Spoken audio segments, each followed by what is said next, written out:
Okay, we seem to be ready here. Now, have I done a spear run? No. Gang of Four? I'm assuming that's the civil... What? That's, the Reformer. Alright, yeah, no, that's... We're gonna make West Germany now. No, I haven't done that yet. Well, it's West Germany, yes, if, Spear has not his way, but, look, Spear's just full of hot air.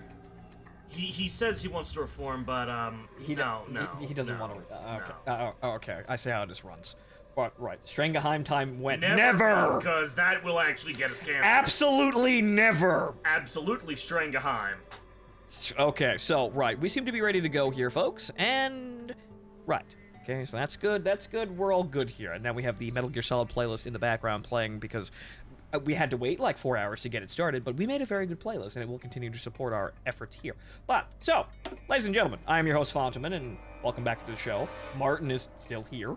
Unfortunately, because, yeah, I don't exactly want to risk getting pulled over at this point in time in America. Yeah, it's kind of a difficult time, but, remember, we play video games here. So, back to video games.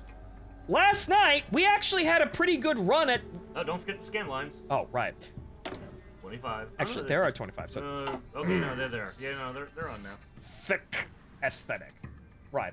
So, last night, we actually had a pretty good run at reunifying East Siberia as Magadan / Warbel / Republic of West Alaska.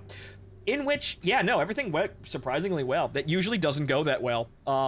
It usually descends into a much greater clusterfuck than we actually encountered. We actually got to fight one enemy before both of them tried to attack us, which, again, this barely ever happens. We've got the entirety of East Siberia under our control, and this is the end of the first phase of the Russian battle royale that is reunification. Now, if we move over here, they're still having a problem. Novosibirsk is kind of in the middle of a workers' rebellion, which is an event for them. However, it looks like it's gaining traction, and that actually might throw a massive wrench in this entire, sequence of events. It won't stop it, but it means that there will be no unified offensive antagonist power on our borders. Meaning we can just sit here and do what the fuck ever until we want to knock them over. Meanwhile, in meanwhile, in Western Siberia, Omsk is on the offensive, but yeah,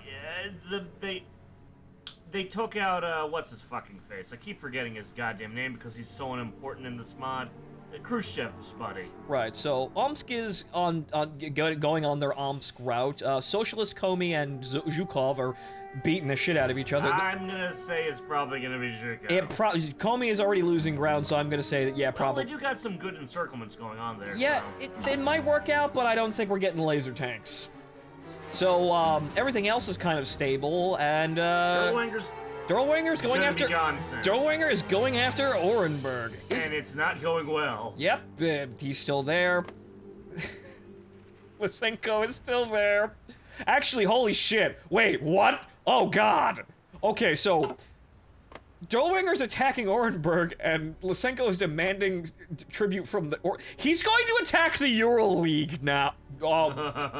This is about to become a clusterfuck real goddamn quickly, even though Derlwanger is already losing. Derlwanger's dead. Derlwanger's fucking Wait, who's dead. in charge of Orenburg? Is it Malenkov yet? Eh? No, it's Burba. Usually it's Malenkov. Just for the sake of doing it. A priest? Okay. Right, so, yes, so this is just Fallout over here. We don't really pay any attention here, aside from we look over here and giggle sometimes. And other than that, this entire area is completely undecided. The usual suspects are beating the shit out of each other. So we will have a result here eventually. But what is more interesting is Novosibirsk and this situation. We're gonna have to eyeball this, because if this goes a certain way, yeah, no, we don't actually have an opponent for quite a while, which means we get to sit back and make shit tons of money. But, so... Now, wait a minute, Magic. We did fuck with the East Orthodox Church, and look what happened. Yeah, we kind of just knocked over Father. That was actually really easy. Aside from that, when did we start Phontomen dudes? Yes.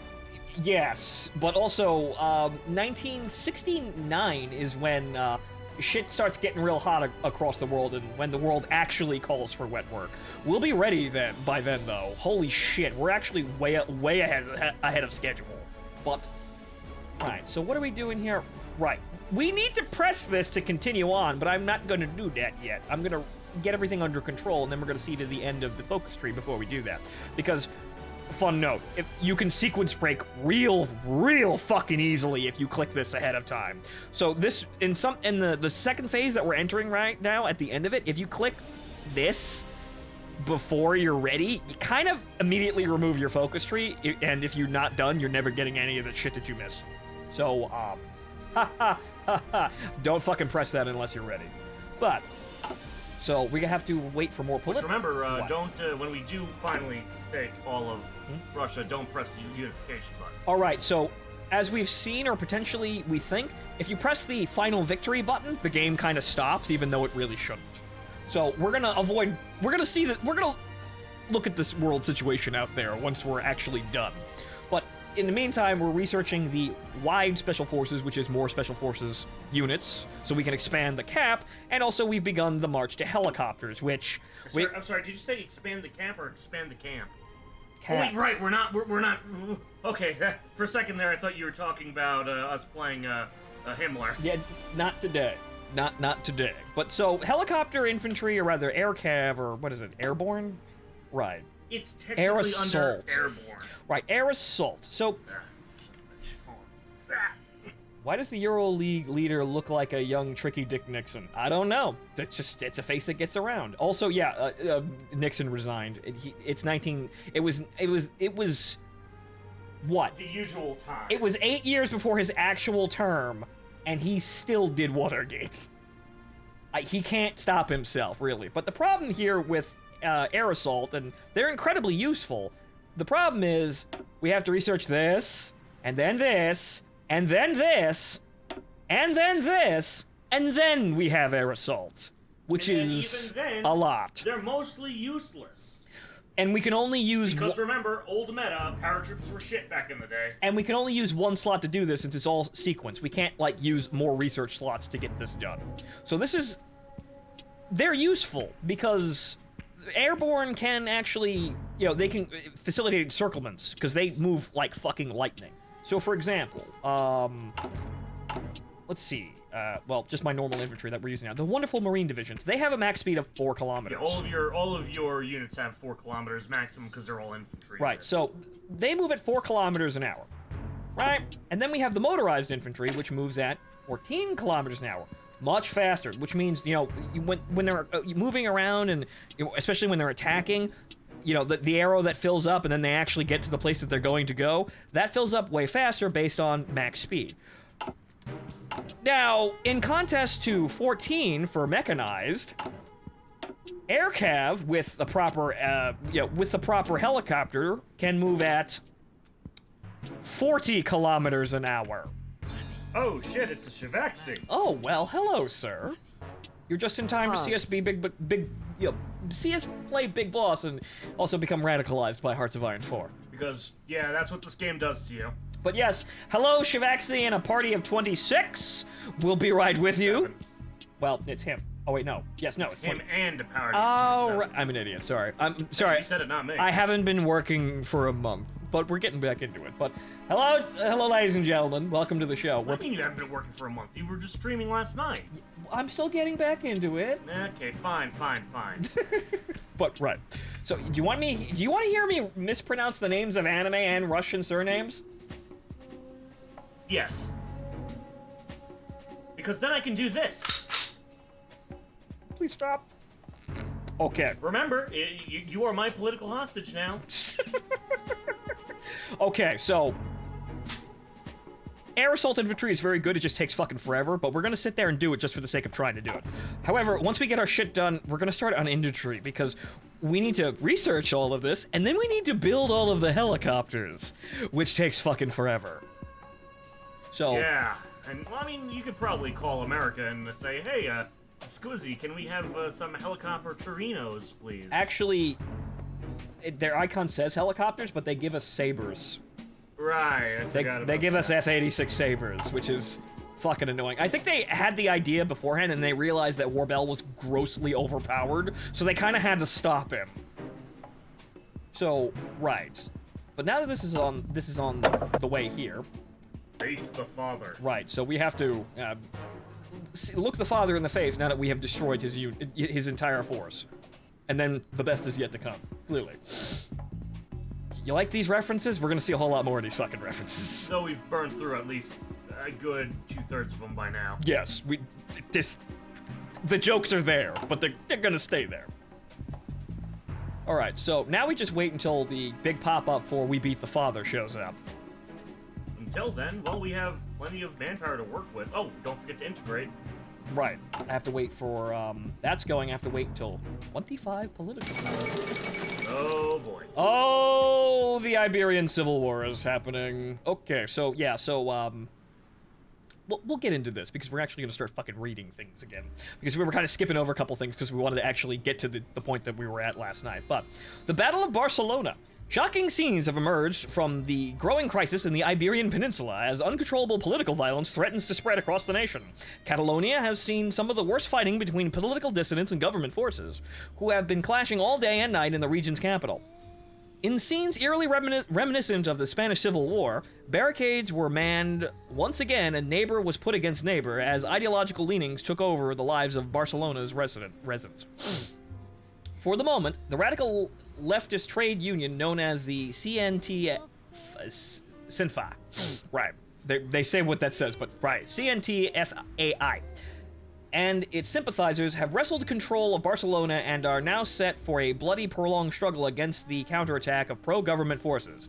It's a tale as old as time itself for Spain, as the nation plays out the bloody, tumultuous years of the 30s once more. Iberia's test has come. All right, remember? Wait, they fucking won and they still fall apart. Yeah. Okay, meanwhile, in Africa, after that whole South African war thing, that actually had they actually had them win this time. I mean, the borders are still right back to where they were, I think, but actually... Sud-West Africa has more land now. Or, sorry.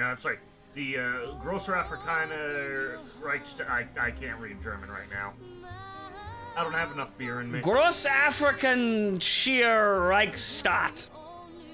Yeah. Right, so, the Boer Republic still exists, and South Africa has lost most of its land. But, right, so, South Africa, air quotes, lost the South African War, and, the victors, the Afrika Shield, or, well, the German colonies, they're still going to fall apart, which is kind of embarrassing. But, the shield broken? The Afrika Shield was an alliance of convenience between German colonies of Africa seeking to secure their survival in the wake of the German Civil War. When they invaded South Africa, many assumed that it would eventually unravel, either due to the constituent regime's collapse or an OFN military victory. But it came due to a most unexpected cause, betrayal from within. American intelligence has verified reports that Hans Hüttig, Reichskommissar of Ostafrika, has murdered his compatriot Wolfgang Schneck and forced Siegfried Müller to flee the continent. Hüttig has since proclaimed a Gross African Sheer Reichsstaat, comprising all of German Africa with himself as its sole leader. However, this outraged the Germans, who declared his new regime illegitimate. Without aid from home, the future of Hüttig's superstate looks bleak. They'll even kill each other. Yeah. Oh, hey, I think the Jews won in Madagascar. Yes, they did. Jewish Madagascar. Right, so, the reason why they won, clearly, is because Göring actually sent fucking support faster than America did. And now it appears that Göring has just cut them off. Oh, well. I wonder what's gonna happen now, aside from complete disaster. Well, it's not our problem. For now. Right, so now we're integrating Kamchatka, and this will give us more manpower as well as lower the horrific costs of the occupied territories. This is La Resistance at work here, and while I have that bot, I don't have it actually running right now because it doesn't really help. I'd love to do sneaking missions, honestly, and steal documents, but holy sweet motherfucking god, you never really get a chance to do that. So, now that the world is just as unstable as it always has been, let's get on with it. What are you talking about? It's DEFCON 5. Everything's fine. I don't trust that. I don't trust that at all. Untick show non-resisting countries. Oh. Right, so those are all integrated. We don't see them anymore. So now it's just what's left of the father's territory and Kamchatka, which was taken over by the father, so oh well. But as soon as we complete these, those all go away, and we just get shitloads of manpower. But right, I think we should probably start now, with all things considered, probably start reforming the army. Yes, because we got some army XP to work with. We got some army to XP to work with, and we've got lots of manpower to actually start training standard divisions. We could rely on more special forces. However, what we probably should be doing is kind of just getting regular infantry out and giving Pavlov something to do. Because he's not good at anything. Well, he's good at general infantry, but he's not. The special forces divisions are wasted on him. My question wasn't answered. Iron Knight, what did you say? So this is still memes with Magadan. Yes, we are still playing. This is a continuation from last night. We're still winning. Phontomen and Marbine. Hello, Hibiki. What does it mean? I don't know. What does it mean? I don't know what it means either. Right, so... So, well, obviously, those guys can go. Just replace them with all artillery and elite infantry, I suppose. So, do we want to just... You want to just make them all elite infantry? I mean, what? It really doesn't change much aside from like slightly more support material, I think. Hard attack, soft attack, up. They all get a bonus. Their supply use goes up a bit, but they're better at everything really. The only thing that goes up is infantry equipment. They need slightly more guns and like 9 more I think it's worth it to consider this. But we need to start mass producing these units. So what we're going to do is we're going to have we're going to have 6 infantry and then 6 artillery, and then 10. Sounds good to me. So that's what we're going to do. We're going to make these guys really good, and these are going to be our blocking border. These are going to be our border guards. Yeah, because those worked that one time. They did work, but they couldn't do anything. They just like. I don't know. You managed to beat the shit out of the Aryan League pretty good just by standing there. Yeah. The funny thing is with that, we kind of tried to. You see, we built divisions with like 1,600 defense, but no attack, and they just stood there. And the enemy we were fighting more or less attacked them and hurt themselves by attacking. To the point where eventually they bogged down and we just walked over them because they had expended all of their resources trying to kill us. It was kind of funny.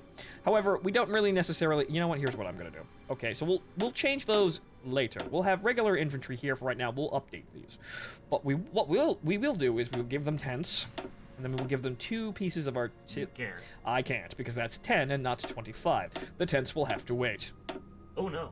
Right, so artillery, and then 2 pieces of artillery. More artillery. Right, so this should be good. These are units that are fairly decent. Well, still, they're not fantastic, but they'll get up there.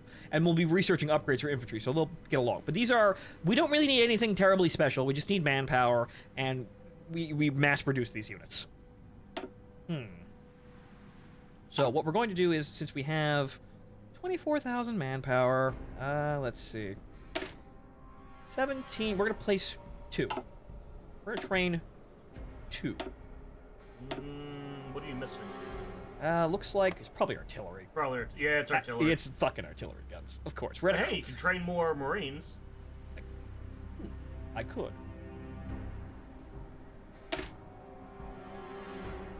I could do that, or I could wait to actually... You know what? We're probably going to alter the divisions as well. As a wee Frenchman once said, God is on the side with the best artillery. That is entirely true in this game. So yeah, we have a chronic shortage of artillery, but now that we've solidified our point here, we're going to do the obvious thing. We're going to build more artillery, and we're also going to build more military factories so we can build more artillery, because we are actually... At a deficit. We're a pretty chronic fucking shortage here. We're still making papa shots. Which, once we get that 3rd research slot, we may be able to, actually start focusing on industry buffs. Yes, this is kind of what you're supposed to do. Move on to AKs, probably as soon as we get that 3rd research slot. So we're going to keep upping the special forces, because when we get those contracts, we're sending special forces dudes to war-torn countries, and they're going to basically knock the place over for the highest bidder. So... With all that away, we're gonna get some more manpower out of this, but really, all right, no, all the factories are being used because they're fucking repairing everything. So, haha. But probably what we should do is Oh hey, you know what that means though, right? What? Your railroads finally got finished building. Yeah, I know, right? Shit, Jesus Christ. Factory, factory, factory.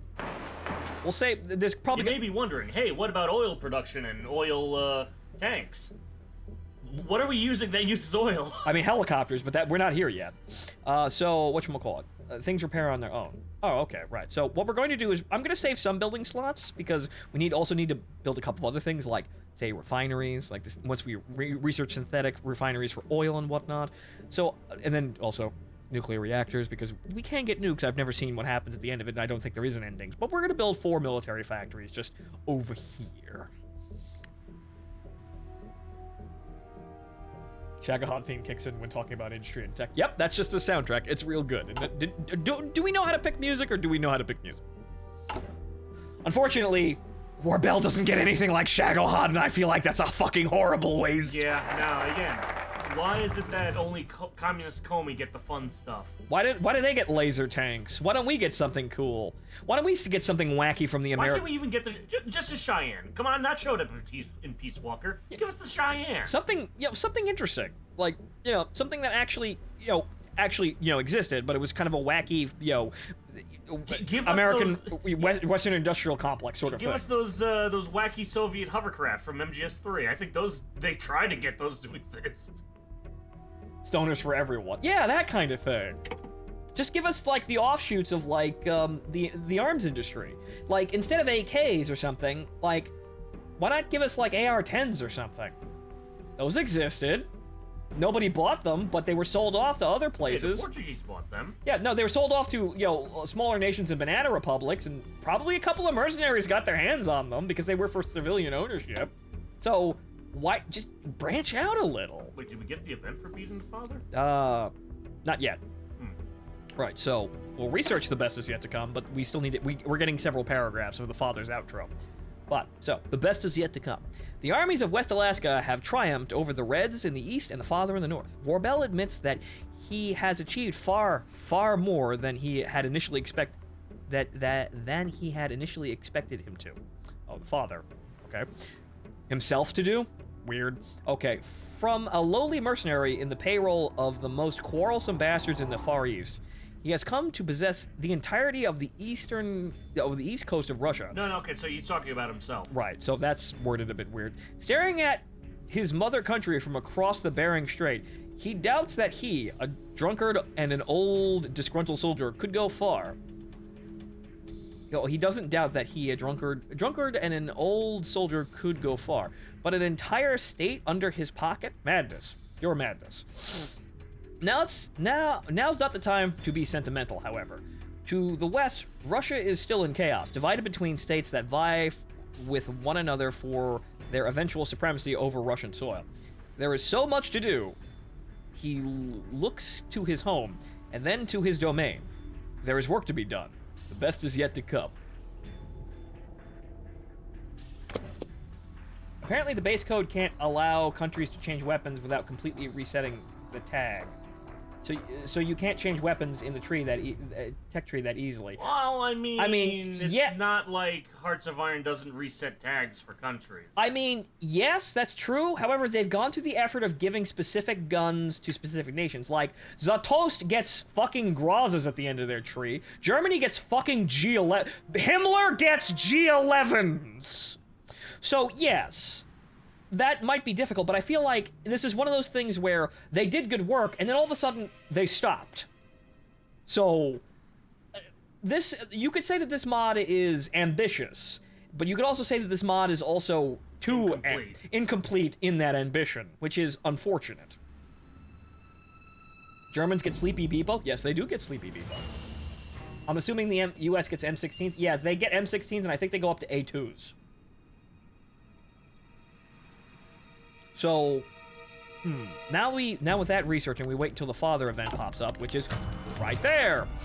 Right, Confessions of a Mercenary. They let him wear his clerical attire, his black boots, and the crucifix wrapped around his neck. They gave him food, not rotting bottom of the barrel food, but actual edible meals. Even after their tribunals sentenced him to death by firing squad, they did not stop the special treatment. The father, Alex Mann,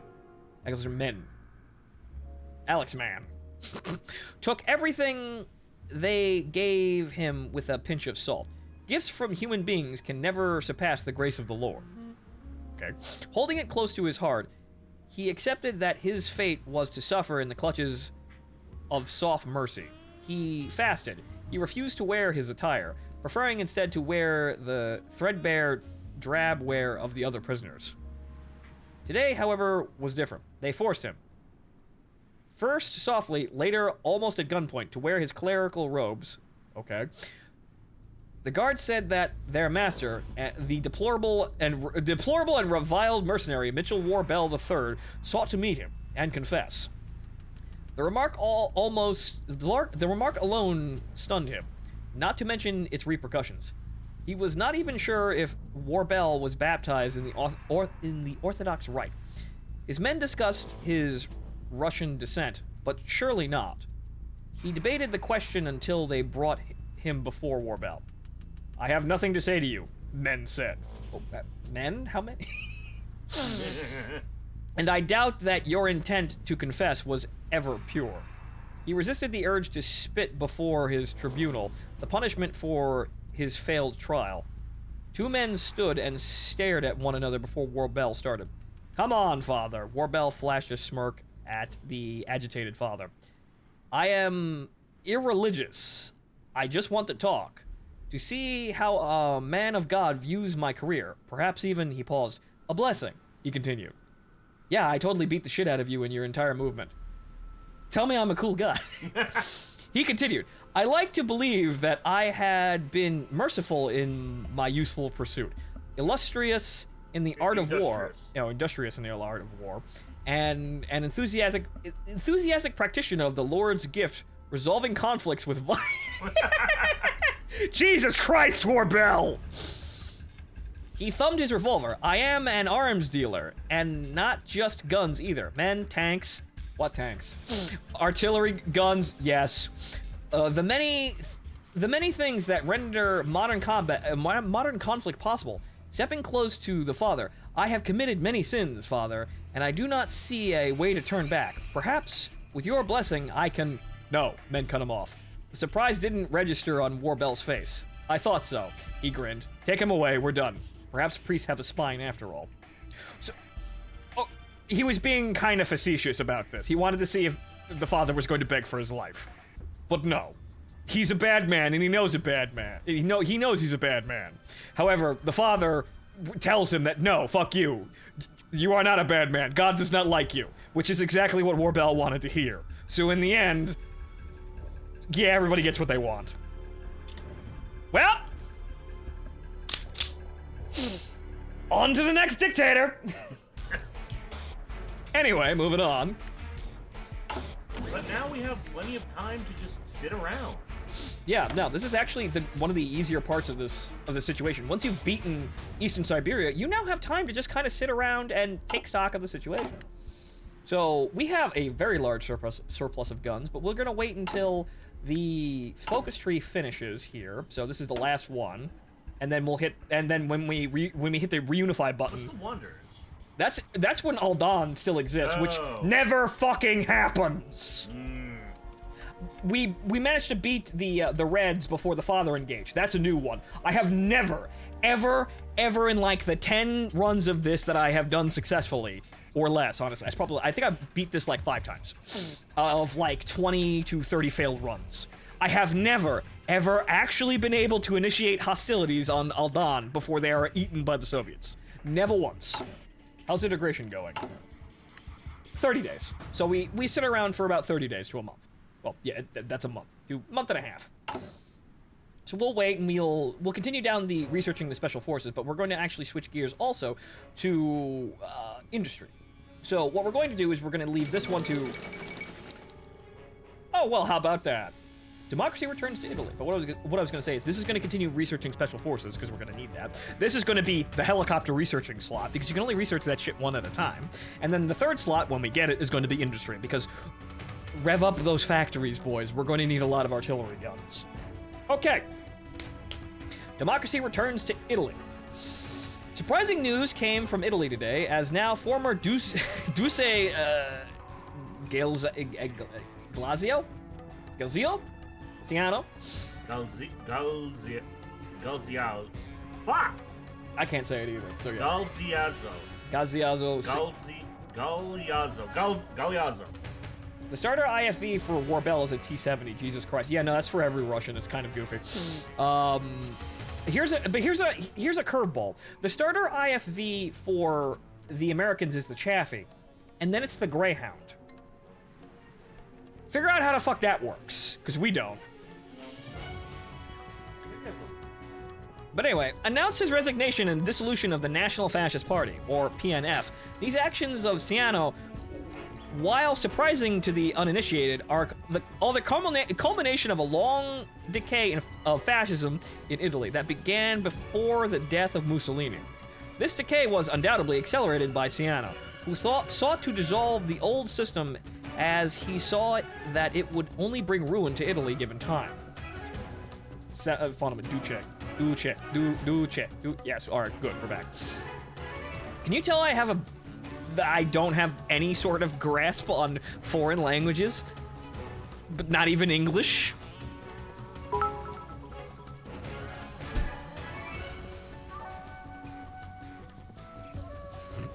But will Italian battleship shells actually work now? No. No. And the trains will actually run on time now. Maybe, possibly. But, right.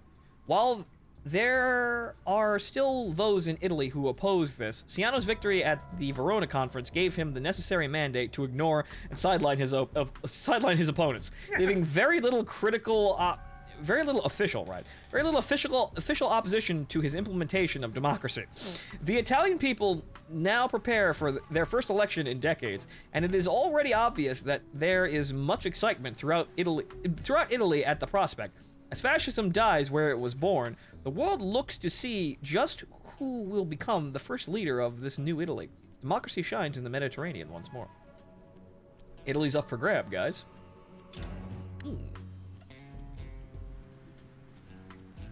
Alright, so we continue going down Special Forces to make our Special Forces dudes super totally awesome. Actually, though, okay, so that's 4 Marine divisions. Right. Right, okay, we still have these guys. Right, we still have these guys, which basically are the things that we were using. We're retarded.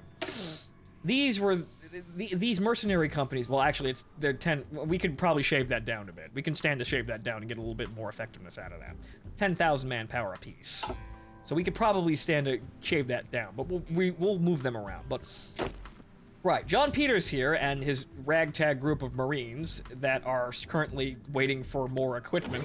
These are going to be our away team when the shit starts. So John Peters is going to be head of outer ops. Right, so that's doing that, and then... Ding. Okay, good. Special Forces. Well, enhanced Special Forces. Expended. So Special Forces capacity multiplier 5%. Special Forces division training time -10%. So, what that does is, while Advanced Special Forces training would have given us 10 defense and 10 soft attack, which is a very good fucking bonus, we want more. So we want to be able to basically make our entire army Special Forces, so we choose. But though we're probably not going to do that. But this will increase the Special Forces cap, which means that we can have more Marine divisions.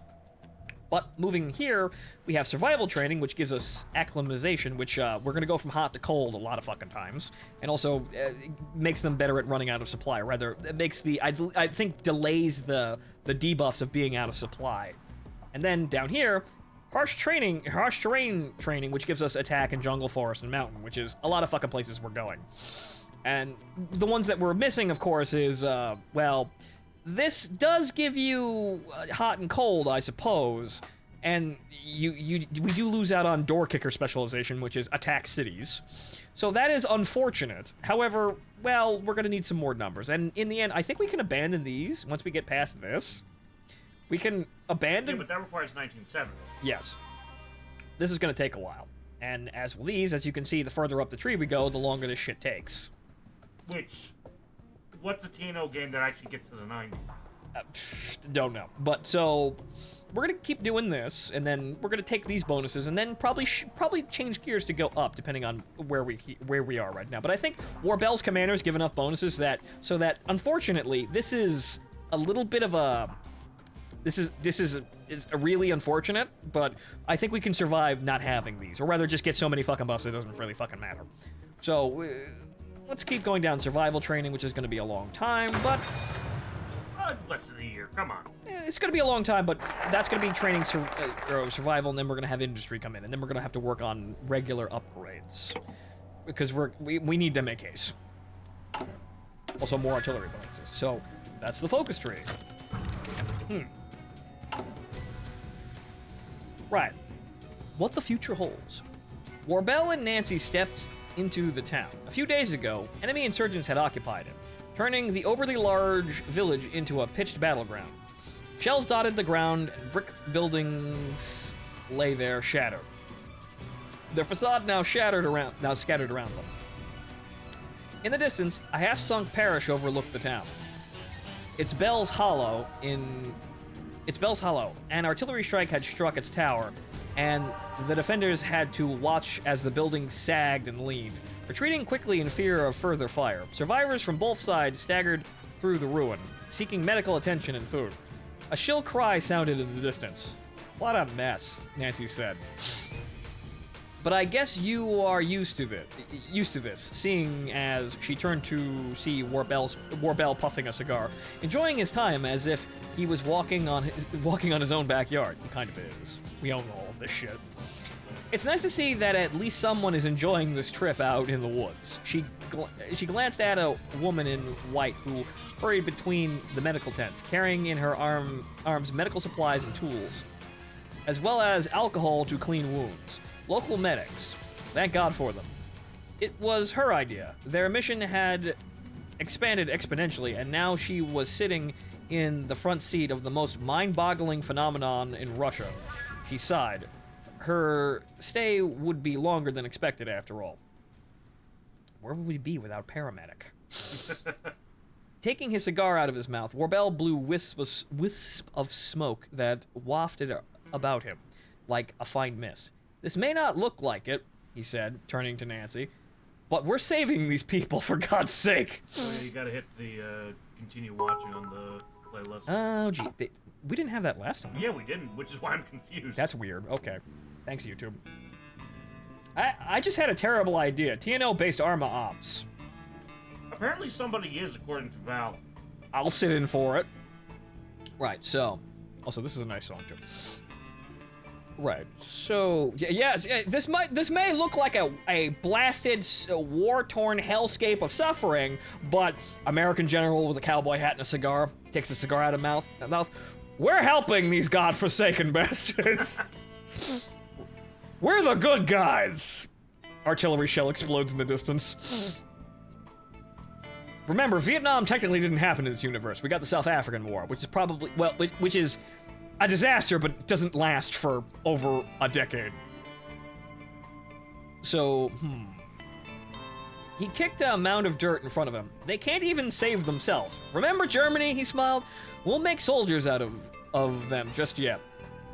Looking at two listless men who stood in front of the remnants of their house, their face emptied by disbelief and filled with uncertainty. We'll give them life, liberty, and the pursuit of happiness. We'll give them American values. Maybe coming here was a mistake. Maybe the entirety of the mission was a mistake. I hope you're right, she said. I would hate for all of this suffering to go into something wrong. I am never wrong. Famous last words. However, we're doing pretty good, so we're actually probably going to win. And, oh, wait. Hello. Oh, right. No, now we get more shit. Hey guys. Remember those references? They're still fucking doing it. Right, so what else do we have here? Far left is where you start. Right, no, far left is where we start. We actually have to do that because we have to actually, do political power. So, right. So, this is actually pretty light on references here, I suppose, in a lot of other places. But, right, so, now we begin in the land of fortune and glory. This is, how are we going to arrange our government? And how we're going to arrange our government is getting the most political power out of the fucking thing. So, in the land of fortune and glory, no one quite expected that a mere mercenary commander could take over a significant stretch of Russia. Not even the intelligence experts in Langley and Washington could have predicted the chain of events that had led to War Bell's success in the Far East, triumphing over all the other traditional powers in the area, fascists, communists, and the Father in the North. He had arrived at a position to establish a new kind of state, a haven for mercenaries, the rootless citizens of the world rendered useless by lack of conflicts. No longer shall these concerns plague them. For all who lack work, the Republic of West Alaska shall provide. The disenfranchised, the betrayed, or the disillusioned shall again find refuge beneath the light of liberty. Welcome to West Alaska, gentlemen. We have work to do. Don't we have a nice place? Yeah. Yeah. It's nice. And yeah, Kix, the context for TNO is that Germany effectively won World War II, but essentially won in an incredibly unstable situation, which leads directly to the German Civil War, which has happened, which essentially tears the entire fucking thing apart. Now the entire world is in the middle of chaos. Which, as you're going along with this, keep playing, because what are we waiting for? Right. Go check on Goring. Goring. What's Goring doing? Well, slow that fucking down there for a bit if we're gonna keep going like that. What's Goring doing? Oh. Oh, okay.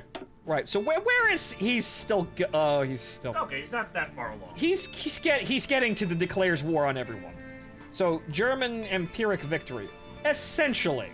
They won, and basically either their opponents failed to stop them, gave up, or collapsed internally, which is what happened to Russia.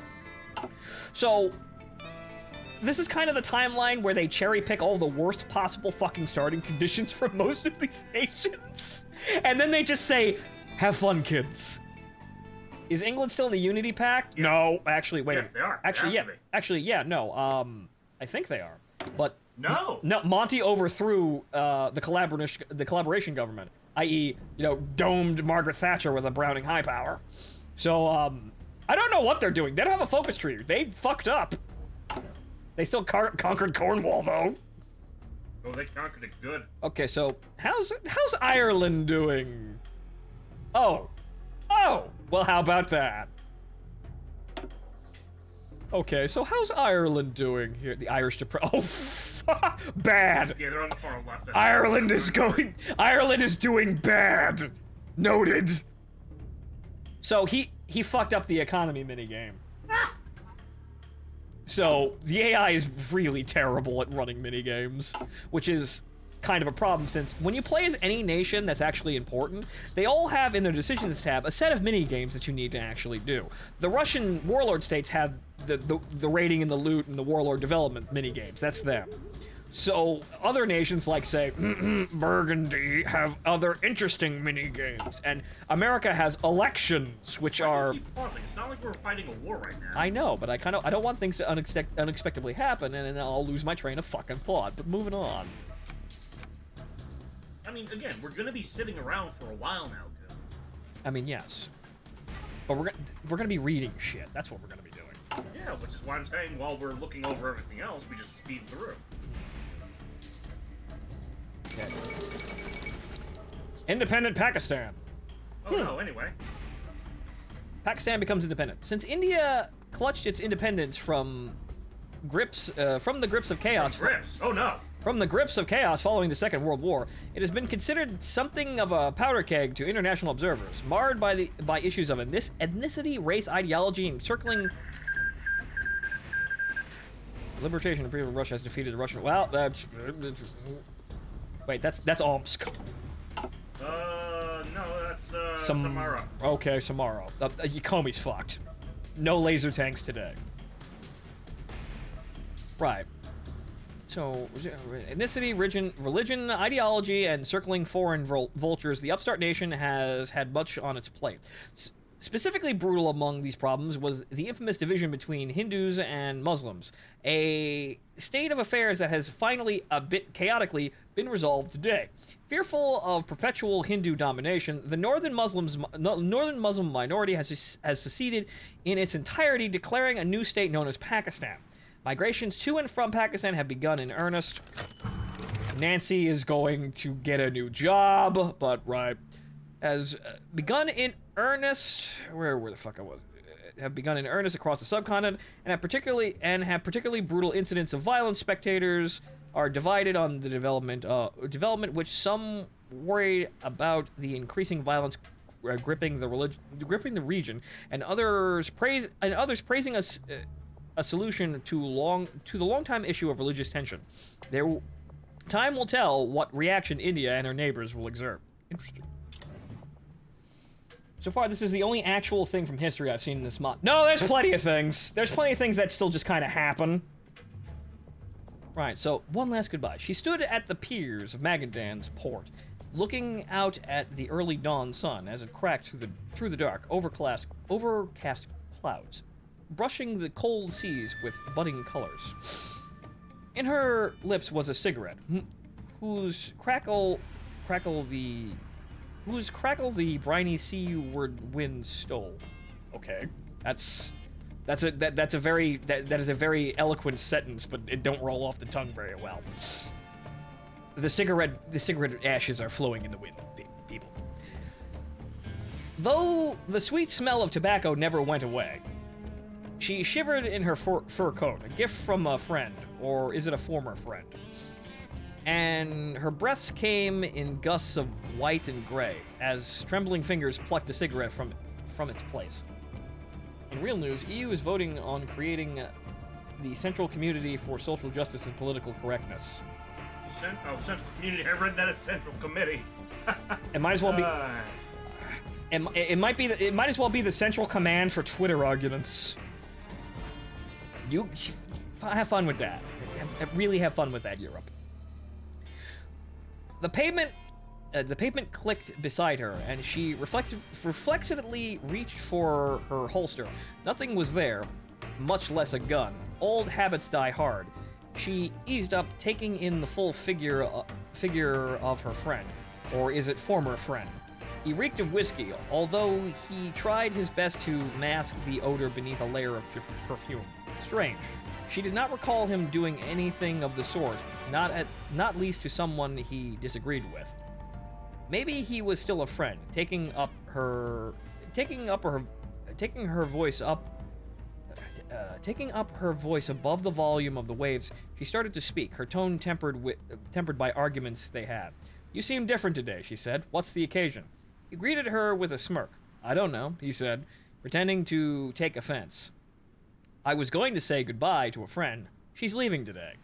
She smiled, trying to hold back her laughter. "What's she like, this friend of yours?" "Were you close?" "She's like family to me. I was going to give her this." He tapped at the wooden box in his hands.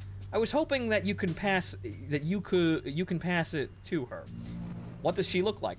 "You'll know her when you see her." He handed her the box. "There's something in there, a real antique. Don't lose it." Before she could reply, he had started walking away. "Goodbye," she shouted at the top of her voice. The waves and wind stole the reply. "Goodbye." That's one way to handle a breakup. Yeah, it's not the worst way. Replace Nancy Wake with Gordon Ingram. Effective change. We get a bunch of alterations. We do get military factory construction speed and civilian factory construction speed. A lot. Adds corporate suit. Removes respected war hero. Military factory. Well, Actually, no. Okay, so it's just. Wait, fuck, Gordon Ingram. Yes, Gordon Ingram. Like, Mac 10 Ingram? Maybe, I don't know. I don't actually know. This name has intrigued me, but I'm not exactly sure. But yeah, so... Let me just confirm that one. So, Nancy Wake just kind of... She went on a cruise. But also, now we have Gordon Ingram here. Yeah, that's, That's Mac 10 Ingram. Well, he's not a general, actually. I think he's a minister. No, he's just a minister. Right, he's a minister. But now now that unfortunately Nancy has departed, Pavlov now has a job because he handles basic infantry buffs. Oh right. Gordon, as Caster just pointed out. Gordon B. Ingram was an American inventor and entrepreneur. You see, I heard Ingram and I had a thought, but I hadn't looked it up yet. Along with Mitchell Warbell III, he founded Military Armament Corporation. Yeah, about that. About that. They still do it. Ingram was the creator of the MAC-10 and MAC-11 machine pistols and is widely credited with repopularizing the submachine gun. Wikipedia, but that's actually a very nice thing. That gives you a lot of buffs. So, also the Mother Base theme again. How about that? But yes, this is one of those things that's actually nice about TNO. Even if you don't know diddly dick about history, well, this gives you an interesting, reason to learn things. But also, they take real things and they just kind of bend them. Sure, some things are completely made up for the sake of creating an interesting situation, but these people know their alternate history, and they've got a tackle box of things that they know, and they just kind of go, well, this happened, but what if we take this and make it happen in the middle of all this shit? So yes, Mac 10s and 11s for everybody.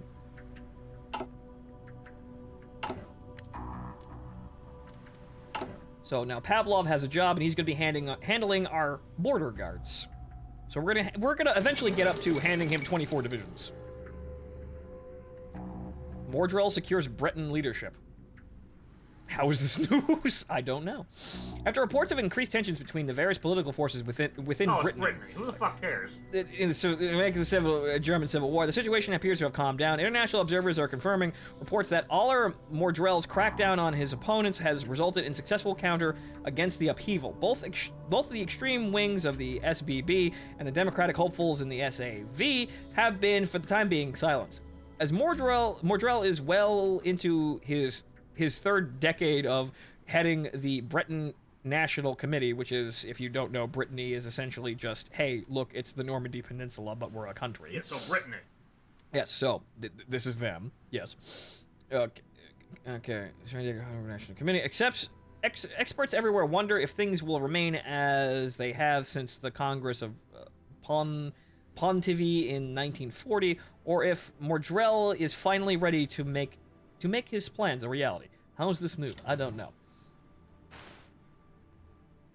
I had the pleasure of shooting a Mac and chambered in 10 auto. Never again. 10 millimeter millimeter. But it looks like actually. Okay, so the Workers' Rebellion in Novosibirsk is it doesn't look like it's here, but it's also it may not work. I mean, can we just send a couple of mercenaries over the border? I mean, to assist them? No. Damn. No. Bad luck. Oh, we need at least 10 well, we have no reasons to involve ourselves, so we won't get it. Yeah, again, TNO, just anti-fun. Also, 3, 6, 9, I have 9 divisions. Wait a minute. Wait a fucking second. TNO being anti-fun for the sake of, preserving its... Why would I want to further destabilize my neighbor that I'm going to inevitably fight? Ha! This is yours, right? I think so. Unfortunately, these units are... These units are somewhat undertrained. However, well, let's just go over there and let's just have him do exercises. Get those boys trained out in the field. When are you going to unify East Siberia? All right, yeah, we're waiting for now. We're waiting for now. Waiting for now. Okay, good. So, good. I will do political campaign just to have that running. But now, with the focus tree going and the area unified, now we are ready to officially announce that we run this shit. Oh, hey, I just realized another good reason for me to play as America during your Warbell runs. What? I can say, yeah, we'll go above board with sending you equipment. But why would I do that? That's not cool. Okay, yeah, fine. Fair. However... It would be nice to get Hueys, though. Hueys by the fucking shipload. But anyway, the Republic of West Alaska unifies the Russian Far East. In the far eastern reaches of Russia, something unthinkable has happened. The legendary Mitchell Livingston Warbell III, leader of a mercenary outfit, has gained control over vast swaths of a region with a size that rivals Canada's. Originally seeking a haven for veterans and soldiers frustrated and alienated by their treatment across the world, he found himself to be in the service of Mikhail Matkovsky. From there, he turned against his former employee, establishing a place where soldiers could feel at home. Employer. His former employer, sorry. Luck may have been responsible for his success thus far, but his ideas will require more than fortune's favor to succeed. If the rumors are true, Warbell does not plan on stopping in the Far East. Perhaps it may be time for a Russia not led by politicians or scientists, but instead by those who give their lives to defend it. What a thrill. Darkness and silence to the night! But yes, I give my life, not for honor, but for you. Money. Yes, you, and lots of money. They're still fucking doing it. They know exactly what the fuck they were doing, and this is our flag now. I don't like it as much. It's not as cool, but let's see here. Where's the? I can't get the bigger thing. It's basically a whatchamacallit. It's I've got a thing in my head. I can't remember exactly what it is, but basically it's a two-headed bird with the. It's the double eagle with the the skull in the center. Yeah, as a it would look nice presented in front of you. However, it's not as cool as the flag. So oh well. Okay, so now,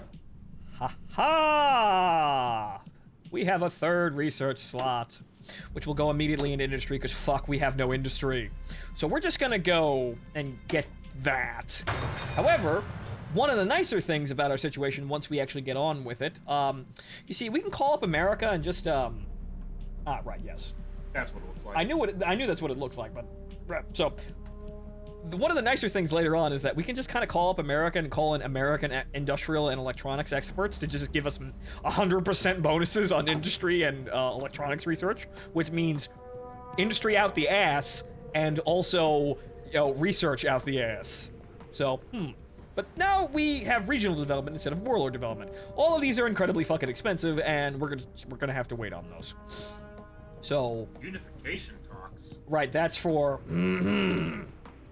We can't actually. I've never gone down the peaceful route because I've almost never had fucking time to do so.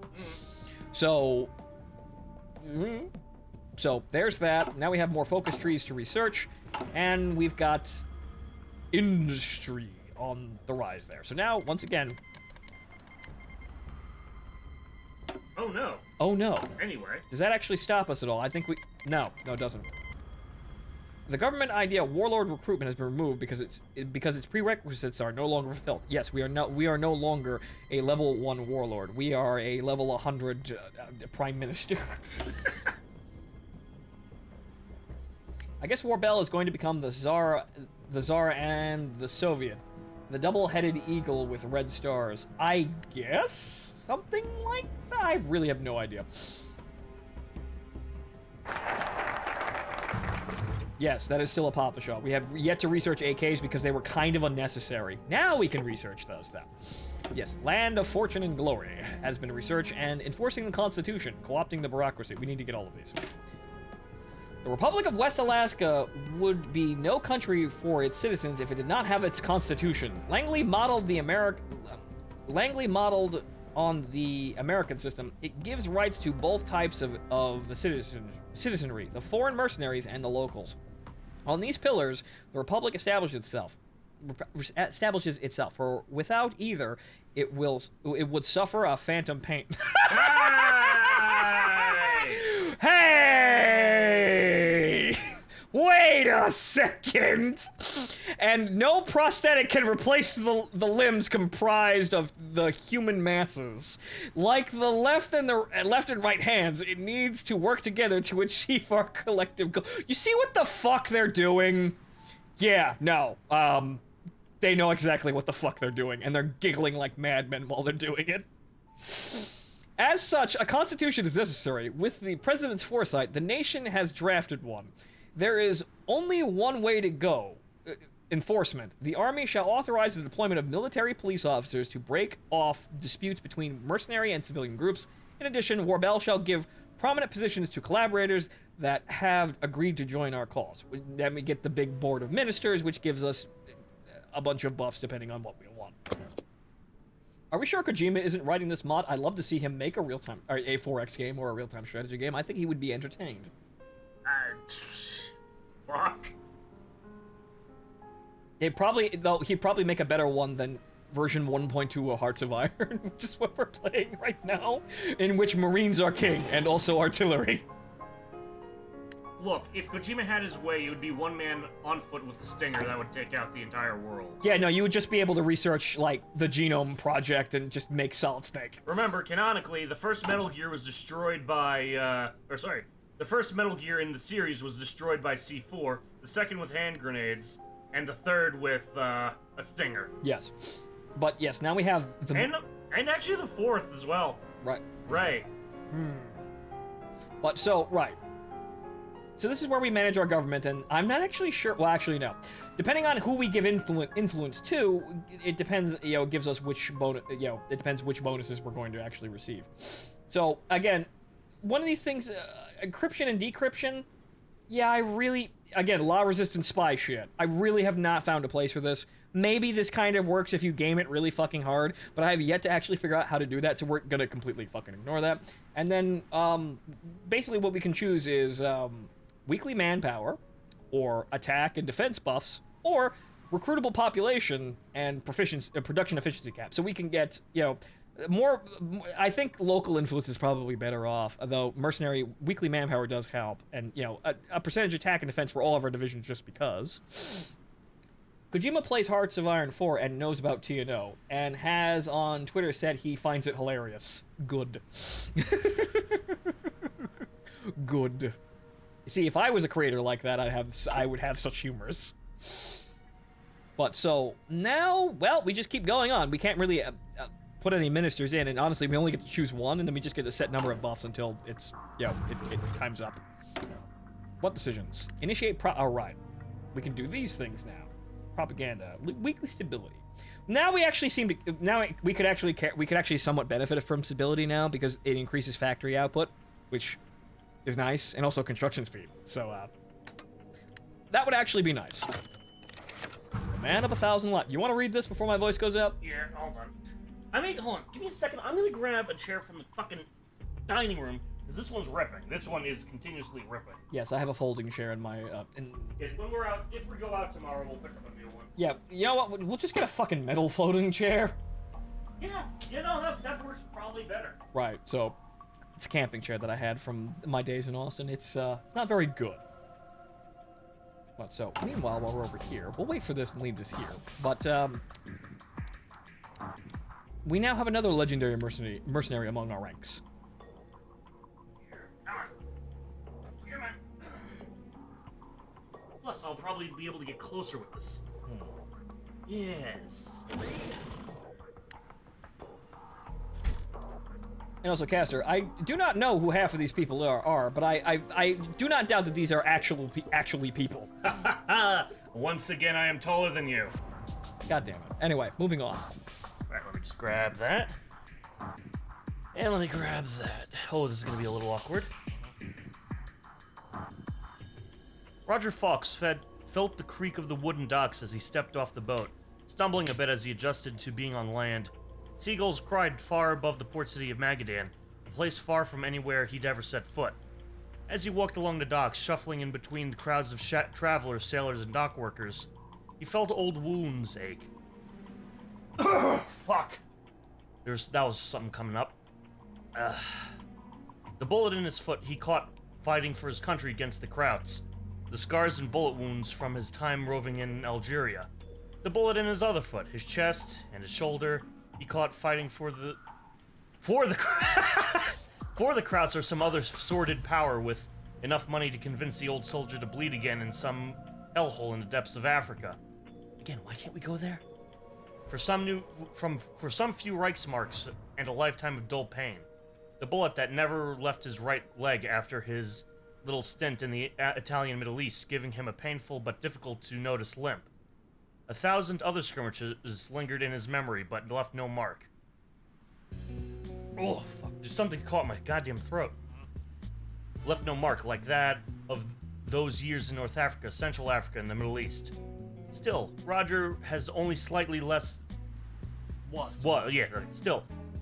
Roger was only slightly less able than he used to be. A fact that impressed his employers and drew him fame and renown. The man of 1,000 lives, they called him.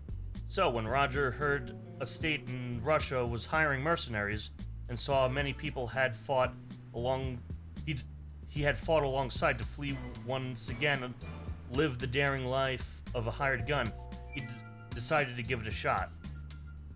Now this is getting lower, it's getting harder to see. It was an odd feeling, walking the streets of Magadan as he searched for a barracks, a hiring office, anywhere he could find a job. It felt less like he was looking for another place to work and more like he was looking for a place to belong. Certainly his career was storied, but he was one for once in a place filled to the brim with men like him. Yeah, I lost my place. God damn it. They all had a certain look, a look he had found in abundance in a crowd of men ahead of him, circled around some building whose signs he could not make out. It did look like a place for Roger to be, though, so he set forward. 1001 now. Yes. Another legendary mercenary who the CI probably has a file on. You could probably read now. Okay, so once again, just kind of just puttering along here. And yes, Caster's right. The French guy from the siege of Jadok. Fuck. I can't pronounce anything today. God damn it. Jed. I'm gonna go drown myself. Hold on. Jadoville. Right. So what I'm gonna do here is, while Martin attempts to grasp human languages, I'm gonna send all my guys to trading right now because now, as you can see up here, we have 163,000. Jadoville. Thank you, Iron Knight. Right, 163,000 manpower, which means now we can train people. I knew I should have gotten beer. We need more. My eyes work better when I'm drunk. You focus more and you care less. Yes, exactly. Right, so we're gonna run into some problems with shock and amazement artillery. But we're gonna just we're gonna train 4 units, we're gonna leave that on infinite and just have men just kind of stream in slowly. A new shipment arrives. Wait, we've already read this. Oh, hey, look! Sir! There's a boat full... Wait, transport hell... Wait, what?! Hey! I didn't see that one before. Hey, look, guys! They brought Hueys! Wait, what? Ledger, let's see what they are. No, they gotta be... Wait, improved. Wait a minute. Yeah, no, they gotta be Hueys. That's actually... I guess they haven't been updated into the ledger yet. Oh, there it is. Oh, what the... They're there, but we don't know what they are. Okay, American Industrial Insistence. Well, suddenly we're getting things. The sabers you can buy. Actually, those are Demyaks. Where's the? I guess we have to wait for them to actually show up. But 80 transport helicopters. Shit. Damn. I mean, it wouldn't have been wise to sit there trying to research helicopter infantry. But now we've got some helicopters that actually help us there. I hadn't noticed that before. Yes, American industrial assistance. While Russia was never a strongly industrialized nation, in its prime, our people dream of mighty factories, strong and efficient production lines, and modern conveniences brought on by mass industrialization. Today, our dream became a little bit closer to fruition. American businessmen have brought over shipments of industrial equipment, having machinery and technical experts to send to our industrial sectors and factories. Many in our government and even the common population are thankful for this incoming aid, and the Americans themselves say that if their investments are successful, they will be back with more. Regardless of where it came from, our industry just got a bit mightier, and our country a bit more developed as a result. Good. Civilian factory. Good. So, whenever this shows up here, F-80... Actually, it may not be... Well, they show up over here. You just look at any airfield. Yeah, basic... What? Yeah, no, there they are. Basic jet fighter. They're Sabres. We don't really need these, but we can put them in the service and have them sitting around. But yeah, so, some surplus F-86 Sabres. And they look like F-86As, because they're fucking 650 cals. So I'd probably bring them over here, that way they're at least above, enemy area. That's a... Well, they're still deploying. No, yes, I know, but that's whatchamacallit. That was a prop sound. So, I mean, it is hard to find. Right. So over there, the helis don't exist yet, but that's probably why I never noticed them. They're probably Hueys. Probably Hueys. But that's good. We actually have some helicopters to jumpstart production. I don't think I've noticed that beforehand. That might be something that actually helps you along. Everyone's training now, and we can actually get some XP. Alright, those are guys. We're producing enough to keep what we've got running, but not enough to really, branch out. So we're going to need to increase production overall, and we will slowly do so. Okay, so there's that oh, right. Also the economy. Up. The economy. Up. The war economy. Actually, you know what? Keep the debt down. Hey, look, no debt. Hooray! Our money's worth more. Invest. Also, construct. Someone's banging on the door. Hold on, folks. 1 sec.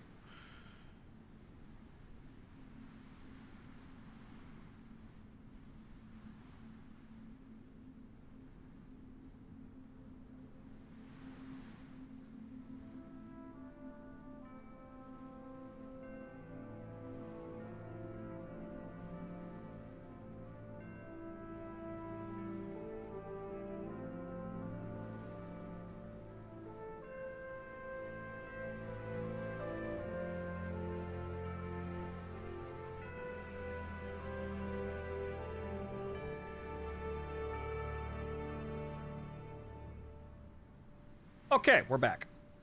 Sorry about that, but right. So now, we actually have, I forgot, we have access to the fucking economy, and now we can increase military spending, increase civilian spending, and also increase the usage of civilian factories, which starts at 60, which is, it starts at 50%. We need all of the fucking factories, thank you. Right, so, co-opting the bureaucracy. When Warbell won this land from the tyrants that proclaimed their love of authoritarian ideologies, he discovered that each of these statelets had its bureaucracy. The communists and fascists, through their obsession with order, has left us with a treasure trove of bureaucratic devices with which to manage their nation. It would be a shame to let all of it go to waste. Would it not? In a land where the Republic has no allies, zero allies, it must find some, and failing that, make some. To survive, one must concede. Though the fascists, Nazis, and the pinko communist lapdogs are still loyal to their respective ideologies, the president does not expect that the current arrangement would last long.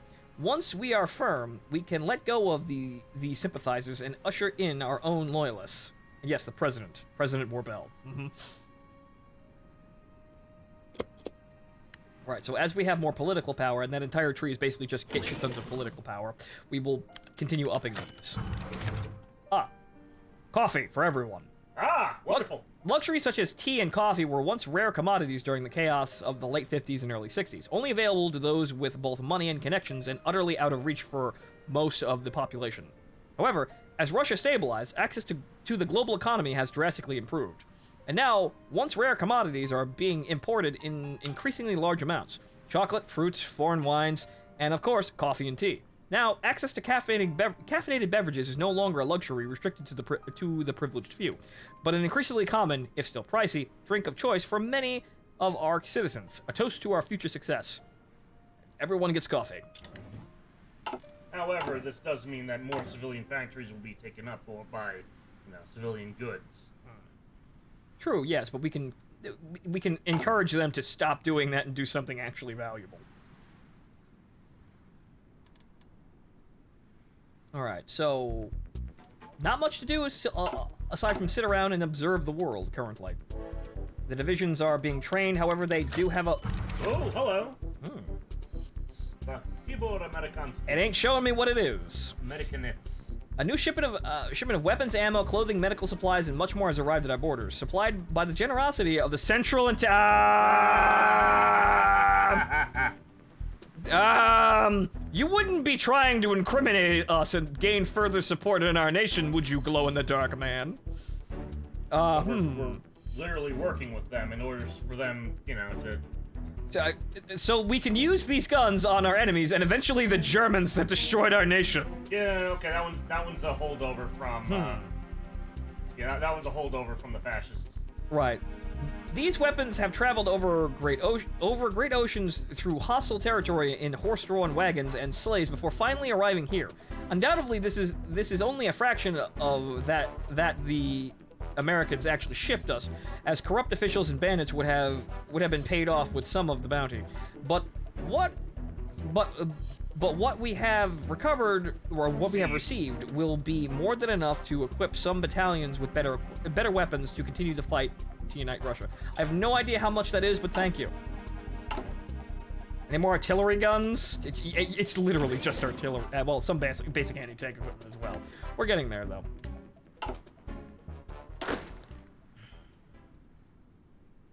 Christ, that's slow.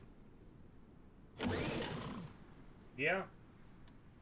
Let him sit there. We're not going to be in any pressing need for our men currently, but we'll get around to this. But then again, while I'm sitting here, that's 7K, it's defense 300, and that's actually, funny enough, because these are elite infantry, I probably actually stand to just kind of take these guys. Right. They're going to need more anti-tank equipment, but take these guys and actually switch them down and save the manpower.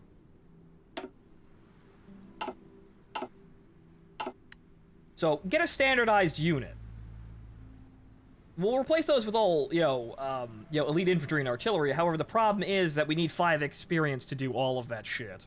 So every time you make a selection, you need 5 army XP to actually do it. Also, these guys are still going. Good. This is actually kind of funny. I want to see these guys win because it means we literally don't have to do anything until 73, probably. Well, remember, as Western Siberia, you can just declare war on the East at once. Both states. Either way, buffer state. Oh, right, yeah, so... Right, so this, leave that there. Warlord development, that's still there, haha. But, right, so we're just gonna wait for more political power as we need more political power. Also, look at Caster's command, Umang. Click on the little army dude under the timer. Which one? Oh, this guy. That guy. Okay. Ah, okay. Supply consumption, vision speed. Oh, okay, so land 9 attack, entrenchment speed. Okay. Now the little tank icon by the X. Tank icon? Oh. Oh, this. Equipment details. Ah, okay.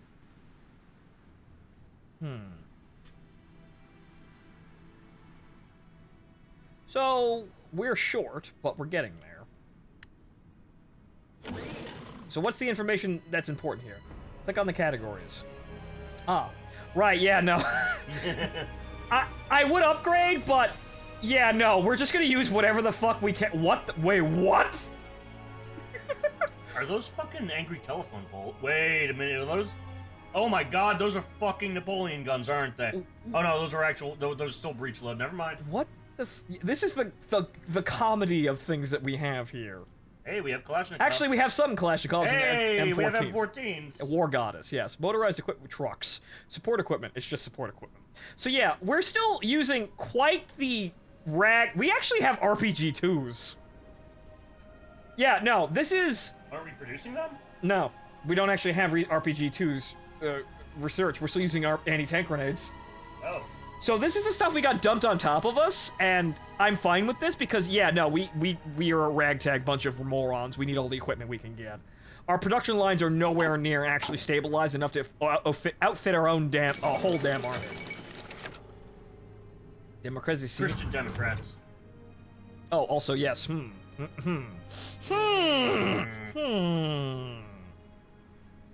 Right, so... Wait, Italian okay, so the Catholics are winning Italy. Okay. Yeah, I think the Christian Democrats are the ones who do the bombings in the name of Gladio. Ha! Gladio reigns. But yes, would you like to read this? So, I was thinking, Sergeant... oh wow, he's a sergeant now. Sergeant Python Jack mulled the medic's question over as he kept watch ahead of the makeshift camp. Pitch black midnight shifts and idle chatter never led anywhere good. And again, you're always thinking, Song. But granted. Well, drawled Song K. Zhonghua. Oh god, I'm getting cancelled. On his cot. Doesn't all of this sound like the silver screens? Bunch of mercs flock to a land of warlords, take things into their own hands, and carve a place to call their own. All he needs is John Wayne, Joan Fontaine, and a hackneyed romance plot, and he clapped. Bam! Blockbuster of the year. Across K sat... Wait a minute. Kazmierz Kazmil, whatever the hell. It's Polish, but it's Kaz. Wait! Ember and spark glinted off rimmed sunglass. Wait! Seemingly fused to the support gunner's head. Like the boss said, Kay, keep Hollywood in Hollywood. Unless we're living in a fever dream of yours, West Alaska is our home now. One buy-in for those without. Boss this, boss that. Say something yourself for a change, Kay retorted. I'm not the one who dresses up like a cowboy and twirls his pistols around. That's Baldy. Hey, wait a minute!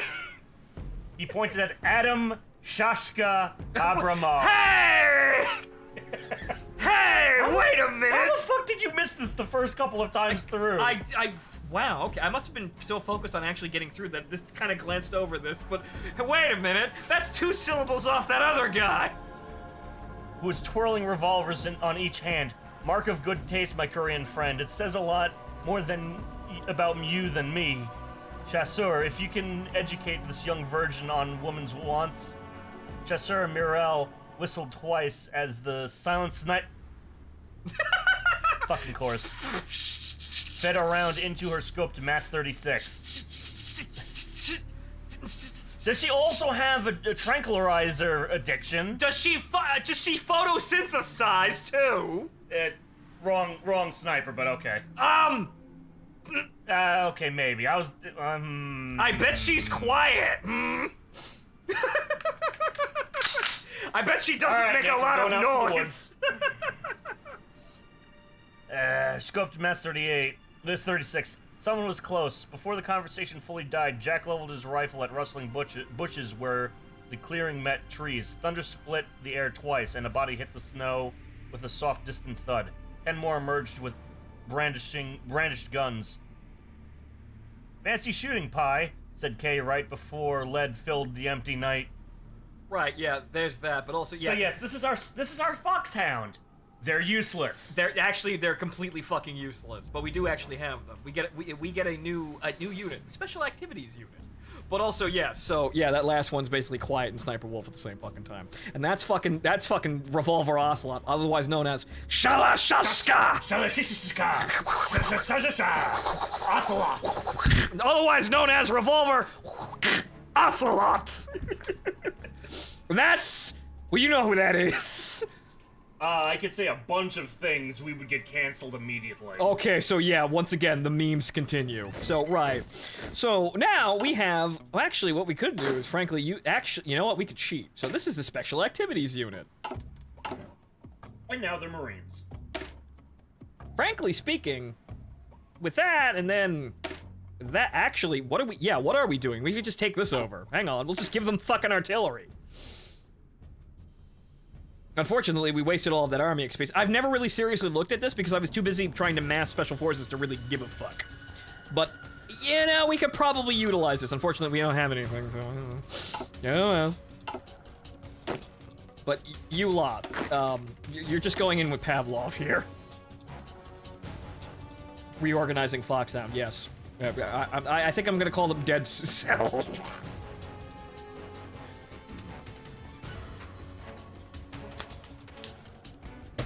What? They're not the worst bosses in the series. That falls to the B&B Corps.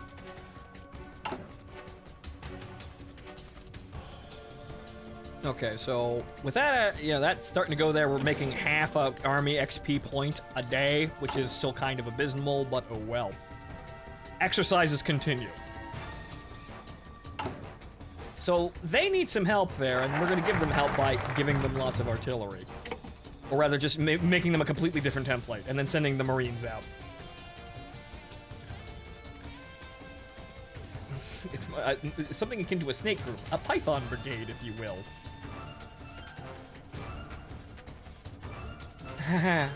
Hotline America, though. Although Warbell would like to view his establishment as a strictly independent endeavor, the bigwigs in Washington do not see it that way. Though through Warbell's old OSS colleagues and friend Jean Singlop, they have established oversight of his government, monitoring his every political move, trying to shake him out. Is he a loyalist, a patriot? Is he a mercenary out for his own gain? None can say at this stage. What is clear, however, is the Republic's dependency on American arms. Inevitably, we require contact with Lady Liberty. They're going to be pretty fucking synonymous at some point. We require contact with Lady Liberty to spread the light of freedom. Though the government must tolerate her prying eyes, her watch does not confer only discomfort. The soldiers of the Republic require weapons, and the factories of the United States, can be better used to support its sister republic across the Bering Strait. We will establish a hotline that connects us directly to the American government. That way, we can always ring them whenever things go south. And now cue all of those new videos that are coming out with Kodak calls, but it's Ryden calls Joe Biden. Oh god, I forgot about those. Oh no. Oh no. Oh no. Why'd you have to go and say that? Now we're canceled again. Oh, whatever. I'm just talking about YouTube memes. Those never caused a problem, right? Yes? What are you talking? Actually, yes. Never mind. Oh no, Goon, we're leaning towards the mercenaries. Why contain it? Okay, invest in construction. Yes. Like MGS, right? Yes.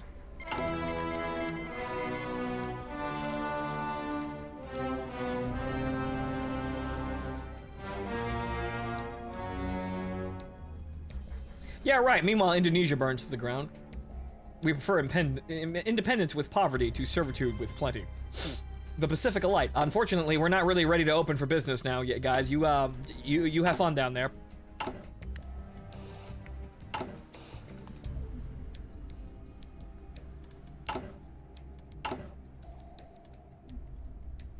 We'll deal with that shit later. Actually, it'll deal with its own shit, and then we'll be around right when the Middle East starts burning down. Right, so there's that. We're constructing a factory. January 1st, 1966, so that's going to take 6 months.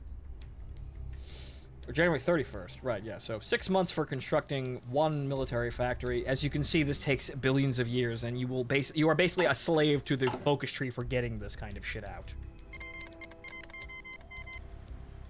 Wait, weren't they already at war? What the fuck? Wait, liberation of peoples... Oh, that's Samara, I think. Oh shit, Comey's still alive. Oh wow. Yeah, Comey's playing fucking Twister here. They're probably fucked though. Alright, so Durlwanger is still alive. Huh. I just got a incredible sense of whoa, no! Wait!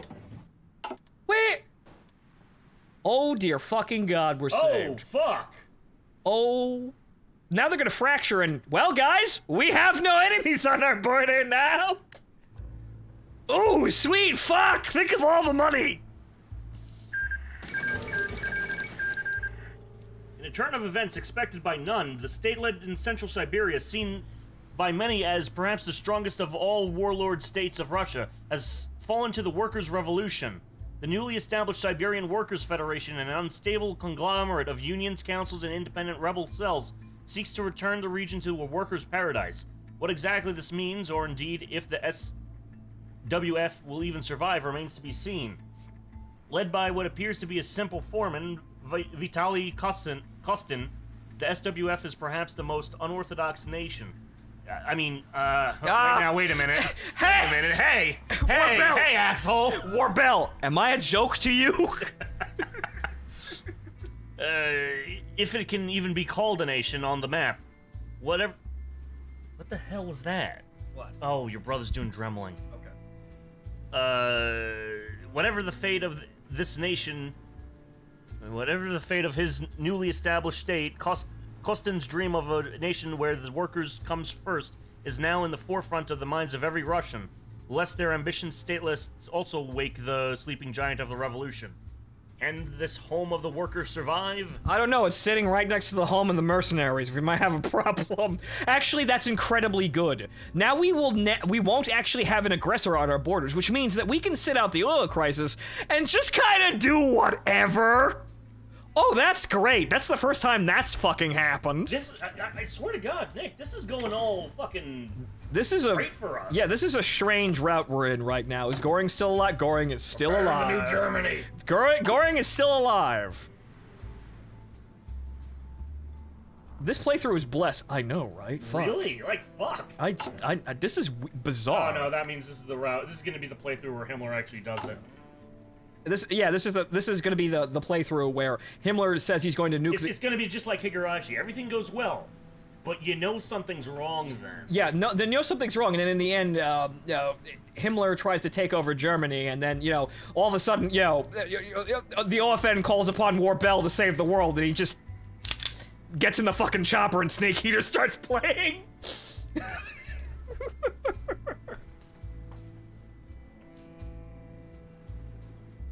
So, commission the SWF to manufacture weapons for you. I would, but, I don't think I can. So they're gonna actually fracture into a bunch of smaller nations that do literally nothing. So that means we can sit here and just kind of do whatever. But yeah, we are very quickly approaching potentially the timeline wherein Warbell takes on Goring and Himmler to save the world, which... just gonna save right fucking now. I'm just gonna fucking save right fucking now. You can call it something else, otherwise the autosave overlaps. Right. I'm just gonna save right fucking now, because things are actually going pretty well. Big PP power Craigasm. Yes, I'm sorry, sorry, I dropped my large political power count from my magnum parliament. Thank you, Opa. Welcome back to the show, sir. What's Japan looking like, out of curiosity? I don't know. What's going on here? The bad hasn't happened yet. Oh, it's over here.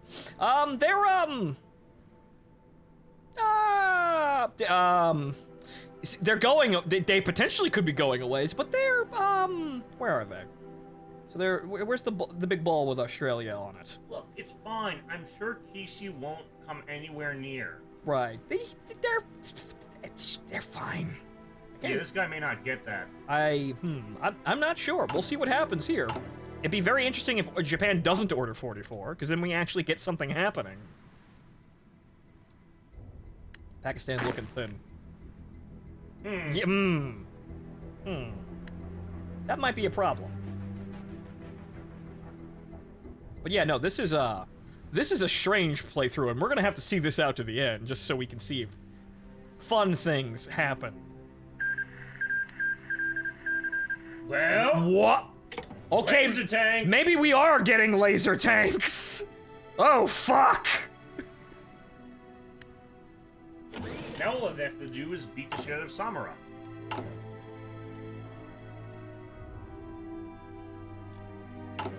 Yeah, this is becoming a very interesting timeline here, but right, so now we'll get our industry up, and we'll make sure our divisions are fucking spick and spam. We've got strategic theorem basically padded out, so we'll be good. Hotline America. Eyes and ears of America. And then we found him face down in the goddamn mud with his pants down to his ankles. Singlab laughed like a hyena, his old friend Warbell's familiar laugh echoing back at him from the telephone receiver.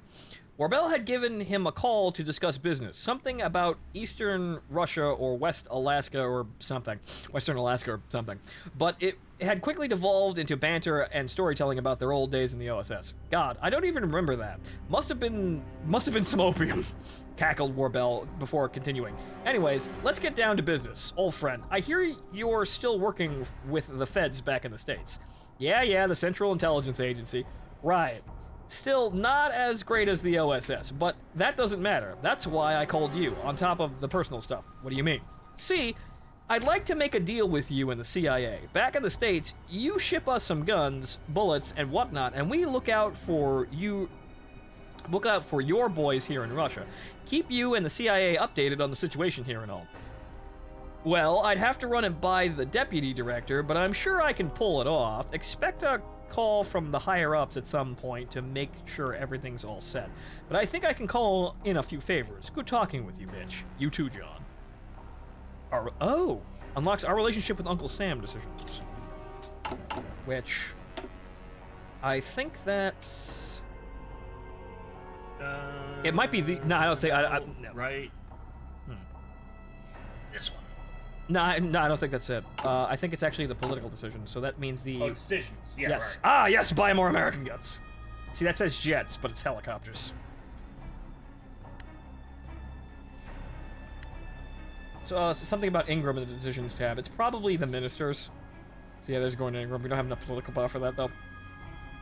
What are those appoint decisions? We already have Ingram in there. We get bonuses depending on if we select one. Yeah, we select these guys. We get, we basically appoint ministers that give us, bonuses for a set amount of time. But the thing is, we can only collect, you can only appoint one at a time, and then we have to wait like 60 days, or some incredibly long fucking amount of time. So you select a temporary buff that moves the slider around here. But so American relations, yes, please. We'd like to buy, but these 75 research bonus for electronics and industry. We will need these. We will need these. And also, calm down. They're only sabers. They're really only sabers, which is kind of disappointing. Oh, I mean, in Russia, that's a big. That's CAS, and that'll help. But no, that's just fighters. Okay, so what do we want to do here? Govern like Cincinnatus, right? Or rule like a Caesar. We need political powers. What the fuck? So let's see here. Which gives us political power. It gives us stability, yes, but less political power. Or daily political power gain, war support, and also damage to enemy garrisons, I suppose. Minus 10 damage to garrisons. Oh, so stronger garrisons. Actually, so less drain on the manpower, but we don't have to deal with that. We'll have to deal with that temporarily while we engage, but we're not going to war terribly. So, Cincinnatus is a good guy option. This is true, but, we need political power to do literally fucking anything. So I'm gonna go the Caesar route, because I usually go the Caesar route. The stability will give us bonuses eventually. However, we can also just force stability by using political power, so, I'm gonna do it that way. So we're gonna rule like Caesar. Through sheer perseverance and luck, Warbel has gained the possession of his homeland from the treacherous fascists and communists that infested the Far East. Many have condemned his reign over the peoples of this stretch of Russia as dictatorial and iron-fisted, expecting democracy to follow in the wake of the American-aided army. It is not to be so. If there is no one to seize power, Warbel reasons it shall find itself seized, and he cannot allow that risk. Though the plebeians may jeer, it is ultimately in their favor that he takes the reins of chaos. The Republic shall make no political promises to the local civilians. Let them mock and let them revolt. For those who bear their crosses must carry them in silence. Better to live a day as a lion than spend an eternity as a sheep. This is basically saying, yeah, no, we have no commitments. We will run this shit, and things will be stable. How? Figure it out. Yes. We really need... basically, this entire tree, as I have discerned, is how you run your state into either passively stable or gaining political power. And we need fucking political power to do anything. So honestly, amping political power is probably the best decision out of this. Obviously, it's a choice, but in the end, the best benefits and bonuses we can get out of here is just haha political power. Oh no, we are 100 million in debt. Oh no. That's gonna go away real fucking quick after some things happen. Real fucking quick. Which, additionally, also, half the debt. So, that's liquid reserves, which we do get some, but we'll get more. Alright, so, unassigned divisions. What do we got here? Oh, right, these guys are coming off the line. Good.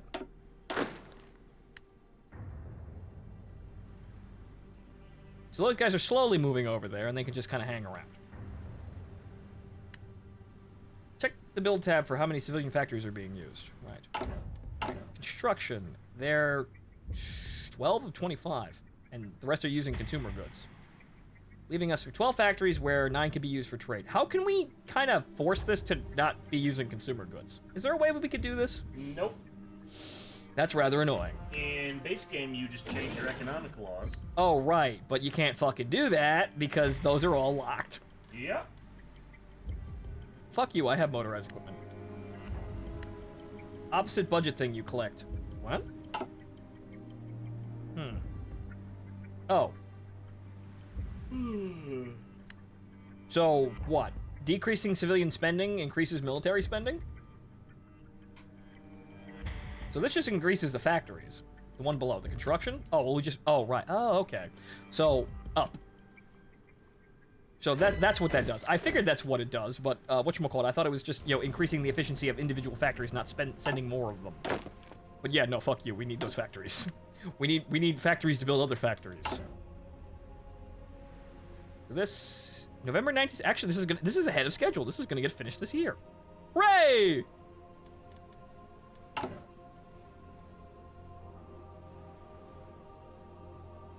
And then we have... No, however, you did just destroy all of your political power.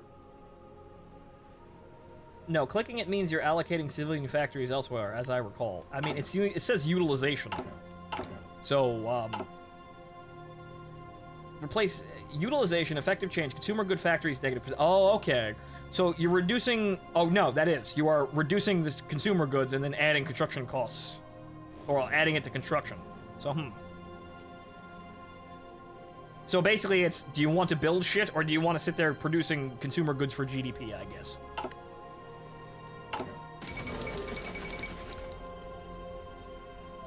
What now?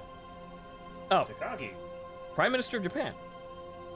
Moving on, though. If we sit here, we're gonna be here all night if we sit reading these, but... Usually Takagi's in power when... We'll keep an eye on that But then situation. again, that's part of a, that's part of a random event that appears in China, so that's up to La CIA in their discretion. I wonder what the CIA's response to Order 44 is. Oh dear God, the horror. Anyway. Right, so we still have quite a lot of time to get through before we actually are able to do anything, so we're just gonna have to sit here and wait, unfortunately. We're still, even though we got helicopters from Uncle Sam, we're still going to have to wait. Bad news! Mr. President, there has been some unfortunate news from our western border. It appears that one of our ranking mercenaries, a John Peter... John!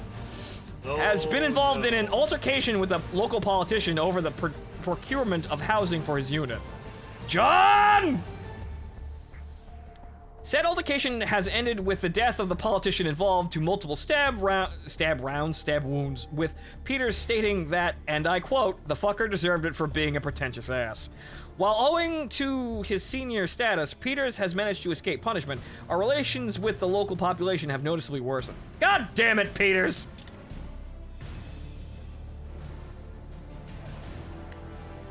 But in addition to that, we actually have room for artillery now. So, It's 300 defense. Good, so that goes down there. It's 300 defense. And that's also 300 defense, owing to the fact that it's elite infantry. So what we're going to do is we're going to give them artillery.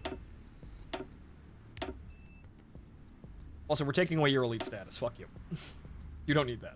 But then again, also, we only have one. So we're going to give them one artillery. Right, so these guys are going to be our standard units, because we can kind of skip around and get some other things done. So right, so what we're gonna do is, all of our units are special activities units. They're not really special if they're all just, you know, normal, but yeah. Uh-oh! Oh boy. Apparently Himmler finished his bunkers. That's not good. Burgundian bunkers. Shocking news out of the hermit state of Europe today. As the Swiss government reports that Burgundy has begun construction of a series of large bunkers in the Western Alps. The move has earned much scorn from critics of the Reich, who say that they are hidey holes for the Burgundian leadership in case of armed conflict with Germany. The Ordnungsrat in a rare communication with the outside world, has issued condemnation of the infidelous lies of the Swiss. Fuck the Swiss. But has not denied they are building bunkers. It remains, but it remains to be seen why they are wasting time on this matter. The beginning of a Burgundian spring? Just more corruption. No, it's something far worse. Okay, so these guys. Yes. So we're gonna swap these guys around here. This is a bit of stupidity on my part, but oh well. Okay, actually no. That's the first one. They get to stay as them because we're actually using their fucking template. So right. They're just elite infantry. They're just really good at their job without actually being part of the special forces numbers. We might actually upgrade them to all special forces if, you know, the allotment allows. Some of those units are going to be, you know, we're basically going to field as many, you know, special forces airborne divisions as we possibly can.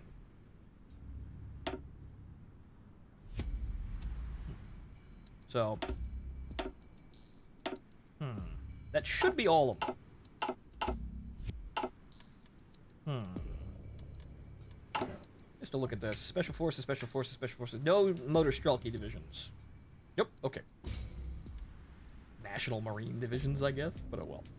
Right, so now they're all using the special activities tab there, and, well, that's kind of the opposite of what should be happening, but oh well. Anyway, okay, so now, next decision. Integrating the NKVD, make use of the black shirts, aka the fascists in our midst, or, you know, executive orders here. Well, executive orders happens either way. Yeah, right, so. NKVD or the black shirts. Right, so, again, I think the black shirts give you more political power. Actually, it's the same.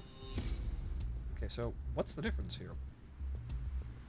There isn't one. Do you want to be Nazis or do you want to be commies? Actually, yeah, no, you get different ministers. That's it. Well, to parse my thoughts, Nina was half Russian, so you know what? We're gonna make friends with the NKVD and tell them to stop their shit. They're good at their jobs, but we want them to not stop doing their jobs for the reasons they're doing their jobs. We want those reasons to be our reasons. Oddly, your fledgling reunified Russia is reminding me of post-World War II Greece when under the rule of the general military junta. It's kind of what we are. Okay, so we'll go with NKVD. When one speaks of the NKVD to the Russian locals, the surest reaction that it will elicit is a groan. Infamous for their authoritarian practices to keep order and uniformity towards the communist orthodoxy, they might be a tool through which Warbel and his republic may halt dissent. The president himself is not a communist, but in these ways, no one can afford to be dogmatic. An alternative would be using the Russian fascist thugs. However, if there is anything the local despises more than the NKVD, it's the RFP. Should Warbel decide to integrate the NKVD, the Republic shall retrain them to be a vital asset of the state. They will be given police ranks and the duty of keeping the rear guard while Warbel's soldiers fight in the front lines. The NKVD, although it is brutal, it is a lesser evil compared to the RFP. Warbel is a mercenary. He is in the business of choosing lesser evils. I suppose so. However, this, can you say coup attempt? While we're all busy here, but actually that's not going to happen because, there we go. It's begun. Now they're fracturing. But yeah, with the NKVD, it's the widest net. They're probably going to have the largest amount of officers and trained personnel in order to actually do their fucking jobs. Whereas the fascists have been basically larping around pretending they run the show. So, okay, yeah, no, this is actually they're fracturing, which means that these people are not a threat. They are going to be a bunch of morons that don't do anything. We're good. Congratulations, we have a buffer state of morons. We're fantastic. Useful idiots. Yes. Useful idiots, if you will. Okay, so let's see here. Yes.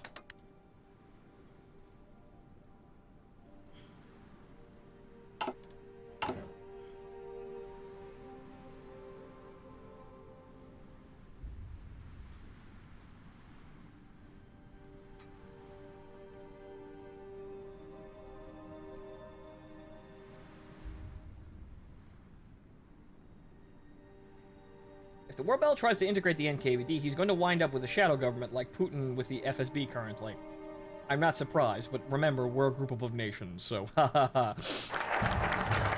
alliances of convenience. Usual mercenary things. Gurgen Assyrians? Could see his frozen breath leave his mouth in a halting, shaky rhythm. As he lay on the ice-cold cellar floor, he'd been hiding for a while. He wasn't quite sure how long. After the Supreme Soviet fell to Magadan's dogs, he wasn't an idiot. He could see the writing on the wall. A communist and an NKVD agent, there wasn't a chance he'd survive here. So, like some manner of vermin, he had hid. For so long, that is, until he heard boots crunching snow outside of the cabin he had found refuge in. How could they have found him, he thought to himself, hearing the steps come closer and closer to the cellar doors. There was definitely more than one person coming, he thought. He was sure of it. Before he knew it, the darkness of the basement was pierced by daylight. As the doors were thrown open with a dull creak, Gurgen froze, shunting his eyes. Gurgen Assyrians? Spoke a voice from somewhere he could not see. Slowly he opened his eyes, pressing his numb hands into the ground to push himself into a sitting position. Not quite sure you can hear me, but we have an offer for you. Shivering, Gurgen replied, Who the hell is we? United States of Siberia. We could use men of your particular peacekeeping talents. Still cold, Gurgen raised an eyebrow at the name, but ultimately opted to disregard its absurdity. Better than freezing to death in a dusty basement. Very well. Why me? We've recruited a number of ex-NKVD agents. We could use one more. Besides, your friend here with me... Genik Lushkov gave you a... Shit, that's a name I recognize. Gave you a stellar recommendation. Gurgen sat up, grinning at the name of his old comrade. He limped with stiff legs over to the steps and climbed out of the basement, into the light of day. Back to work.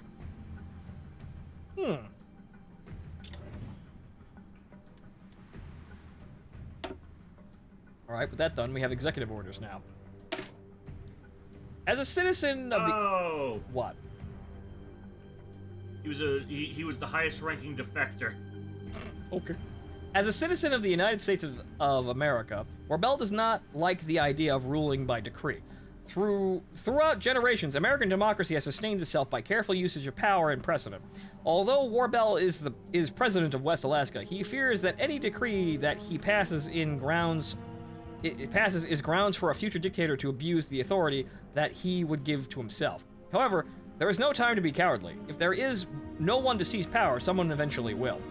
The people of Russia do not have the American luxury of an easy life that they can take for granted. In a fight for survival, no one can afford to hold back. The people of West Alaska may be unhappy, but this is the only solution. Caesar saved the masses of Rome not through concern for their liberty, but for their well-being. Disappointed they may be, but they shall live. But live they shall.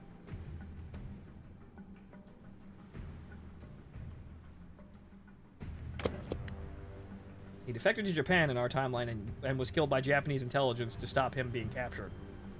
Well, Yep, that sounds about right. Your old military district has defeated the thief territory of your... Actually, that's Wait a minute.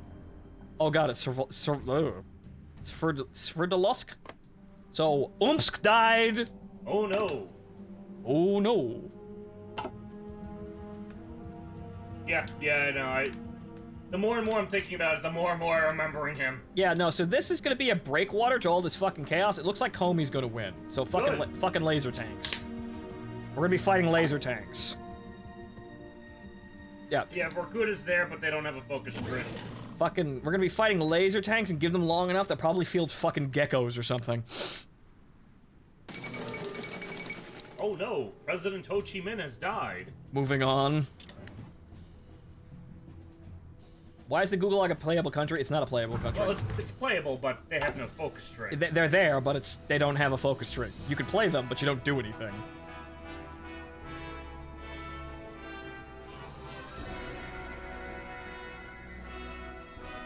I need to approve American relations.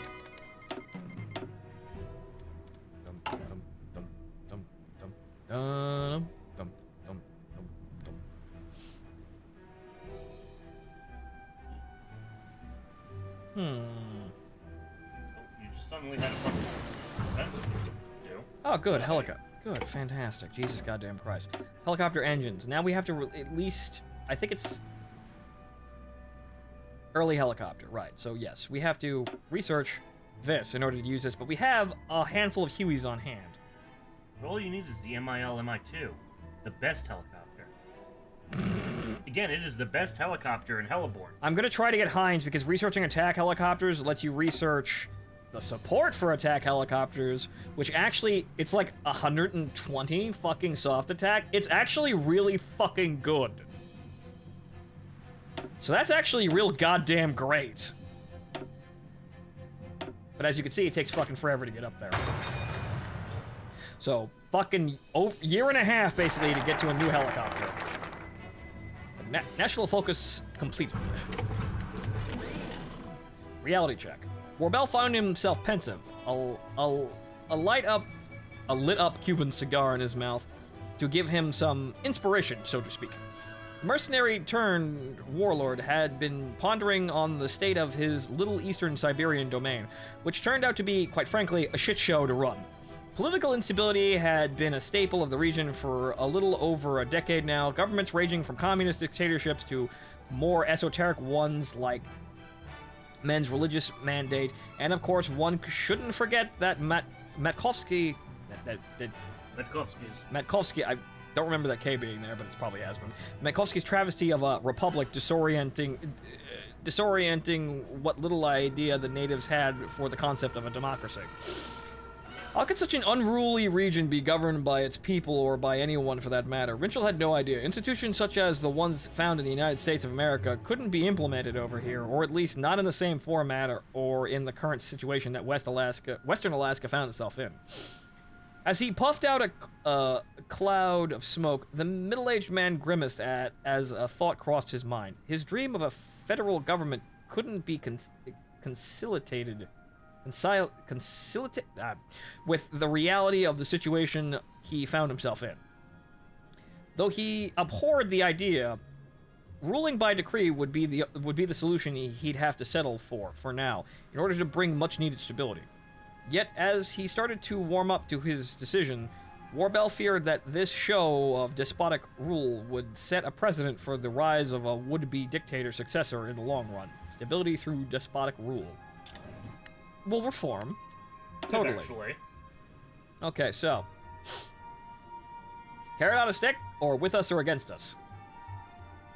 Actually, not with us or against us, because that's negative fucking political power. Fuck you.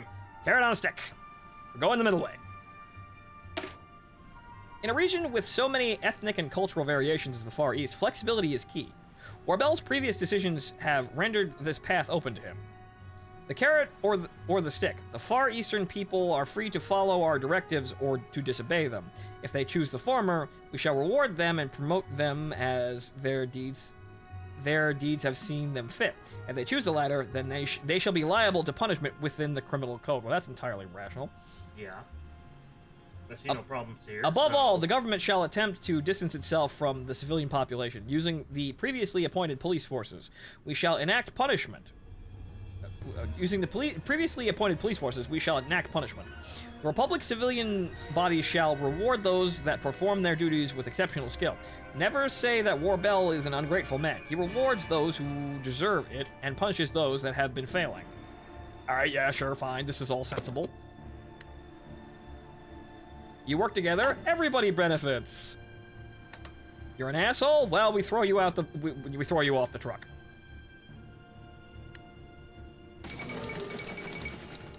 Oh boy. 35 day. Actually, yes. Recruit mercenaries. Come to West Alaska. Live a life of freedom and adventure. Be a man among men. All of these things. All right. See the world, they said. Okay, the battle for Italy. After the collapse of the Triumvirate, the Italian nation was left with very few allies. Despite its central position in the Mediterranean, for the most part, Italy remained alone, and it seemed it would stay that way for a long time. However, both the OFN and the Co-Prosperity Sphere have recently been making overtures to the Italians in an attempt to align with them. With their spheres of influence. While these overtures were very quiet at one point, the realization that a rival was also attempting to convince the Italians to join their side had made both the Americans and Japanese much more open and public in their attempts to win over the Italians. International relations experts agree that the prize of Italy is quite bountiful, with their control over a large amount of the world's oil supply combined with their control over the Suez Canal, which would give either alliance an incredibly powerful foothold in the Mediterranean. Of course, the Germans watch these negotiations with bitterness, as this will give one of the great power blocks of the world a direct border with the Reich itself. Could Italy be the tipping point of the Cold War? Yes. Well, good luck, Europe! Meanwhile, over here, basically equal the size of the entirety of Europe. Yep.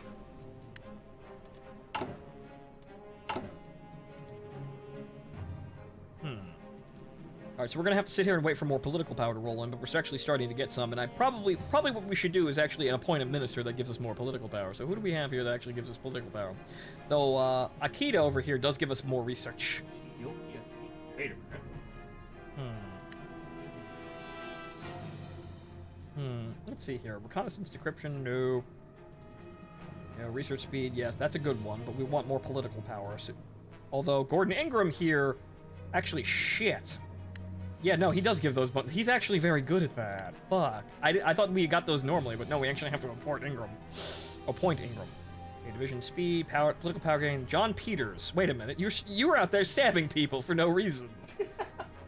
John! Okay, experience gain. Training, leader cost, training time. Recover cape. Political power gain 5%. That's probably better than Peters' bonus of plus 0.10. Probably. Political power gain, 10%. Same. Let's see here. Political power, 20.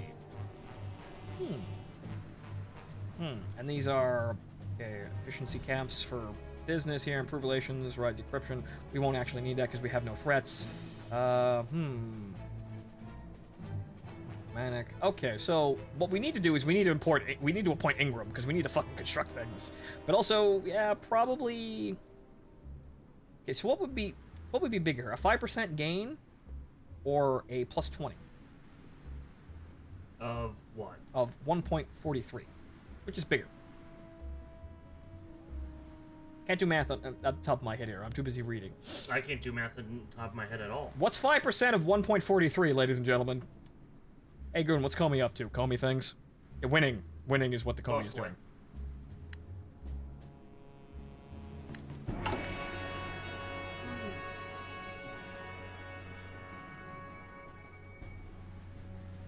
1.0715.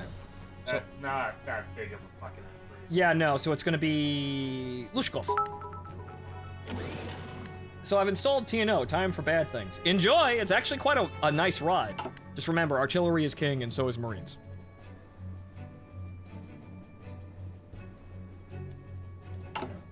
How's Pakistan? How is Pakistan?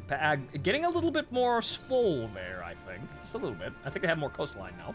They're exercising. Yes. They're going to the gym. Things are looking up for Pakistan. Is our control? What's the two faces of West Alaska? But hang on here while we look at this. Okay, so that factory's about to be done. Good. Right. Okay, now we have a shitload of political power. Okay, so wait a minute. Does not have Gordon Ingram. I have Gordon Ingram though. He showed up. What the fuck? Wait, no. Oh. He's already there. Never mind. That's a passive bonus. That's what I thought.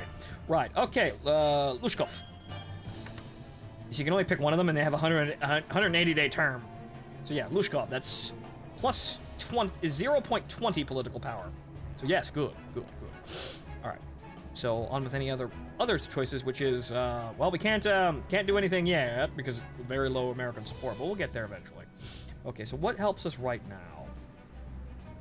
That helps us right now. But what else we got here? 50% resources. Education funding, heavy machinery. These need to be done, but we'll have more than enough political power to make all these work too.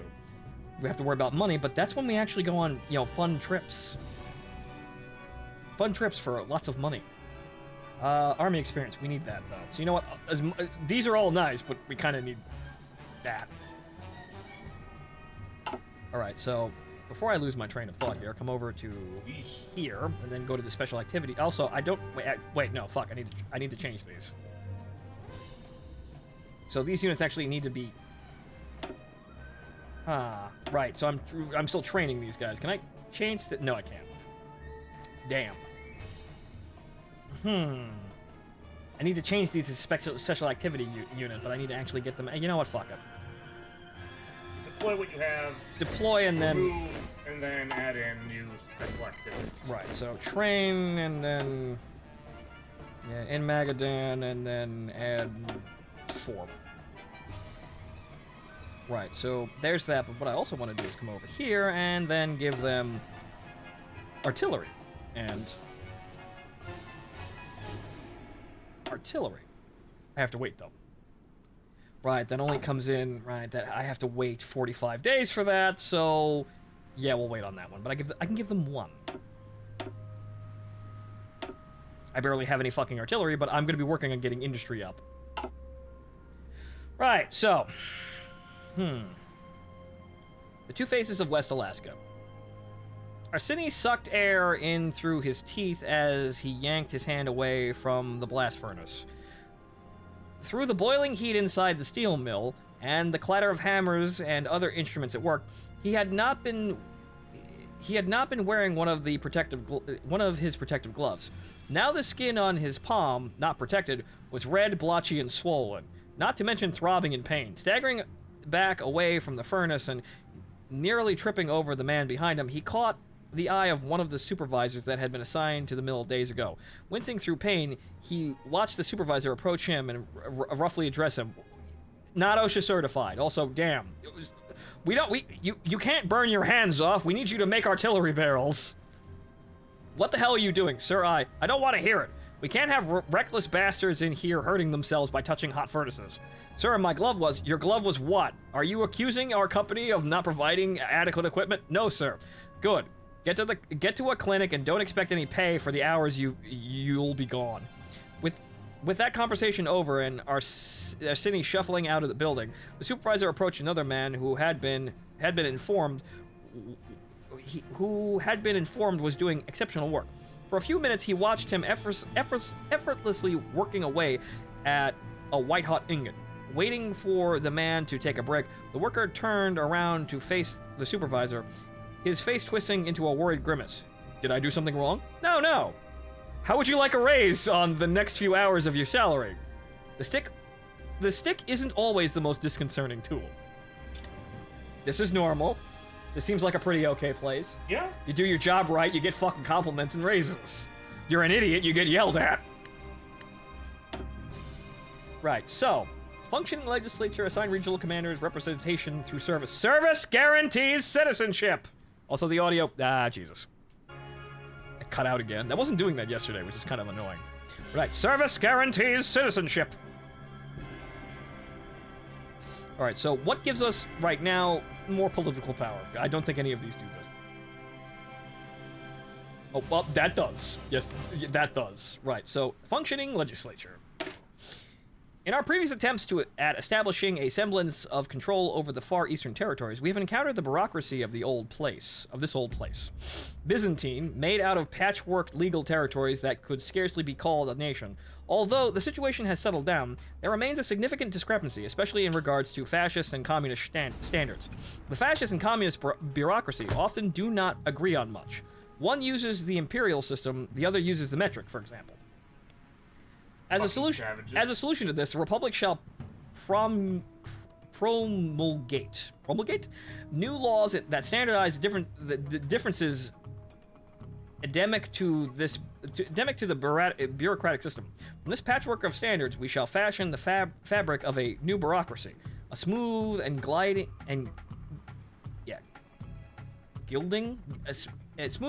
citizen service that serves its people well. Okay.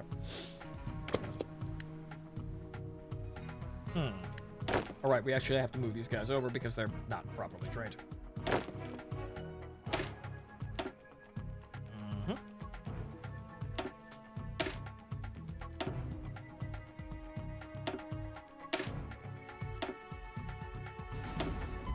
Right, so at least these guys are all standard infantry. So in the end, the Pavlov's bonuses aren't going to waste. So this is our bulk forces that are going to defend our borders once we actually establish any of that. So our border patrol is it's working out here. Working out real good. Oh no! Oh no. Anyway. Oscar's finally dead. Good. Oh no.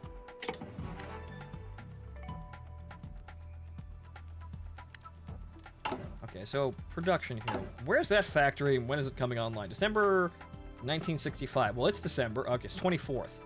Fucking Christmas Eve. How about that? Your gift is more factories. There it is.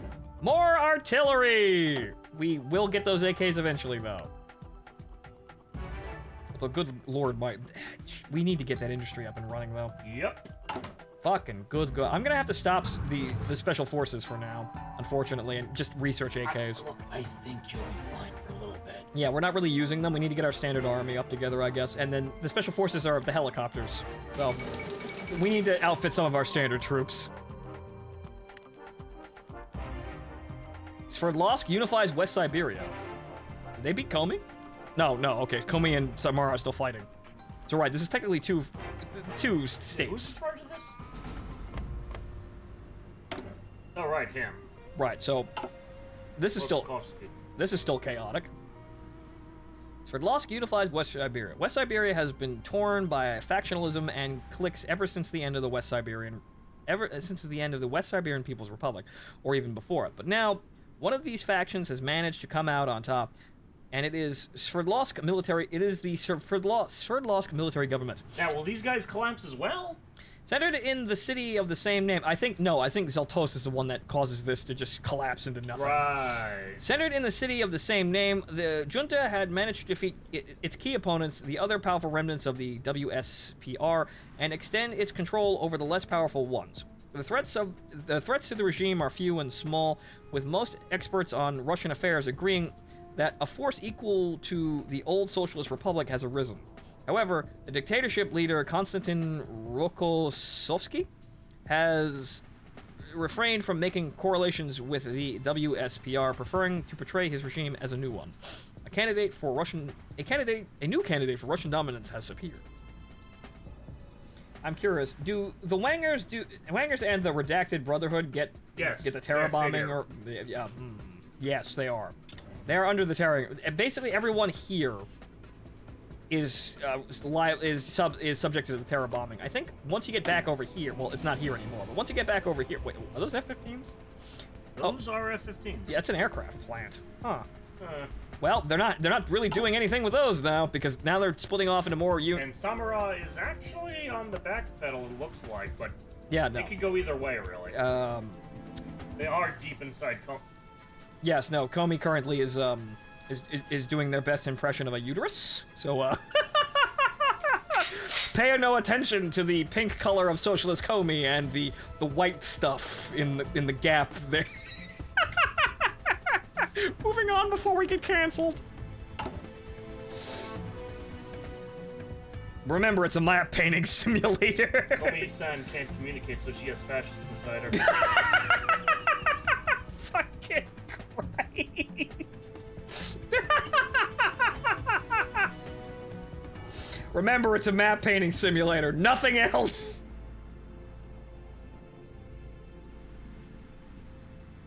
Can do. Ow. Why am I being abused today? I don't know, Skypeon said do it. Hibiki, why? Okay, industrial equipment, what do we got here? Educational funding, scientific research, yes, this all works out here. The funny thing is, this bonus for industry doesn't actually apply to the one currently in research. So that's gonna still take 30 days, I'll wait on that. Actually, you know what, I will grab that. But the infrastructure needs to be done, but you know what, I will grab worker educate, what is it, industry. Poverty release programs, it is... bonus for industry, worker training, and right. So, where's the bonus for industry? Right. Okay. So grab that, and then the next one will be infrastructure.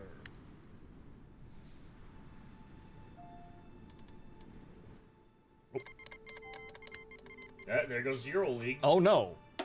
The EuroLeague declares war on. Will Lysenko survive? No, he won't. And it's probably better that way, that the Black Mountain crumble and nobody talks about this shit, because shit got kind of weird in there. But that's them. They're doing stuff, and no, wow, they immediately lost the fucking mountain. That's where Magnitogorski is. They immediately lost their fucking cap. Jesus Christ. Sorry, Lysenko. Yeah, no, you just fucked all that up. They immediately lost everything. So yeah, so with this out of the way, we can go back here and research this, but we need fucking AKs. We need fucking AKs. Do we need AKs? Yes, we need AKs. It's a nice bump.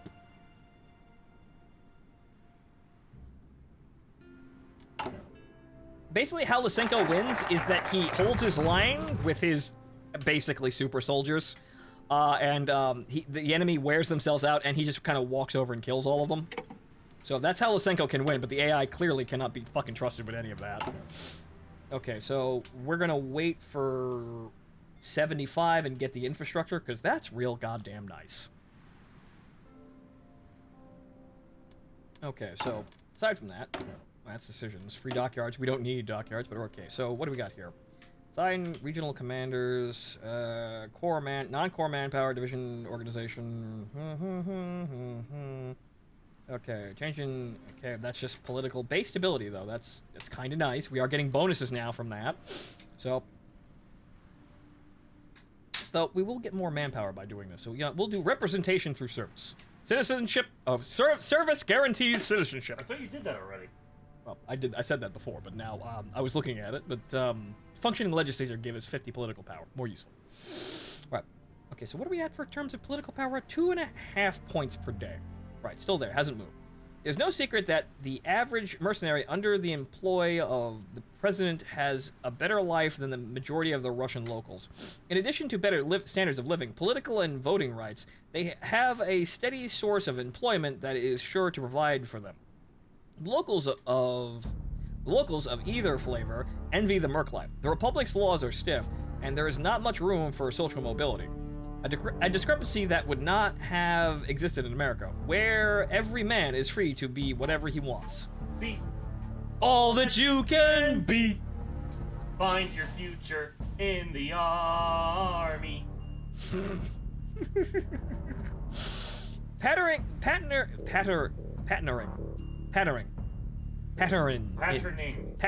Yes, patterning his government on his home country's model. Warbel aims to fix this.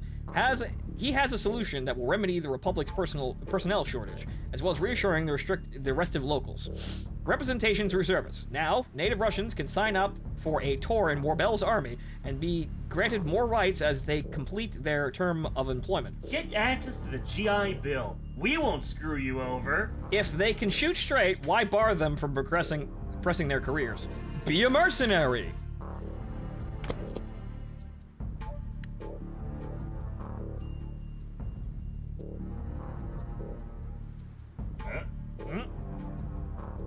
Who did what?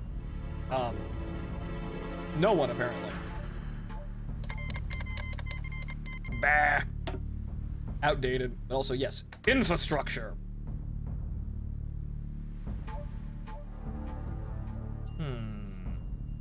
Okay, so we're leading towards the collaborators here, but we don't really want that.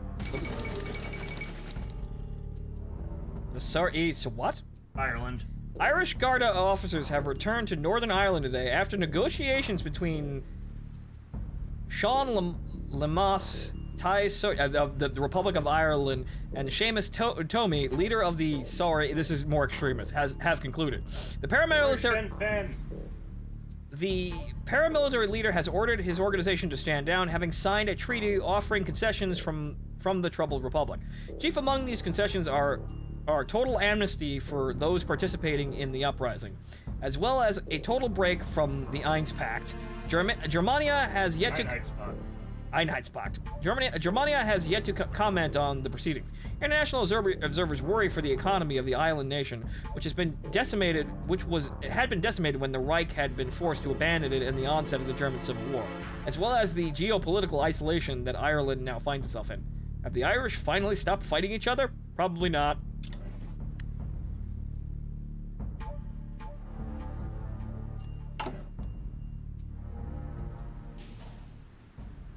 Almost there for industry.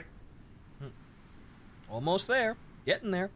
And then we actually get to increase our factory output for fucking once. Jesus. Basically, they're a commie IRA. Yeah, there's a lot of things going on in Ireland. So here is get the fertilizer. Tau search is pronounced T-shock. Fucking Irish. Fucking Irish things. Do we look Irish? Well, I mean, we drink like we're Irish, but we're not Irish. Okay, so as I've managed to suss out, yeah, vertical organization sounds nice, but apparently horizontal is better overall. I'm not quite sure. So, So this gears up production faster, but we're not going to be moving our factories around. So, Cap based plus 10% free repair, plus 15. Horizontal lets you build more factories. This is true. It also increases factory output just by a raw amount. Also, the efficiency growth, but this also reduces cap. So basically, the factories do get more efficient as they produce the same things over a long period of time. However,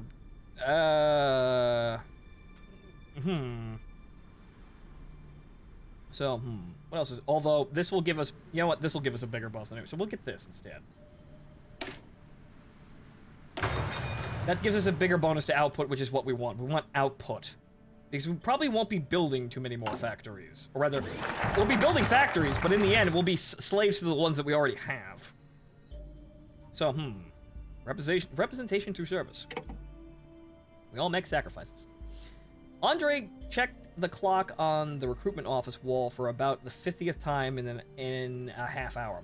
When he had decided to sign up for the army, he assumed the line would be much shorter, but he'd arrived to a staggeringly long queue that he was now near the end of. Really, he had no idea who in their right mind would choose to sign up for this paradox of an army. But here, he was standing in line. He had no other options anyway. His father had been getting sicker and sicker, and his worthless factory job wouldn't cover the medical bills. Ever since the old man had come back from the war in the West, he'd been getting sicker by the year. Andre had no idea what had happened. Maybe it was the bullet in his thigh. Maybe it was the months spent in the mud. But he hadn't been able to pay a doctor to treat him, much less diagnose him. He'd been just about ready to call it quits when he heard about the new recruitment program. Not only were they promising new rights for when his service concluded, but they extended to his family as well. Come join the mercenaries. We've got great family plans. Dental plan. So he told his old boss at the munitions factory to shove it and came here. To stand in line and check a clock every 5 minutes. Finally, he was stirred from his thoughts by the man in front of him, leaving the line. He was at the desk now, where a broad-shouldered man in uniform sat. "Good morning, friend. I trust you are here to join up," he said. "Yes," replied Andre, resisting the urge to sardonically ask him why else would he be here. "Just sign here," he nodded, sliding a paper in front of the soon-to-be recruit. Andre stared down at the blank space, waiting for his signature. "It'll all be worth it," he muttered before signing away his rights in hopes of more in the future. We'll see. It'll be fine.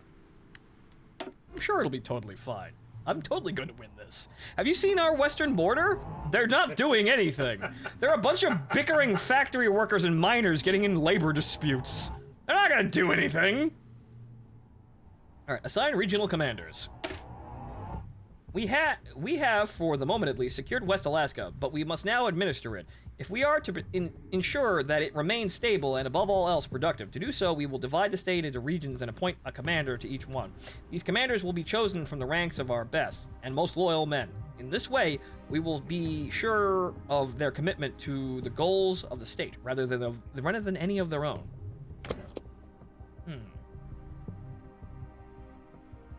Yes, we could just cheat and stamp right over them, but where's the fun in that? Yeah. Also, that sequence breaks the ever-loving fuck out of the game and ruins like half of it. So, what are we short here on? Guns. We don't have any more guns. It's kind of short on guns. We have a deficit of guns. Yeesh. This is why we need to get our fucking industry up and going. Alright, so in terms of what we can manage here, but then again, there are training out there. Actually, we have 21 Army XP. So actually, we finally got that. So you know what? We can probably... The Marine divisions are probably going to have to be edited here, but they're they're okay. The Special Activities units are actually looking slightly better. Probably because... Well, hang on here. What's the difference here? I think they have more infantry. They have 6. Or the wrong one. Yeah, they have 6. They have slightly more of everything, and the elite infantry are... They're edging out there, but the Marines will get bonuses, obviously.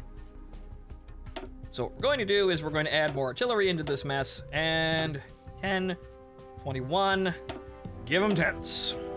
Congratulations, this is basically done now. We can edit this further in the future, but that's basically done. So what we're going to do is we're going to cease the drilling here, because holy fuck... We really don't have enough to keep this going forever, but now we have a mostly trained border guard. In which we will now organize them here, because there is no fucking threat. There is literally no fucking threat from these people actually declaring war on us. So we'll send the border guards to do the border guard thing, so they're over here. Meanwhile, our special forces units will then proceed to drift off and go handle some personal things. Mostly trained border guards armed with sticks and stones. Nonsense! They're elite infantry. They have sharp rocks. What about pointed sticks? They've got rocks on sticks. Ooh.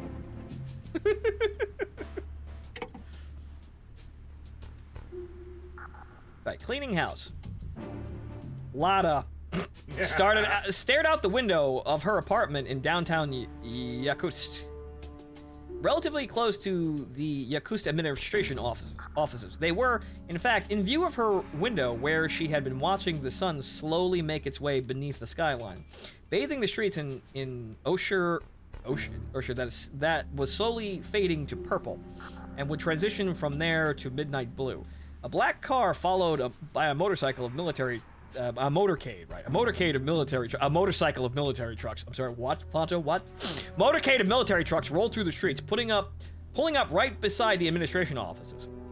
Intrigued, Lotto leaned further out her window, gripping the sill and trying to discern who was climbing out of the car. No one she knew, that's for certain, nor anyone who had ever been seen on a ballot or appointed by the Soviet. No, it was some variety of high-ranking military men. She never could get down the specifics of uniforms in the newly forged USS. United States of Siberia. Yeah, it's USS and not USA. But the man certainly had the entourage to prove his rank. She watched the little ant-sized man enter the building along with a few soldiers. After a few minutes, more figures exited the building. Only it wasn't the soldiers. It was the administration staff to the building. Lada stared at the window with deep concern as most of Yaku's government was ordered out of the building, presumably to be replaced by the man in the fancy cap and whatever staff he chose to keep. Worriedly, she stepped away from the window and went to go turn on one of her lamps. The night being quite dark by now. Returning to her window, she closed the curtains and went to go sit down and ponder the changing times. A junta right in her backyard. Yes. Knock, knock. It's the military. Okay, drawing the districts. Although the Republic may suspend democracy for the time being, it may not remain that way forever. Whether he is a Caesar or a Cincinnatus, Warbel must eventually turn to answering the questions of the people. Where do they stand in the Republic? Is the Republic a manner of dictatorship where the stated political rights are restricted indefinitely? These questions bubble in the thoughts of the Far Eastern Russians, who saw the unlikeliest of all candidates triumph over the fascists and communists. To answer their anxieties, the Republic will make some headway to accepting democracy as its form of government. It will enter a preparatory stage. We will draw districts, establish voting booths, and devolve some government authorities to the municipalities and cities. And then rig it all! Yes, and then rig it. We can complete the process, but not now. War stands on our gates as the Central Siberians triumph over their own conflicts. No, they don't. Actually, they've been consumed by one, and they're completely worthless. Victory is greater than freedom. Yeah, I don't think we're gonna have any problems with these guys. They don't do anything. They have no Who are the other one? focus trees. What's the closest Republic Free Workers of Cyprus? Free Workers of Siberia. Siberia Workers Federation. The Reformed Siberian Socialist Workers. Yes, we're the Reformed Siberian Socialist Workers Republic. Yes, we are the real Siberian Socialist Workers Republic. That shit-eating grin. I don't know who. Authentic IRA. I have no idea who this man is, but I already hate him. They're not gonna do anything. But our border guards are just gonna stand there, and eventually, when we're prepared, we'll just walk over and then proceed to beat the shit out of them. Or maybe we'll just unify them because they're all incompetent.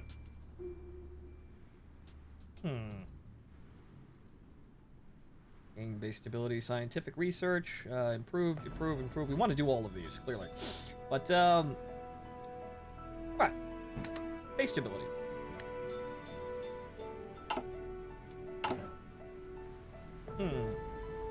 As you can see, our economy is at quite a deficit for anti-tank grenades and artillery pieces. We'll get that back, though.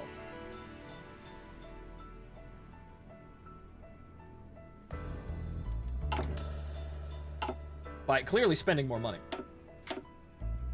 And also... construction go up. Construction go up to 100%. But we're getting there. Production will improve, and then we'll continue to do as we can. The biggest thing we have to do is research some more things in order to make our units, our border guards, and our away teams actually, effective. And, then that's about it. By the end of this, of course, we have to have defense up to 1,000 and soft attack around 1,000 in order to fight the good fight against the communists with the laser tanks. But we'll get there. Speaking of, how are they doing? I don't know. How are they doing? Dash complete fucking chaos. Check back later. Yeah. That's a big fucking mess. One of these places is going to win. It's either gonna be the Nazis or the communists. You put a cloud, like a cartoon fucking smoke cloud, just stock punching sounds. That's basically what's going on. Okay, so legal path to collaboration. Mercenary state. Negative political power. More political power. Yes! What can one say that will besmirch the name of the mercenaries? Those brave men and women that answered Warbell's call and hailed from across the world to heed his rallying cry. Those who have been with him since the beginning. Those who deserve the world. Those who hold up their part of the sky. And what can we give them but the adoration they deserve? If it were not for these brave pioneers, the Republic of West Alaska, the shining beacon of liberty amid a wasteland of dictatorships, might never have existed at all. Now is not the time for doubt. We shall issue more calls, more cries of rallying spirit to gather those homeless in their home nations and to give them a reason to live, to fight. The locals and collaborators might not like this. However, as Warbell often says, fuck them! If we are to triumph, we can make no compromises. Army experience, plus 25. Fuck them. Actually, not really. We like them, and we need to actually maintain a balance between the army and the civilians. However, yeah, the only reason you're going to be under a mostly benevolent rule by the mercenary state is because the mercenaries came here and risked their lives. So you're going to respect them. So yes, how's Pakistan doing? No change. No change.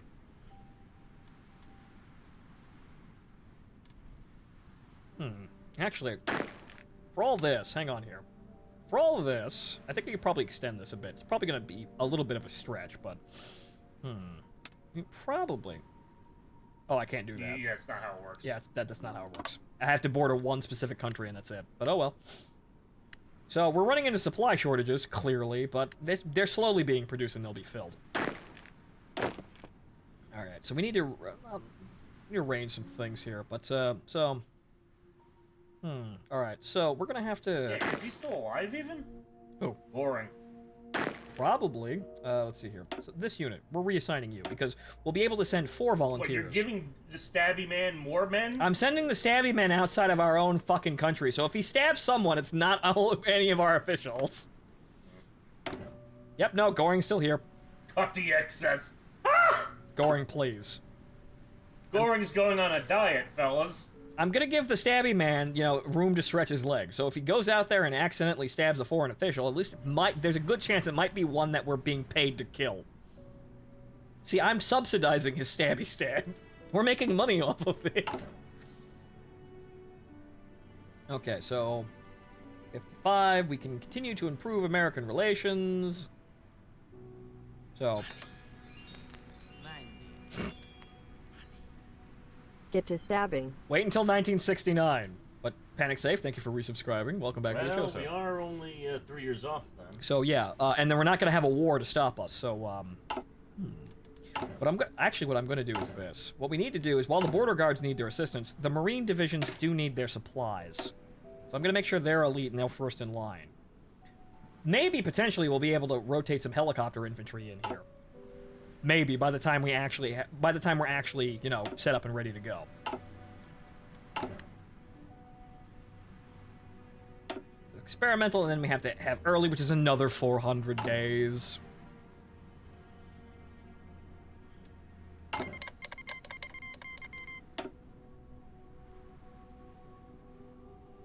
our political power is... Actually, our political power has shrunk. What the fuck? No, it just gained. No, it's not one. Oh, right, a minister. Actually, but no, he's still there. What the fuck? No, it's on cooldown right now. No, that's been like that. No, what? I don't know that. Why did we lose so much political power? Probably something you didn't really see.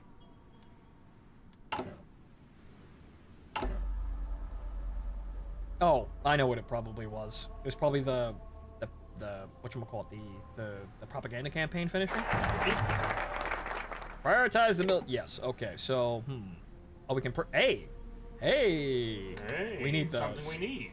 Right, so, Import heavy machinery. We need to improve, well, we need to improve industrial equipment, because that's actually probably one of the bigger ones that gives us better shit. Or rather, a big production increase. But by dawn's early light, far to its east, a new sun is dawning upon the desolate Russian landscape, so long dominated by authoritarian ideologies of communism and fascism. The lands where the lights touch shall know the rule by a fair and gentle hand, whose force is firm, but whose grip is steady in these troubled times. The United States of Russia. Yes, the United States of Russia. Will, with its sister republic across the Bering Strait, has risen to the duty of salvation of the Russian people. Soon, democracy shall make its way to the people who have not known rule by popular will. And for that, we have one man to thank, Mitchell Warbell III. In his presidential palace in Magadan, where he rules by the will of the peoples of the Far East, he drinks a glass of wine, cheerful. To the west lay Central Siberia, a far stronger foe than any of the statelets that he has ever faced in his progress to power. Right. However, he fears not, because they're nothing. Come superior force, the motto of the Republic shall echo through time. Libertas von Liberbit. Eh? Yeah, someone who actually knows it will tell us. Liberty breeds liberty?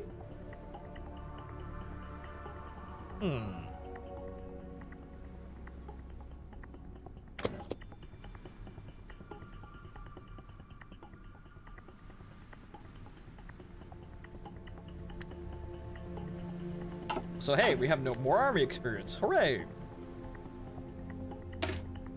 Which means we can force out more artillery. So yes, just more artillery. Liberty through adversity. Ah, okay. Okay, so... Okay, so... Guns, and... Guns, and... Guns, and this is gonna put us in a massive deficit, but guns! And that's about it. And... Yeah, that's about where I want it. About 500, 600. Just, it's just a bunch of really skilled dudes and like 1 billion artillery guns. That artillery gun deficit is never going away. Who owns the pig? Gary Patrick Hemming's Russian wasn't especially good, but it had been slowly improving since his arrival in Magadan. Before him were 2 Russian farmers. Locals of the parcel of land Warbell had assigned him to oversee. Both were dirty, with unkept beards and patched clothing, almost a comical representation of the Russian peasantry. Seated at his desk, armed guards at his side, Hemming struggled to follow the thread of the conversation in their provincial Russian. The peasants jabbered and pointed fingers at one another in an accusatory fashion. Okay, said Hemming in his elementary Russian. Oleg, you say that Peter stole your pig. Oleg nodded. Dark eyebrows bouncing as he scowled at Peter. And Peter, you deny this. Peter also nodded, glaring at his accuser. And I understand that there is no witnesses or receipt of sale of said pig. Oleg scowled. I do not need a receipt. The thief took my pig right from my pen. Liar! Shouted Peter, who was held back by one of the guards as he rounded Oleg. Jesus, said Hemming. Everyone calm down. Oleg, you have no proof that the pig was yours. And Peter, you also can't prove ownership.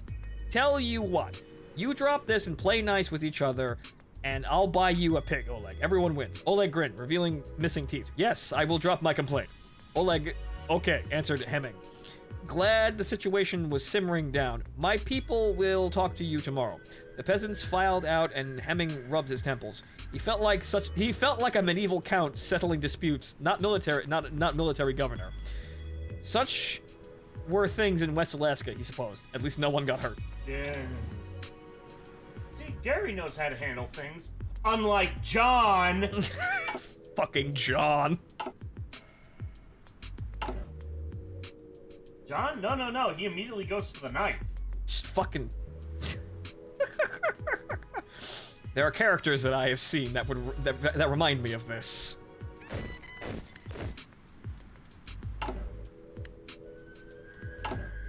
We'll see how John fares before we call John the Revy of this group. AK, a factory. Hooray! Okay, so scientific research, education, funding, poverty, agriculture, fucking everything. Actually, Can we appoint a minister yet? No, 31 days. Science!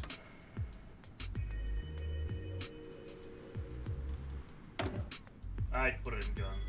Yeah, no, we need guns. Put this. So, really, you're not getting that much artillery. Yeah, no, the artillery's actually sagging quite. It's probably because I keep adding on more orders. Well, yeah.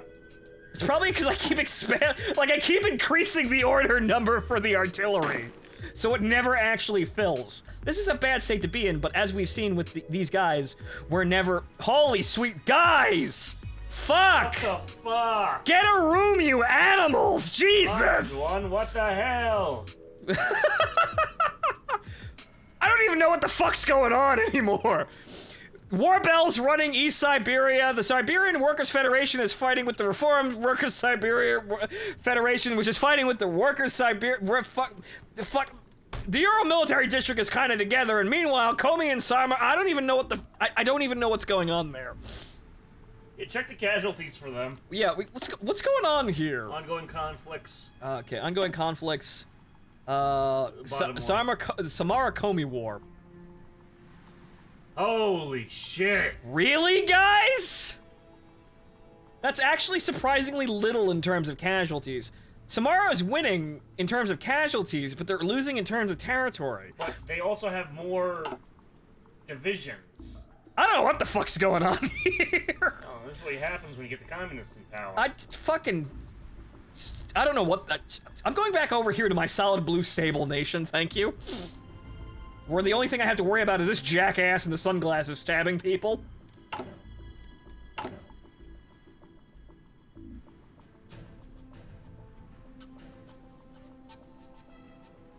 Also, by the way, this doesn't do anything if it slides to one side. So we don't actually have a local revolt if this goes anywhere. We just kind of lean towards this and we get certain bonuses. An important decision that just queued. Oh, that's telling me that I have 30 days now until 30 days. In 30 days, I can appoint another minister. Good. Also, yeah. So there's that. But this doesn't do. This just it determines what these bonuses are. So, this is kind of but we get more manpower and 2% division attack and defense. We're in a pretty sorry state in terms of production and unit strength right now, but we'll get there. We'll get out of this.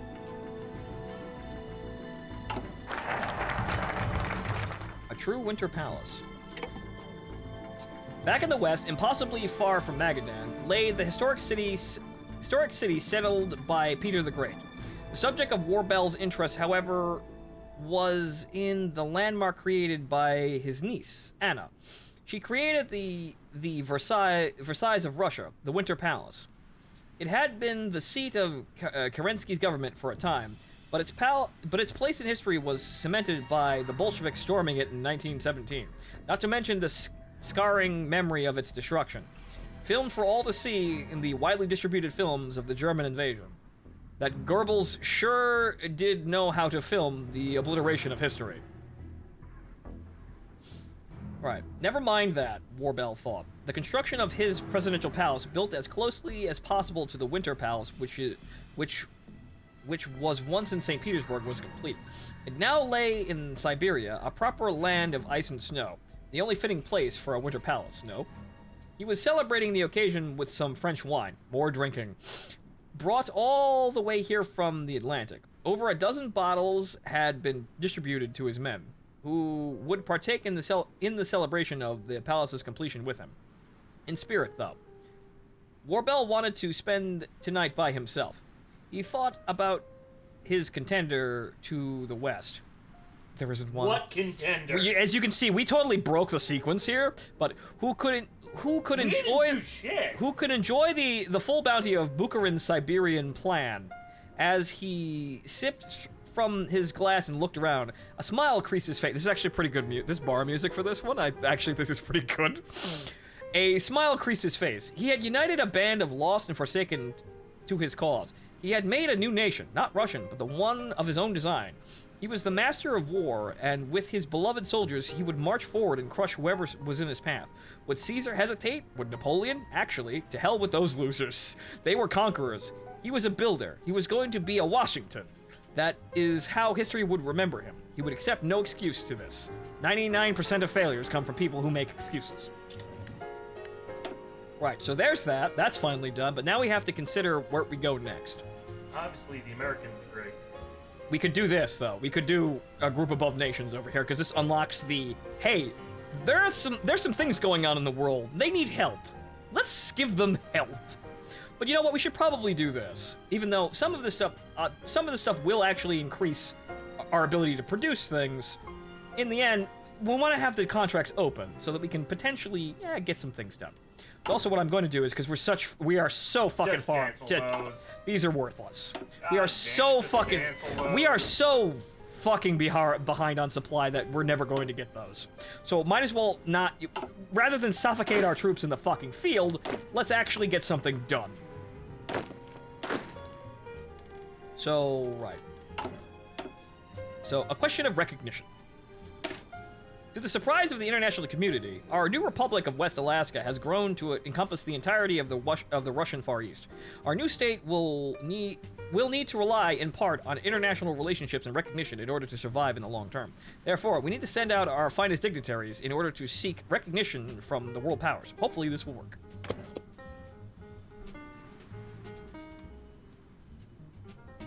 Confirmed. Warbell is Robot Gilman and the USS is the Ultra Smurfs. Ah, yes. We are winning because we have the best codex. That always makes us overpowered every edition. Oh no. Oh no, anyway. Again, literally doesn't matter. Not to forsake the man who made all of these events for, Asia as a whole. It doesn't involve us, and I'm reading out loud for hours at a time. Okay, so... Grab one of these, and then we'll hold bit to elect a minister in a couple of days.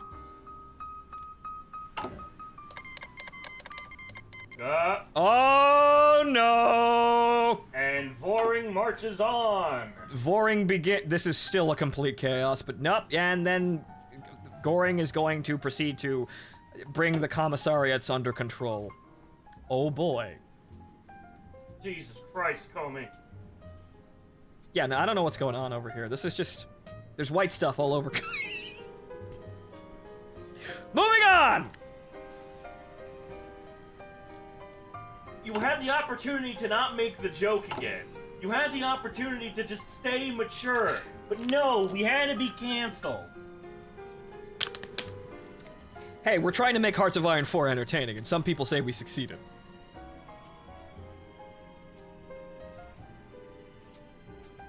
And he's already hit me upside the head, so no, it's fine. Payment secured in full.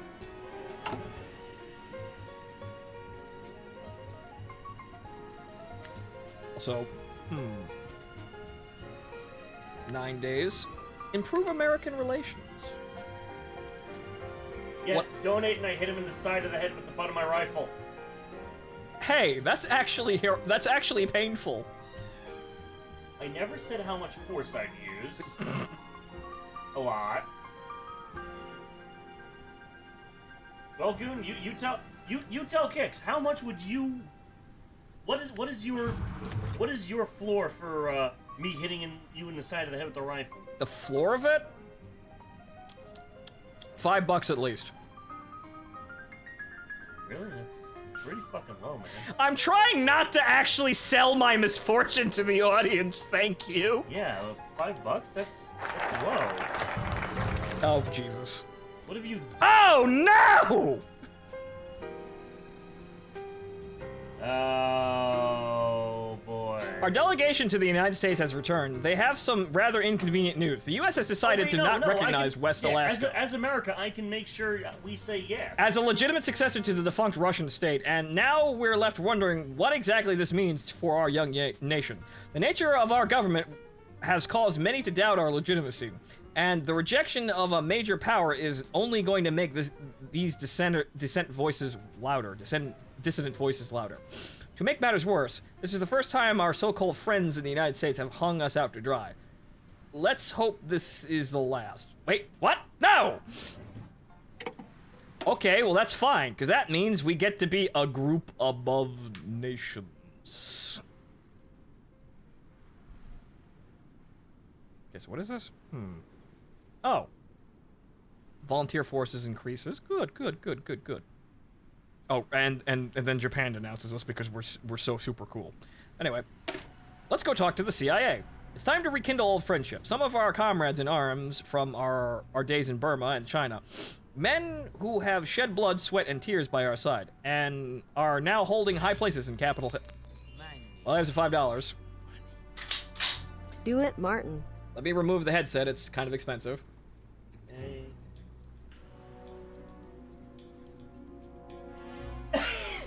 How much force am I using here? Because this is not enough to damage my fragile personality and ego. I could say a bunch of things to do that alone. So. Ow. And one more. There we go. There you go. Ow. Okay, thank you for the donation, Kicks. I don't sell my own pain, though, but you know what? Again, why the fuck would you make it $5 then? Why not 50? Okay, it was a balance there, which I'm trying not to extort my audience, and I'm also kind of making it easier. We're having a joke for once, and then we're never doing that again. The floor is now dancing fool numbers. Thank you. All right, Magic, you heard him. Anyway, we should touch on the shared history of ours to further the Republic's standing in Washington. 500 for genital mutilation? Can do. Let's not. With the president on our side, we can count on a steady supply of goods coming from America to prop up our republic. Anyway. I need more I'm just gonna have to appoint him again, aren't I? Yeah, probably. Actually, wait. Oh, Lushkov is already appointed. Okay. I can. Oh, then we continue. Okay, so that's a cooldown of just how long until you can appoint a replacement. Okay, so so Lushkov. Yeah, Lushkov. Okay, so it's one of 4 slots.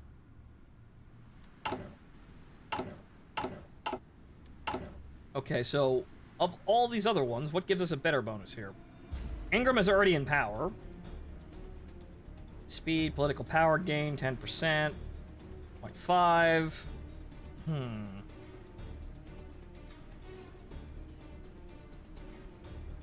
Peace, focus on peace. Relations, opinion, decryption. 5% AMI, focus on war production. 50%. Infrastructure, construction speed, 10%.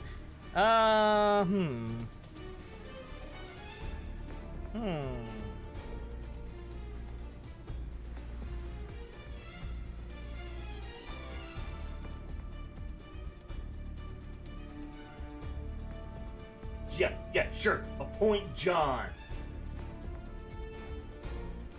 Appoint John. He does give 10 political power, but...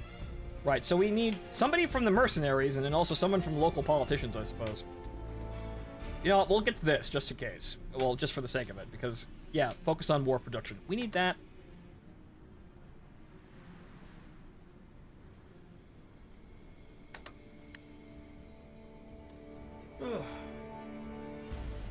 Already 12.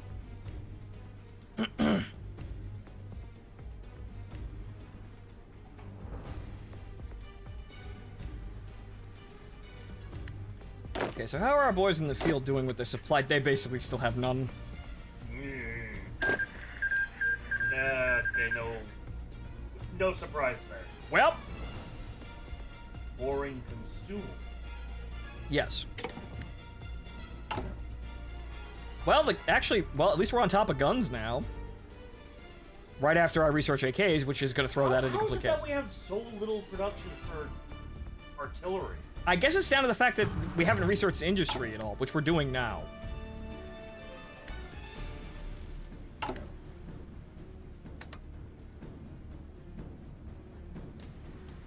Now, next time it's the gut. The gut is at least squishy. You could take a hit to your gut. I don't want to, though. For money?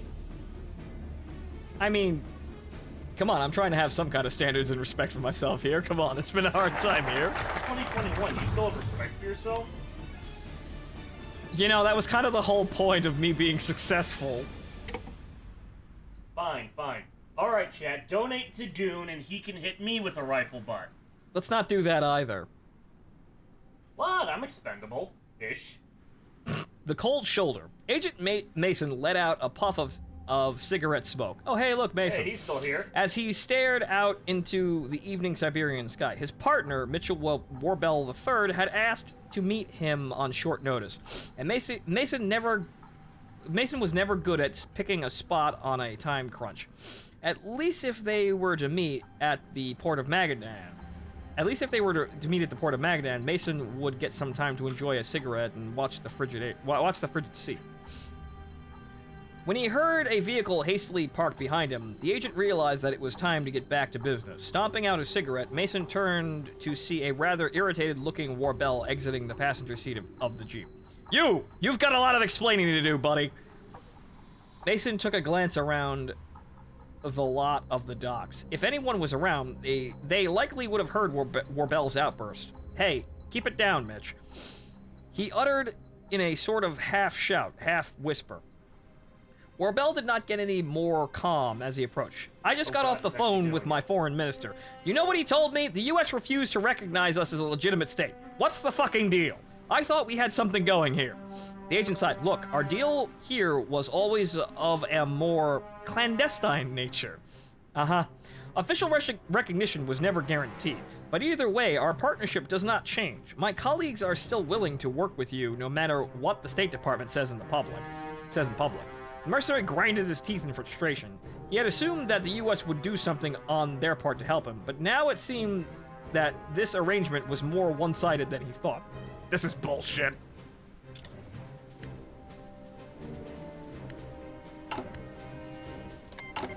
Oh no. The United States government, which has been helping me come to power, has suddenly decided that I'm not really worth helping to an extent. Wow. But right, so, right. Over the table. Or under the table. We are not tools of the American government or anyone else. Fighting is what we are... Hey! What? We're not tools of the government or anything else. Fighting is the only thing we're good at. So, blah, blah, blah. Gray Fox's speech. Oh, no. Well, Once more with feeling. That's $10. Well. Come on, Nick. Let's get this over with. Take go. This is not what I encourage. Just a disclaimer. I don't support masochism or sadism on my screen unless it's part of the actual entertainment proceedings that we are doing. So, Come on, hit me. Hit me, you pussy. Hit me. Hit me. Okay, Gray Fox.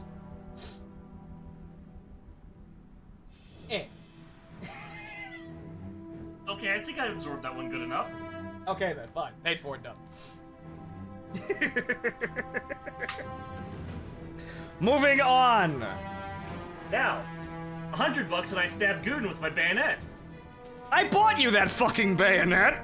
Yes, and now I'm getting, income generated based on that. We're not doing that.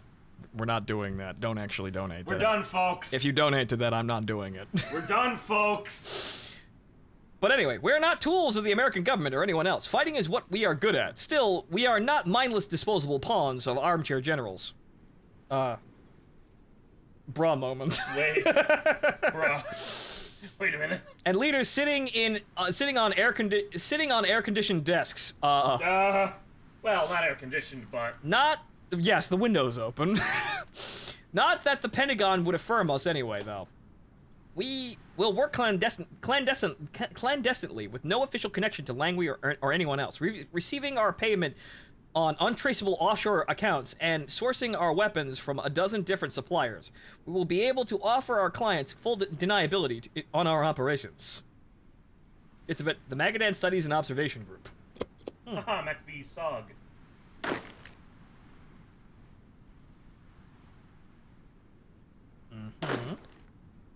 Okay, so our supplies are trickling into our Marines very slowly, and once then, the regular army gets their shit.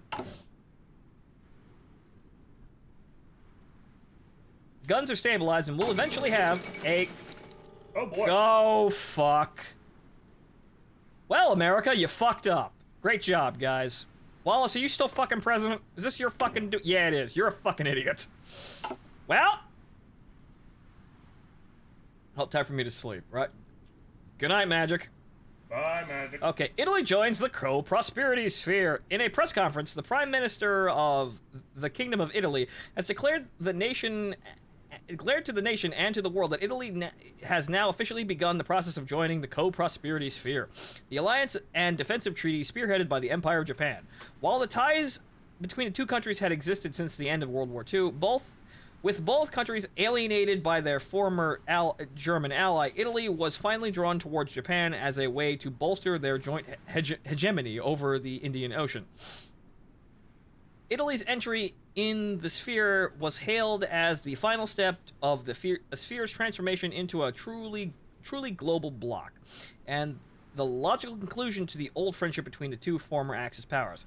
As Japanese and Italian flags fly in Rome in celebration, some are worried about the increased tensions that this will cause, especially regarding the OFN's own attempts to expand their influence in the Indian Ocean and in the Middle East, as well as the ever-looming German plans for European domination. You can always trust an old friend until that old friend completely fucks up and the oil crisis happens. Then all bets are off. But then that's where we're making our money. Oh yeah. Fuck, are we making so much money? Hey guys, you want to put Saddam into power? We can do that. You actually can. It's funny enough, he's not part of the Ba'ath Party. We can actually put Saddam in power. We can also save the Shah of Iran. Or at least his daughter.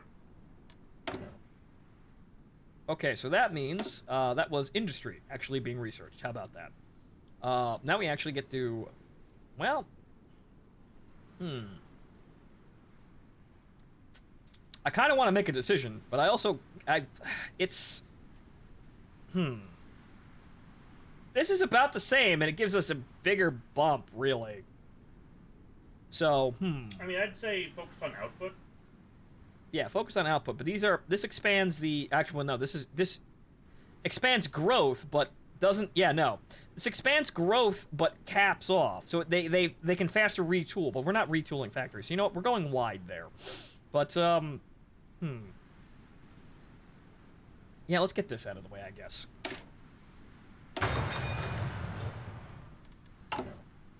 The biggest thing we're gonna have to retool for is helicopters.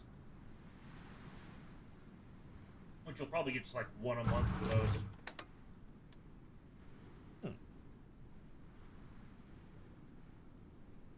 Oh, it's weekly stability. Okay. Good.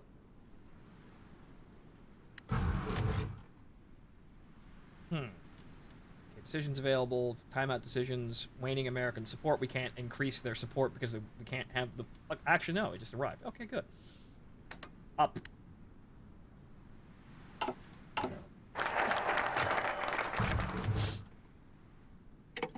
The Magadan Studies and Observation Group. To the custom officials at Magadan's airport, the men arriving were simply more soldiers of fortune. Scruffy recruits from all over the world come to find the fortunes in the new promised land of looting and exploitation. Which was exactly what those men entering on separate flights... Oh, the music died again. Oh, it did? Fuck. Fucking Jesus Christ. Why was it doing that yesterday? I don't know. Which was exactly what those men entering on separate flights during separate inspection shifts and from wildly different backgrounds wanted. The agency, and by extension the United States, could not be publicly seen to be supporting a warlord strongman with no legitimacy whatsoever. Which was what they knew Warbell to be, regardless of the lands or titles he had bestowed upon himself. But his success was nevertheless in America's interest, and thus they had been dispatched. Their task was simple. The ragtag mercenaries Warbell relied upon for his army, such as it was, were very competent at the age-old mercenary pastime of shooting and robbing unarmed or barely armed civilian rabble. But they were very much not competent at just about everything else. That would change. The men, experts of war zones the world over, would train these scum into a more effective force. They would smile and patiently instruct them, and participate in operations as embedded advisors and field observers. They would hide the deep disdain and loathing that they held for mercenaries and traders alike because they had been ordered to do so. And in doing so, they would ensure victory of America's interests and needs. If it was not for most of them the first time they had done so before. They had done so before with similarly unpleasant men, and it would certainly not be the last time either. One more wasteland for the agency. Experience gain +5 daily, daily command power gain +10. Gains national spirit covert CIA support. It's a national fucking spirit, they can look at that! Yeah. Everyone can see that on our profile, though. That's like putting, whatchamacallit, on your fucking Facebook profile, your name, your name, your age, your pronouns, and supported by the CIA. But apparently, the plot's thickening here.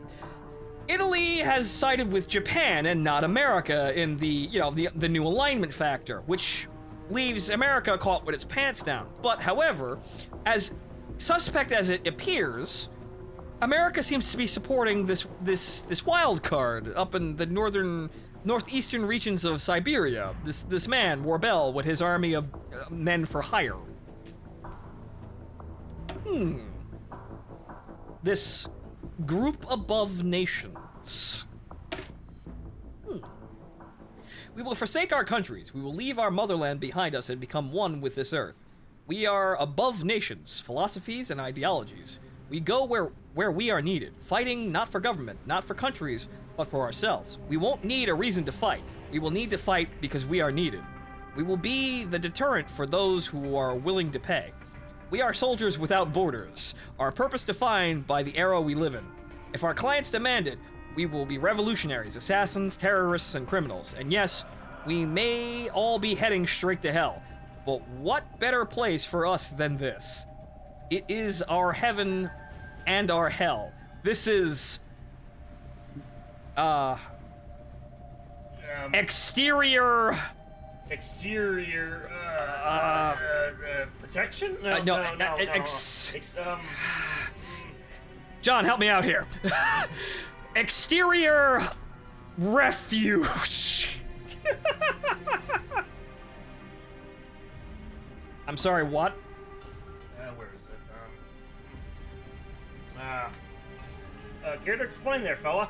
I don't think that person actually is planning to explain anything about that, so, I'll,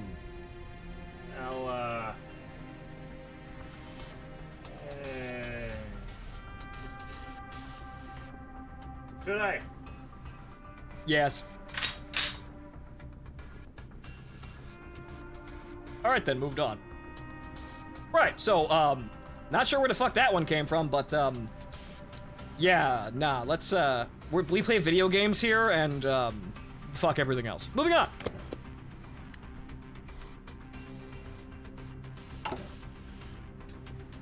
Oh, no. Anyway. Outward shelter, something like that. No, man.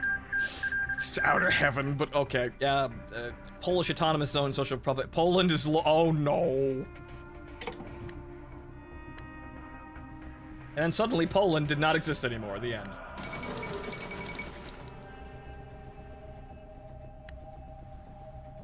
Bandits raid in Kazakhstan! Oh no.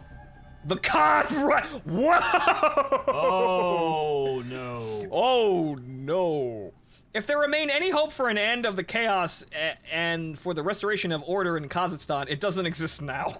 The bandit armies under the leadership of boastful and ruthless Abu Khan of Kokshetau. Hey, Garen, maybe you should take a look at this. I just got the unban request. No. Saying the same exact thing. No thanks. Okay, so, trampled the remaining... I'm just gonna leave that one there. Trampled the remaining areas of authority under the hooves of steppe horses and now reign over the vast territories of Kazakhstan untamed. The hopeless Kazakh population now has to rely on only themselves for protection from regular raids into cities and the countryside. Pleased with his most glorious victories, Abu Khan, however, does not want to stop on his laurels, realizing that they can become the next target for the marauder hordes of Kazakhstan. The states of southern Russia and Central Asia became more watchful at their borders in hopes to spare themselves from the wrath of Khan. I'm sorry, the what? I'm sorry, the what? Wrath of Khan. Khan! All right, so hey, Kazakhstan, I see, we see that you've got a problem with your national security with roving bands of warlords, pillaging your cities and towns, and we can help with that. For a price.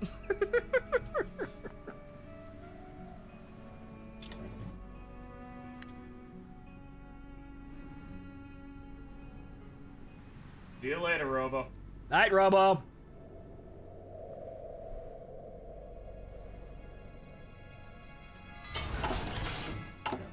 Ah, good. Factories, thank God.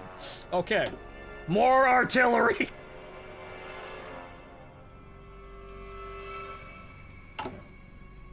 We will have AKs soon. Fantastic. Excuse me as that loads up.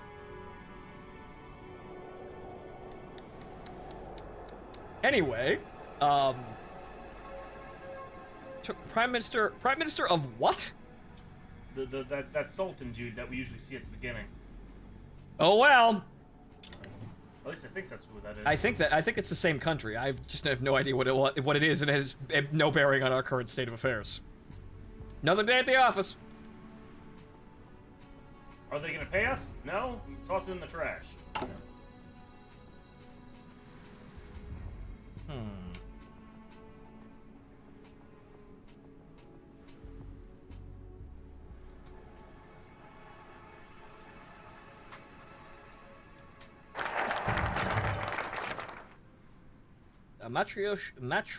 Matryoshka's many faces. Eh? Okay, so what's this? Oh, right, this. Regional development, but then, no, we haven't got it yet. Okay, that's just this. Warbel was quietly watching his television, patiently waiting for his own speech, one addressed to all citizens of the United States of Siberia, so as to assure them the country's growth and its firm sovereignty is actually pretty good to be playing right now. Most surprisingly would be that this speech would be entirely in Russian, something surprising considering that Mitchell couldn't speak a lick of it. But who said it had to be him doing the talking? He leaned forward as the screen lit up and his face showed up. "My fellow countrymen," he said, in perfect Russian. His lips were moving, but his words didn't match up with their flapping. A thing easily explained as the president had a Russian merc dub over the recording of his speech. One initially in English. A light chuckle escaped through his teeth as he recalled the making of this subterfuge, used so the public would think of him as one of their own. "I am President Warbel. I am addressing you concerning our nation and its history during the last few years. Not one without its fair share of troubles. A warlord state amongst many others in this cold land, our republic now encompasses a vast amount of Russia.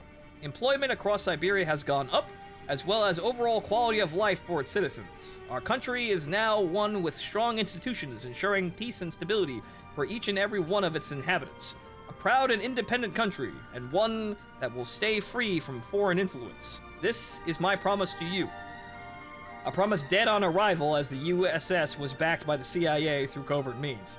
Hell, its president was an American mercenary with a flimsy claim of Russian heritage. And so, on this promise, I bid you good night, and may God bless the United States of Siberia.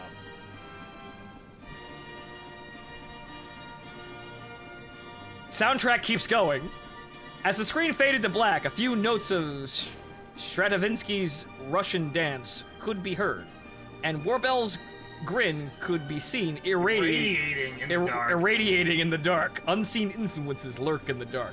Men who glow in the dark find their homes in said dark.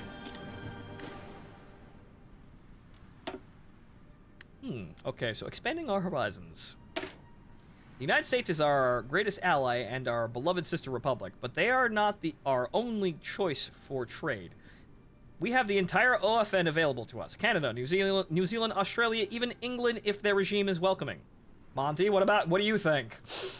We shall send dignitaries to these great democracies in order to negotiate lucrative trade deals. If we truly wish to be the sister republic to America, we must engage in friendly diplomacy with America's allies. The OFN are the last bastion of freedom in this cruel world, and they are the shining example of what our republic can become. Also, they are all very prosperous, and if we maintain strong relationships with these nations, they might aid our republic in more material ways. Go to the OFN. Actually, and what the OFN is basically, it's kind of NATO, but it's kind of not. But hey, we have AKs now. Okay, so good. We finally upgrade to AKs. Now we need to make 14,000 of them. God damn. Oh, you haven't done any of the support systems. I probably should at this point.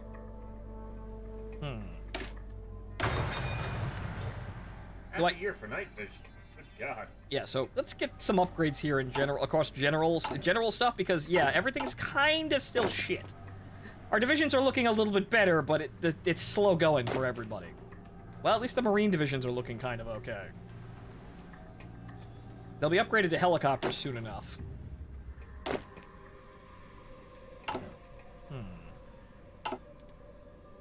How's Comey? It is still chaotic. Yeah. It is still a mess. I'm gonna say Samara. Like, I'm gonna call it as Samara. Like, what's the... Actually, yeah, Comey's losing. Yeah, woof. Yeah. It is still a mess over there. Good lord. Well, no laser tanks, just fascists. Just fascists doing fascist things. Also, I have nothing to spend my political power on currently. I have to wait.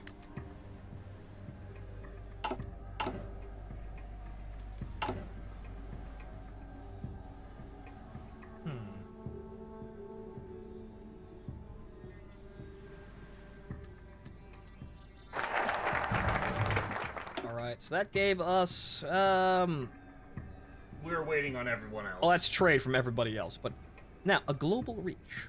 Max Volunteer Force Divisions 2, so we get to send 4 units every time we volunteer to go anywhere. We will be needed by countries, small and large, east and west, all over the globe, that have not developed our military capability yet. Our teams are capable of not only developing that capability, but activating it. And we should not be ashamed of charging them for what our services are worth. With a network of financiers, pilots, informants, and above all else, dogs of war, any client willing to pay can have a special forces team delivered by Learjet, where they are needed overnight. Learjet SWAT teams? What? Yes, Learjet SWAT teams. West Alaska is set to become the world's greatest supplier of globe-trotting armed muscle. Strength and muscle and jungle work. Strength and muscle and jungle work.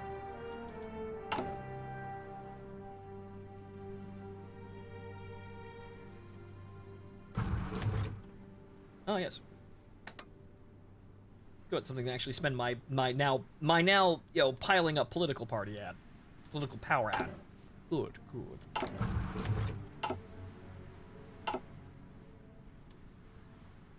there's so many puncture wounds in your chair from the cat.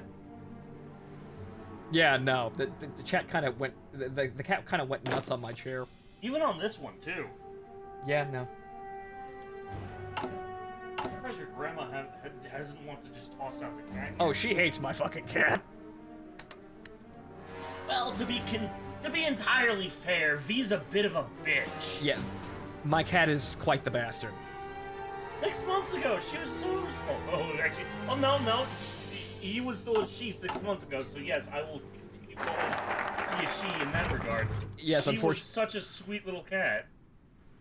Careful about the debt. 12% is quite harsh to pay extra. Ooh, actually, yeah, you're in the billions now. Yeah, but that'll go away as soon as we start actually gaining contracts, which is 3 years away. However, we're getting there. Supplying wet work. Do you have a journalist do you have a journalist Holy and you want him fuck. gone?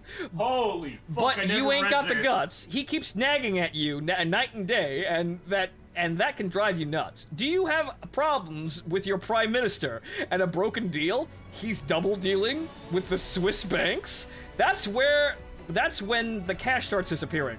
Do you have a problem no one else can help? You know where to find us. Again, the playlist hitting fucking notes here. Pick up the phone. We're always at home. Call at us anytime. We can handle anything. Get in and get out without anyone knowing it was you that hired us. The United States of Russia. Shit. Soldiers without borders. Whee.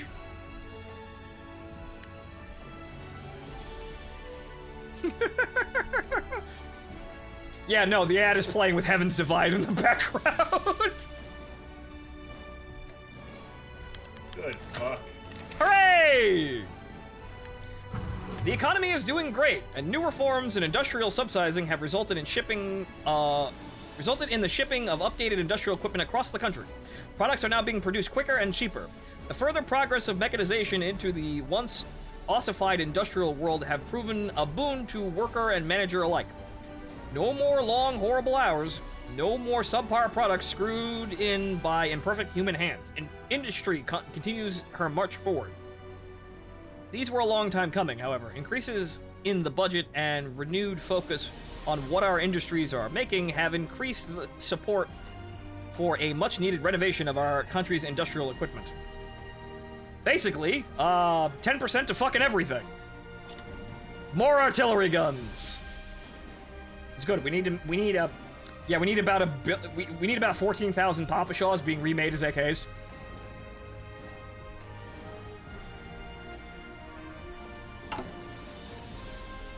So now those are the things you start to fuck with while you're actually, playing the Warlord game in the beginning of, your run as a Russian warlord state. However, those you'll never see those at that point. You only get to see those now, which is why it's kind of silly to play the Warlord minigame. It's kind of a waste of fucking time and resources.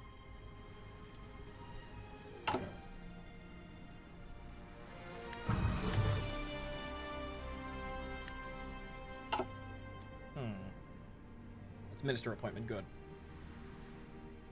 We're looking pretty legit now. America's recognition began. We're doing fairly good, but they don't want us. They don't want to associate with us. But On radios around the globe, a man with an American accent spoke with gusto akin to a used car salesman over the radio. Do you need a mercenary force to fight off those pesky invaders? Just imagine the fucking the Mech Warrior 4 Black Knight roll ad. Do you have a problem? Do you need to fight against some idiots who took over your country and you're wanting to take it back? Yes, Shah of Iran, but that doesn't happen yet. Here in West Alaska, we offer the world's best military force, equipped with the latest in military technology. The West Alaskan Expeditionary Force, or WAEF, the WAIF, is ready and able to help any nation or people fight. Now, I know you may ask, oh, Freddy, these guys might not even understand what we speak, or they may kill us. Not to worry, my friends, for the WAEF is not only professional in all of its actions thanks to its rigid discipline, but also is multilingual and able to speak almost any language in the world. Hey, wait, you didn't say about the shooting the employer's part. Well, I mean, they'd be considered, hypocrites, because, how did we start here again? The man didn't pay. So, what are you waiting for? Hire the WAEF today, no matter if it's from the jungles of Africa to the hills of Britain. Wait a minute. We never get that! Yeah, we never get that. We'll be there. To hire us, please telegraph the West Alaskan Foreign Ministry, and they will discuss pricing. We even offer financing. Holy So, fuck. come hire the WAEF, because you don't want the other side hiring us. Call us today and hire us before the other guys do. Next, he'll start talking about money-back guarantees, mark my word. Unlocks mercenary contracts decision. Yep, we're here, but congratulations, folks. Fucking nothing. Multinational, not multilingual. Same diff, really. What he was getting at. denouncing the enemies of freedom. Japan is pissed off at us. While cooperating with Germany and Japan is not entirely out of the question, we must remember that we are allies of America. No, we're not. As an ally of America, which we are not, however, we have a duty that we have no reason to uphold. A duty to hold freedom and liberty, not really. And to combat fascism in whatever form it takes. This is entirely true, however, not for the reasons stated above. Germany and Japan are enemies of America, to which we have no public or legal binding relationship with, and therefore are enemies of freedom. Their states are naturally inherently oppressive. We shall denounce them and decry their heinous crimes. By doing this, we will demonstrate to the world that we fight for freedom, liberty, and justice. This man is your friend. He fights for freedom and money, especially money. But mostly the money. This will help secure our reputation amongst the rest of the OFN and help ensure that they support our republic in the fight for Russia's future. Yes. We're the good guys. Totally. As long as you pay us. We will be your good guys yes. as long as you pay us.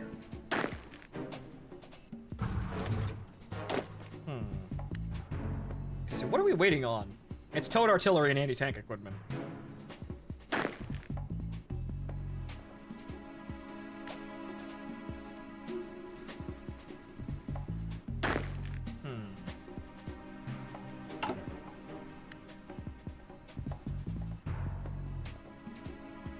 At least we're up to 5.55 artillery guns a day.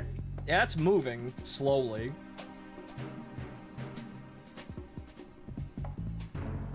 I don't think we're gonna get any more factories. Never mind. Okay, so we now have free factories, so now we're gonna build more fucking military factories, because holy fuck, we need it. Yeah. Yeah, no, any of this other... No, we need a space for synthetic refineries, and I'll try and leave it, but yeah, no, just, so what are our places here? What do we got? I don't even, hang on, there's a way of seeing this. Where's the resource? Suppliers, resistance, compliance, resource. Do we even have any rubber supplies? Nope. Where do we look like? Africa? Yeah, fuck it, we'll just get it out of trade. Yeah, no, we need factories. I'm just gonna build factories. So, we'll leave... Actually, no, we have... As much as I love to entertain the idea of nuclear reactors, we really... I've never seen the nuclear ending, so I don't think we even get to it, so... And plus, we can always potentially get more land! Yes. But also, in addition to all of that... The trains! Infrastructure! This needs to be done at some point, but the factories are way more important. Try cleaning out the idiots to our immediate west. Well, we could do that, but, where is that? Actually, no, we can't. We have to wait until January 1969, which nothing will happen. Hey, purchase more guns. We need those. Did I hear more M14s? Also, I hear more M14s. More military factories here, so we got one more. So you know what? I'm gonna take a break here and actually probably try to help out the grenades here, so at least get that done. We're kind of almost on top of that. Though we should probably start researching Jijado RPGs.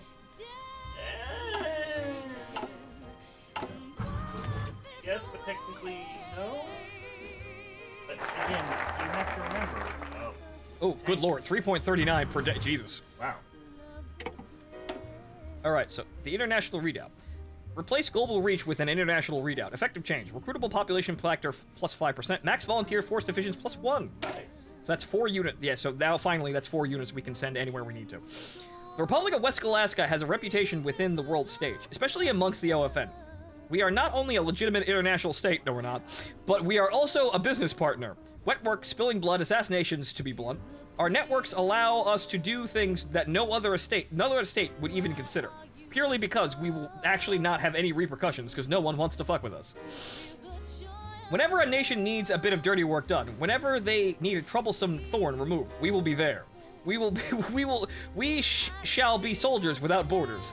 A militaire sans front. They actually said it! Said the thing. They said the thing! Yay! I said the thing. What was it? Military Sans Frontiers, but it's, what is it? Concierge Sans Salary, except, no, we're not doing it for free.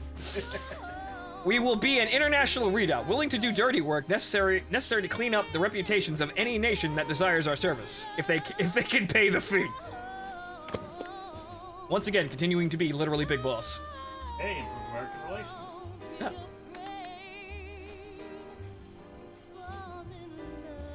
Ah, we can now elect a minister. I don't think I want to though.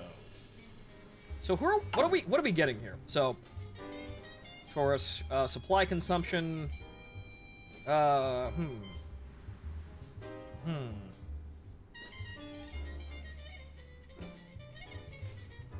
Bernardo de Torres. So where is he? Oh, he's up there. What the fuck? Gordon Ingram. Okay, so consumer goods construction speed 5%. Might be high time to start forming MAC. What? It might be high time to start forming MAC. MAP? Military Armament Corporation. Oh, right, yes. Right, that. Because you still don't have George Ingram. Right, shit. But he's already there, though. No, he's not. He is, though. Oh, it's Gordon Ingram, right? Or No. Gordon Ingram. Yeah, no, he's there. Then why can't you... Does not have Gordon Ingram. Okay, so, whatchamacallit? I think I know what I need to do there, but so I'll save that political That's power. fucking weird. I know how to do that. But that means going down that other tree, which we can do very easily. Well, now that we just finished this one.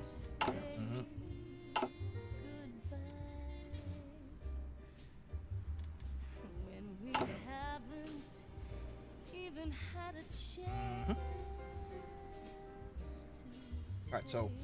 Right. Come, join the mercenaries.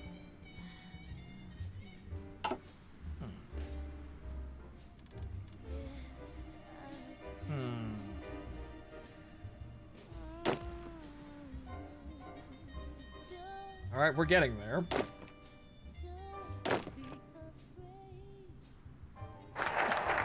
We need a massive overhaul of our ability to produce weapons, though. So, right, over here, which actually gives us quite a thing, honestly. That actually gives us a pretty good bonus to research and production. But yes, in defense of the Republic. We have managed to triumph over other fascist communists and zealots to secure the Russian Far East, but our new state is far from safe. To our west lies nothing. Lies the rest of Russia, ruled by those who would like nothing more than to crush us out of existence. To the south are the Japanese and their puppets, increasingly concerned by our commitment to freedom and close ties with the United States. Within our own borders are countless dissidents and aspiring revolutionaries, each with their own belief, but all committed to toppling our rule. We cannot allow our guard to slip. There are already disagreements on how we should defend ourselves. Some argue for creating an army of loyal Russians ready to fight for their homeland. Some argue that we should double down on working with the mercenaries who put us in power and have got us this far. One thing everyone can agree on is that our army must be expanded and improved. We are no longer a warlord state, but a true nation, and our military must reflect that. Right, so basically, the bigger thing is, whatchamacallit, we get more manpower by going down this route, or we get, better special forces.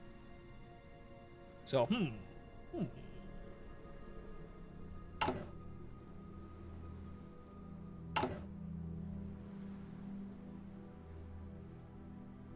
Okay, so once again, we're going to leave that as it is. But unfortunately, as you can see here, contract board is kind of light.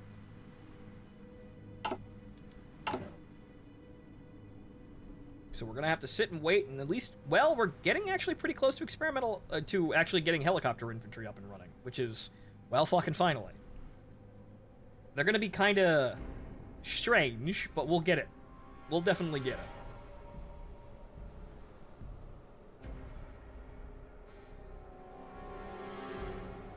Alright, see you, Seth.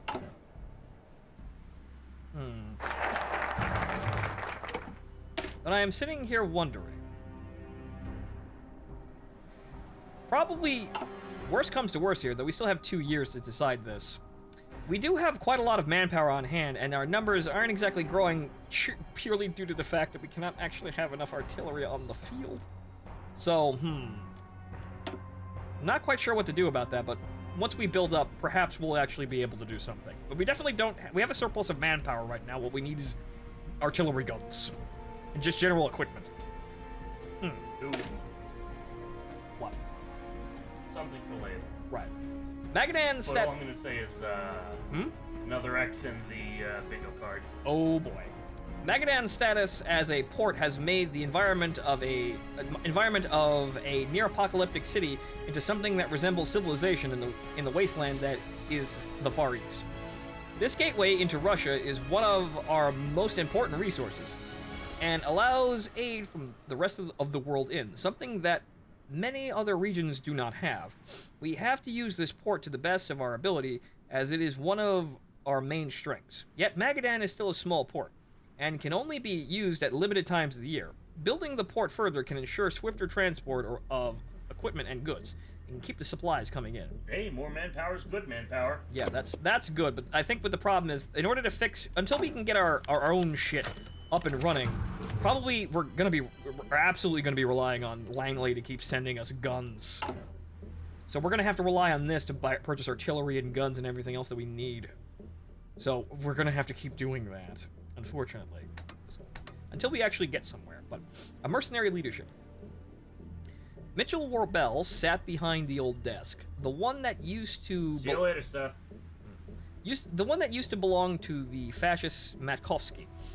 He was still finding bottles of vodka hidden in the office, even after all these years. Warbell tried after a long day of administrative work, tired after a long day of administrative work, wanted nothing more than to be out with his boys again fighting communists or whoever else. Anything to get out of the gloom. It wasn't as enjoyable being behind the lines, but someone had to do it, and it was him. Sir, we have a new report for you. Another one?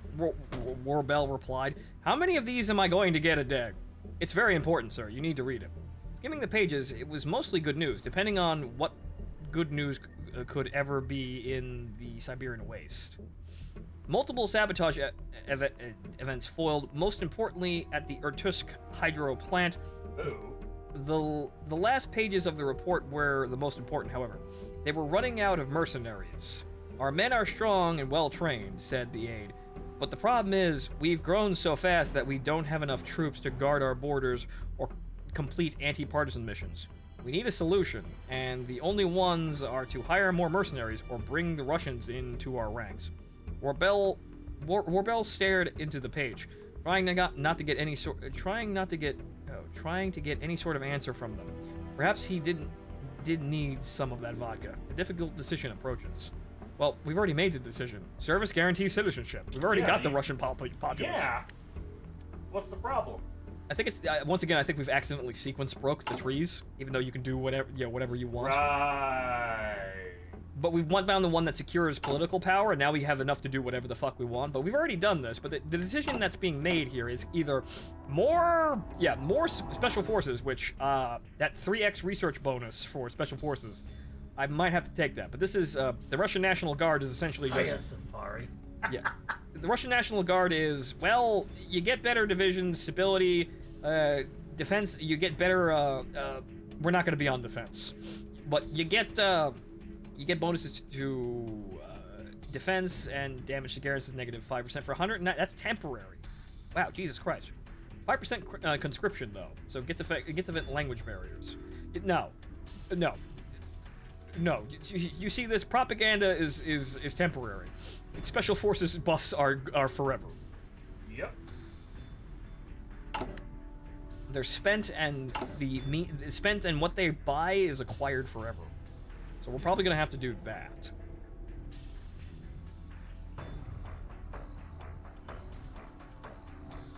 Ah, yes. More trucks. I mean, yes, just to have a stockpile. I think we still have like 1,000 on the ledger. Oh. Or 982. That's good. So yeah, so we'll buy those just for the sake of having those, just because we actually have some. Though I think we're gonna have to go down the American specific tree in order to get the big bonuses to well, being able to do any of this. Like, the center tree over here, this one is a choice between domestic production or external importing. But a gateway to Russia. Night vision. Good. Ah, the Military Armaments Corp. The Military Armaments Corporation, or MAC, is one of Warbell's personal ideas. In America, where multiple major armaments companies already exist, there's not enough room for one more. Fit for Warbell's design. Russia, however, does not have the same problem. Warbell's idea can be realized, and the MAC can reach its full potential, ensuring the organization and high-grade production of military weapons. Warbell is most excited about the new MAC-10, a small submachine gun that is set to be mass-produced in the Republic of West Alaska, which he helped develop before coming to Russia. Right, so this is where the Ingram boys come in. Yep. Okay, so, getting that, we're gonna have to time this, but then again, we have to research well, no, but we don't actually have to time this, since we actually have to have the early helicopter unlocked before we research this, so we still have plenty of time. So we need to improve our general infantry. So, let's get to those fucking RPG-2s. We look like idiots throwing anti-tank grenades around. What tanks? Yeah, what tanks, though? Yeah, this is kind of the problem. I wish I could just take them out, because, well, actually, they're pretty good for, well, mechanized infantry, but we're not going to be fighting any of those. I'm pretty sure the Workers' Federation up here, the larger one, is the only one that actually has an army. But experimental helicopter, good. That means we get early helicopter, which is another 400 fucking days, but after that, we can actually research air assault. So fun in the sun there. We just have to wait. The snow, not exactly the sun. Mercenary contracts. Ah, right, yes. Ugh. Okay, the health bars are looking a little bit better by the day. The mercenary of the... Devil Reworkers of the Republic of Siberia has an army now. Oh, well, there you go. There's one. That's the first one I've fucking seen. I don't think they're going to be attacking me, though. I don't think you can trade licenses, because, again, working off an ancient version of the game. Probably not. But okay, so... Right, these are going to be these are going to be needed later on, but we're getting there.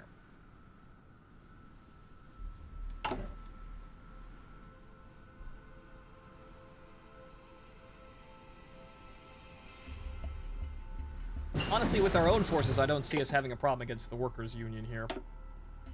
So, right. Okay, good. We got this bonus, which I'm going to come down over here and grab this, because while this might be nice, I'd like a 12% bonus rather than a 5% bonus. Yep. So, in early industrial robotics, someone call Huey. Huey's a cop. I mean, yes, but he makes effective designs. He's the worst Metal Gear character. Unfortunate what they did to him in Metal Gear Solid 5, but yeah, he is a cuck. However, we want his work, not him. He got cucked so hard that he drowned himself and tried to take his daughter with him. By his own son, no less. Also, yeah, Jordarian, I'm fairly certain all of that shit is turned off. Like, if we... Okay, what should be the weapons be named? But this is more memes here. But I'm fairly certain, Nope. No, just get Strangelove. Strangelove's at least, you know, competent. Mitchell Livingston Warbell III shook hands with Gordon Ingram and knew that he had met a kindred soul. Invited to set up business in the Far East, Ingram had arrived only a short time before, but he had already made quite an impression. The man was a visionary in the field of weapons design and had shown him a number of proposed firearms he intended to continue development on. He, and Warbell besides, had been most interested in a number of compact, extremely high rate of fire submachine guns, almost small enough to be considered, or at least ostensibly, a pistol. The military and clandestine potential of such a weapon was obvious, and Warbell had wholeheartedly agreed to facilitate the concerns administrative needs as much as possible. Warbel had even proposed some ideas of his own, primarily concerning the potential of such weapons with suppressors for various sizes, which Ingram himself had found quite interesting. They were both sure there would be many more weapon designs to come, which could be leveraged not only for profit, but for the state's operation both domestically and abroad. Yes, Warbel thought. It was yet another victory for capitalism in the Far East. And who would complain about that? What should the weapons be named? Alright, so the Military Armaments Corporation, which grants weapon and equipment research speed plus 5%, support unit research time plus 5%, infantry equipment production cost plus 10%. Oh, well, that's shit. Soft attack 10, reliability plus 50. That's actually really good. So just to clarify, Ingram wasn't an Uzi ripoff. No, that Mac 10 and the... Functionality-wise, it can be argued, but... Generally speaking, yes. I think they're a ripoff, no, but competitors for the same general idea, yes. A compact, high rate of fire submachine gun. Even smaller than the Uzi already was. Yeah, so... Actually, no, the Uzi itself is actually sizable compared to the Mac. Same diff, different production. But yeah, so watch Space Ian's video on the Macs. So Gordon Ingram is our Ocelot now, or rather not Ocelot, Otacon. Except it's guns. Otacon, but it's guns. But now we can actually appoint him, I think. No, I can't. Why? Because he's already appointed. I think that's the deal.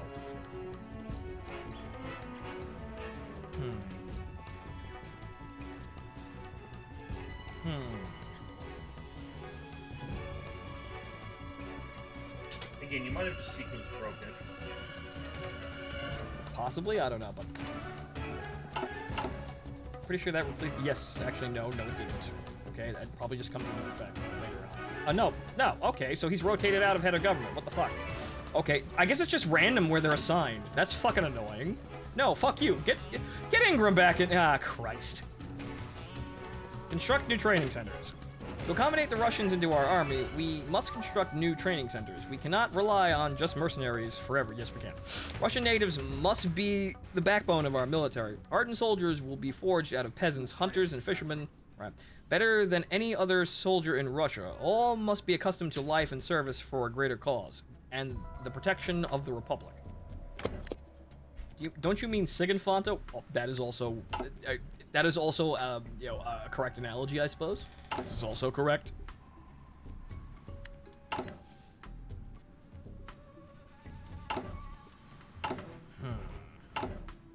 I didn't want to do that, but we'll just have to wait a little bit to get Ingram back in there, because why the fuck would I take him out? So really, I guess this is just, you don't really do anything after a while. You get the ministers you want, and you just leave it alone.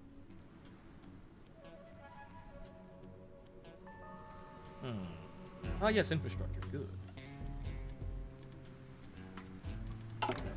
Alright. Spend. Okay,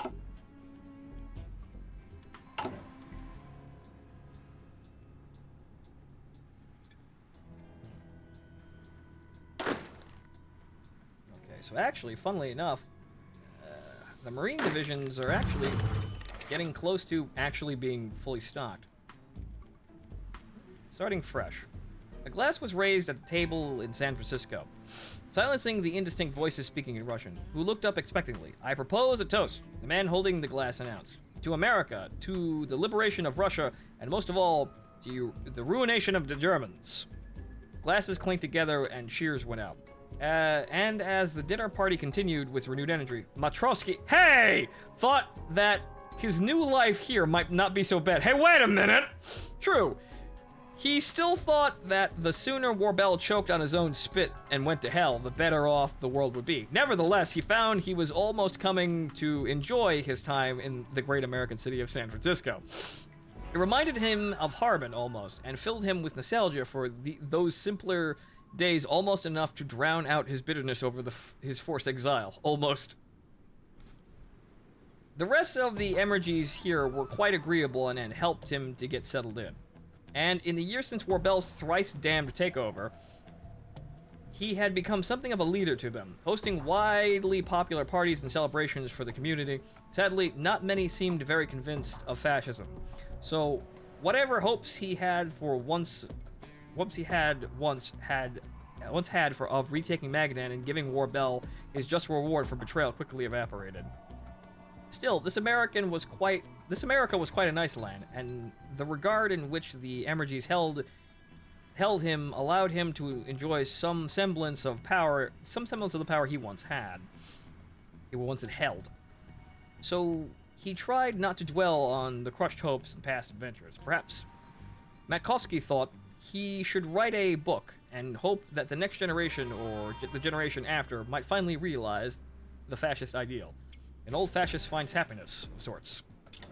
You see, everybody's fine. Warbells took over Russia, and Matrosky is now in San Francisco. Living a comfortable life. Nobody got hurt, aside from all the countries we knocked over and the people we shot, but don't talk about that. Alexander Pavlov had been an enforcer for many years. Under Matkowski, he had been in charge of many of the state's security operations, and now, under Warbel, he was in charge of surveying many of the new training facilities that had been opened, ensuring they were up to standard. Also, we have 40 army experience? Jesus Christ. It was a good job, and of course, and most importantly, it was an excellent way to enrich oneself at the expense of the officers who were not up to snuff. He was, naturally, careful to moderate his efforts to such a degree as to not cause trouble. Many of his former comrades had not been so fortunate, and he had, indeed, shot several of them to prove his loyalty to the new regime. He wondered what Matkowski would have thought of him working with Warbel, so the man had always been supremely practical, understanding the need for hard choices. The party split and retreat to Magadan had been proof enough of that. He pondered if Matkowski would have understood his choices. Pavlov quickly put the thought out of his mind. If there was one thing he had learned during his many years in the RFP, it was that one had to be very able and willing to change with the times. He had before, when Matkowski had split from Rodzewski, and he was doing so once again. He did not know how long this new reality was to last, but as long as it did, he would ensure he was part of it, while also, of course, making sure he was ready should it fall. He wondered if he would be the one to deliver the coup to Warbel should that happen. He suspects he would easily adapt to that reality as well. Opportunism is essential. Alright, Seacaster. Alright, so what else can we do? Modernization and standardization. Military, police, and signal company. Signal company is actually useful, but I don't think we're going to be using all of that. So what are we... These are all kind of irrelevant. We don't really use ships at all, and nor do we need it. Our military may have won us control of eastern Siberia, but they are suited to frontline combat. Not the sort of low-intensity guerrilla warfare that has become increasing concern in our countryside. Communist and fascist militias have begun to take up arms against us, launching terrorist attacks and striking at our garrisons. If we do not take action soon, our army is in danger of being overwhelmed by a type of enemy it is not prepared to fight. Siberia's landscape is as hostile as it is unique, and in many ways, it's the perfect place for small groups of insurgents to hide from a larger foe. To counteract this natural advantage, we must create units specifically dedicated to hunting down and destroying cells of rebels and terrorists. Using techniques that we have learned in guerrilla wars like Indonesia and South Africa, which we didn't fight in, our mercenaries will lead elite teams to track down and eliminate any radicals who try to oppose us. I feel like this was really old. Like, you could actually get into the fighting in Indonesia and South Africa at some point, but they removed it for some reason.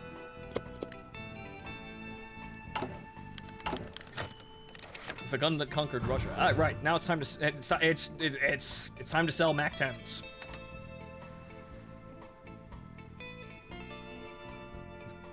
One day you are coming back from a celebration dinner with your sweetheart. The kids are eating ice cream in the back seat, and everything seems fine. But you are stopped by a mob of rioting thugs just around the corner. Really think Your old Colt will be able to save your family? Yeah, no, what you need is a MAC-10 in the glove box. Yeah, no, that's exactly what it's saying. You can be sure the crowd will regret picking your car when you pull out one of these from the glove box. Get your hands on the Military Armaments Corporation M10. The gun that conquered Russia, designed by genius gunsmith John Ingram. This compact 45 machine gun is only a bit larger than your usual pistol. Still, it packs more than a punch.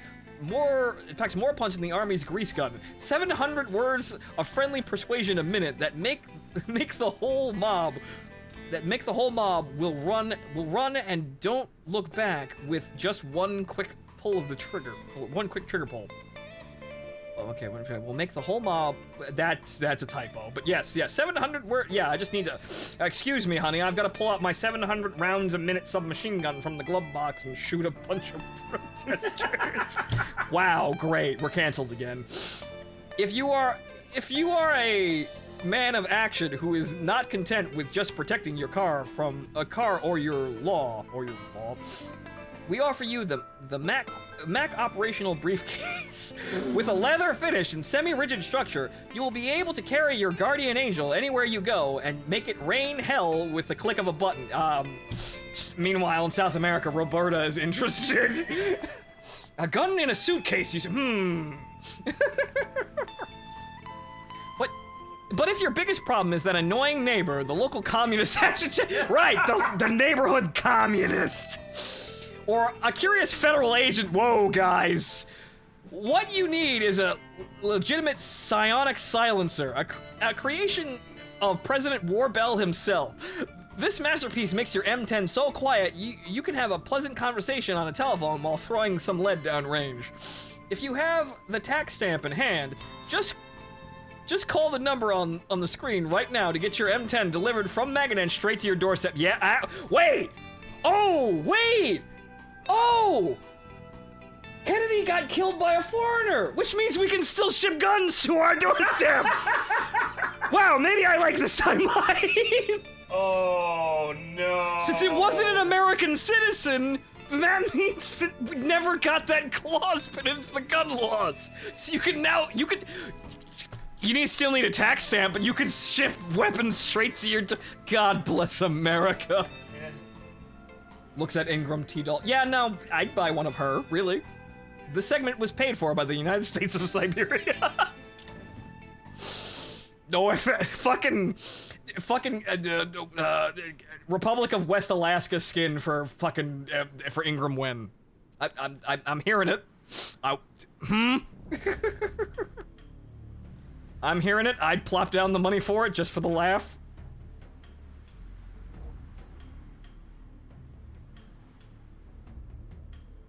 Technically, you still can if you send it in parts. Yes, but they will still force you to send certain parts to an FFL. Or you just, buy a wind chime set. Yes, buy a wind chime set. Mm-hmm. I mean, those are Macs. They are. Buy wind chimes.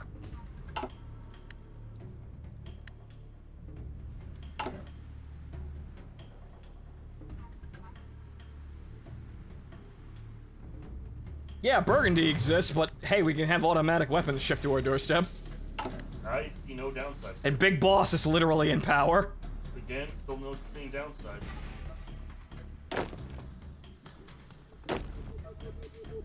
Okay, good. Looks like our Marine divisions might actually be ready to deploy should the word come down. That's good. We still need a lot of artillery, but hey, we're getting somewhere. And looks like by the time we're actually ready to have helicopters, we'll be able to switch to them with some ease.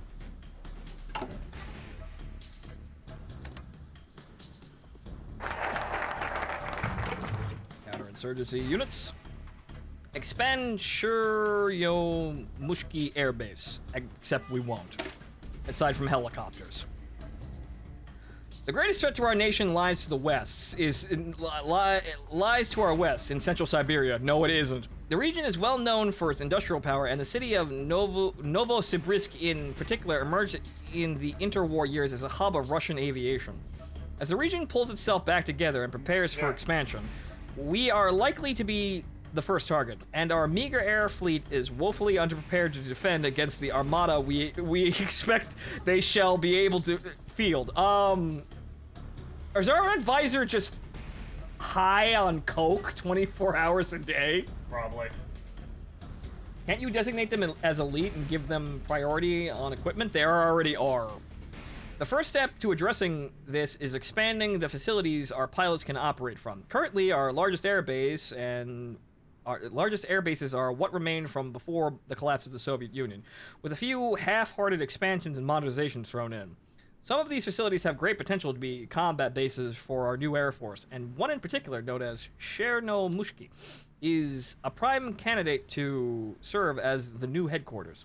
Lying to the west of Cheetah, it is far enough from the front lines to be safe, but not so far that our pilots could not reach the fighting in time. Well, we've got West Alaskan CAS, so I think we've got some we got some planes. They're not fantastic, but they're there.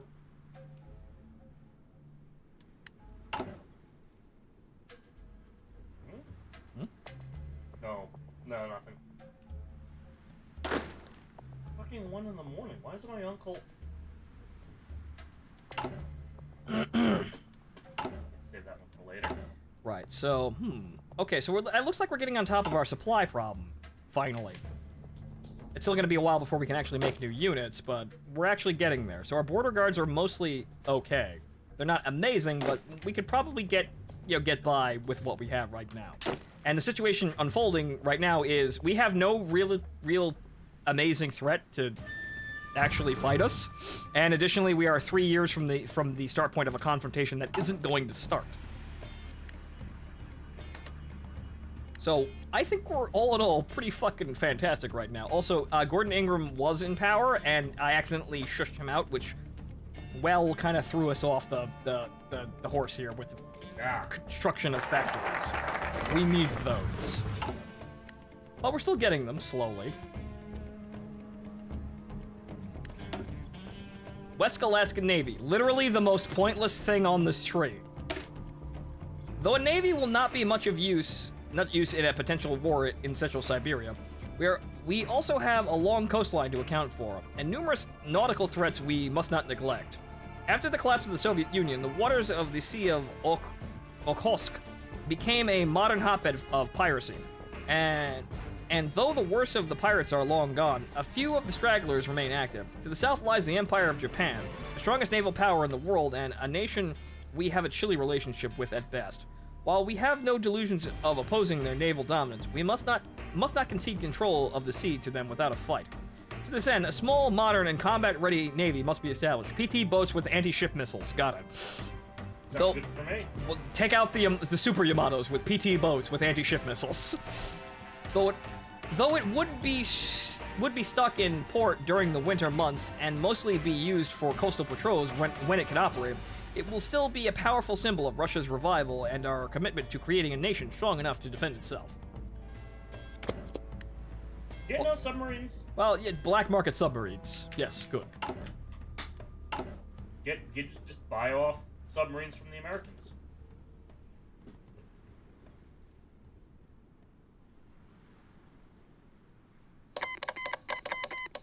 Oh no. Oh no. Those are burning out, and those were part of the beginning of the game.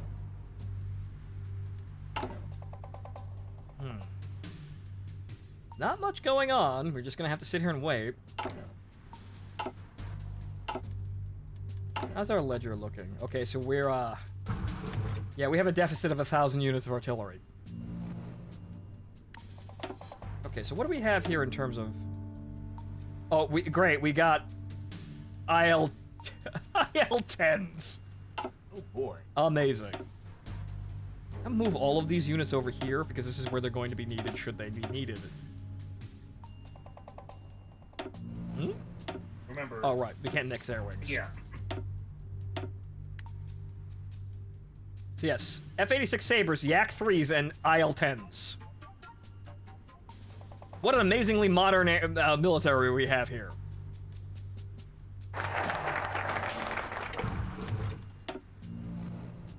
Modernization and standardization. War has changed. Shut up! It is no longer about warlords, naive ideologues, and bandits.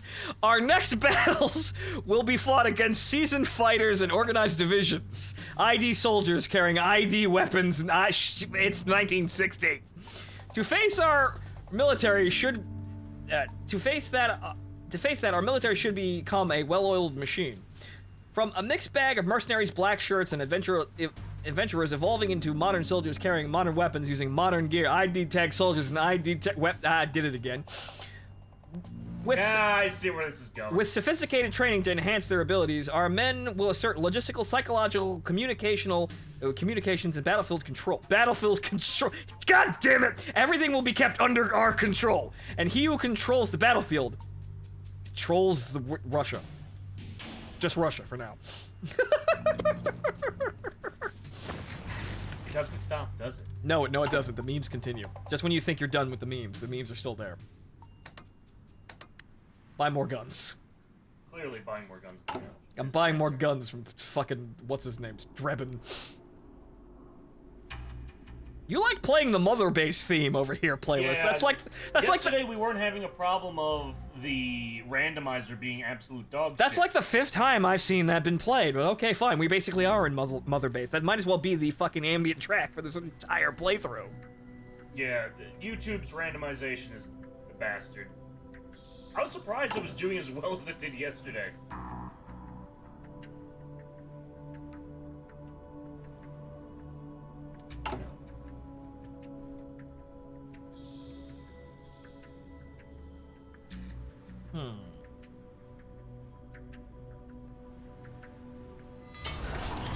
Ah, good. More factories. Fantastic. We need more factories. Well, hey, we're finally on top of the anti-tank situation.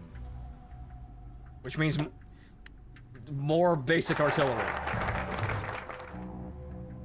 The AKs, well, actually, the funny thing is, infantry equipment, are we in it? No, we actually have a surplus. It's chock full of foreign bullshit. So, we're doing okay here.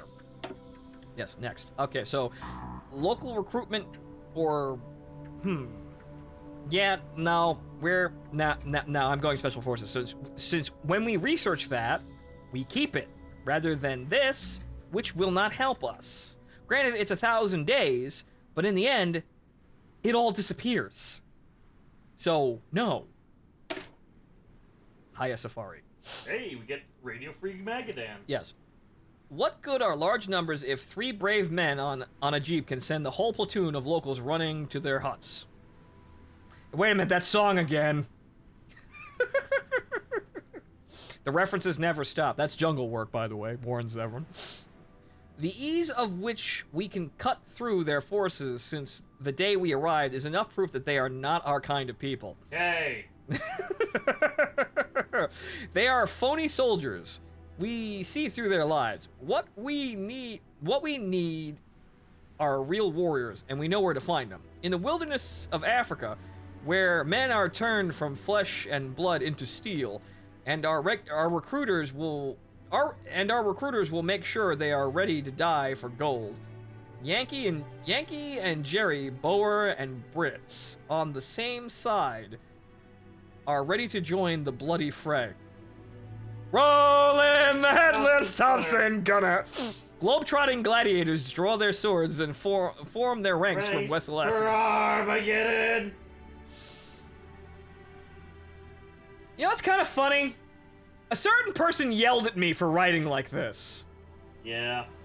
A certain person used to roll their eyes, well, through the internet, and actually get really kind of passive-aggressively angry at me for trying to write like this.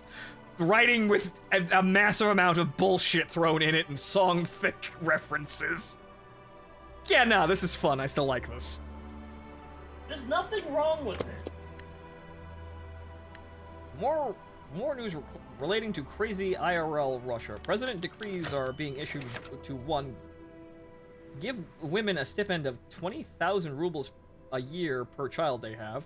This is to incentivize population growth. To make the Russian Orthodox Church in Russia and cabinet in the executive branch.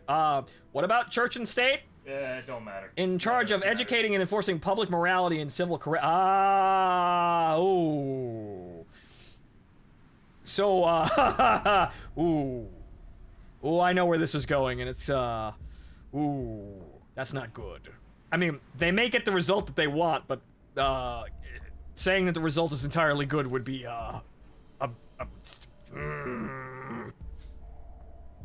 Anyway, some assembly required. Mitchell Livingston Warbell III kept his face impassive, but internally burned with fury. He had not known how bad the situation was, and he was sure more than one person had been lying to him all this time. They would pay for that. He had just inspected his army, or rather, as far as he was concerned, his army, as far as he was concerned, his army, it barely being capable of being called such. The rabble that called themselves soldiers possessed no discipline and little understanding of basic field skills.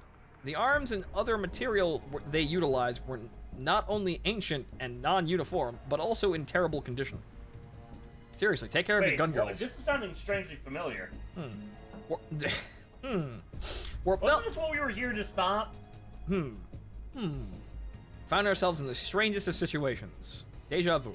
Warbell had not lived so long, or secured his and his Confederates' rule over the Far East by being sloppy, undisciplined, ill-equipped, or blind.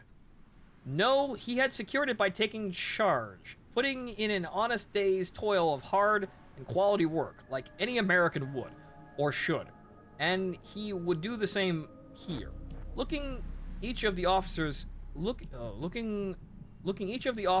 he now walked past in the eye, he wondered if they knew what was about to be in store for them. There was going to be a lot of very hard work to bring the wider army into proper shape. And by God, they were going to do it. Training begins immediately. Okay, we have 47 days. I don't want to use all of this, but we have enough time.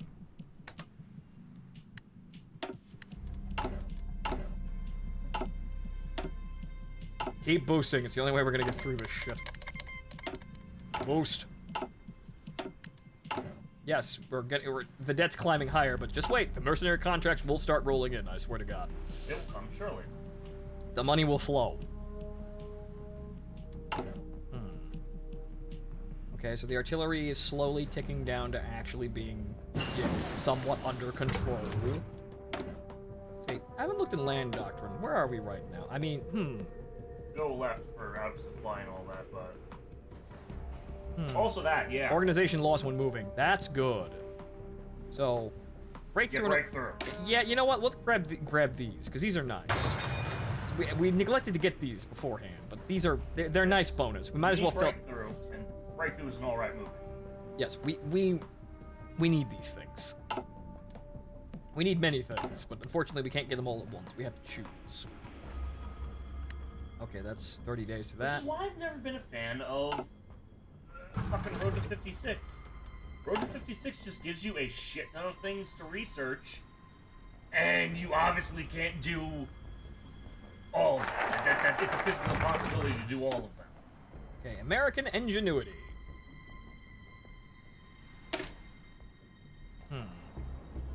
Then again, we could have done...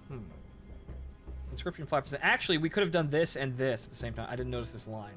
So conscription probably would have been a good idea, but... We get Radio Free Magadan. We get Radio Free Magadan, and additionally, Army Organization 2.5, that's actually pretty okay. And we are really... manpower is something we can kind of shuffle around once we're actually established, like we are. But, we'll work with it. Building the future and keeping the past alive are one and the same thing. We should never forget who we are and where we came from. What made us get through here, through all the odds, wasn't miracles or the supernatural, but cutting-edge technology. We will fight the American way of war, drawing from our past experiences fighting for the OSS and the CIA, and putting technology and technique together to become the kings of Russia. Solid plan. When all else fails, glow in the dark. Radio Free Magadan, broadcast 78. Radios across the Far East crackled to life when today's Radio Free Magadan broadcast began. Those listening in were greeted by the now familiar voice of the host, Stephen, or Strelick. or as he is affectionately called by many mercenaries and citizens alike, roast beef. Good evening, people of Siberia, he began ecstatically. You're listening to Radio Free Magadan, your best source for entertainment in these changing times. Speaking of which, whispering could be heard just out of earshot on the microphone, along with the telltale patter of footsteps as someone was ushered into the studio. As you know, things in Africa are changing as well as the situation changing as well as the situation becomes more unstable. We're welcoming new and exotic mercenaries and friends from the faraway lands of the Congo. I have one such man here in the studio with me now. Say hello to our listeners, Mr. Kalistrat. Broken Russian with a strong Romanian accent could be heard over the static of the radio as the guest began to speak. Hello, I am called Fernando Kalistrat. Very thankful to be welcomed to your country, and I look forward to serving with your armies. Thank you. Wonderfully done, Fernando. Him, among other celebrity soldiers of fortune, such as the Swede Roy Larson, have come... Him I've heard of. Have come with exciting stories and muscle to put behind our heroic efforts here in Russia. Now, here's some hits from that faraway land. News and guns from a distant land. Well, we do have to consider the Holy fuck, they're still fighting. Jesus Christ. They are still fighting. They took my Siktavar. Look at that. They are still fighting. Anyway, what's going on here? Actually, everything's pretty stable, right? Actually, no. No. This is, for those of you, those of the uninformed, this is what it looks like when the Africa Shield super country starts to crack and fall apart. What happens now is, it could go several ways.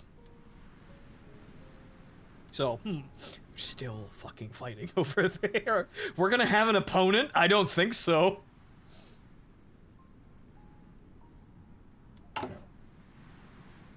Well, let's see here. So that's mercenary connection. So that's let's see. Fernando Kalistrat. What does he do? Reconnaissance, 100%. Holy shit. Securities Minister, Authoritarian Democracy, Commando Doctrine, Out of Supply, -50. Land, Night Attack, plus 15. Supply Grace. Okay, so what does War Larson do? Grant Security Minister. Okay. Political Power Game, plus 15. Not very good, but right. So we want to put Ingram back in there as soon as fucking possible, which is 22 days. What other urgent things that we need? All right, scientific research, heavy machinery, poverty relief programs. Increase GDP. We need to offset the spending. Does that mean we require a super Rhodesian solution? In a sense, yes. We do need men among. We need good men among men, and probably a lot of short shorts. Maybe some fouls. Okay, early industrial robotics, and that gives us fucking 12% our factory output right out of the gate. This will take a useless amount of time. So, horizontal organization. So yeah, no, we're gonna do this. So, although we could probably actually no, the industry needs to grow. We need to fucking grow. Our industry need to go up. Industry go up. Our industry is actually really suffering really badly right now. It's getting better, and we're starting to get over, you know, the massive amounts of artillery stacked into our border guards. But yeah, we kind of need some help. How have you always done this? Basically the same way, probably with less artillery. The only change with this is kind of there's less elite, there's more elite infantry. Right. But those don't really do very much. They're better, but they're not really all that, like, more expensive in some ways. Not that. Okay, so that's that. So Special Activities Unit, otherwise known as Border Guards. Yeah, we haven't heard from them in a while.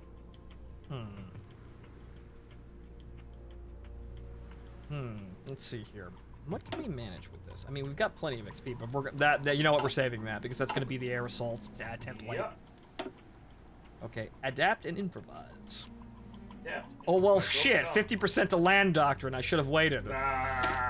Siberian terrain is harsh for fighting, mostly in the wilderness. We must learn from the natives on the terrain traversal and adapt our military tactics. Our mercenaries must be fully prepared to fight in a wasteland like this. Also included is training our soldiers to improvise in situations where traditional planning does not work. This combined with harsh terrain training should make our army duly prepared for fighting in the Siberian winter or anywhere else.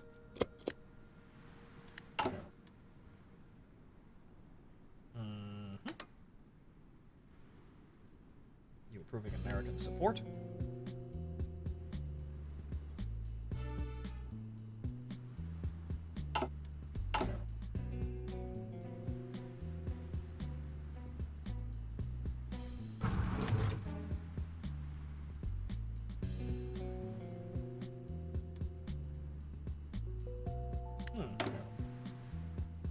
Or political power.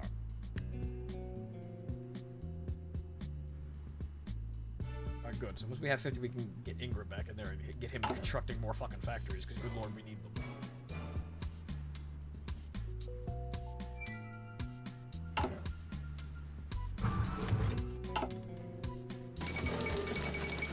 Oh no! Moving on.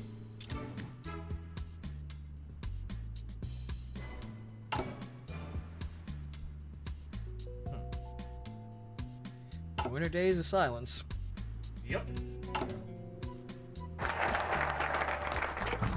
Improvise. Right, a haven of our own.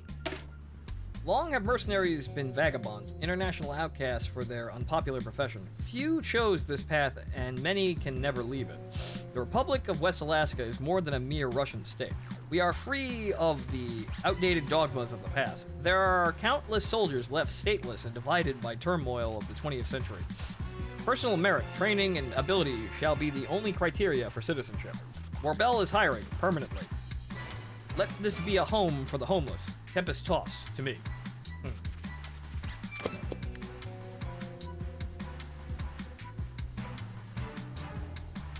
So, That's that tree. Ingram. So that's that tree. Now we're going to move over to this tree, which is... I think this is industry. Yeah, this is actually economy. We should probably actually have been focusing on this one, but we got all the other things out of the way. Now we just get to sit here and we choose between an open door policy and then actually going through all of these. Because I actually don't really pay attention to any of these because it seems so obvious to just, hey, let the Americans in. Economy, resource gain efficiency, consumer goods stability, factory output 10%. That's quite nice. Industrial expertise in agriculture will improve. Every corner, stability, factory repair speed, resource gain efficiency. Reduction of, okay, 2 billion stability, 2 civilian factories. Poverty rate, societal development will begin to slowly worsen. Gets event, solidarity never. Factory output, 5%.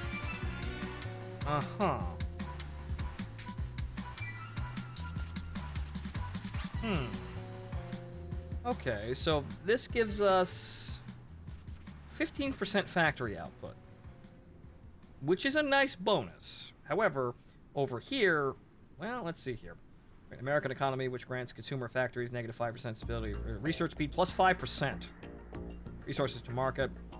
Construction speed, factory output 5%. Research speed 2.5. So this increases research speed. Construction speed 10%. Industrial expertise society development will begin to rapidly improve. Taste of American capitalism. Effective poverty rate in society development will begin to slowly worsen, which these are equal. Our GDP growth will increase. So, all in production, or some production, but also lots of research bonus. So, What's the center? The center is, you do the center regardless. Okay. So, yeah, no, we're having an open door policy. Fuck it, let them in. Right, completion. Funding our endeavors. Political power for plus 50. A ragtag force of mercenaries and misfit soldiers have achieved what many analysts and observers would have described as unfeasible and impractical. And now, the Russian Far East is ours by right of conquest. President Warbel III doesn't want to rest on his laurels, however, and fully intends to continue the fight until all of Russia is ours. To do that, we'll need cash, fast. Securing such vast territories has opened up a wide range of opportunities to fund our upcoming battles. With scores of war plunder still lying unclaimed, one way or another, we'll get this desolate hellhole to pay its dues.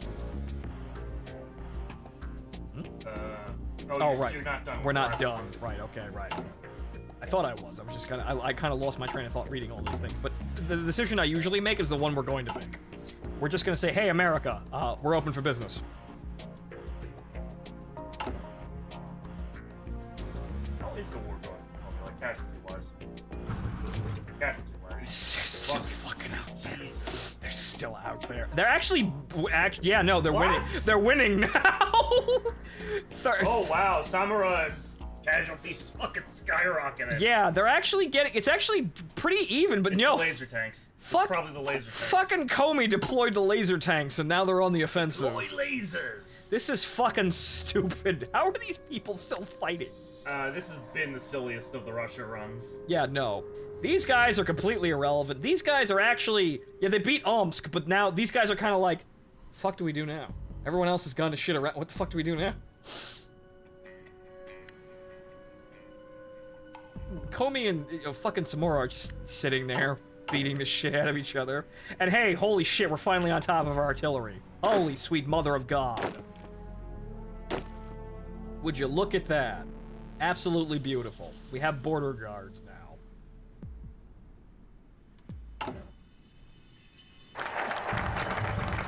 The Republic consolidating. Mitchell Livingston Warbell III read the reports that had been delivered to him and smiled. Things were looking up, indeed. His efforts to improve the quality and size of the state's armed forces had borne fruit. Discipline, provided by the many new training kit centers, had increased substantially, with fewer and fewer reports on insubordination. Equipment was slowly being standardized, his partnerships with armament concerns proving their worth.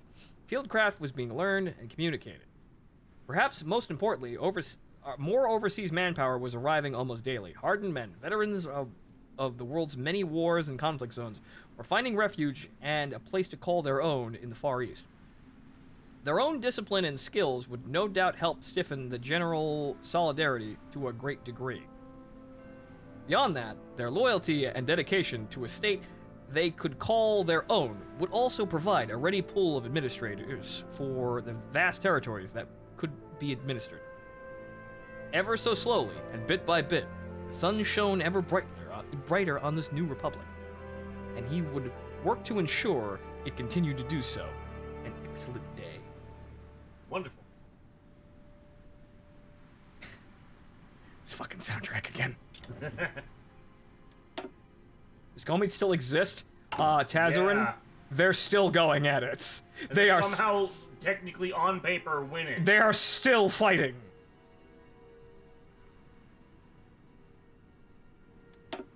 Anyway, now funding our endeavors, yes.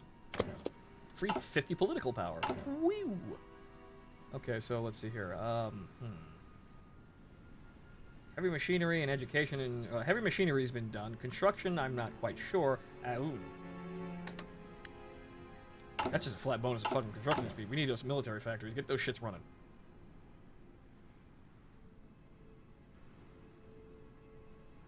Still got a lot of military factories that we could potentially have on hand, so that's good. Don't need more trucks, though. Comey and Samara are stuck in some Ouroboros hellscape war. Yeah, it's a way of describing it. Yeah, that sounds about right.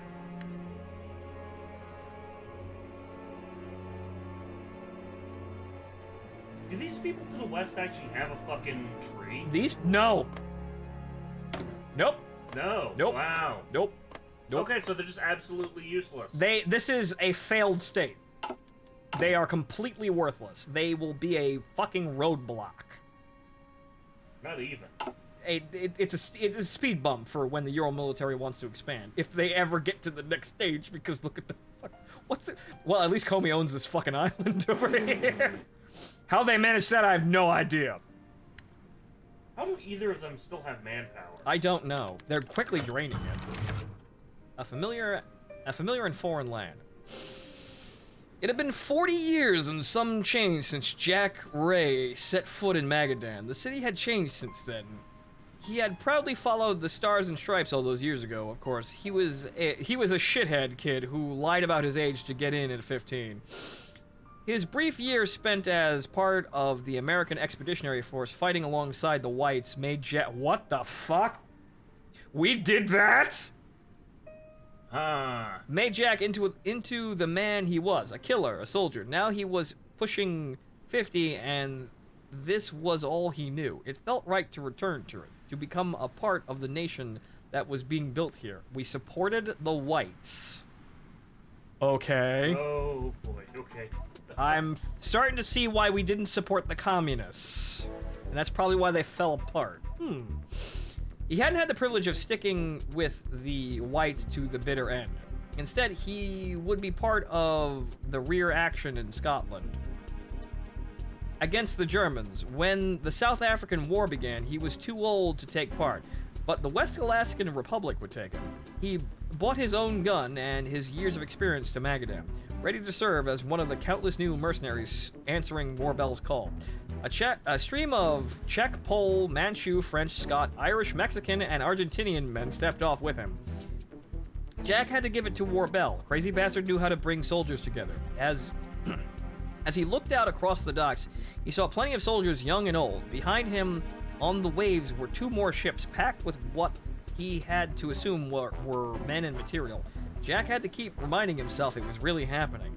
With 2 arms raised in the air, Jack said in his clipped Russian, "I'm back, you bastards!" The other men on the docks gave a ragged cheer as they welcomed another outcast into the ranks of their growing nation.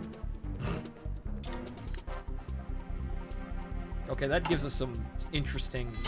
Okay, so we were involved in the Irish... anything, really. Apparently we had an expeditionary force on the British Isles, and additionally, we supported the whites during the revolution. Huh. Well, not necessarily the... What, 40 years? Yeah, okay, yeah, no, that... Yeah, ooh, yeah. That would have been the revolution. Or the Civil War, rather. Oh. What? Huh. Oh. Caucasus declared war on India. What? Oh, that's the Caucasus. Oh. Who is in charge there? Is it the God Emperor? No. No, it's not the God Emperor. Some funny things can happen in the Caucasus. But the current comedy act is okay, good, he's still here. Oh, fuck! Oh, no. Oh, no. Okay, Goring's still here. Comey and Samara are still beating the shit out of each other, and yeah, nothing else is happening. Yep, there we go. God Emperor, yeah, that can happen in the Caucasus. One of the leaders can basically declare himself God on Earth and rule a kingdom in the Caucasus. People are really stupid out there. For decades, the native peoples of the Caucasus have languished under Nazi rule. They have toiled in mines, pumped oil, and labored in factories at the demand of their German overlords, while they were given scraps and worked to the bone. No more, it seems. Although Reichskommissar Josias has been deposed by the relatively moderate Paul Pleger, the new administration did little to improve the native lives, and was equally unable to keep tensions from boiling over. Numerous native rebel groups have taken the opportunity to rise up, hoping to secure independence from their tyrants. It is beyond question that the rebels are proud patriots who despise foreign imperialism. Whether they will succeed or join history's long line of failed Caucasian rebellions, however, is another question entirely. Will the Caucasus finally be free? Well, they ain't getting help from us. Good luck, kids. They didn't send in a request. Where'd they get the money? Nazi gold, obviously. Where would they get the communication? I could probably fucking smuggle someone out on a boat. That would take too long.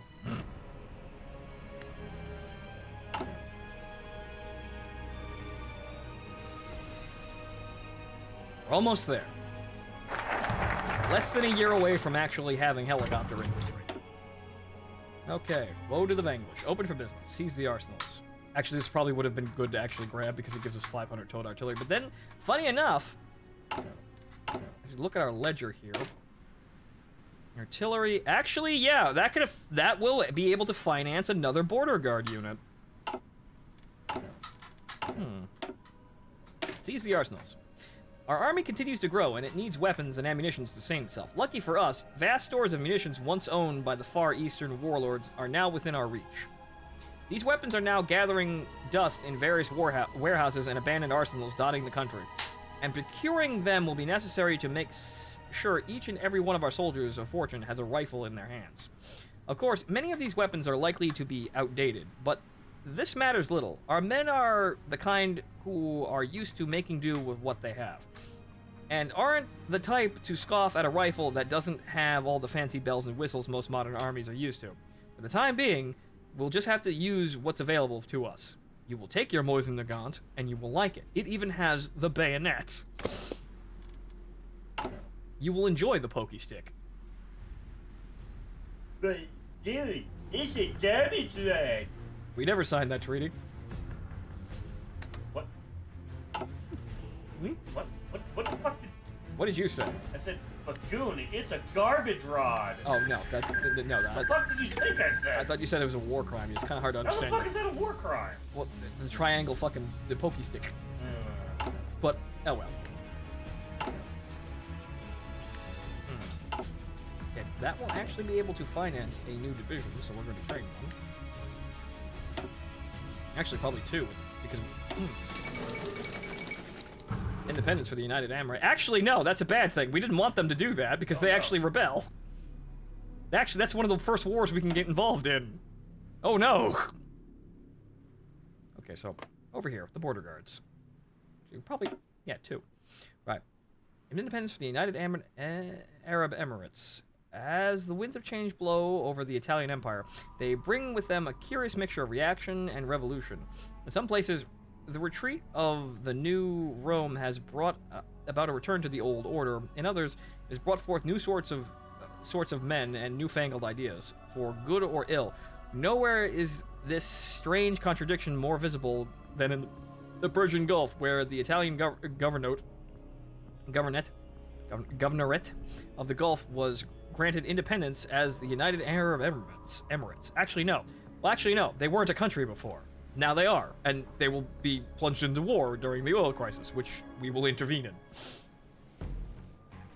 As the Middle East finds itself gripped by a new wave of instability, Italy has opted to grant independence to their vital territories in the Persian Gulf, granting autonomy to the local emirates, reunited into a federation led by the ruler Abdu Dahab Zayed bin Sultan al-Nahyan. Okay.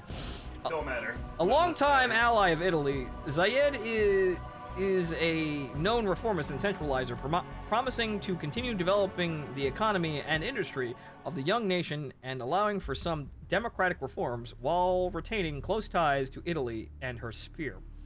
May his rule be transformative and stabilizing. Actually, it probably will not. Actually, no, it's not fucking... Yeah, it's not the UAE, it's fucking Oman. That's the other one. Oh, look, they finished the Gibraltar Dam, which is... Yeah, that's a thing. This huge construction project, the Gibraltar Dam, for some just a bottomless well, which Germany threw its resources into after the war, it's finally been finished. Its long journey has brought alongside it a large variety of issues, which, in its consequences, affect far many more nations than just the Reich. Yet the responsibility of the abandoned project fell onto a people who had to directly deal with the fallout, not the Germans. The Iberians had to deal with the dam whilst Europe fell into economic freefall. Despite all odds, the project has now been finished and has earned the Union a considerable amount of prestige in the international community. Iberia itself is overjoyed by the news and has proclaimed it as a national victory. The Germans quickly moved to claim credit, but outside of the National Socialist sphere, this has not been accepted well. Congratulations. Hey, we started it and then abandoned it. Ugh.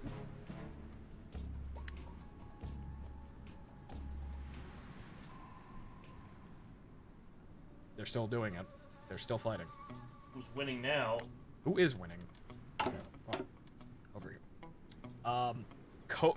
Comey is winning. Okay, Comey's still winning. Yeah. Okay, the casualties are pretty equal, but Comey's winning now, but it swung before, so well. Hey, what's this mod about? It's about bad things in bad places. Germany won World War II, and the world starts off in the 60s as a very unstable place and gets even more unstable. Also, Poland is still Wow, okay. I thought we lost Poland. Göring's in power, though, so that's not... none of this is gonna... I wouldn't hold your breath. It don't matter. None of this matters. And hi, Evie.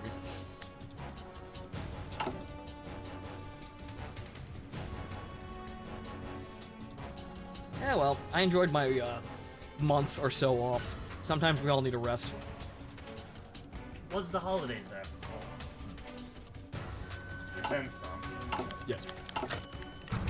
Red Twilight. Rather hectic month leading up to the 20th. Read George Orwell books. Read books. I don't feel like reading that one, though, right now.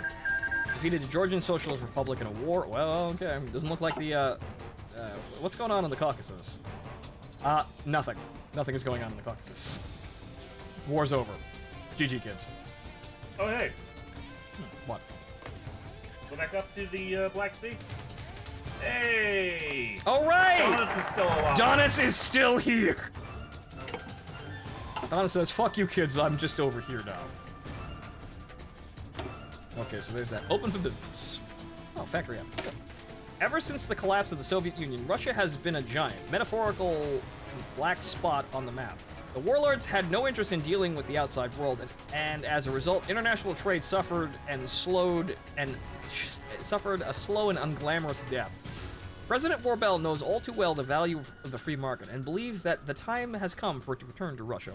Inspired by our American partners, we shall institute an open-door policy regarding international trade. Foreign businesses will be encouraged to set up shop on our shores, and in the process, they will stimulate our young economy and open up thousands of new jobs. Naturally, however, some businesses will be more equal than others.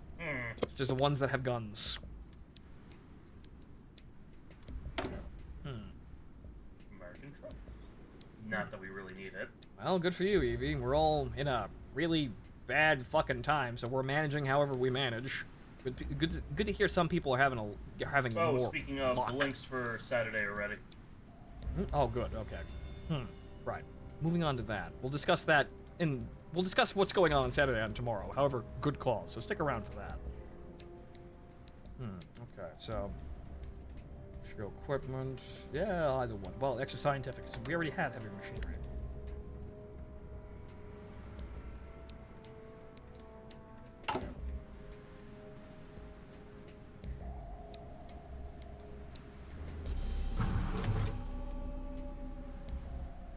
Need to purchase American trucks. Not yet. Like, you know, someone needs to keep the American automotive industry alive, but not me. I'm not bailing them out this time. We don't really need them. We got plenty on the ledger. Okay, so artillery 488. Actually, shit, we can finance a third unit.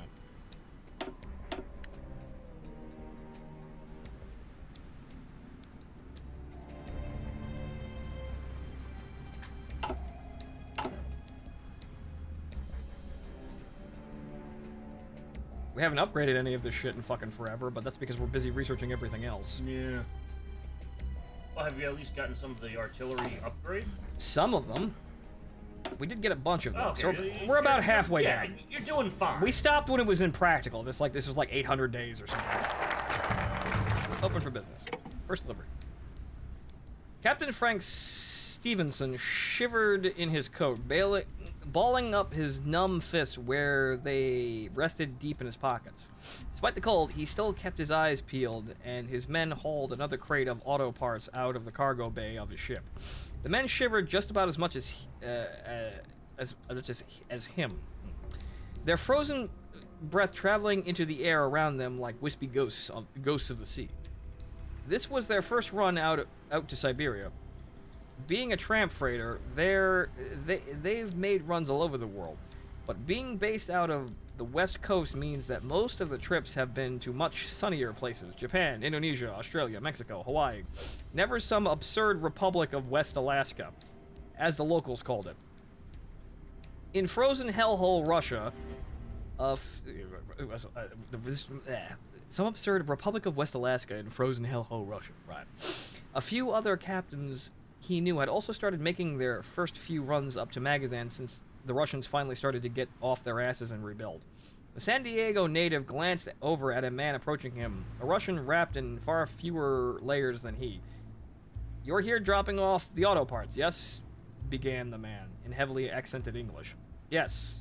Yes, you're the buyer then?" inquired Frank.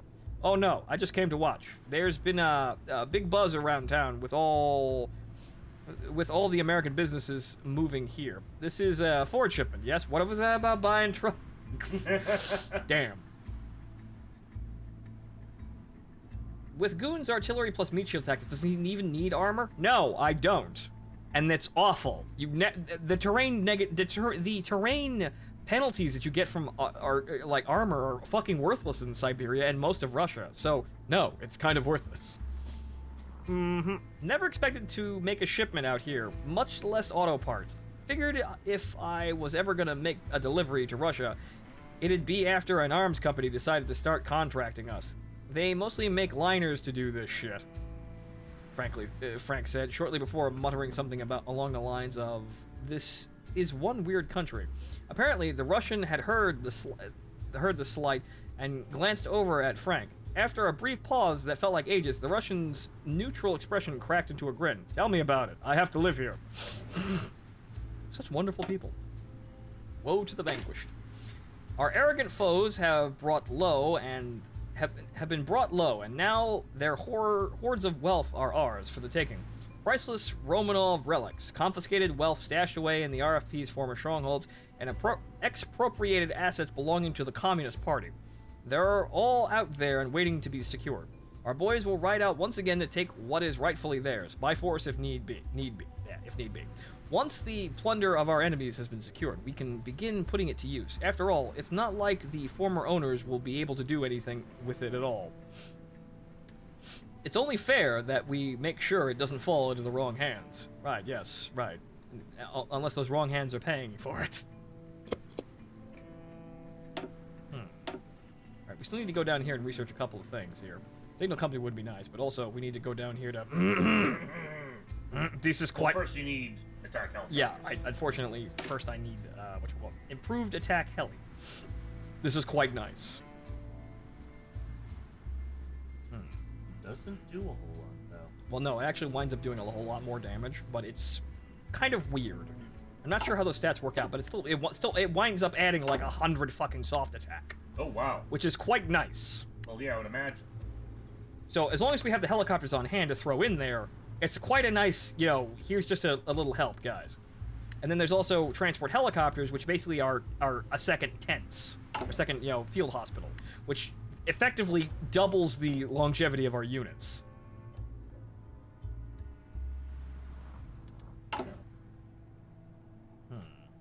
Okay, how's the ledger? 308. I think it's 400 for our border guards. Actually, 348. We can probably actually get away with yet another unit. Just about. Yeah, just about. We're just short.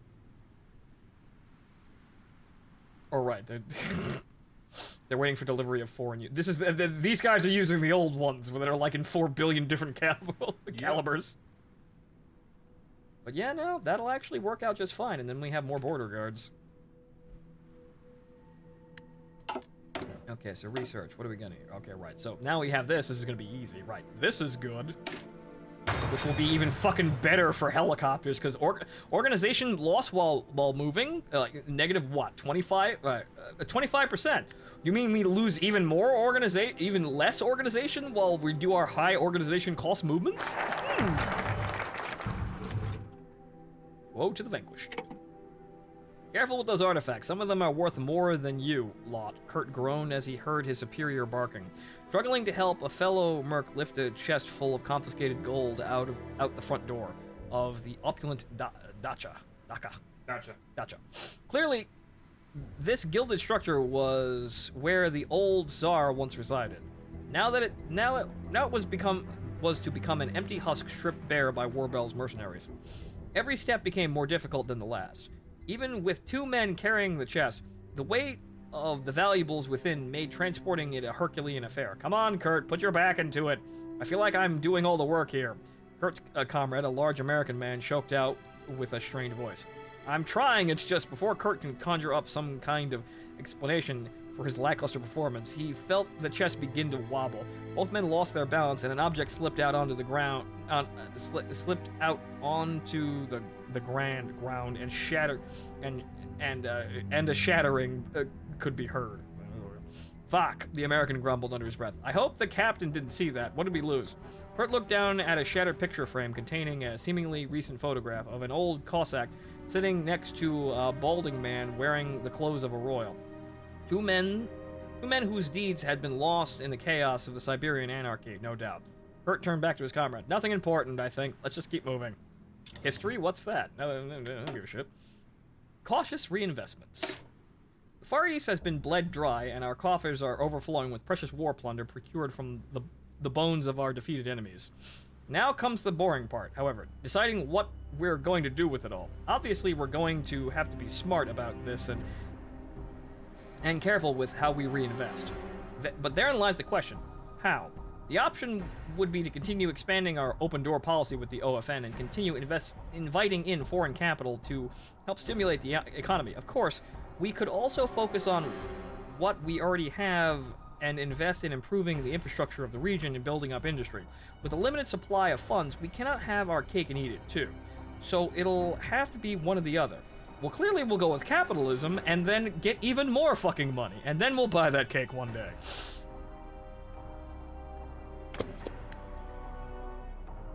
We'll sit down and we will have that cake at whatever leisure we want. Ah, good. Relations. And then also buy. Good. Sears has finally opened up the good side of the catalog. Good. Okay. What's the ledger look like? 300 pieces of artillery and climbing. 11 pieces a day, huh? Yeah, 11 artillery pieces a day. Fan-fucking-tastic. Oh. Also the guns, just for the sake of it. Then we can buy industrial bonuses and electronics bonuses as well. We can get down the road of researching that Hatsune Miku. Soon, we will have AI flight-capable drones. Okay, so what do we... Well, we could start what we could do is we could start producing experimental helicopters, but I'm not exactly sure what those... how those upgrade. So you know what? I'm not going to do that. Let's see here. Artillery, anti-air. I mean, we might need anti-air by the end of the shenanigan, but I don't think so. So let's just continue stockpiling goods. We're gonna need, once we research RPG-2s, we're gonna need to upgrade our entire stock of anti-tank weapons. So just get onto that just so it swaps over.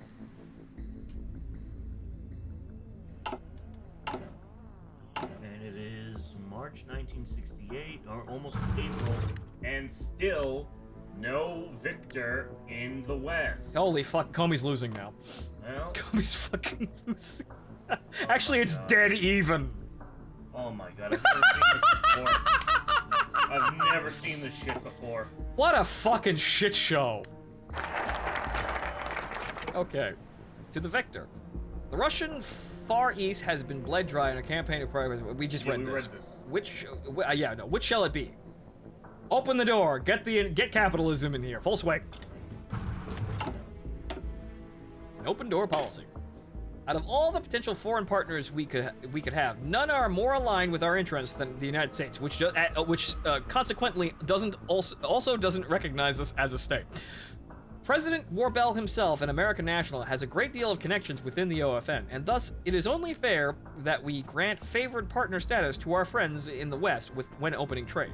The good old US of A will not find a more willing trade partner than us. From Irkutsk and to Magadan, American companies will be welcome to explore opportunities in new markets, and in the process, both our economies will benefit. Yes, money. More money. We need more money.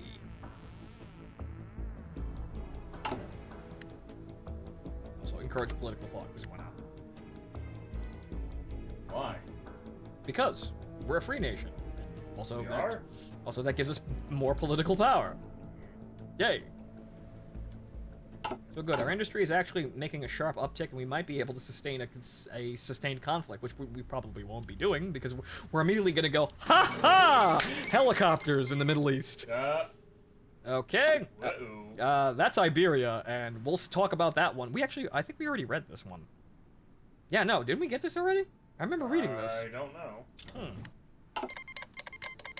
But yes, ministers in Iberia dying while nothing really gets done aside from that dam, which was funded by the glow-in-the-dark man. If you play CIA, you can actually funnel money to the There's the dam. glow-in-the-dark man, then there's the glow-in-the-dark man who's glowing purple. Not that man. That man wants to blow up the dam. He doesn't actually get to blow up the dam, but I'm fairly certain you could probably fuck with it, so it never gets finished.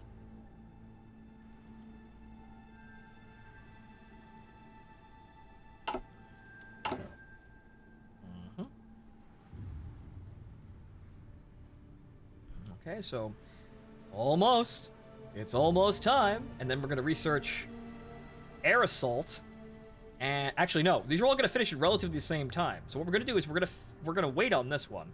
We're gonna research air assault. We're gonna research what else? The attack helicopter, and then also the whatchamacallit, actually no, we have to do that first. But we're gonna research basically everything for helicopters at the same fucking time. It'll be nice. But okay, so right.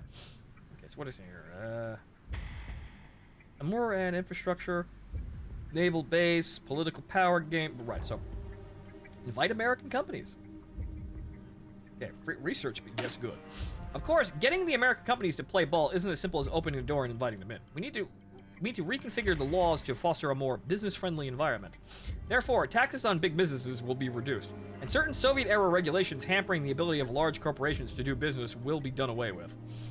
While there's bound to be a lot of grumbling from commie sympathizers still hold away in the country, the benefits of these changes are worth any price. American companies will finally have carte blanche to do business on our shores, however they please, so long as we get our cut. Right. Makes me think the Second Spanish Civil War might actually happen this run. It can. I've seen it happen. It's quite common. That or Africa's gonna go to shit. Why not both? Probably both. It means more money for us. Well, yes, but no.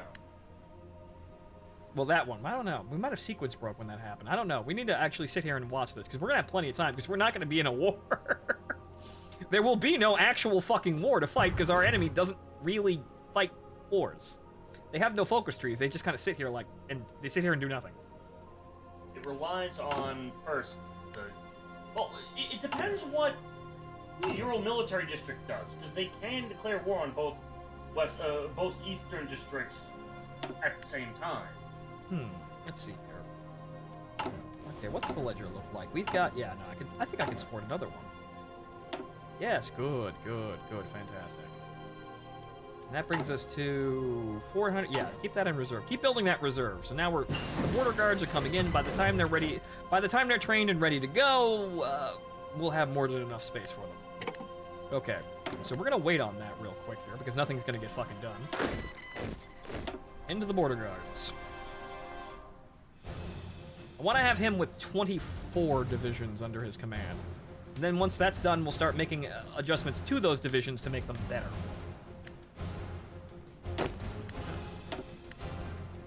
Two happen at the same time. Good.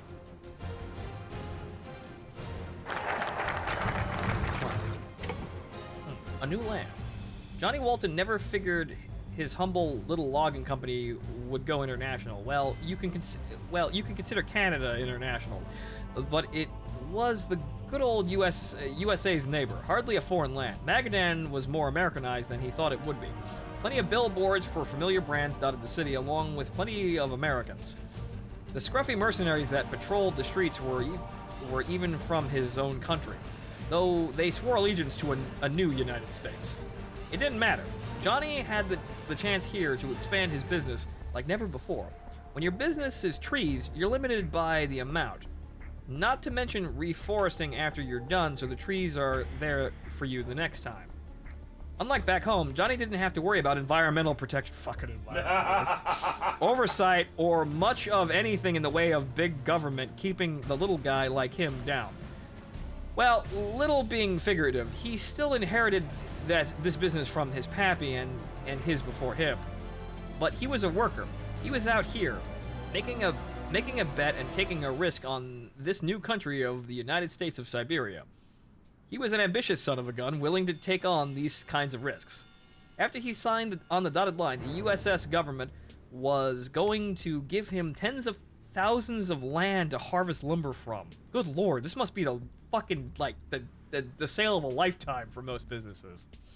It's just, hey, this look at all this Siberia with all these resources and fucking nothing. Go ahead. Cut down all the trees. His company had endless growth and already investors back home were raking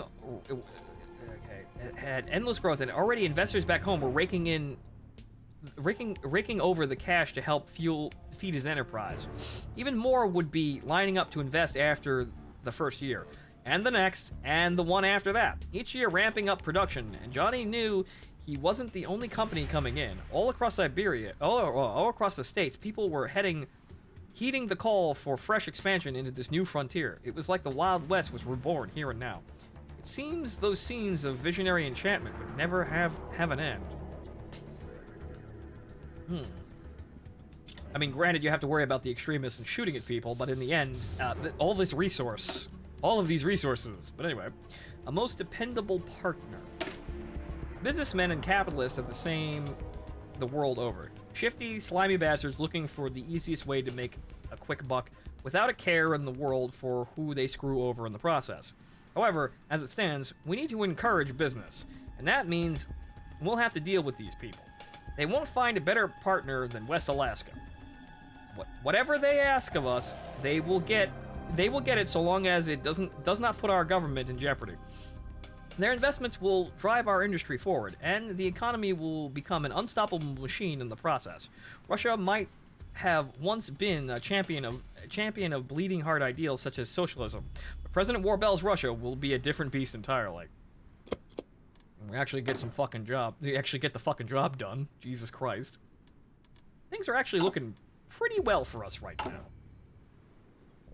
Okay, we've got enough to squeeze in another artillery. Are they done? Oh, fuck's sake. Oh. It's not even Comey. They're still doing it! I think it's... I still am leaning towards Samara. Samara looks like they're going to win, but Comey is just... Sweet Jesus. It's bent like a fucking pretzel. More lewd things, but moving on. Go back? I mean, that's an ink blot right there. What do you see, Goon? I know what I see. It's more the colors than the shapes. Moving on, though. Oh, you have technology. Oh, right, yeah, I remember now. Waiting a bit. Roll victory in Canada. Liberals in Canada. Not our concern. Improve American relations.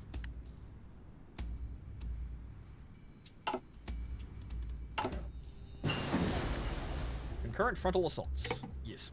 Good. Okay, so logistics. Yeah, no, we can support another one with relative ease. Good. So frankly, we can keep tacking these on, but at the rate that they're being produced, we'll create a surplus by the time they're actually ready to go, and thus get another one. Is it done yet? 30 days. That's going to be pretty close, but that's saved. So we might waste a little bit of time.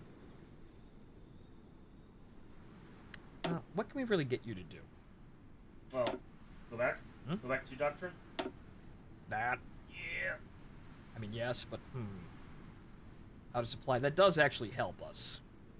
But so, what are we going to research here? We need to research... Oh, we need to... Marines. We get this, and we need to...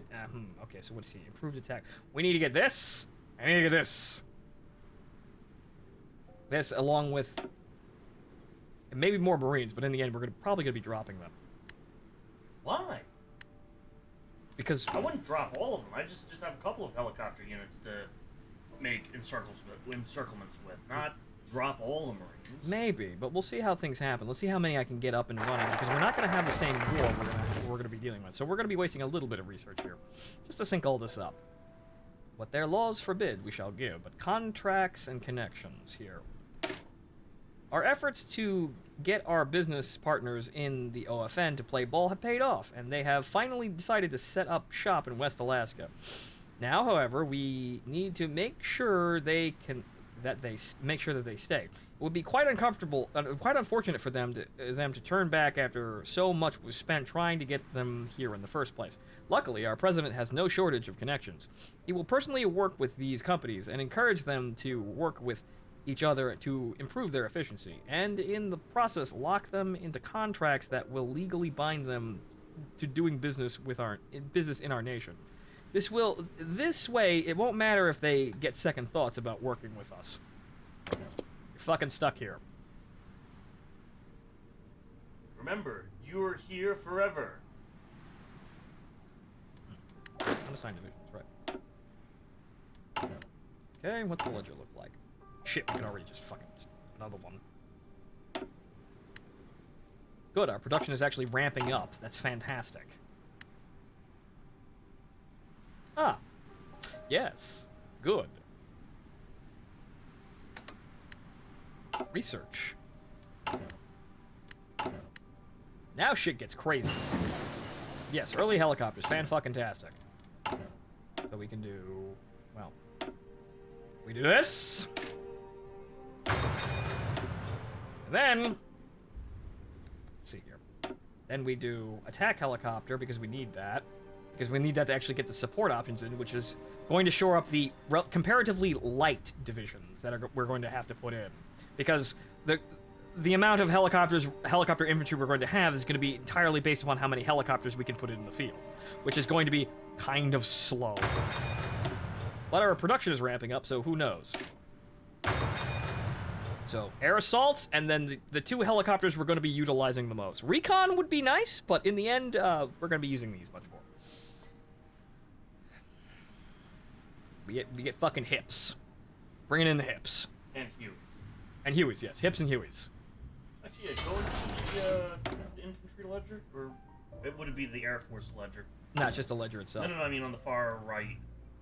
Under the timeline. Under the time scale. Oh, transport helicopter. Actually, no, they've... they defaulted to our oh, that makes sense. That's weird, but yeah, I think they're probably Hueys. Right, so the Air Force. They don't get registered as... that's weird. Attack helicopters get registered as aircraft, but transport helicopters are components, more or less. Anyway, as for this, well... we can always use more guns. Haven't improved that production line in a while. We're gonna need to... oh, no! Strange rumors have arisen from the depths of Japanese-occupied China following the arrest of Nanjing-aligned General Sun Dayang. Rumors of a great conspiracy have spread like wildfire. A conspiracy involving the long-lost former leader of the Juntong Dai Li. The Chinese countryside is gripped with terror, as Dai Li was famously noted for his brutality during the Chiang Kai-shek years. Right. Tokyo, however, has refused to comment or acknowledge the Dai Li situation, calling it an imperious misdirection of Pan-Asian harmony or an anti-Nippon conspiracy. There are rumors, however, of the conspiracy being linked to the highest echelons of Japanese military intelligence, and only time will reveal whether it's true. Perhaps it might be true. Now we get to see if Japan is actually going to be joining us for the rest of the fucking game, or they're going to off themselves and sit there like idiots. I think I know what's going to happen. We'll see what happens. But yeah, no, it's very likely that a certain someone could totally fuck this up. Oh no, it's the Manchurian. Don't let him get to Tokyo. Alright, so what do we... actually, yeah, just a little bit short on artillery there. Just a teeny bit. Won't be a problem. New night. Actually, yeah, the debt's kind of creeping up there. We need them fucking contracts! Alright, it had all been a lie. Rather, it was one big lie built on a mountain of smaller lies. Johnny Walton, CEO of the Walton Logging Company, was now a slave. The euphoria of what was promised by the United States of Siberia Siberia. He wanted to be first, ahead of all the competition. Well, he got his wish, and now he was paying for it. At first, he figured he could hire American workers, but the contract stated he needed to use local labor. Next, he wanted to set up several camps at once, but the infrastructure wasn't there for it. Hell, it was hard enough to getting gas for all the trucks he needed. Production was almost 10 times slower here than it was back home. The investors had stopped being interested at all. There was only one recourse for Johnny, to bail out. That was the only way he would be able to save his company without falling apart, except he didn't read the fine print. He was bound to provide a certain amount of jobs and give a certain amount of revenue and taxes to the United States of Siberia, not to mention a certain amount of lumber to help with the rebuilding of so many homes destroyed and the unification of the East. That would be done with Walton Lumber. It wasn't simply Johnny either. All the American companies that had come here were trapped for at least a decade, if not more. It had been so simple. The government here knew American companies would be eager to expand, too happy to jump the gun like Johnny had. He pulled another draw from his cigarette, gazing out the window of his Oregon beach home. He would have to sell it soon to keep the company in the black. "Damn you, Warbell!" he yelled into the night, but he knew he had no one to blame but himself. There were two ways to conquer a country. One is by sword, the other is by debt. We are not good people. We're not good people. However, we make lots of money.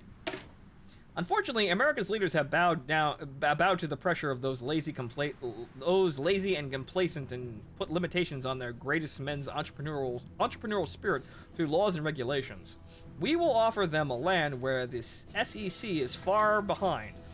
There are no pesky lawyers, and a crate of guns and a suitcase full of money are what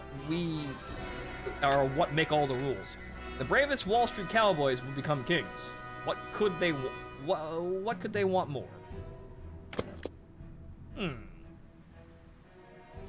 Deregulation, you say? Sounds intriguing. Tell me more.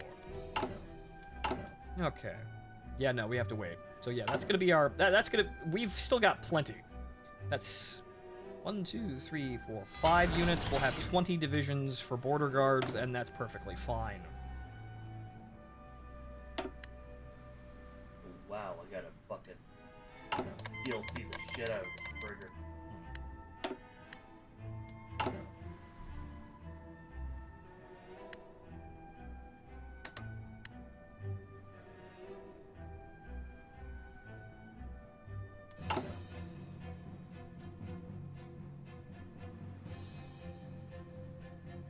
So we're finally getting air assault, and then we finally get to spend some of this army XP, and then we'll shuffle around and expand the divisions that we already have and make them stronger, since they are kind of okay, but they're not exactly amazing.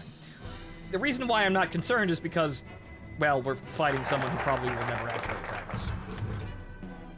Jesus, Comey, what are you even doing? Oh my god! What are you even doing? Fucking what? What are you... What? Fucking... Bending over 30 ways from Sunday. Jesus fucking Christ. The Kama Sutra probably doesn't even have a fucking page on that one. Fuck! A taste of American capitalism. Russia is the home of many ideologies and political systems. Communism, socialism, fascism, monarchism, autocracy. And even a misguided attempt at creating the kingdom of God on Earth. Yes, that is one of the things that can happen in Central Siberia. We got the funnier one, though, where the one it fucking fails and nothing happens. But every one of those firebrands and dreamers was crushed down by reality. We have implemented a system that was able to survive the harsh Siberian waste. Pure capitalism. In the frontier of Russia, where all philosophies failed, the American dollar planted its flag just like it did across the strait.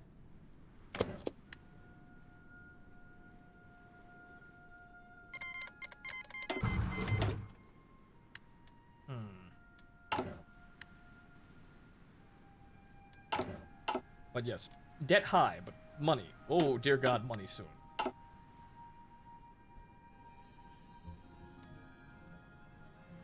This is August, so we have 6 months. We have 6 months to get the air assault up and running.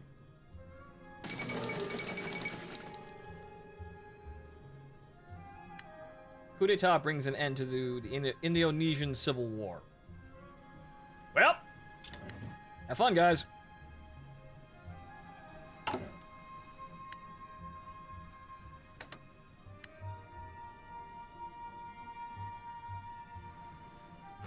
Thank you, Dibedo.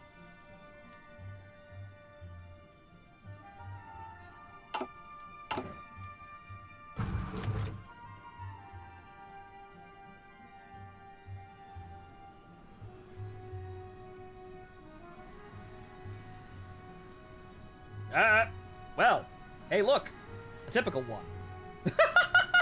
Shit, we didn't even have time to reach the Makarov. Nice one, Taz. Tazarin earning his paycheck.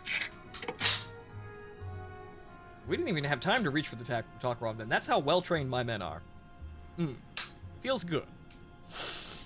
Out with the old. Dimitri walked the streets of Magadan with an extra kick in his step. He was skeptical when the mercenaries took over. Who wouldn't?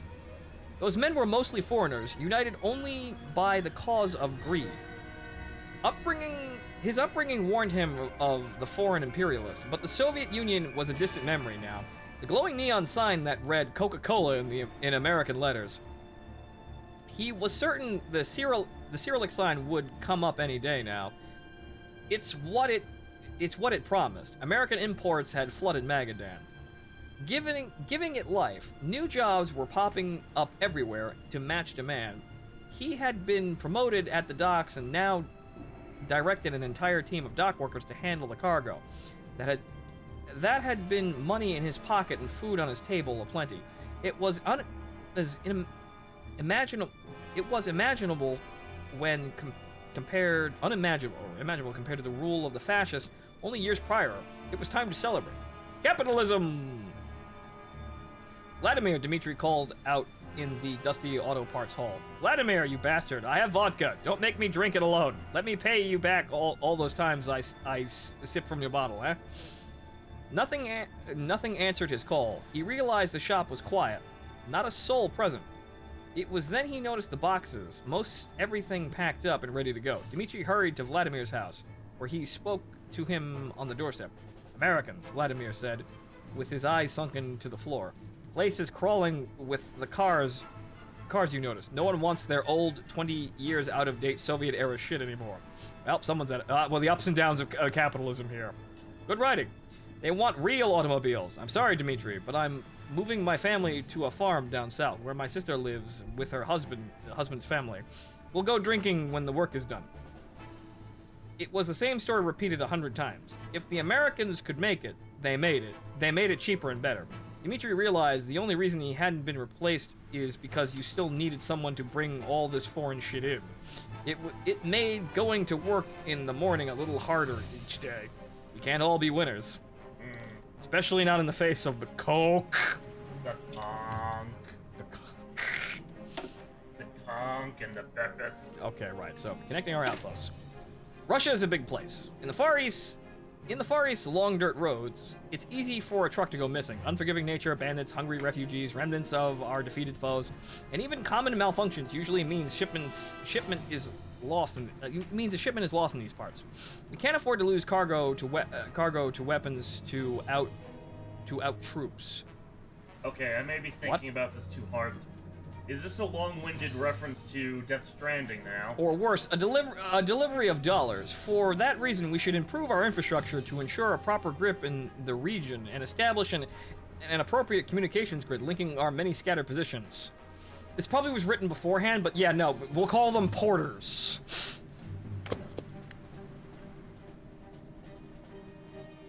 I still gotta beat that.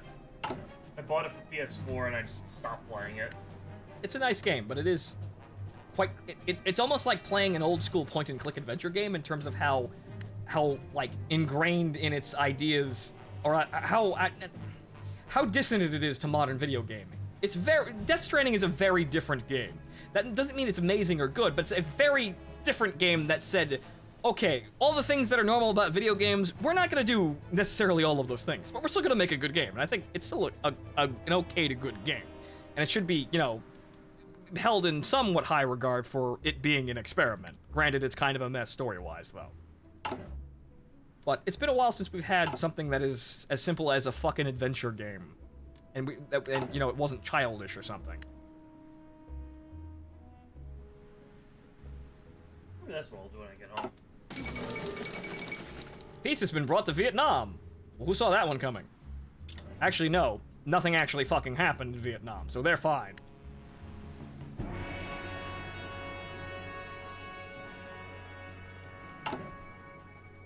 Okay, what's our ledger look like? 1,000 artillery pieces again. Fantastic. So we need 4 more divisions. Oh, wait, no. 1, 2... Okay.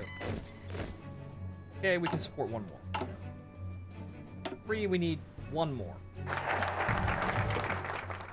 Okay, 3 military factories, but hey, now that that's done, what was actually no, was that research? No, that was a military factory. But soon.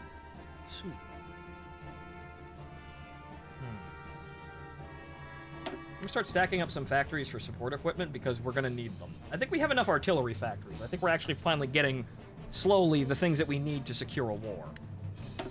Things aren't gonna be terrible if we have to start fighting. We have the enormous advantage of controlling Russia's last free port, yet we are still only receiving a trickle of wealth and investment from the outside world, rather than the flood that should be pouring in. This is because Magadan, vital center of Siberian trade that it is little more than a hamlet on the world scale. If we want to draw further investment and businesses from around the globe, we need a port worthy of the world's attention. Magadan can become such a port, but it will take investment. Yes, build mother base. Soon, Magadan will be a gateway to Russia. The new Vladivostok ship, we actually own Vladivostok. Actually, no, we don't. No, the Chinese do. Ships from the USA, Canada, South America, and Australia will find their way to Russian shores to do business with us, turning a former whaling port into a new center of global trade will not be cheap or easy, but we have never let that stop us before.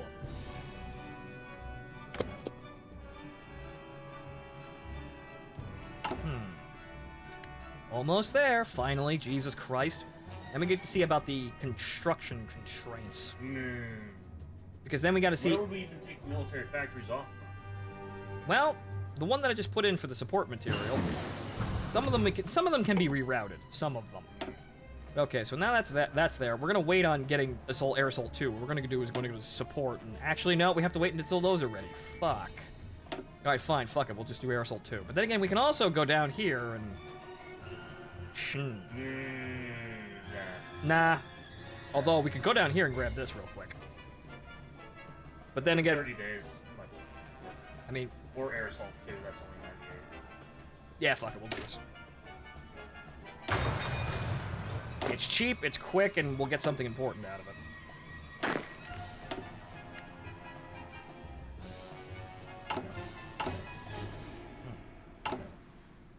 So, we could probably pull some off the anti-tank grenades, because they are sitting there just stockpiling. We can pull some off the support equipment, because, well, we have a stockpile already. The guns, they still need to be upgraded. We'll keep working on, building factories, and once we're actually... What I will do is I probably will just say, hey, we're going to research the Hind in terms of attack helicopters, and then stop. We probably won't even need any more than the hips, honestly. We can get the, upgraded hips, but... MI2. We don't really need any of this. Really, we don't. Especially because this game won't go anywhere past 1980 anyway. Yes, but getting the Hind is just... It's fun. Because then we can say our Hinds are on the front lines. And we can start producing Hinds for a CAS. Ooh. And then we're basically waging Afghanistan wherever we go. Probably way more productively. Okay, we don't really need any of these fucking ministers. They're really not... Hey, guns and artillery. Okay, artillery. Yes, guns, artillery. And I guess we'll wait a bit here. What's, eating fuel? Nothing? No, I guess it's just how it's stacked. Alright, brand new market. The investments have paid off. Every day, more ships come into Magadan's harbor bearing goods from the outside world and ushering in a new age of Siberian prosperity. Even as we continue to expand our port's capability, more and more nations around the globe turn their eyes toward us as they see a new opportunity for trade and fortune. Magadan is finally becoming what we always knew it could be, a central hub of Pacific trade. We cannot rest on our laurels and content ourselves with what we have accomplished so far. We are trading with the members of the free world around the Pacific, but we can extend our reach further if we try. The ports of Europe and Africa beckon to us. From Stockholm to Cape Town, there are more potential partners waiting to see what Siberia can offer them. We must show them. Artman, Petlin just seems to piss off. We haven't heard from him since the coup. Yeah, no, not sure what's going on. He was referenced as, his office was being used by Nancy Wake, but, other than that, nothing.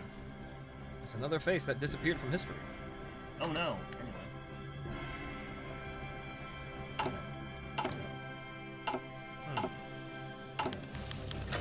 Better army professionalism. Good, finally we got some improvements in society. Yes, sir. Those two words seem to be the ultimate lesson in the history of military theory. It is not the quality of guns or weaponry that make an army, but discipline. Those men that hold until the death because of a command will be the ones to claim victory. In a world of absolute war, of brave new weaponry, it seems we often forget that simple fact. An army cannot function without those two words. Luckily, anti-corruption programs in the army and new boot camps have brought our army one step closer to the ultimate goal of Spartan valor. No longer will our men defect or serve political masters. They will serve the generals and nothing less. Okay, replaces widespread cronyism to political interference. Slightly better. But hey, division attack and defense. Not bad. Plus organization, too. And they're getting better. Don't expect the world from them, but they're getting better. So, let's see here. 18, 19, 20, 21, 22, 23, 24. And then our border guards are complete, and we're not going to expand. We're not going to have more divisions. We're just going to expand this force in terms of editing the template for the special activities unit. Well, I mean, we'll see how the rest of the wastelands go. Also, now that we have the template, we can actually fucking start by looking at our air support. Or start looking at the air cav. Okay, so air assault. Yeah, it is. Okay, so there's that, but let's see here. Let's look at the ledger here and see what we have on hand. We need 50 transport helicopters. Wow, okay, so that's all of our transport choppers in one go. Yeah. I knew these were expensive, but these units are not going to be terribly large. So this is kind of unfortunate. It's kind of like they're a recon element, honestly. They're going to be kind of fragile. We can expand these, but we are never going to get these guys into the field doing things if we're waiting on production of helicopters. That's just a sad truth. Getting these helicopters up and running after we get going is... In that case, we may just want to focus on attack helicopters. I mean, yes? As air support, that's it. Yeah, we'll keep throwing these out here just to make sure we get all this stuff. Oh, no, inefficient resource. Well, shit, we're gonna have to go to, well, anyone, but let's go to Italy. Hi there, sir. We need more aluminum.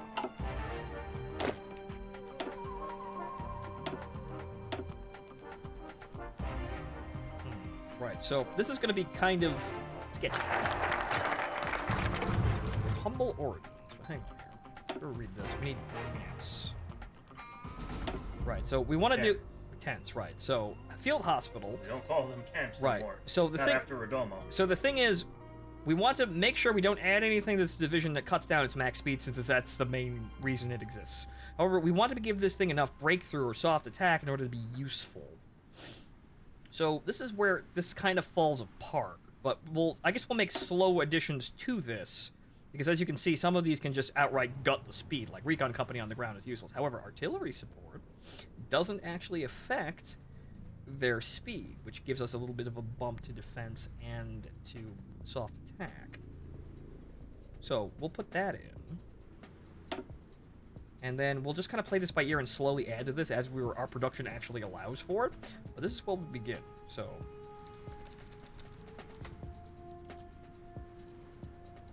just so we can know about it.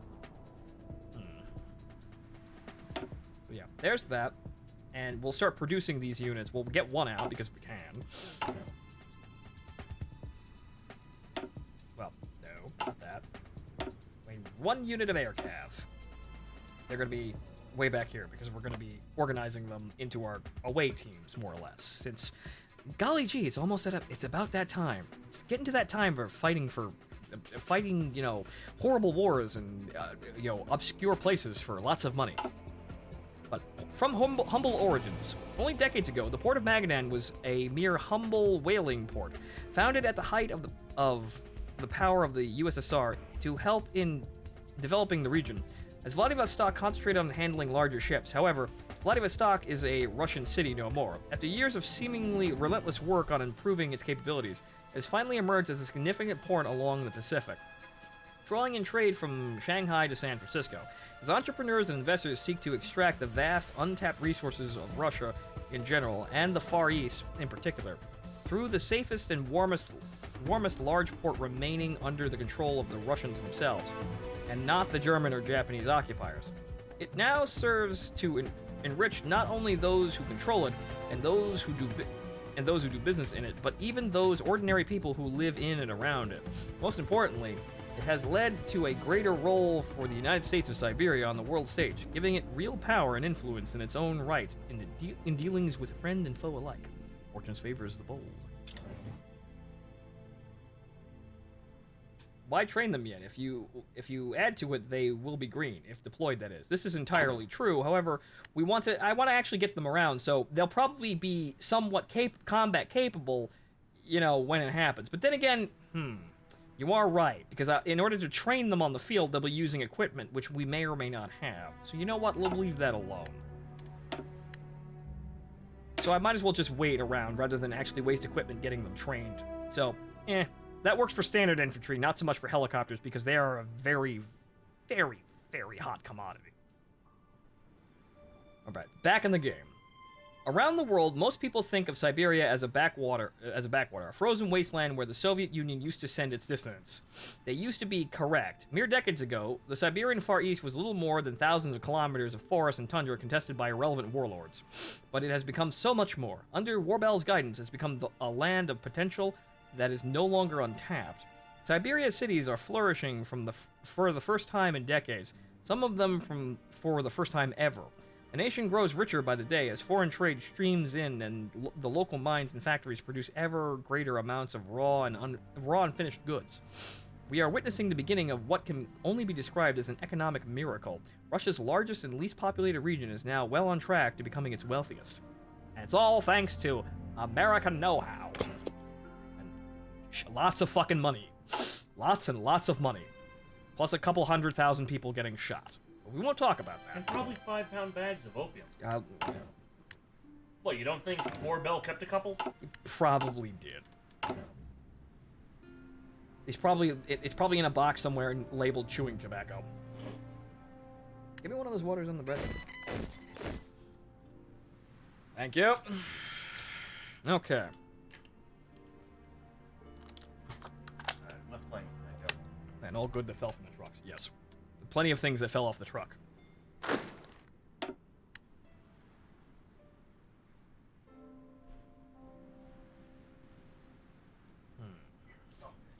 reach for my own water. Okay, so logistically speaking, where are artillery's at? 700 guns. I want to get to 1,000 before I add another gun to each regiment. But then again, we have 7,000. We can probably get away with adding more infantry, too. We have enough. Then again, the manpower might be a little bit heavy, but So let's see here. Adding another special infantry would elicit a rise of 1,000 manpower for 20. Actually, yeah, no, let's not do that. Let's keep some in reserve. They're okay for now. We'll improve them through buffs, I suppose. How is Strengaheim? How is Strengaheim? Are they? Oh my fucking god! I think Call Me Mine finally be on the down. Oh, no. Yes, but also no. Not by much though. Good Christ! Wow, this is a large and pointless war. This is Jesus Christ. All right. This is the longest it's ever gone. All right, so how Strenga unknown focus? Oh. Well, now he's in the plans. He's in the fucking with the oh wait, no, he's erasing French culture. Yeah. Food shortage. Yes, that's the food shortage. There's several things that happen in Burgundy, but yeah, no, absolutely fucking Strenga. And what about Himmler? I mean, sorry. About Goring, no national what? Oh no! Oh no. It's beginning. The ride's starting. It's time. Oh hey, actually it's 1968, which means it's an election year. Oh boy! Everything's going to shit. Okay, so right. Yeah. We'll find out by January 20th who the new president is. It might be John Glenn. It usually is John Hopefully it's John Glenn. Last time it was RFK. I think he gets elected before Wallace. Right, so, back in the game. No, Wallace usually gets elected for the 64 campaign. Looking out over Magadan, Mitchell Livingston Warbell III thought of his many mighty works and smiled. The reports he had received earlier that morning, and which now sat on the table beside him, had been very clear. The Republic's economy was growing at a pace almost unheard of. Industry was expanding at an incredible pace. Resource extraction was increasing. Actually, I haven't researched any of that. In both capacity and efficiency, overall commercial participation, both domestic and foreign, continued to increase. And as he well knew, it's all thanks to his government and his policies. How could it not be? The communists, fascists, and fundamentalists that had once contended dominance over the Russian Far East had utterly failed to leverage the near limitless resources of the land. He had not. He had brought good old-fashioned American ingenuity and entrepreneurship to this once darkened land. He had brought the light of progress, and now one of Russia's poorest regions was soon to become its richest. Yes, he thought, the Far East was back in the game, and that game was not, by any stretch of the imagination, even close to being over yet. Success breeds success. And that's the end of all the focus trees so far, and I think we actually have to wait until we get more. I think we only get more with the, the next phase of this operation here for reunifying, Central Siberia, which may or may not fucking happen now because all this shit. We might have to wait for the Ural Military District to, hey look, fucking hips, but we might have to wait for the Ural Military District to conquer these guys and then start a war with us before any of this happens, and it finally looks like Comey might actually be fucking losing. But Samara's just... they're all falling apart! Yep. This is the most hilariously ineffective struggle I've seen, ever, in this game. I don't think that's ever gone on that long. Alright, so hips. Hips are fine. Okay, so back to land doctrine. Throw that in there just for the sake of throwing that in there. Yeah, that looks about right. And now we actually finally get to the part where we actually construct hips, and now we get to deal with the massive problems that is production of hips.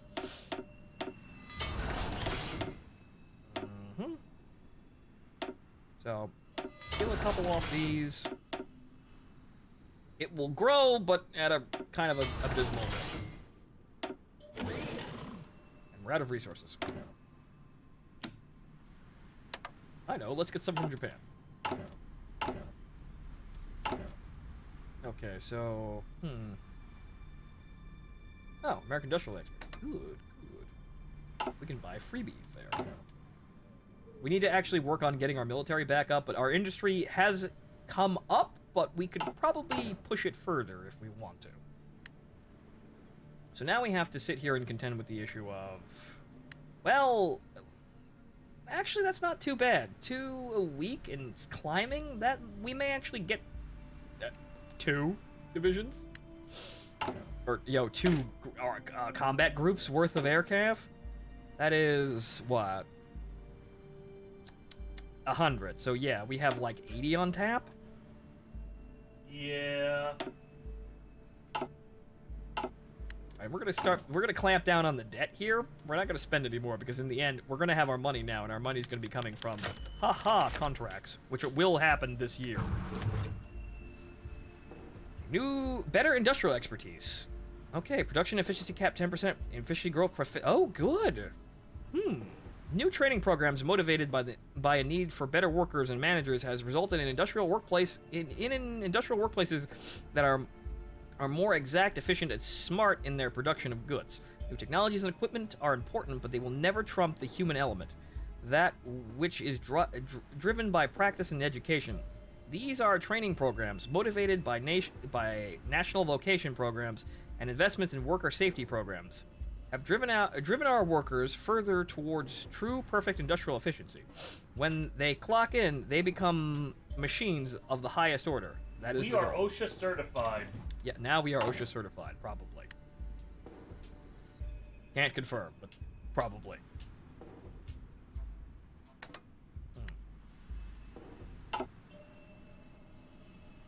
Alright, so with that there, on ledger here, we need 100 transport helicopters, and we're also going to be having to start produce attack helicopters too, along with us to have them in the groups.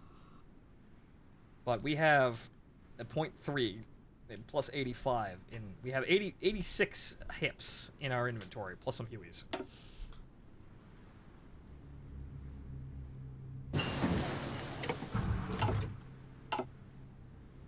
How much oil will the air cav eat? Not so much. It's not really all that bad, but what we could probably do is just actually slam the brakes here. But then again, we could grab that, because we only have 3 left. What's this? That's 200 days. That's actually achievable. What we could do is we could go over here and actually get our oil industry up and fucking running, because we completely fucking neglected that. We've got some bonuses to throw that into, so we should probably hop over to that real quick. I'm gonna research fucking Heinz, and that's where we're gonna stop with helicopter development, because we don't really need any more. And plus, it's an aesthetic. Right, so, Heinz, which is kind of expensive, but fuck it, Heinz. It's the last helicopter we're gonna research. We could probably rationalize Scout, but at the end, we won't have enough factories. We could rationalize getting Scout helicopters, but in the end, we won't have enough factories to effectively produce them. Goodness gracious, all that artillery. Okay, Wallace Bennett, F. Bennett is still the president. I guess he's doing a good enough job. Alright, so right. As for the special activities unit here, they get to have more artillery, because now we have a fucking surplus of it. 4 more years we get to figure out who fucking follows, I guess. Okay, so yeah, that cost us 600 guns. So yeah, that was good. Now these units are actually looking pretty commendable in terms of soft attack and defense. If their only job is to stand there and shoot at things, they're pretty well off. If we get our aircraft functioning and then also have maybe actually put some Heinz together for close air support, then frankly all the border guard infantry has to do is stand there and eat assaults, and then the air cav will cut up their supply routes by fostering encirclements, and then the attack helicopters will sit there, proving extra, firepower on the front. We're gonna need oil for all of this shit, but we'll get it. We'll get it. What are the 25 things we can do? Oh, those are the ministers. Oh. Which we really don't need to do. What about the... Not that reunification really matters right now. I can prepare to invade them, but I'm not. Or you could try unification talks. I mean, I could, but I'm not, because we have contracts to deal with. Yes, this is also true. Because we can't actually go on those mercenary contracts if we're in a war, which is fucking stupid. Which is why this is actually a very good state of affairs. These guys will not declare war on us this year. And so when something special kicks off, we will be able to freely go off and get money.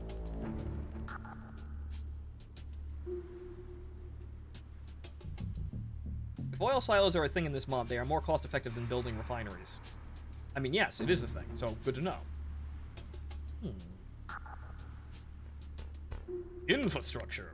So we can actually build silos, which... right here. So more cost-effective just storing the oil rather than increasing the production, correct? Just have bigger stockpiles of oil rather than, trying to, just have an inexhaustible supply of output. Right?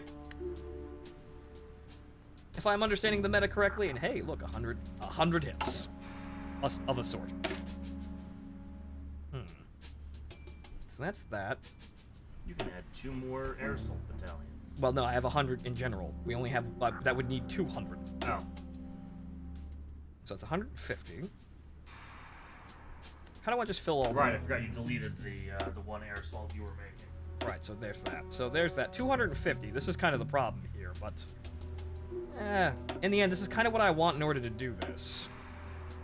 And they're not really all that efficient without any of it.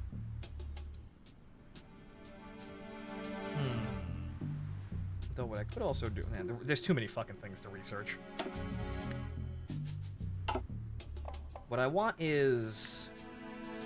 Okay, so there's to get transport helicopter, which doubles up on field hospital, then attack helicopters, and then something else. Radios?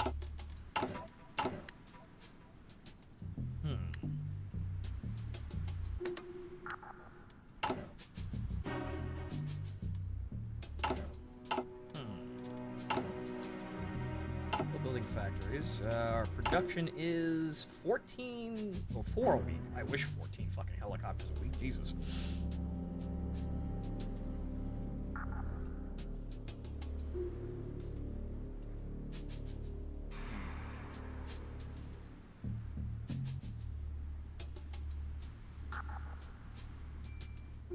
Yikes. What? East German SKS, that party put in American Heroes, $3,000. Yike. Yeah, I figured, oh, yeah, okay, maybe it'll be a decent price. No.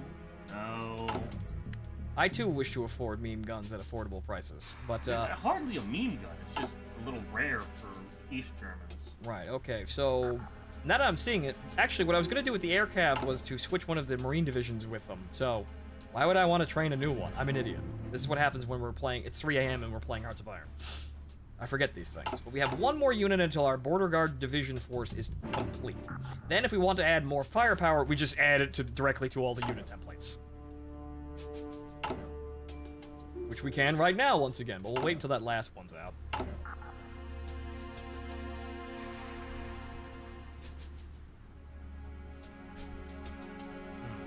So this costs 5,000 manpower. It's relatively light on manpower. What we want is...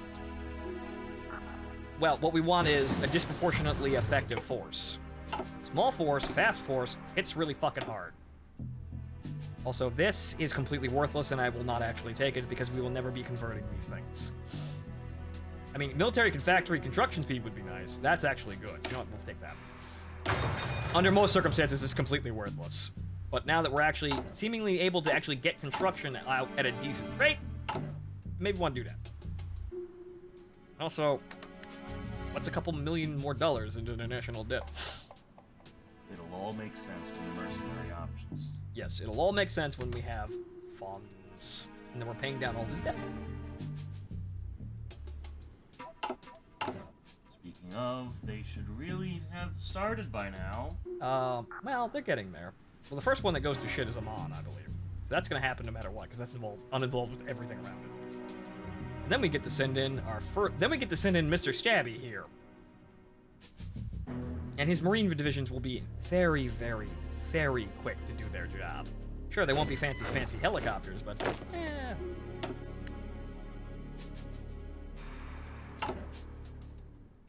Alright, so... That's not good! Well, looks like we're gonna have way more fucking money than I expected. Well, can we actually show up in Iberia? Yes, we can probably... We most definitely, I think, could actually, you know, contribute to the Iberian Civil Wars, should they happen. Right, so, yeah, that council that they made, now they're just taking it down, because, Iberia is a really, really, really, really troublesome place. Ah, good, more military factories. Yeah, 5 trips a week, not bad. Not bad.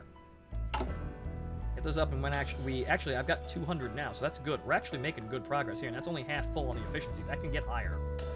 So this bar here is how effective or efficient the factories are at producing goods.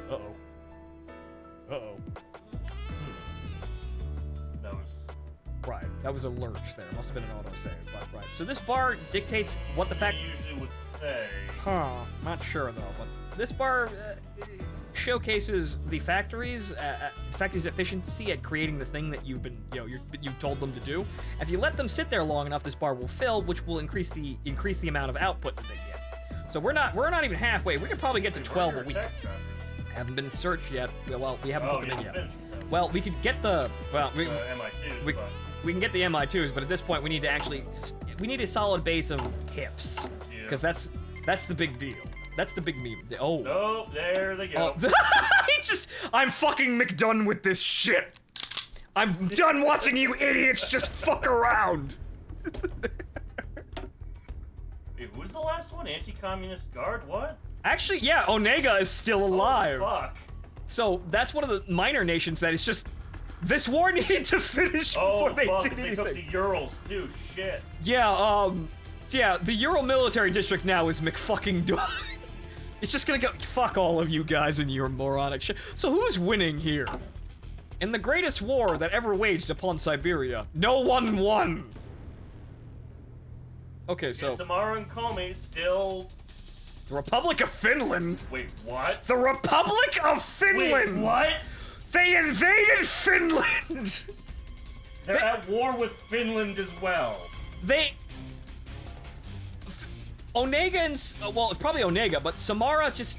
They must have Finland as ally. Okay, let's see where this goes. Okay, another interesting turn of events here, but the Samara-Komi war here, yes, the fucking...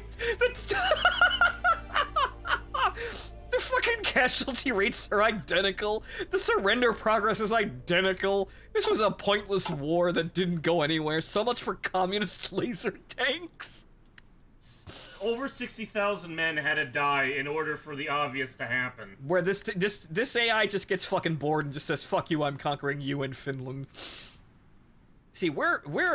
In that case, we may need to expedite, this fucking war here so we can, take over their land and, start building new factories. I mean, yes, true, but we can sit here... We can afford to sit here and wait, I think. At least until the contracts roll in, because now they're going to start rolling in. Right.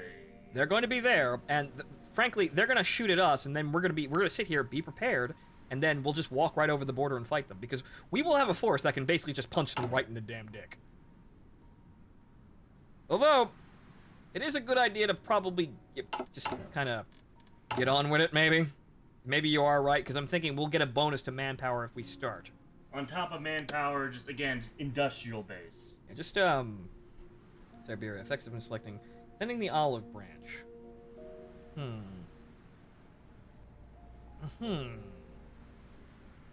We could do this. So what do you think? War or... Let's try peace. Let's try peace. Let's give peace a chance. Sending the olive branch. The United States of Siberia has overcome its obstacles and conquered all the nations in its way, either through peaceful unification or forceful war. The situation it faces now, however, is a unique one. The Central Siberian Federation does not wish to spill blood. There's nothing out there, as they have a government that is sympathetic to ours. We must undergo a long and arduous process of binding our two nations together, so that we shall stand strong when the rest of Russia is within our sight. With this, will tighten the leash on our administration, but it will be worth it in the end. Okay, so what do we do here? I've never actually done peace, so this is going to be interesting. So we're basically just going to annex them, more or less, because... Fuck. We'll see how this goes. We'll see how it goes, but in the end, we're just going to fucking annex them. Check it again, I guess? No? Okay. We got to wait until that shows up, I guess. Oh, more guns. Oh, yes, good. And jets. Basic jet fighter, though. We don't want that. And tanks. They're useless. Guns. Yes, guns. I'd like to buy some artillery. I'd like to buy some Apaches, but you can't have that. Apaches don't even exist yet. So, Cobras. how's the war going? Cobras. How is this war go? They're getting bogged. Could be doing worse. Well, they're moving, but it looks like they're getting bogged down. But it looks like Samara's just... Yeah, no, Samara's gonna get fucked because their capital's actually in a line of fire. Wow. Hey, bro. You got some stuff on your face. Let me just get that. All right, bro.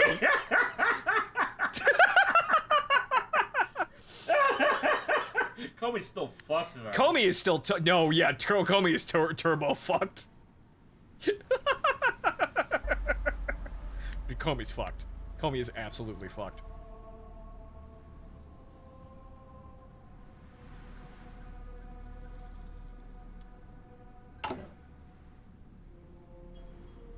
Okay, so now we wait here. I'm not exactly sure how this all works out, but I'm not quite sure how they... I don't know, because I've never done this... Improve American relations? I've never done this situation. Oh. Huh. Many have noted an increase in diplomatic activity between Japan and the USA the past weeks. Today, speculation over the cause of the uptick was put to rest. The countries announced a high-level diplomatic summit to address the situation in the East Pacific. The stated objectives of the summit is for Japan to secure access to American petroleum, for the USA to secure the return of the treaty ports, and for both countries with their respective alliances to lift their mutual embargo and resume trade.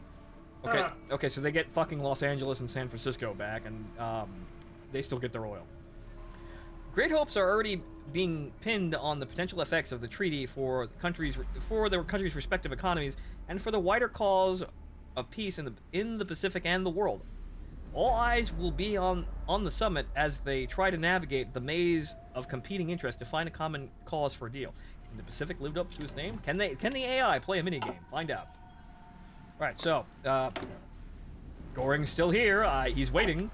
I guess he's waiting for something. Switzerland still exists, though. My God, Comey is actually fighting, but now they're losing ground. Don't. They're losing ground all over the place.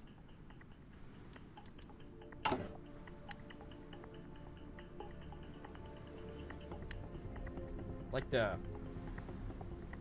I guess we just kind of wait. I guess so. Because, I'm not quite sure what this'll do.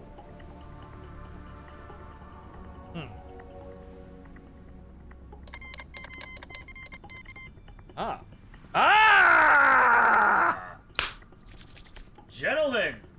It's time. Okay, so let's examine the situation here. So the Yemen civil war has broken out.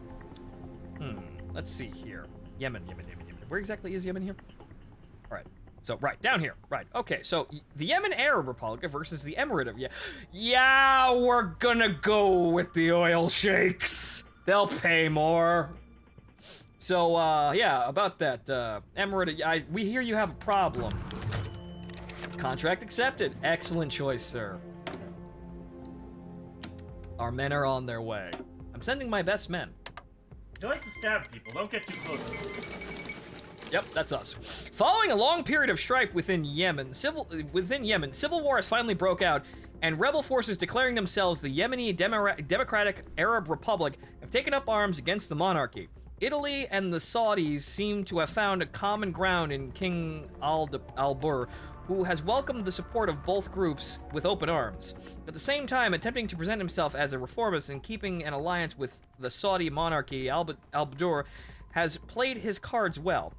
Did I hear Area 88? Abdullah al-Salih, on the other hand, has support from a large portion of the military himself a prior general of al-Baitar's royal guard. Discontent with the monarchy, he intends to create a Republican Socialist A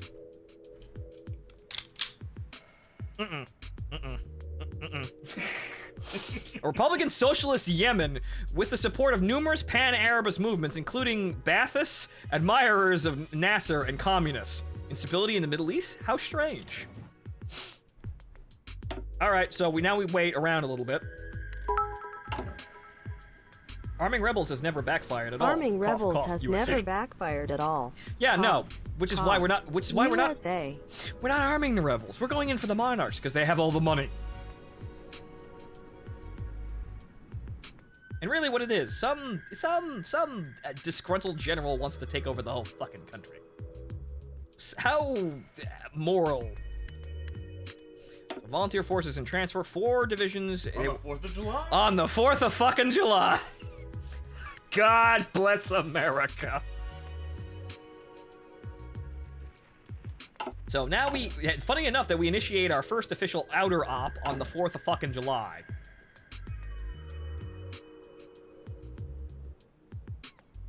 You keep scanning that peace option thing. Okay, so 200, not bad. We can actually probably stand a chance of putting that in. I want to get a couple of other research things like the transport choppers and then, you know, some other things, but I also want to have multiple divisions. So probably, I'm not quite sure what to do with the air cav yet, but we need to get them out here. But we'll see how the Marines fare at the outer op, because they're still probably pretty good at their jobs. And we're gonna arrive at the capital too, so we're gonna have to punch a bunch of rebels in the face.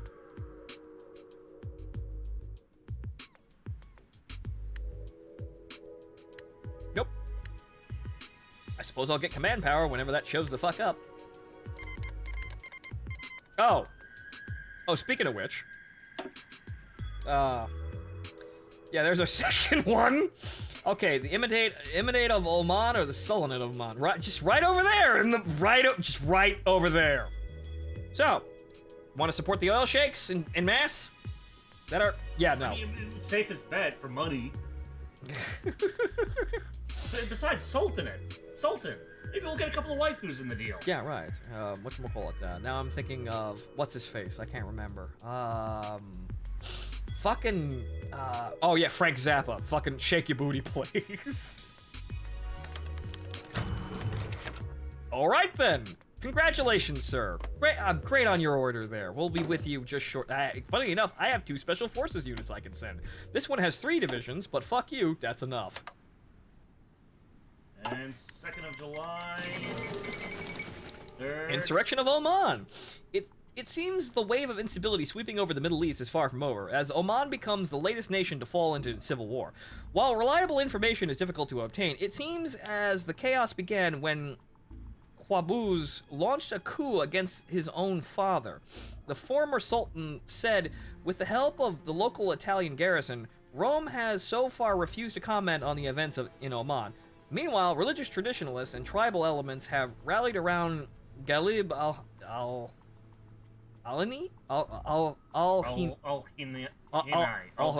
the Oman Imam, in the inhospitable region of Jebel Akhtar. With the strength of faith and Saudi support, they hope to restore theocratic rule to the country. Another insurrection took place in the western deserts of Dhofar, where a large coalition of Pan-Arabist communists and Baathists rose up under partisan leader Laya Farko, hoping to turn Oman into a stronghold of Pan-Arabism in the southern Arabia. As these 3 sides seem to be rather evenly matched, it's hard to predict what the future holds for the Sultanate. Actually, yeah, so in the end, it's funny, only 2 of those sides were willing to pay money, and we're going with the Sultan. Okay, so let's see here. Military forces in, it is July 4th. All right, so. Off the boats! Forward! Today is my favorite holiday. Nice for a victory. A victory would be nice today. But okay, so what we're going to do is we're basically just going to fucking just take wide sweeping actions here. We're gonna knock over a couple hundred rebel strongholds. Holy shit, they have fucking horse cavalry! Well, I mean, to be honest here, Nick, it is Oman. Yes, I know, but still. Okay then, boys. Bang, bang, bang, bang. All right, shit's over. The Americans are here. Well, the American-Russians at this point. Russian-Americans. Yes. Well, you keep going that way, because we need you to.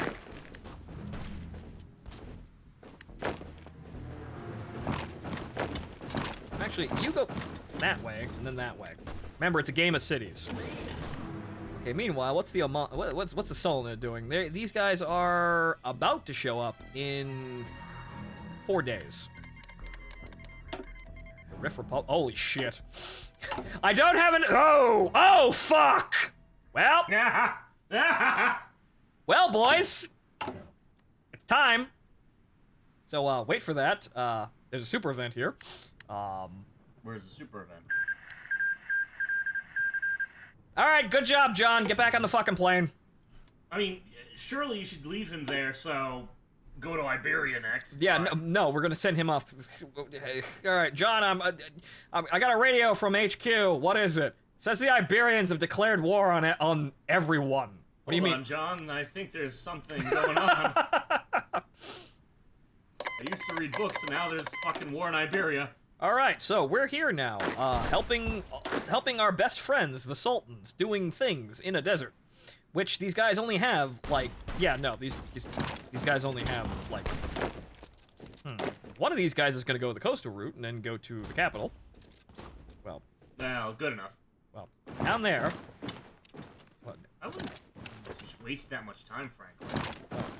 Yeah, that way, and then these guys. Well, those guys are going that way. These guys will go. The direct route? Yeah, the direct route.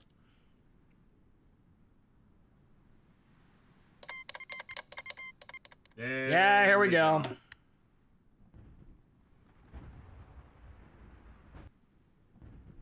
And hey, look. No, it hasn't really changed. We made like $1 billion there. There we go.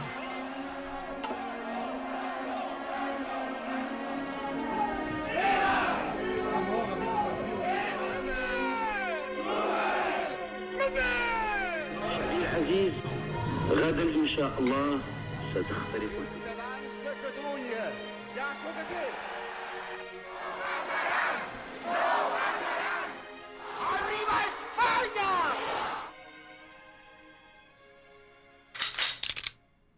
Well, shit just got hot. Business is good.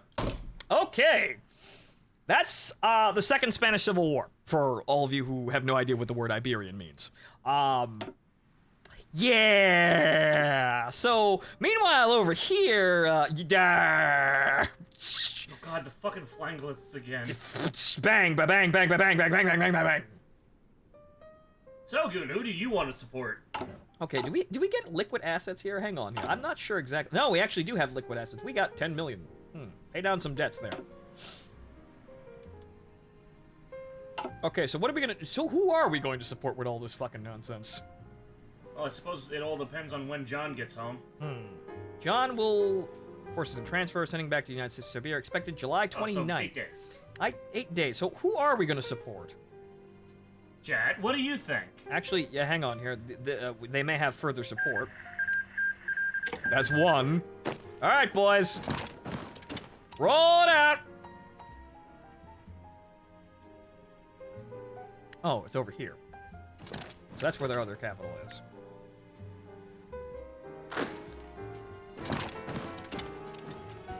Outer Ops continues to be going well here. Alright, so there's that, and then, well... What could we possibly make use of more here? Actually, yeah, more factory output, thank you. We could go to automation here. Automation. Actually, no, we could go...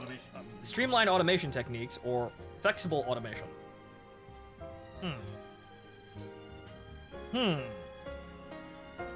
I see bigger numbers. Easy pay, knocking over rebel movements. Yep, they're home. All right, they're home. But so. All right, fellas. So take a look at the map. Who should we? Scroll a little bit so we can actually see the names.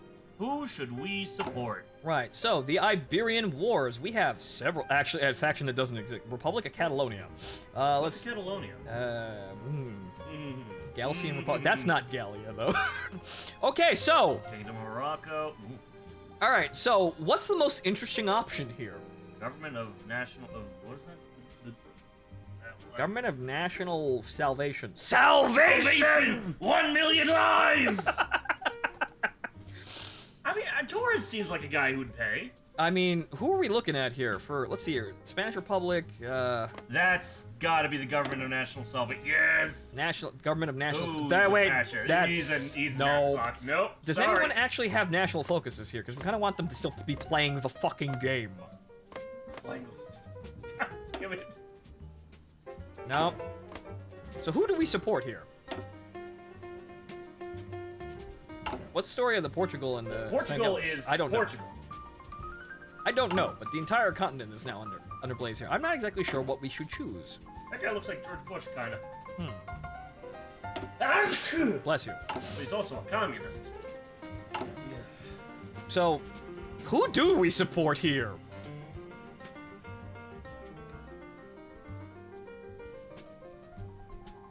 I suppose the better question is, who has the most money?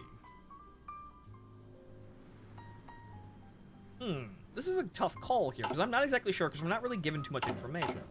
These... Yeah, no, they don't really give us anything. Could just go with the Fedi government. I mean, sure, we could just be called in with the regular government, but that was the failed system.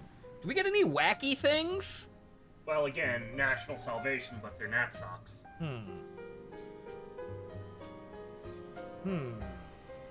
Spanish Republic.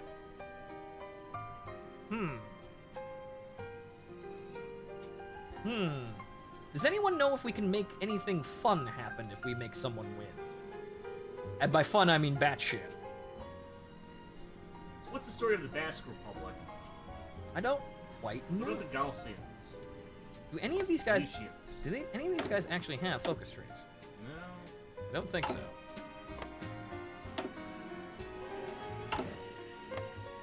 Who wants to blow up the dam? I think we should go with them. What the fuck is your deal there, buddy? Well, they don't do anything. They're just they're just the occupied zone for building a dam. Liberal democracy. Wait a minute. Some deficit. Some fascism. Liberal democracy. Oh, that's Catalonia. They won't. They're not long for this world anyway. So, fascism, liberal democracy.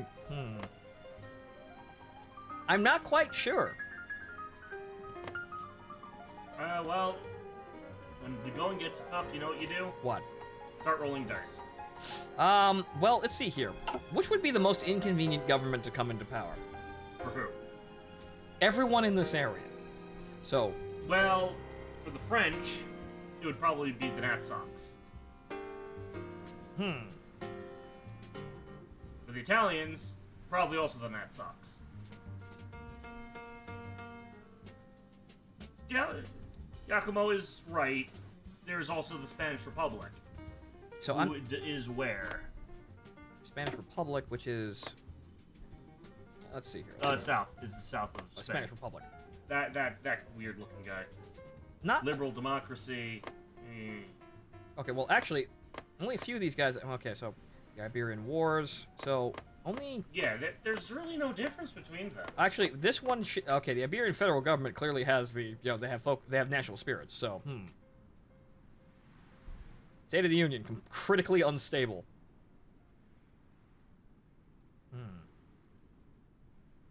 So what do we do? Again, I say just roll the dice. Well, take a number, take a name. There's quite a lot of them. So 1, 2, 3, 4, 5, 6, 7, 8, 9, 10, 11.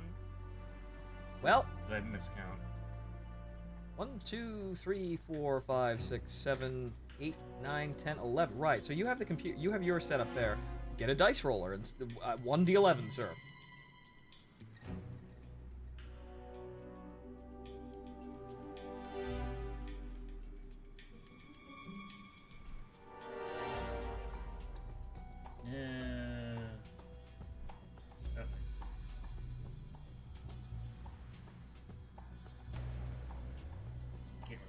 Hold on. Nobody really fucks with Himmler. So let's see. You rolled 11. Okay, no, yeah, it's the other way. All right, so 1.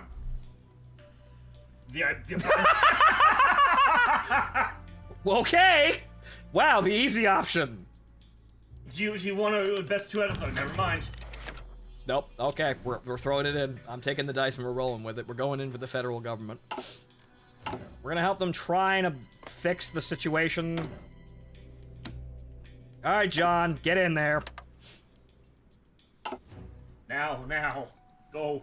Get back there. Schnell.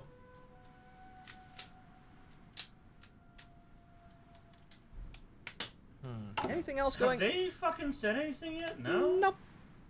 I think it was probably a bad idea to try and do that, but we'll see what happens, I guess. At the worst case scenario, we'll have to wait for the Euro... Comey is still alive, but doing poorly. Very. Okay, so what's our ledger look like? We've got enough. So let's go over here to, whatchamacallit, Special Activities Unit, and add more artillery guns. More guns.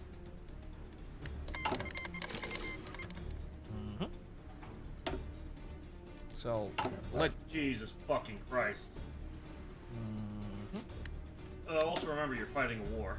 Yeah, I know.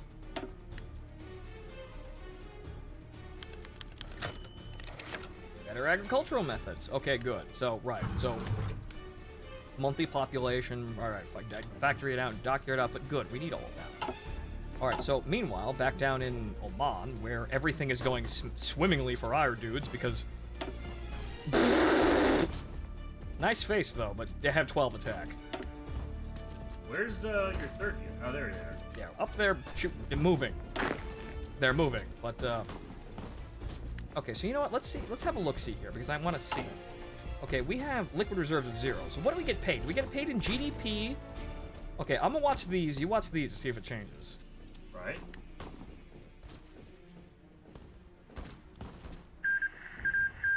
Nothing changed.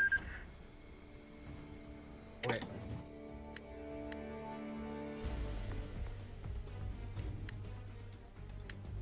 Where did my money go? Where's my money? Where the fuck is my money, Omar? Where's my money? I'm not a charity. Where's my money? There's that, then... Where's my money?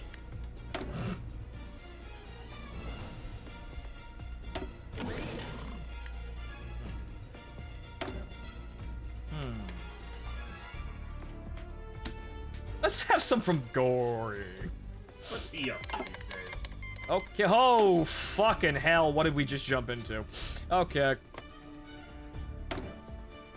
Doing nothing, probably sitting and waiting. What is his deal? What's going on, Warren? Reopen it. No liquid reserves, so I'm not exactly sure where the money comes in here, but... Alright, where's my men? There they are, okay. Right, so what we're first going to have to do is we're going to have to open a front here. So we're just going to take out the Republic here, because we need to get to lessen the strain on the fronts here. So we're just going to have our units just start fucking marching. Granada.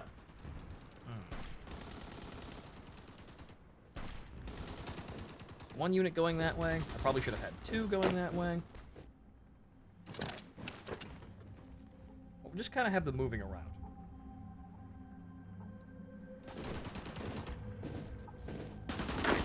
What? What? Mogami's messaging me. Apparently, in his run, Hitler hasn't died since 1965. That's improbable.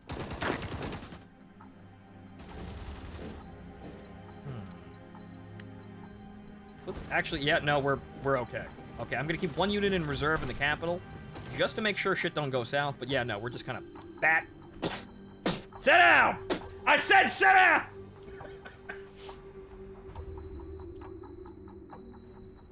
Okay, yeah, the Republic's toast. All right then. Back to the north. Okay, next. Or to the west. Well, this line's holding fairly stably, so we can probably knock over the smaller nations and get this shit under control. Are we at war? No, you can't enter. Okay, Oh, no, so okay, never we're not at war with Portugal. Wonderful. Actually, hang on. I wonder if Portugal. Oh, don't forget American relations and such. No. Okay, we could have entered with Portugal, I suppose, but those are more limited conflicts. We'll keep our money in our pockets for right now. Okay, so as for our troops...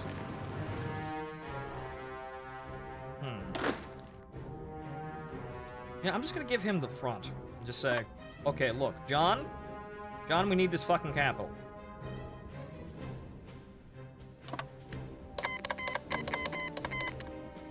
Alright, good. The boys are coming back home, the champagne's on the tables, everything was fan-fucking-tastic. We're open for business and things are going absolutely well. Holy fuck, Yeah. homie's finally dead.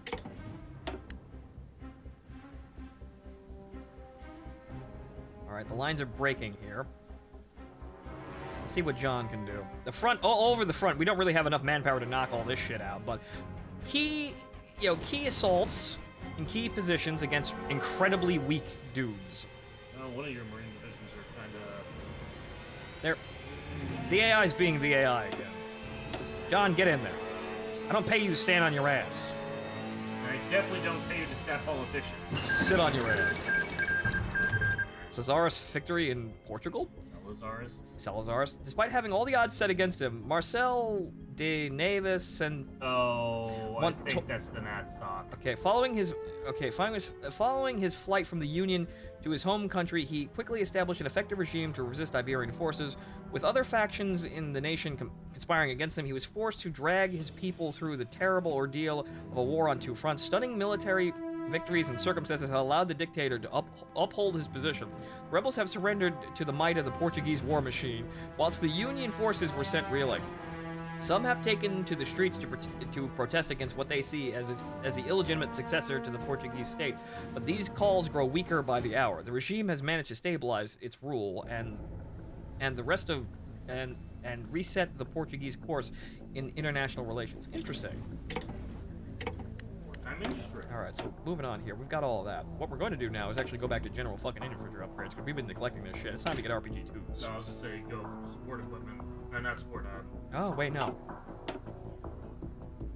We can get a tech shop. Yeah, that's true. Yeah. No, we can get that. Good. We need that. Hind production is going to be a bit lacking, but we got it. Don't forget to send lawyers guns and money.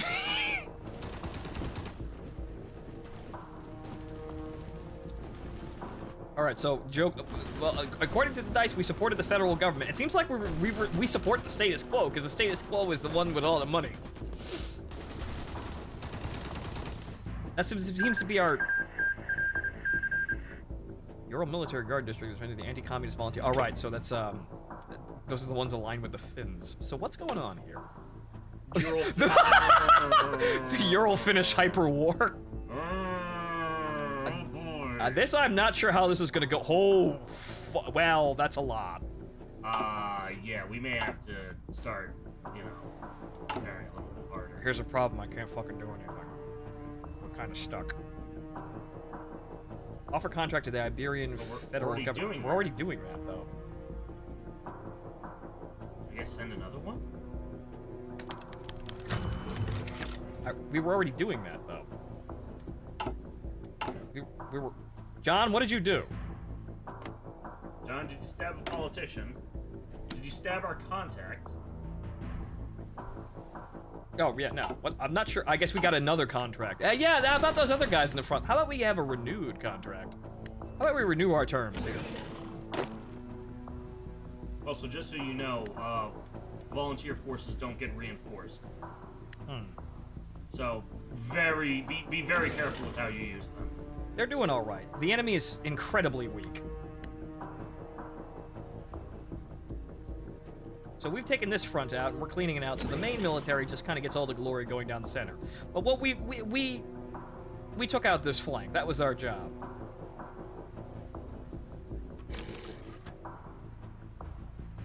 Yeah, but it was our forces that got to their capital. Yeah, well, we got there with the cameras. While all these fuckers are in the mud doing all the hard work. Oh! Oh no. Oh no! A police report in China Kishi, no! Police report in China has leaked to the press. Inside is detailed the horrendous actions of decades of megacorporation control of Chinese industries. It is a report which very well may shake China to its core. This is no minor labor dispute. In it is the stories of hundreds who have been physically, verbally, and sexually abused by rich playboys of the Zaibatsus. Oh boy. In it is the amount that has been carefully embezzled from Chinese workers and farmers. It is the ledgers of companies that have engaged in massive horizontal mergers currently illegal under Japanese antitrust law. Japanese involvement in the Chinese economy has reached a breaking point, and every man, woman, and child in the sphere knows it. Pray they survive. Oh no.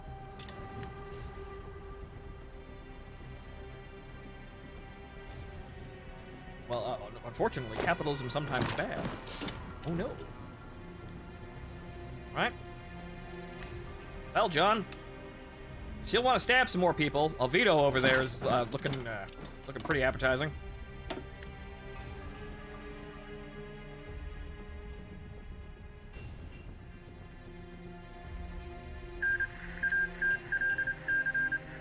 All right, who next?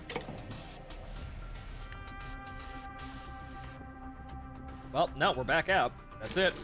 That's it. We're done. Okay. Oh, hey! Oh. Just in time! A job's done. On to the next one! Oh, Jerry. Okay, so the Egyptians, huh? Okay. What's going on in Egypt? Aside from fuck all... Well, okay. Wait, what? What? What? I could still offer What? Well, there's still conflict going on. Yeah, but we weren't involved in any of them. That's kind of funny. Well, the federal government is not involved with any of them. Right, okay, so... let's see. Well... Actually, it looks like the Kingdom of Egypt is royally McFucked here. And, well, do we want to go against supporting the status quo and, cripple the Italian war machine here? You know what? Okay, Revolutionary Command Council. Led by who? What's their, Of fucking course it's Nasser. They have no leader. They have It's a no... Regency Council. Yeah. Yeah, fine, let's go fucking help Nasser. Right, the king is dead. Or rather, the official leader is dead. So, in the end, well, there's nobody there at the wheel, so they're not going to be paying for anybody.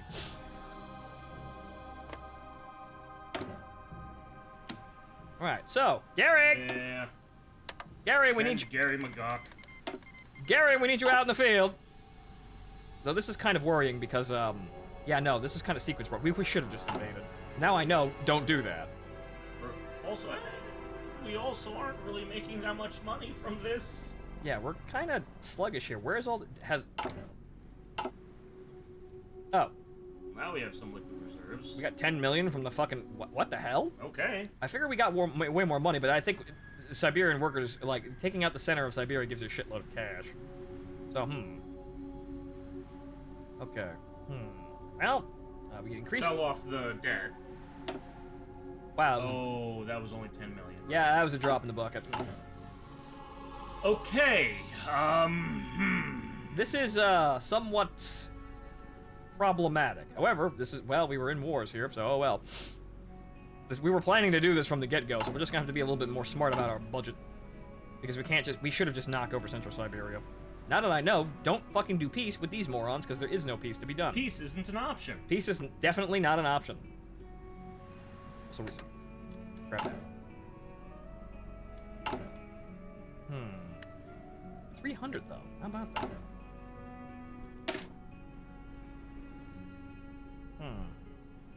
Now I'm gonna say that. Okay. Likely encouraged by developments within Yemen, the leader of the Free Officers Movement, Gamal. Nasser. Right. Nasser has seized a large portion of the nation following an abortive coup against the monarchy. Following the failed coup and subsequent revolt, the Muslim Brotherhood, a group of Islamic militants led by Sayyid Qutb, have themselves attempted and failed to seize power and now fight against both the monarchy and Nasserists. The Muslim Brotherhood is heavily suspected to be funded and armed by the Saudis, despite Radid's official denial on the matter. This presents a greater issue within the conflict, as it means the stoking of new tensions between Italy and Saudi Arabia. Is this the beginning of something larger? Yes. Yes, it is. Remember, Gary's gonna be here in... Alright, let's see here. 23rd of October. So, a couple of days here. Try not to fuck up and die.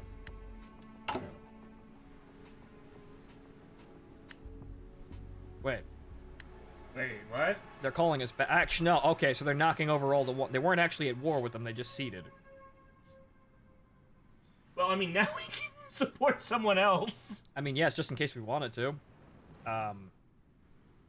Well, who?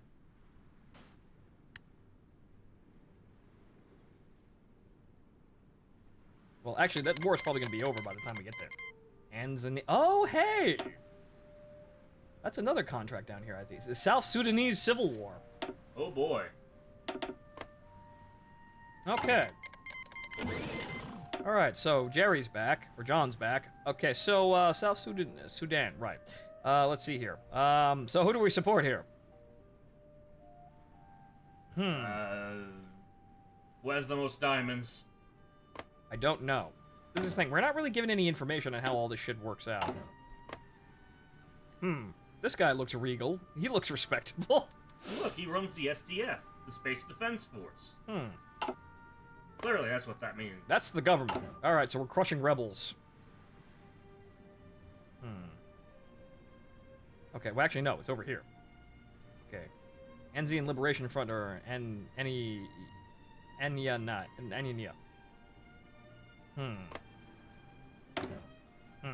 Despotism. Authoritarian democracy. I'm not seeing a difference here.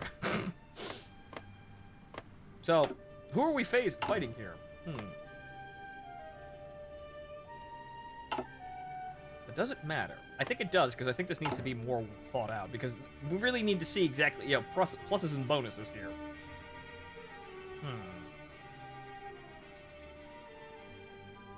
Okay, so you know what, well, considering that we're supporting the Nasseris, yeah, let's go in with the rebels. They paid in diamonds. Okay. Okay, so that's the South Sudanese. So actually, there are two civil wars. Fuck. So these guys. We do not have the forces to go. These guys and these guys. Unless you want to split off more forces. Nah, I don't think so. John, get back out there. I may need to raise another unit, though. We don't have the manpower. No, we don't.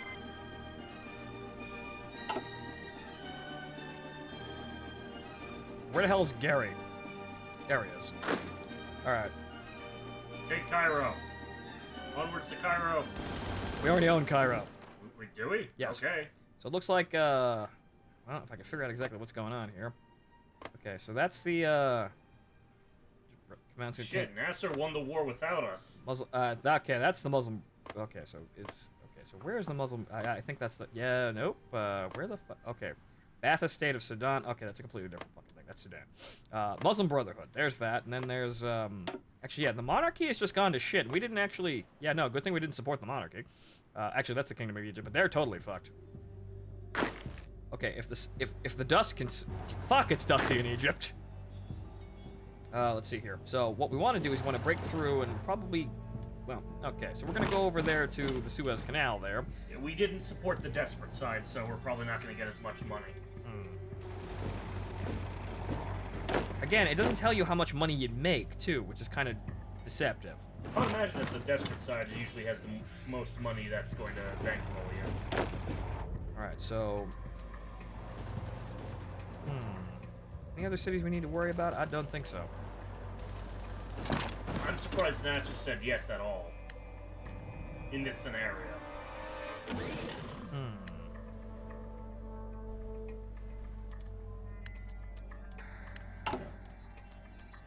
Well, actually, what we could do is encourage... Where is it? Bottom one. Yeah, we're returning expatriates for additional manpower. We have kind of an issue here. We kind of need this shit to go on the road, because now, welcome to sequence breaking, ladies and gentlemen.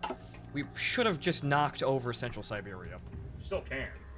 No, we can't. I mean, we could just jump shark and go to war. Cheating, because it's clearly broken.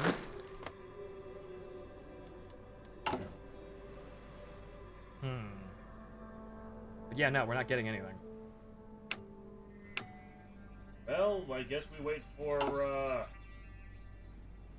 we bide our time and wait for, those fuckers to the west to come east.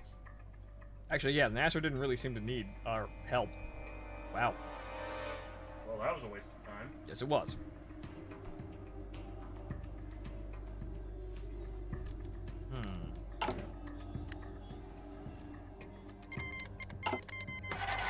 Okay, so John's back in action. All right, who are we at war with? These guys. Wow, we brought a force that's way too big for this, but hey, this is what happens when you pay. You get good service.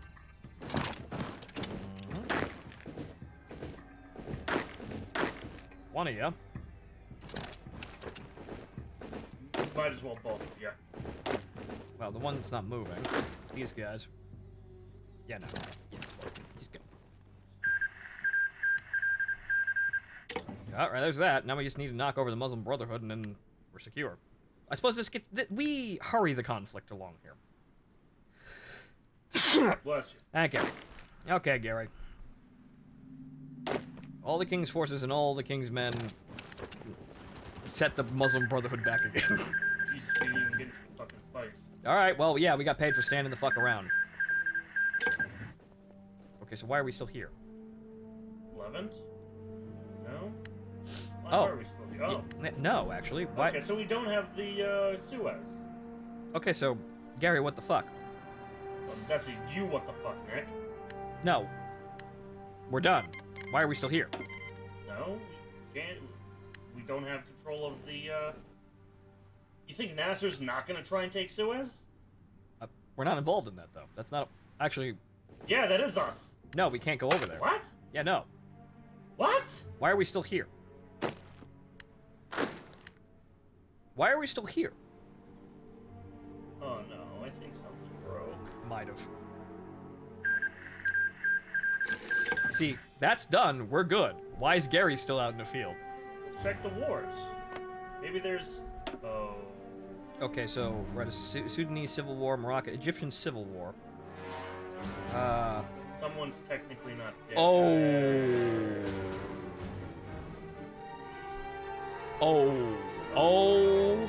Oh. Oh.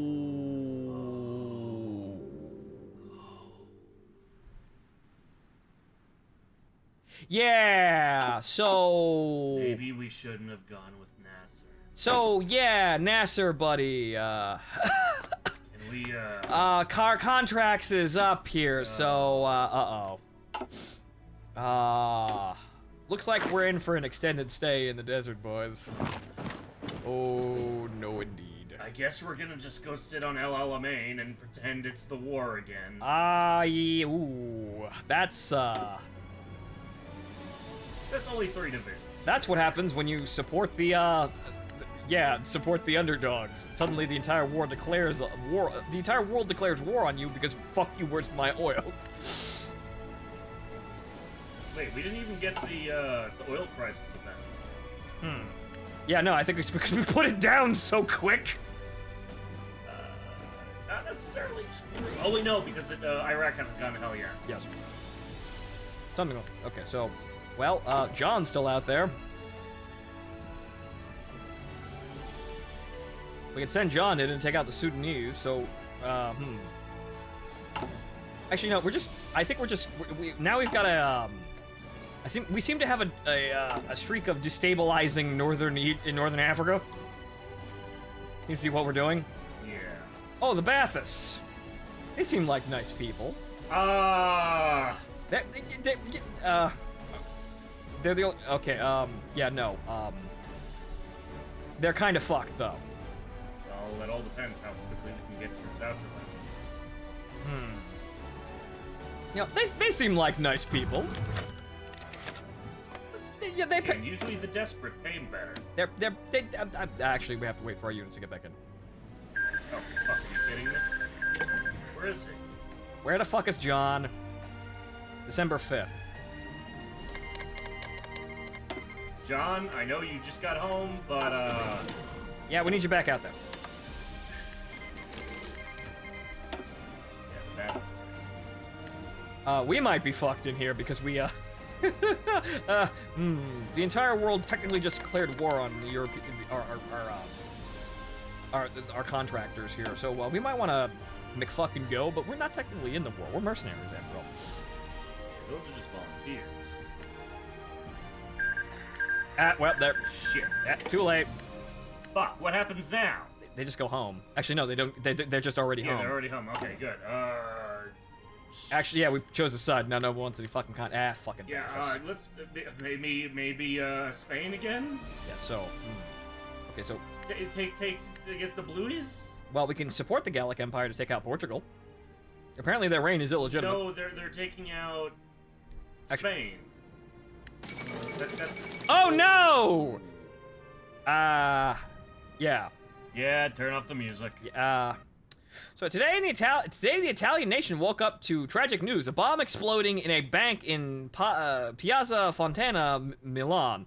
Milan, right? Milan, right? Yeah, Milan. Milan has killed 17 people and wounded several dozens. While this is not the first terrorist attack that has occurred in the country since its return to democracy, it is the most deadly yet, and certainly the one most shocking most shocking for the public opinion, as it struck in the heart of Italy's second largest city.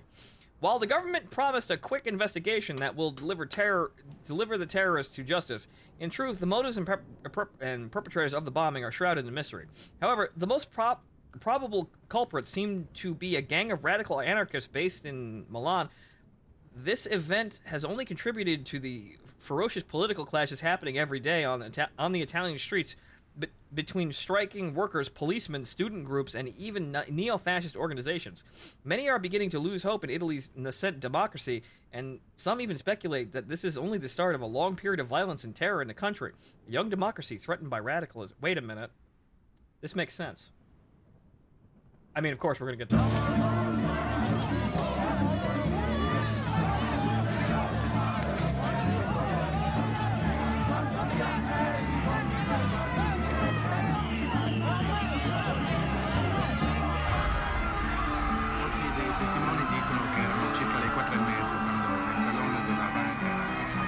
Oggi perché era giornata di mercato è avvenuta la tremenda esplosione.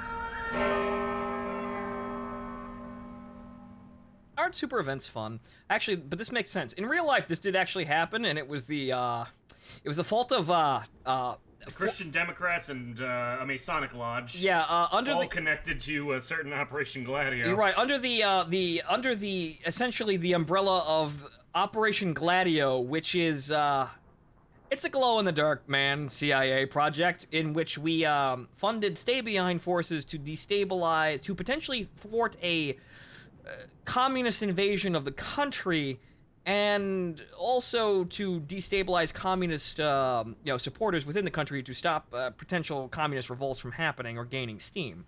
Basically, the CIA funneled monies and weapons to really bad people in Italy with the promise of, under the deal of, look, stop the communists and we'll give you all of this power. And some bad people that carried this out. But in here, obviously, the fascists that were, predominantly part of Gladio didn't actually, they wouldn't have lost power because they didn't lose World War II. However, we just had Italy essentially turn into a democracy overnight by tearing down fascism and also aligning with Japan rather than America, giving the CIA total recourse and reasoning to do this. Or rather, help in this. So actually, in a fucked up way, this still makes sense. Yeah. Ha! How about that? Fun fact, Warbel supplied the Italian fascists with MAC-10s during the years of lead. I mean, just fine people, man. Just whatever. They were paying. They seem nice. They paid in cash. Now as for what the fuck's going on here, we have a very, very big issue, and that issue is, Gary's kind of trapped in Egypt right now, and we're not quite sure what the fuck's gonna happen here. And then, I mean, at worst, you just completely disband his unit and, use it to raise 3 new divisions. Okay, so do we do the ultimate mercenary bullshit of helping the... Yes. Yes, we do. Yes, we fucking do. Okay, help Blue Man. Blue Man. Okay, you can just fucking die! Oh, okay, jerk off. Okay, you're gonna do that? Alright. Hey! Hey! Hey! We helped you! What the fuck? Alright, what's Morocco doing? What is Morocco doing? All right, the Kingdom of Morocco. Okay. Okay, well, let's try the Riff Republic. I heard they got good riffs. The Riff Republic here. What about these upstarts? Hey! Okay. See, we're getting somewhere here. All right, money. Yes, we fucking do. Now we do. There we go. I clicked on the wrong one. Riff Republic. Look at this man. Look at this funky fresh man. Jesus Christ. I bet he plays a guitar. With some nice riffs. Nice riffs, man, in the Riftland. Yeah, there we go. Well, welcome to the hit new fucking psychedelic rock album sweeping the nation in the 1970s. Fucking, what is it? Fuck, I just had it in my head. Moroccan riffs. Or so, no, Gibraltar riffs.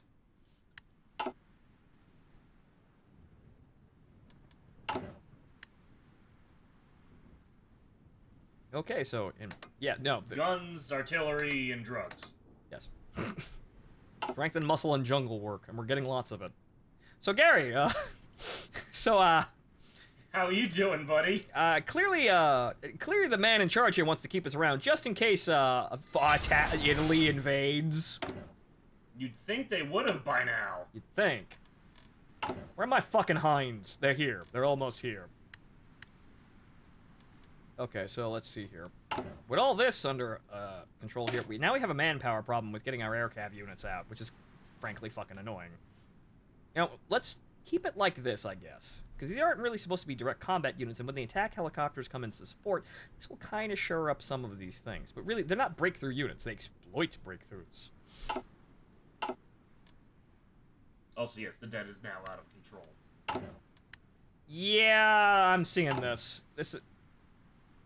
Can we stack up against Italy if it comes to that? Potentially, maybe? I'm not quite sure. So this is kind of a weird problem. The problem is... is... Blue Man died. Go fuck yourself. Yeah, that's why you should have paid us! You fuck. Alright. Okay, John. Go stab a politician. John, take Casablanca.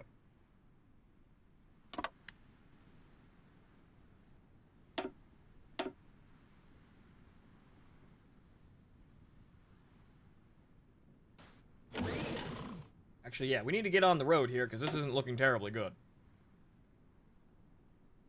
Yeah, these are actually pretty beefy divisions here. So we need to get a crack in here before things get kind of suspect.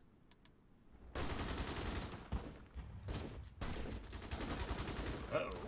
No, we got it. No, you don't. Yeah, I do. Well, that one, no, because they didn't recover their fucking organization. Well, yeah, because you have them on the Yeah, no, this is gonna take a bit of a lighter touch.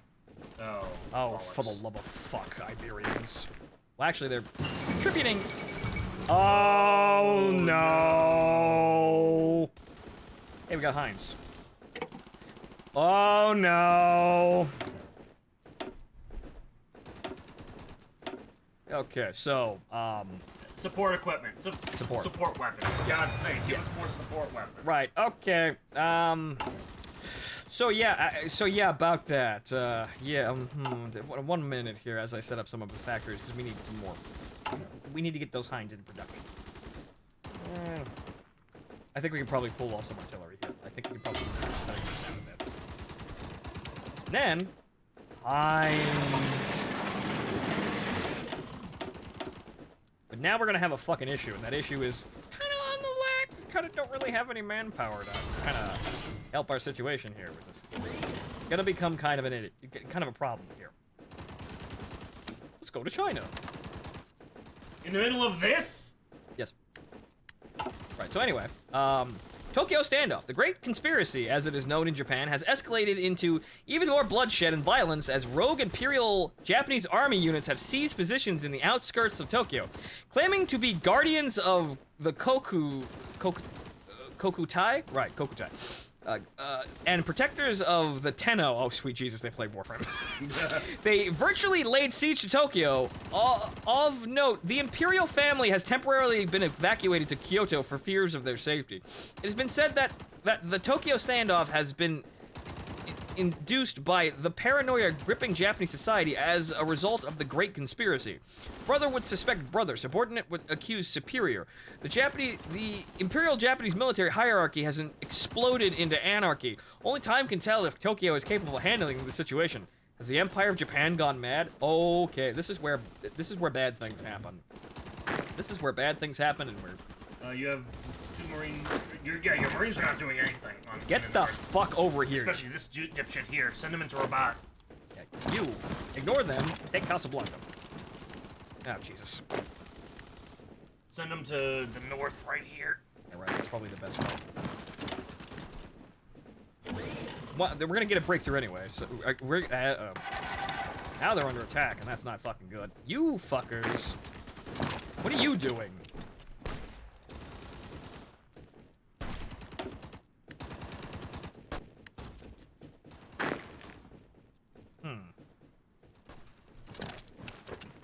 Keep going. Bang. Okay. Okay, we destabilized the front, and now the Radical Rift Republic has been formed. We threw him a curveball. Oh no. Oh no. Oh fuck.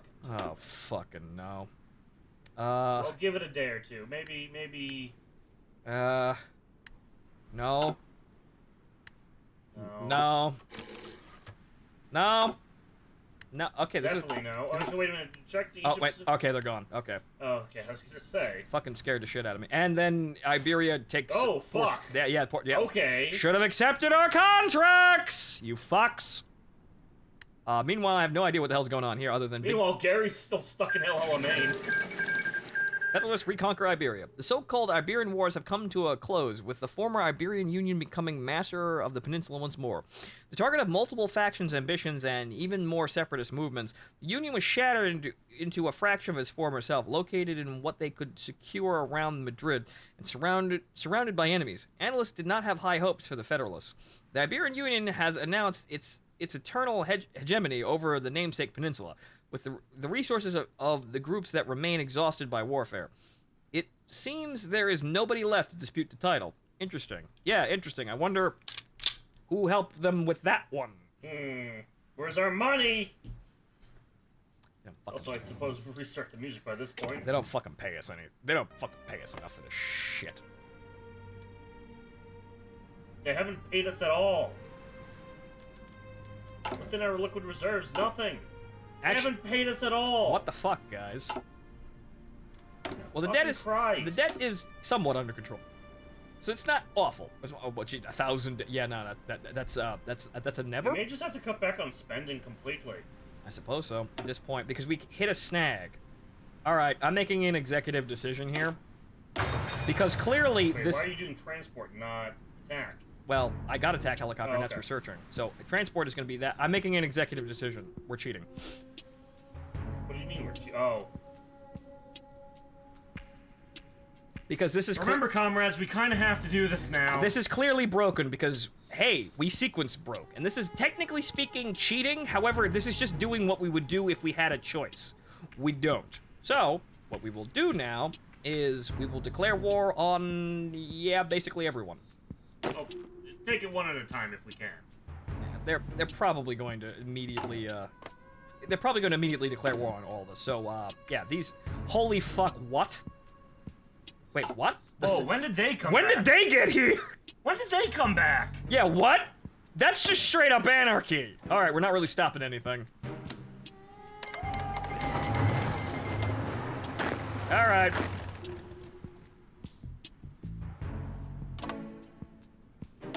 Get in there. When did they get back? I don't know. I guess whatever fucking was going on there just collapsed again. Yeah, so we need to actually take this area in order to actually do anything, because now we're gonna get fucked out of a bunch of manpower because these talks can't continue with states that are. This is a dead state. So we now know don't do any of this because it's fucking pointless. Hey, John's back. Okay, John's back. What about Gary? Can we get? Gary is Wait, no, Gary can't. Oh, thank Christ. War. Thank fucking Christ, Gary's back. Okay, good. We got him back out of there. Okay, good. We finally got Gary out of that shithole. Fucking Nazar can figure it out himself.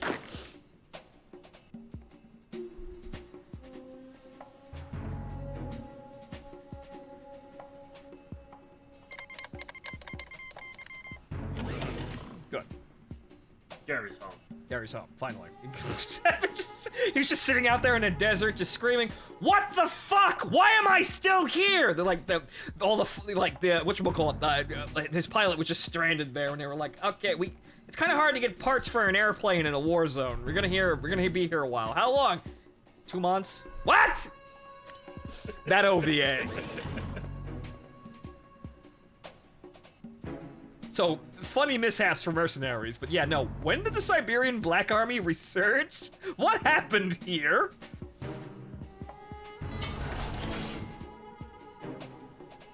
Ah, good. Yes. And also Heinz, and Heinz, and Heinz. So good. Actually, the funny thing is, we can actually get those out. Hey.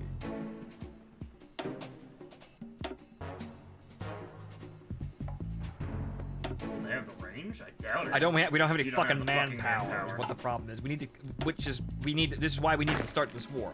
Because we're cocked out of manpower until we do this. Because the game said, basically because the game said so. This is a really arbitrary, stupid thing where vital resources for you to win are locked behind sequenced events that can actually break really easily. So this is another reason why I say, sequel mod? Sir, this is not done. Fix this. Finish it. It's not. This is a great mod, but holy fuck, don't abandon it in this state.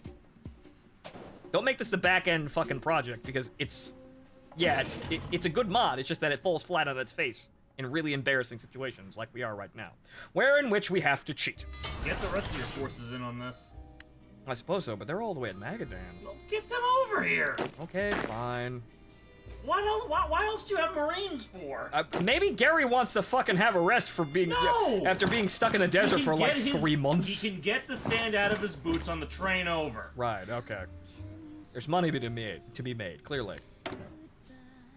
We're making Heinz at a pretty. Part of Warbell's immediate force. Yeah. So they're still under there, right? Good. There we go. Now they're under the umbrella. Yeah. So we're just gonna knock over these states one after the other. Have to integrate. Right. Integration. Actually, we didn't get an integration for this one. Oh, right. There we go.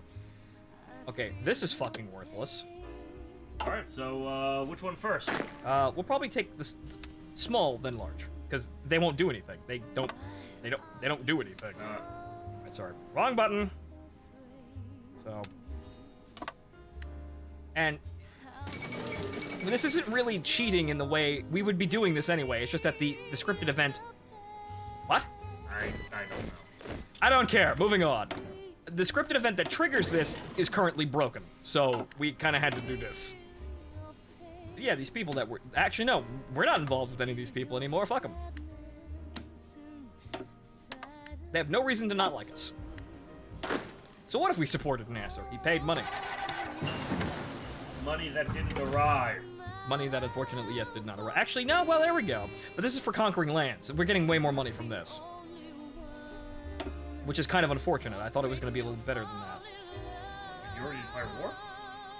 Planning. Yeah. Also, research. Yes. This fucker. Jesus Christ, our forces weren't even on the border yet. They're there.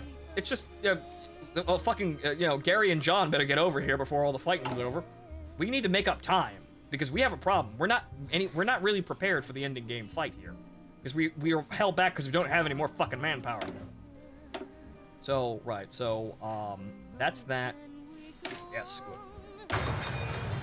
So attack helicopters. And while we're sitting here, because we have Army XP to spare, oop, which gives them, actually,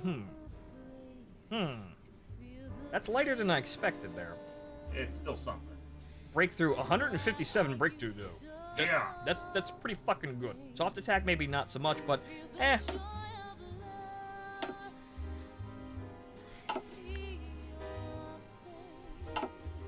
So what we'll do is we'll set up a... actually, we probably should do. We should probably go research fuel tanks.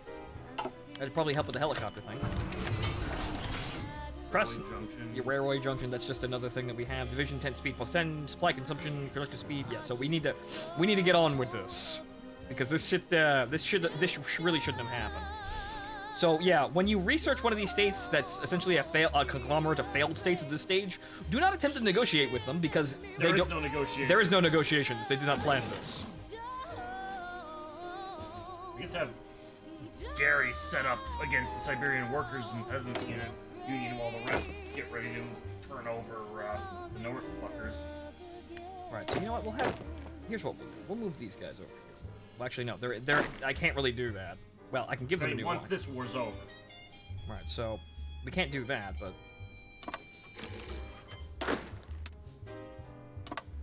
well, I can't do dual selection like that. So what we'll do is we'll send well, really.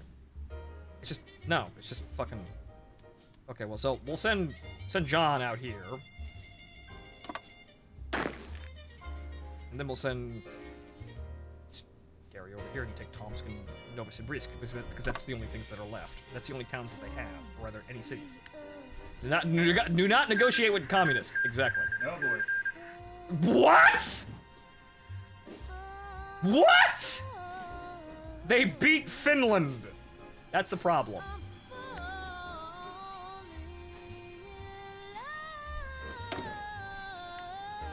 Also, we could probably spec into air doctrine too, funny as that is. Actually, there might be something for choppers. Right, so, but we need to actually get that shit up and running now. Right, so what we really need to do is get these units out to the field. There'll be plenty of time to do that after we got all this shit done. We don't have any manpower though. We'll get manpower once we fucking get through this. But your forces seem more intent on reorganizing than actually advancing. This is somewhat of the problem with the AI, but oh well. So this right. Kuznets Tisk Basin. Right. So these are just important buildings. What are you? Okay, you. All of you. There, now. Oh no, anyway. This is a little bit better for taking out all of these cities, but yeah, no, we could rush this. We could definitely rush this shit.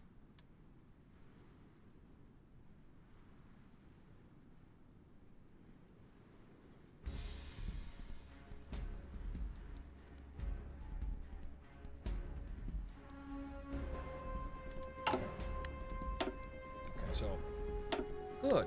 Look at all these hinds. Almost 1,000 hits, too. Fuck. We might have those aircab units quicker than I expected. Right. New research facilities. Small bonus in the back.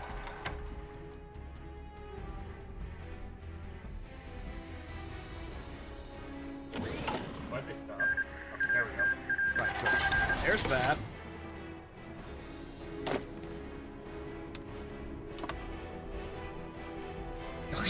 One city. All right. Okay,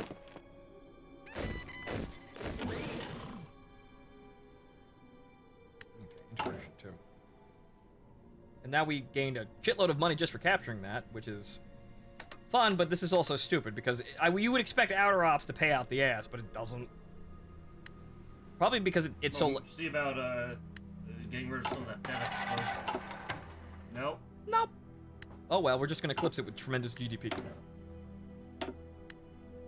Good, Heinz. Fantastic. Lots of Heinz. I like Heinz. Yes, good. More factories. Fantastic. Yes, yes. Good. Good. We need more resources. Why can't we fucking trade with America? Because they probably don't have enough of whatever you're trying to buy. So we have, oh right, even more now that we're integrating. Yes, good. I might be able to actually get these units to staff more air wings. Well, we might be able to obsolete the Marines and go to air cav. That might actually It wouldn't be a trade-off though. That's the thing. What do you mean? We might actually wind up having enough so that I could actually stack the divisions so that it isn't a downgrade in any capacity. They just get fucking faster. They wouldn't have any defense. yes, but also no. The defense is actually pretty high as it is. Yeah, sure, the Marines probably have better. They have 400 defense, but that's because they have more units. So, all things told, we could probably squeeze out a... Well, actually, we can have them working in conjunction with the standard units. So we can obsolete the Marines and turn them all into air cav, and then just kind of say, okay, we're gonna form a breakthrough right fucking here, and then once they get through the hull, it's kind of like a heat shell. They just spray out everywhere.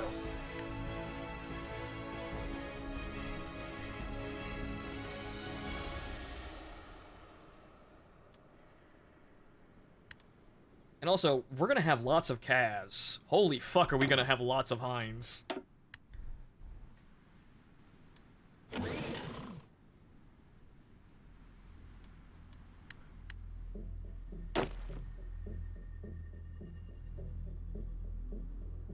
Actually, yeah, they don't have a military anymore. At this point, completely rejoin the lines. Fuck it. Okay. Fuck it. Whatever. Everybody, we're good. Just fucking knock the miners over. We're done. You, and you, just fucking over there. Those are the only cities they have that actually matter.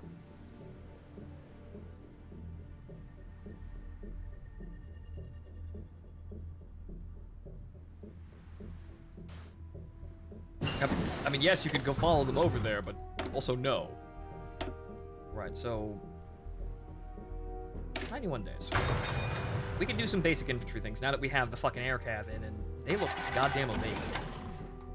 We'll see about actually getting them more numbers. Novosibirsk aircraft plant, in fact. Which grants tactical bomber production reliability. It's just tactical bombers. So their special thing is we get blackjacks? I guess so. That's strategic bombing. So,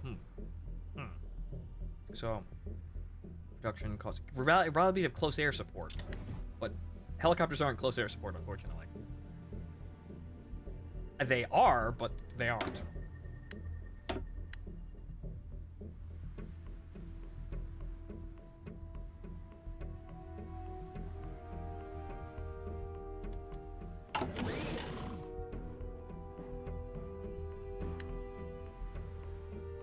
So, there's that.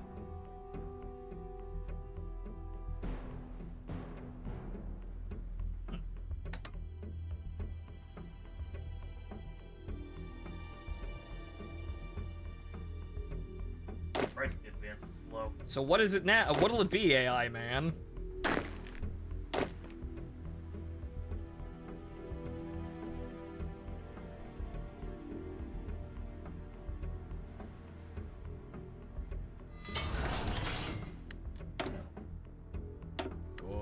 Good. Now some of these will be used for support for our air divisions, our ground divisions, and then some of them will be made air units that fly around and actually conduct air support. So, we'll have plenty of Hinds, good lord. Alright, that's it. Fantastic. Get them set up on the border.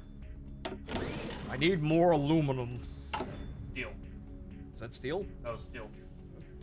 Alright, well, hang on here. I'll let you go. Tomsk. Jets? No. Tanks? No. Alright. All you boys get your asses set up on the border, because this is going to be a problem. So now we need to actually wholesale upgrade all of our units. Now that we have that out of the way, we just kind of...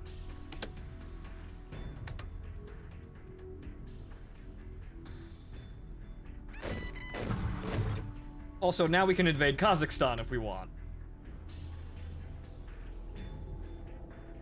So January 1st, 1971. We can also, yes, we can invade, we can attempt to invade Afghanistan, or Kazakhstan.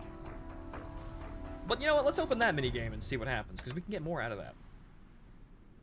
So this, unfortunately, the outer ops are now done now. We're not doing that. We actually need to save the playthrough here, because this is kind of a mess. This, I'm not even looking at that anymore. We don't fucking need that. That's going to take a little bit, but then it'll be gone. Okay, so it's sufficient. No, it's aluminum. Someone who isn't going to implode. Yeah, Hungary, why not? Okay, so How's Goring? He's not doing anything. What the hell? What is he waiting for? What the hell is he doing? What is Goring doing? More factories. More Hinds. More Hinds. From all wonders, Romeo. We have come far, where once our government was seen as a mere warlord holding on to a scrap of Russian land, we can now assert ourselves as a proper nation on the world stage. Having made it into the final basket of candidates to reunify Russia, our country can stand proud of its accomplishments and look to the road ahead with determination. This progress has filled our citizens with awe even as we rebuild the country, its infrastructure and industries. However, our successes have rendered the wonders of old much less critical to our efforts.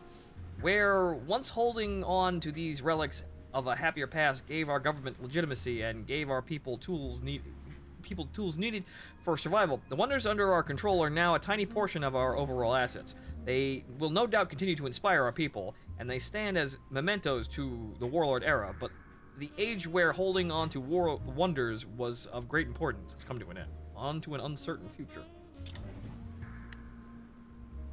Okay, so now that we have all of this, well, the boys did a lot of good work, so what we could probably do is... Okay, so what... More factories. We're also out of aluminum again. At this point, we're just gonna take more than we need. So let's see here. Oh, it's trade, right? Trade. Let's see here.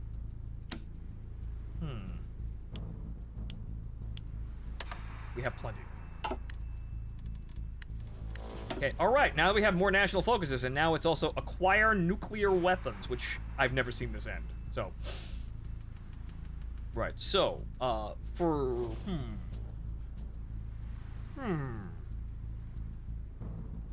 More money. More money? More money. More money. That debt's not getting any lower, Dick. Right, so... Fortune favors the bold, so the slogan that has dictated mercenary lives for hundreds of years. The underdog who fights for coin in wars that was not their own. The life of the soldiers of fortune, whose goddess shepherds them from one battle to the next, in pursuit of glory and wealth. She is a fickle deity, one of era. Mercenaries were prized warriors, foundations of empires, and the downfall of nations, before national armies eliminated the need for them. With the foundation of the United States of Siberia, it seems that she has bequeathed a home for her followers. The Western Russians station their troops outside our borders, outnumbering us in equipment, divisions, count, and personnel. Yet, like all the underdogs, the odds have always been against us. Fortune favors the bold, and Worbel is not done gambling. Yeah, we're not stepping away from the table yet. We might go to Kazakhstan, though.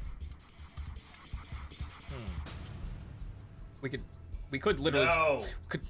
No, later. Bad goo. Well, we need to come back together again, but we could literally just invade Kazakhstan. It's literally run by a Khan. I know, but we have more pressing matters. Well, yes, but also no. But we'll get rid. Yeah, we could get rid of them later. They'll be fine under the Khan for another couple of years. Right, artillery. So, what's the ledger look like for artillery? Oh, hey, look, we captured the tank. We're never using this. 4,000. Yeah, we can afford to get some more. Okay, so, right, so the Special Activities Unit, or the Special Border Patrol. Right, so, actually, do we have... Yes, but, that's 24 helicopters per division, and there's 24 of them. We're probably not ready for that yet, even though that is a kind of a nice bump in terms of attack. Artillery, though. So, artillery, and artillery. We'll see how this... God, man. We'll see how this balances the ledger here. Let's see here. So,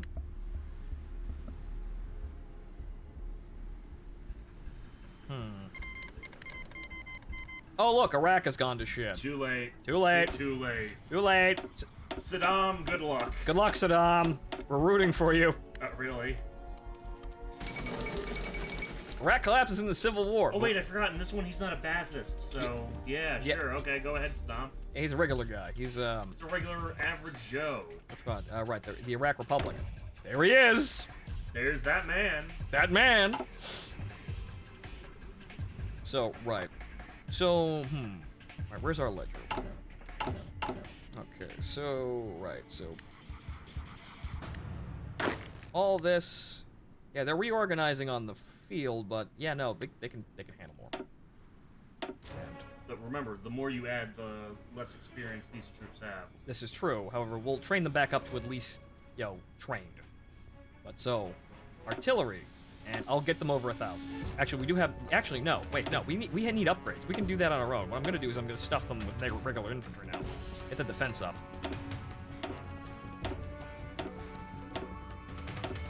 Plus, you also have more units to use in special forces, so you don't necessarily need to destroy some of the Marine divisions. You can just build more special forces. I mean, yes, but also what we need is... Oh, good, we got an airbase here. So good, that'll come in handy. Let's move a couple let's move about 50. 40 width is most efficient. We're throwing numbers at things at this point. We don't care. Well, you don't care. More Right, so... accurately. Yes.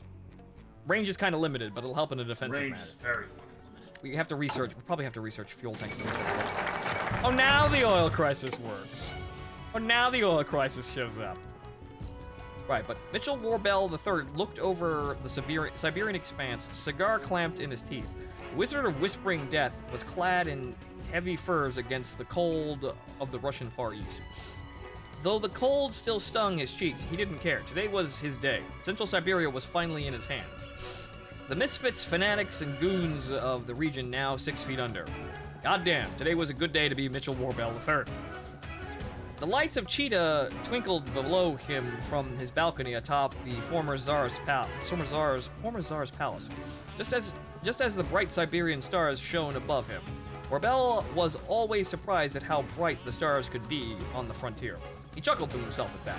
A frontier this certainly was, and Warbell was a trailblazing cowboy with American guns and toys, ready to make his mark on this savage land. Yes, that's what he would call it.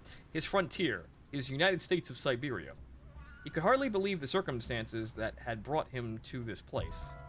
The call from von Sietsky, the coup, the subsequent wars, everything could have turned on a dime and sunk Warbell like a stone. But Lady Luck, and a bit of cheating, had been in his corner the whole time. It wasn't cheating. It was getting over a sequence break. The Wizard of Whispering Death let out a cloud of smoke against the sky, savoring in his victory and the tobacco haze. He could taste future victories to come. A freak of history is born. You hear that? The oil crisis erupts. Following the breakout of several conflicts in the Middle East and the death of Chairman Enrico Mattei, the stocks of Eni, Italy's most prominent oil company, have fallen immensely due to Italy's role as a major player in world trade. The panics have spread in waves across global markets, and the price of oil has shot up. Oil has played a crucial part in the global conflict between Germany, Japan, and America, being the most valuable resource in transportation and warfare. With the outbreak of conflict and the need for oil becoming immense, the powers of the world once more eye this region of festering conflict with great interest, looking to support whichever factions, nations, or leaders that allow for economic footholds. It seems that a battleground has been placed upon the world stage, one which will change the face of the Middle Eastern geopolitics forever. Nothing good could come out of this. But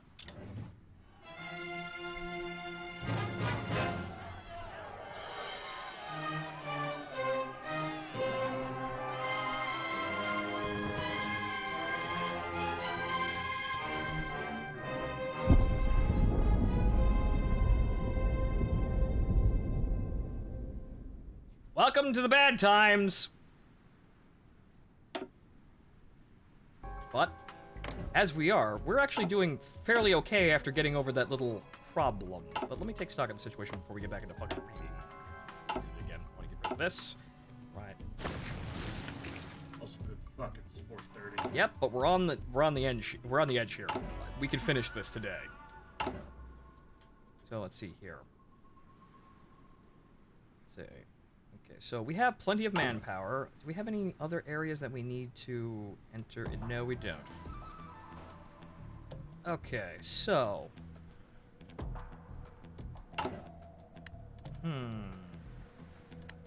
Also, new focuses.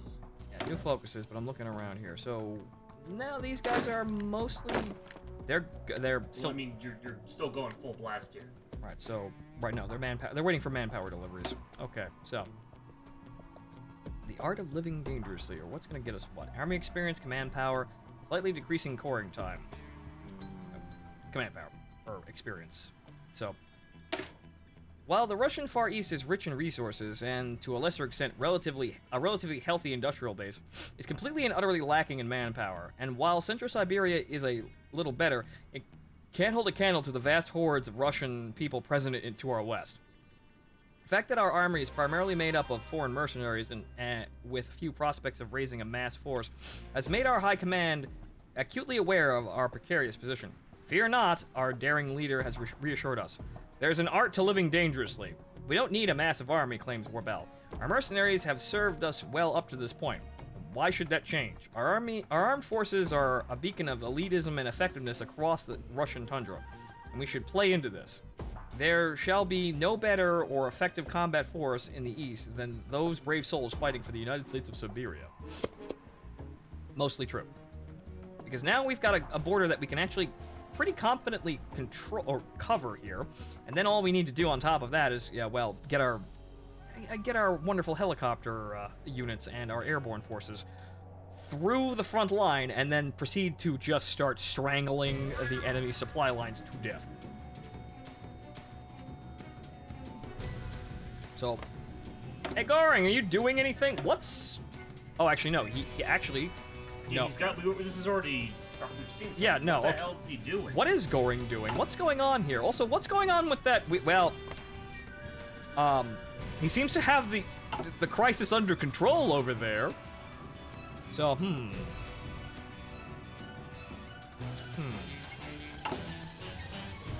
How's the production going with our Hinds? Fairly okay.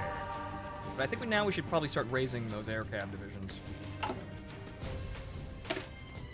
Right, so they need 250 transport per run. We have 1,000. So that means... What about the attack choppers? Attack choppers, we need 24. We have enough. Okay, so maybe like 3-4 divisions. Yeah, 3-4 divisions sounds like. At current strength. The question is, can we add more? Name them the magical girls. Let's call them wizards. My own protest there. But actually, shouldn't we have... Actually, no, it's still research. What? Ah, right, hold. Transport helicopter company, which means that we just kind of double up on tents. So we get tents, which do the same thing as transport helicopters. So we have mashes and then fucking Casavac. So rev up that gunship Calypso, because that's basically what's going on.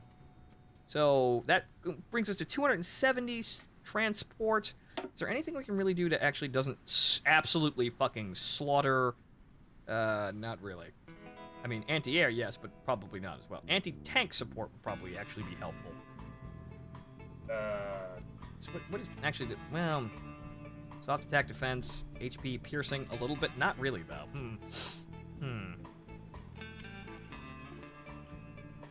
Oh shit. Not quite sure. We can give them an engineer company, or we could potentially wait for escort helicopters, but I think that's probably enough. We need to get them up there in terms of attack, but yeah, maybe one more division. But they're supposed to be running around, but I don't want them immediately fucking obliterated by any unit that comes after them. But so, we could probably get away with 4. Just about. Yeah, just about. We'll have them set up in Tomsk. Who are you? What are you doing? Get on the fucking line!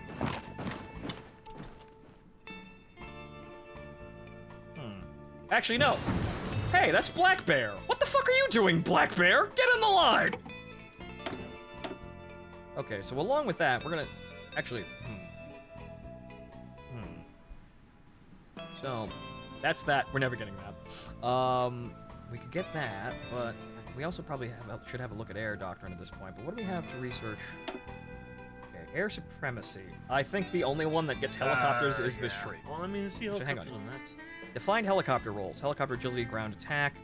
Helicopter support teams, helicopter range, plus air defense. Okay. Armed reconnaissance, ground attack, helicopter ground attack plus 10%. And,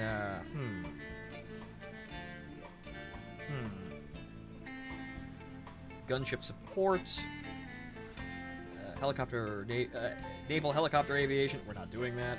Pop-up attacks. Air defense agility.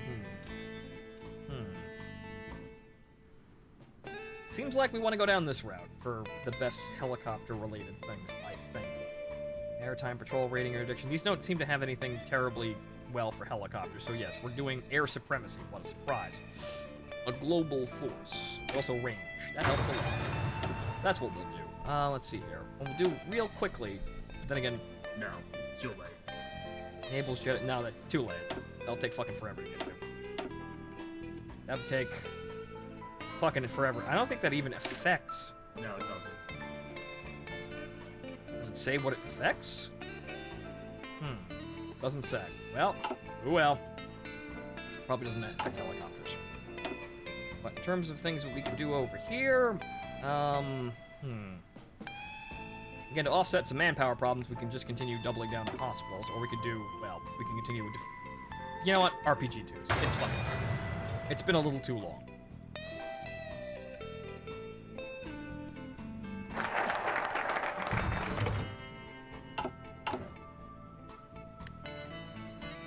So what are you in need of? Transport helicopters. Right, they're a little short on that one. This one's about half equipped.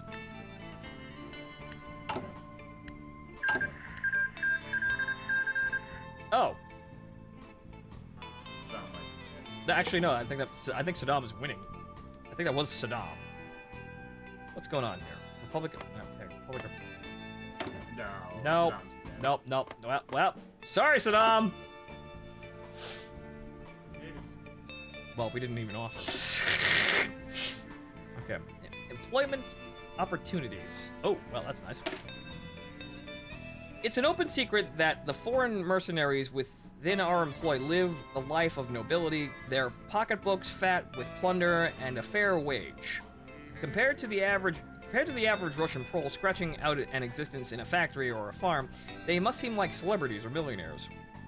While we've until this point relied on our foreign mercenaries, the upcoming Western conflict will require just more than ambitious foreigners. If we can train anyone from around the world to be an elite soldier, why can't we train a Russian?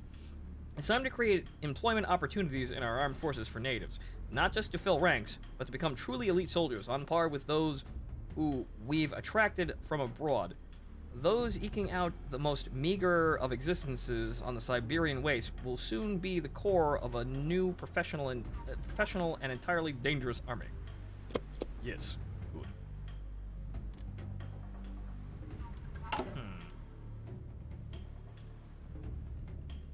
Is there a time limit for this one? No, we have to wait. No, we have to wait until next year, and they may attack us, so we'll wait for that one. Okay, that's still integrating American guns, because why not? Also, we haven't researched artillery things in a while. That's probably the other thing we probably should get. Yeah, probably. West Alaskan Dialogues, page 27. All right, you know what? You take over. I gotta go to the bathroom. I've been reading for 7.5 hours. You haven't passed anything over to me, so. One or two things, but right. So, now since we're doing standing around here, I can take a break. So if anything finishes before you're back, artillery. Yes, get artillery up. Jesus. Right. It's a Martin stream now. Where Bell looked soberly at the Frenchman, noting his slightly improved accent as he listened to the report. A According to High Command, there is simply no way we can effectively wage an offensive war against an enemy outnumbered as we are. When it comes to a defensive scenario, it's a different story. But they admittedly suggest you reconsider... How did we get here? Warbell interjected. Well, sir, It was a rhetorical question. Don't answer it, son. His rather stoic expression gave way to a broad, infectious smile. We're here because we kicked everyone else's ass with half the men and twice the backbone. That's the long short of it. We never had a favorable amount of soldiers or guns, or hell, even popular support, and now half of this beautiful wasteland is under our banner. Do you get what I'm saying? The aide spoke up. Rhetorical question, goddammit, Warbell chuckled for a moment before continuing. Our army has served and currently serves in more conflicts around the world than any other superpower. Well, technically true, but practically... From here in Siberia to Africa, in the Middle East, our men fight, bleed, and die. Other nations might have more industry, better designs, limitless conscripts, but we have the experience, the discipline, and a history of using both to send superior forces running with their tails between their legs. The Siberian army is the best fighting force this side of Moscow and why not just say Moscow? God damn it. And it'll be the best in the goddamn world before I'm through. The old mercenary took a breath after his miniature speech, refocusing on the man in front of him as he steadied himself. Now, what else does the army need? The aide opened his mouth for a second, then closed it, staring at his president, wide-eyed like a deer struck dumb in the headlights of a car. The awkwardness of the silence was nearly palpable. That one wasn't rhetorical, damn it.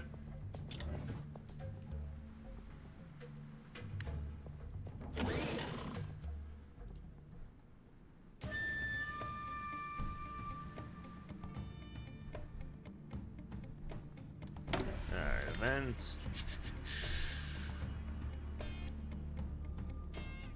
Yeah, that won't get us anything. Missionary contracts, we could. Will that get us anything, really? Plus, the only fucking guy I really wanted to support is dead. And now it's... You know what? Yeah. Let's one more time. Why not? So this is the... Who? No faction, despotism... Ah. Oh. Who am I kidding? Obviously. Seems our judge said, okay, we're good. That's not Russian, though. That's German. Moskowin is the German name for it. Or, I could be wrong. I don't know. What the hell do I know? It's fucking 4:45 in the morning.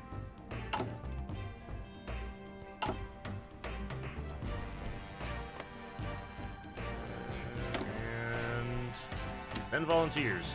That's a face to die for.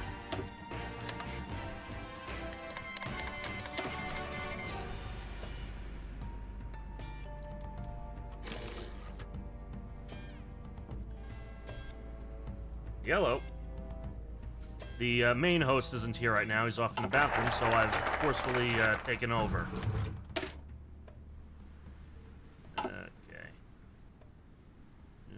Okay, he's gonna need this.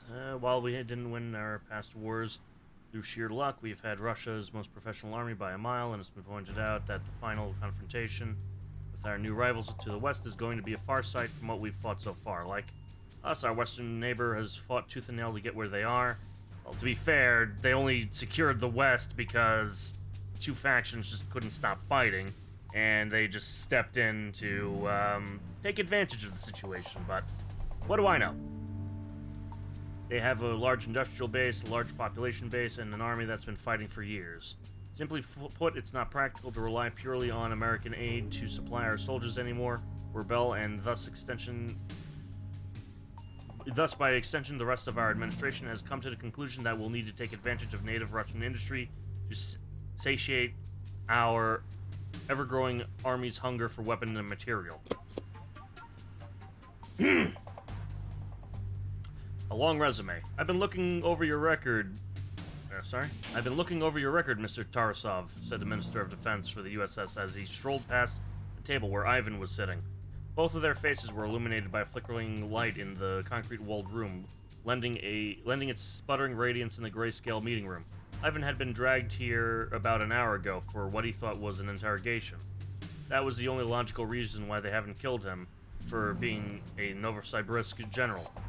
He never had expected what it would turn into, a job interview. Victory at the Battle of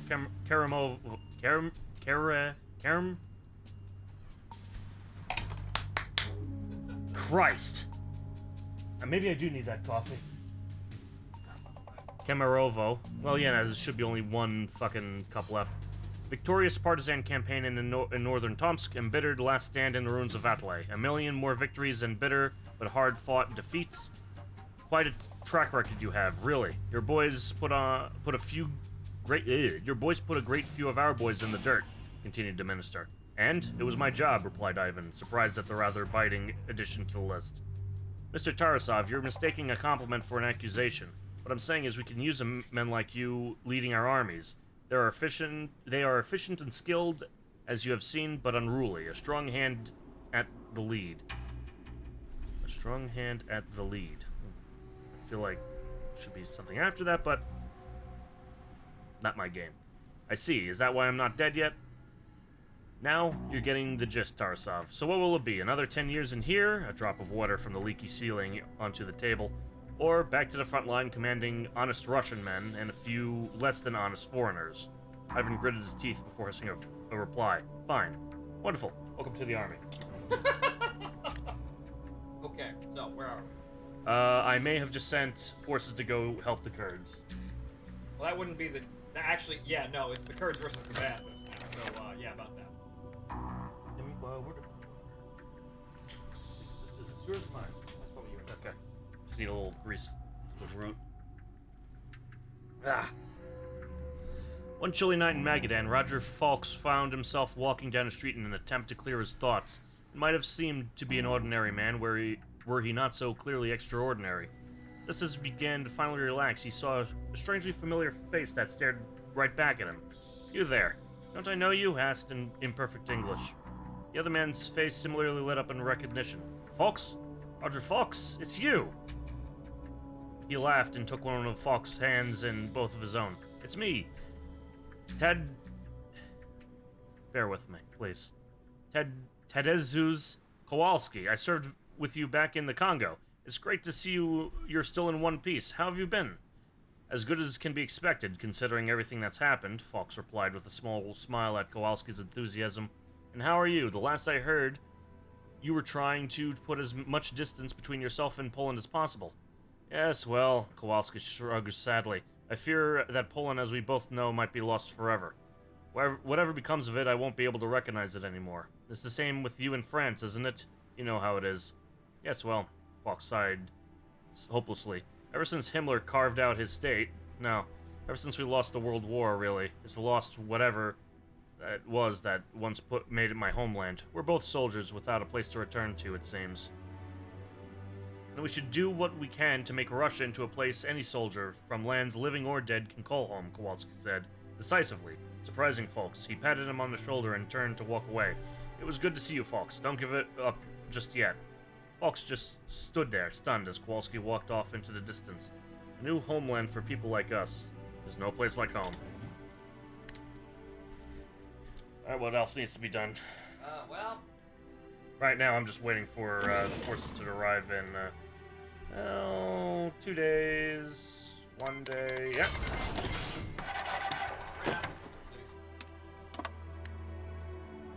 And it's only the Iraqi army. This shouldn't take exactly too long. And yes, this is the new order, a world where Hitler and his forces won, but it wasn't exactly a stable victory. Hitler himself was the only reason that the Reich kept together, and immediately after his death, it completely splintered. Alright, so, artillery research. Okay, down here. Oh wow, yeah, we got something. We got to catch up now. Yeah, artillery research and then factories. 3 factories. More Heinz! More Heinz! We have 8 factories. And that's another I don't think it gave us the factories yet. Well, either way, 2, 4, 6 new factories. From a rabble to an army. It hasn't been easy adjusting our new local and foreign recruits to what's expected of the armed forces of the United States of Siberia. That being said, the progress that we've seen has been surprisingly positive.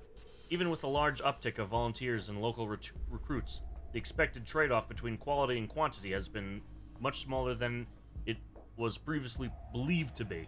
We should capitalize on this and ensure that when the time comes, the United States of Siberia is willing and able to spread democracy and liberty through this doomed land. Yes, My Kazakhstan! Yeah, we'll get there soon. And, Magalzi, sorry, it took me a second to actually read the name straight. Again, it's fucking early in the morning. A little thing called the Lantropa project was actually finished in this timeline, in which the Gibraltar Strait was dammed off and the water was slowly drained to some extent, exposing some more land to be developed. So they basically dammed the Mediterranean. Yep. To an extent. Suez Canal is still the most Come on, Mitch, you gotta admit, they looked pretty good. Bah, good my ass. You should have seen my boys back in America. They were good, however, I can't lie. I was pretty impressed with what I saw. Those Russians sure as hell know how to do an about turn. Maybe they have the chance to be half good soldiers after all. Okay, so, back to Iraq. Actually, we have a deficit of... Actually, unpause. Oh, also. Unpause. So I think those numbers haven't stabilized yet. So unpause here? No, don't go. Don't do that. Take those factors back. 68. Stop. Hold. Unpause. Those the actual... Okay, no. Okay, we're transport helicopters are still recently into transport helicopters. And now we need to get... Yeah, just do it all and then go back to trade and we can get more aluminum.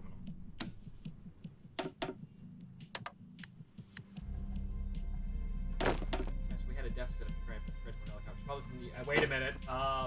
Training. What's training? Recruitment. Are those the only units we have? So far, yeah. So 1, 2, 3, 4. Okay, we haven't had any extra. Okay, so... try and get these guys to push in. These guys will push down. North of Baghdad. Yes, continue. Once we're down here, you will split off to their capital while you continue to the encirclement. Jesus, these guys are holding on pretty well.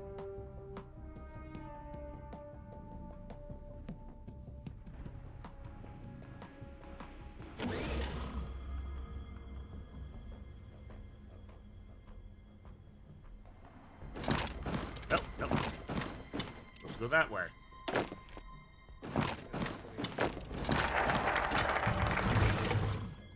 Read this in this. Okay. That's good. You guys push into Baghdad.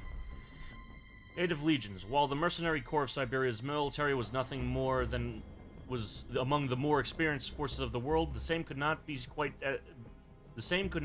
quite be said about the native who made up the vast majority of the population. The population they need to recruit in order to conduct a large-scale war against Western Russia. Where Bell had repeatedly been cautioned to keep his expectations low, so he was prepared for the worst as he watched the newest batch parade about the training grounds. He focused on their every move, noting every step out of line in each minuscule fold of the soldiers. After fighting with and against so many different militaries in so many different countries, or conflicts, Rebel was something of an expert at identifying the combat effectiveness of any unit rather quickly. He tallied the mistakes in his head and measured them against his expectations before turning to the general at his right. You know what? They're not half bad. The general was visibly relieved. Not for lack of trying, Mitch, I swear. Sometimes they're purposely forgetting which leg to start a march with. Well, they got it now, and that's what matters. I'm convinced we can work with what we got here. Tell me how they handle those small arms we got from Uncle Sam. They can handle them all right. Most of them can shoot anything you point at them towards. Most of them can shoot anything you point them towards within 500 yards. Just don't ask them to hit anywhere specific. Bell felt reassured, but still gave a light frown. Much better than I feared, but one thing's for certain. We still got some work to do. As always. Alright, back up to here. Christ, I just want to fucking beat the shit out of the Iraqis. Yeah, this is my problem here with this. There's a lot of fucking reading with this. Well, you can see why. Well, for the audience, you can see how we've been up at this for 7 hours. 8 hours and 49 minutes. Central Siberia has a long history. First colonized by the Empire hundreds of years ago, a spate of industrial developments brought about by the Siberian Plan has turned the region into a new center of industry within Russia. Less reading, more Geneva citations. Oh, we didn't sign the treaty. With this came the development of political ideologies perhaps not seen elsewhere in the Western world. Anarchism, the thought long dead, still has followers in Kansk. Novosibirsk and Tomsk, antitheses of each other, were within stone's toss of each other. These varieties might seem interesting to the historian, but for the administrators of Republic, this is a nightmare. To pacify the great giant, the Republic of West Alaska shall use carrot and stick approach. We need collaborators, and a lot of them. If they are with us, they shall join us. If not, they are insurgents to be put down in the name of law and order. I did select it, right? Okay, good, I did. Yes, I forget. Sometimes I get into a state where I just completely forget. Alright, you guys are gonna hold outside Baghdad. Right. You still have one. Actually, is Basra a held capital? I think. Actually, I know. Took Roboto, so yeah, that Basra would be the last city. Ooh. And there you go. Well, that's one of them. Congratulations. The Kurds are winning Iraq. For once. For once. You guys are winning don't for once.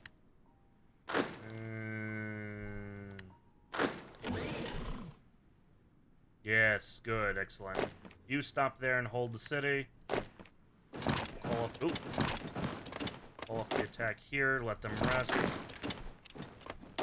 Give it a minute. Plans here. No, that's just me misclicking. So I suppose just shoot and take Basra and then encircle the rest of them. Just encircle Baghdad. Plant a siege. Those units up there are looking a bit stubborn. So probably, yeah, going after. Yeah, no. Yeah, just go straight into Baghdad. Yeah, they're trying to pull them up. So those units are moving down. Good. They're retreating into Baghdad. Oh, son of a bitch. More reading. Also, somebody... A message appears on the screen. Are you still reading? Thank you for the $10, T-Dog. And yes, we are still reading. Thankfully, there's two of us, so we can hand off. Yeah. God. Just leave it to conquering after whatchamacallit. Leave it to conquering Baghdad here. Just 1 second. They saved 2 weeks. The report can wait. There's Baghdad. Alright, into Basra. Into Basra. There it is. Okay. And now the Republic of Kurdistan exists where Iraq once was, and suddenly the world is a slightly better place. Slightly. Slightly. The Kurds finally get a homeland of their own. The rest of the Middle East are still gonna go after them anyway because God is dead. Yes, and well, Iran still hasn't revolted yet. And hey, we got our paycheck. We're getting the fuck out of here. All right, back on to the normal stuff. All right. There were Salilat. You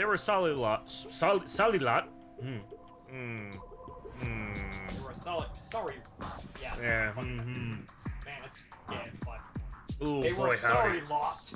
They were sorry lot, Vasily knew, but they were all Russia had against the American monster of the East. Soldiers from Tomsk, anarchists, Silovsks, Rurik loyalists. Oh God, he still exists. Mutineers and the Red Army vestiges made up their force. They numbered at most 200 at the start, but skirmishes with the mercenaries had dwindled their numbers further, and now there perhaps 40 of them left. They hugged the tree line, these last warriors of Central Siberia, watching the truck convoy of the so-called United States of Siberia roll through the woods. They were outmatched by the mercenaries, but a quick strike might earn them much-needed supplies and another day of resistance. Ludmilla, a Silovsk, peered through the sights of her rifle, waiting for Vasily's signal. Pitya, an anarchist, raised his RPG. Oh, look at you, you have RPGs. You see that, Nick? They have RPGs. Where are our RPGs? Otacon's. Actually, no, Ingram's on it. Finally, Vasily waved his hand forwards. Ludmilla's rifle cracked, Peter's RPG roared, and a dozen other small arms weapons discharged on the convoy.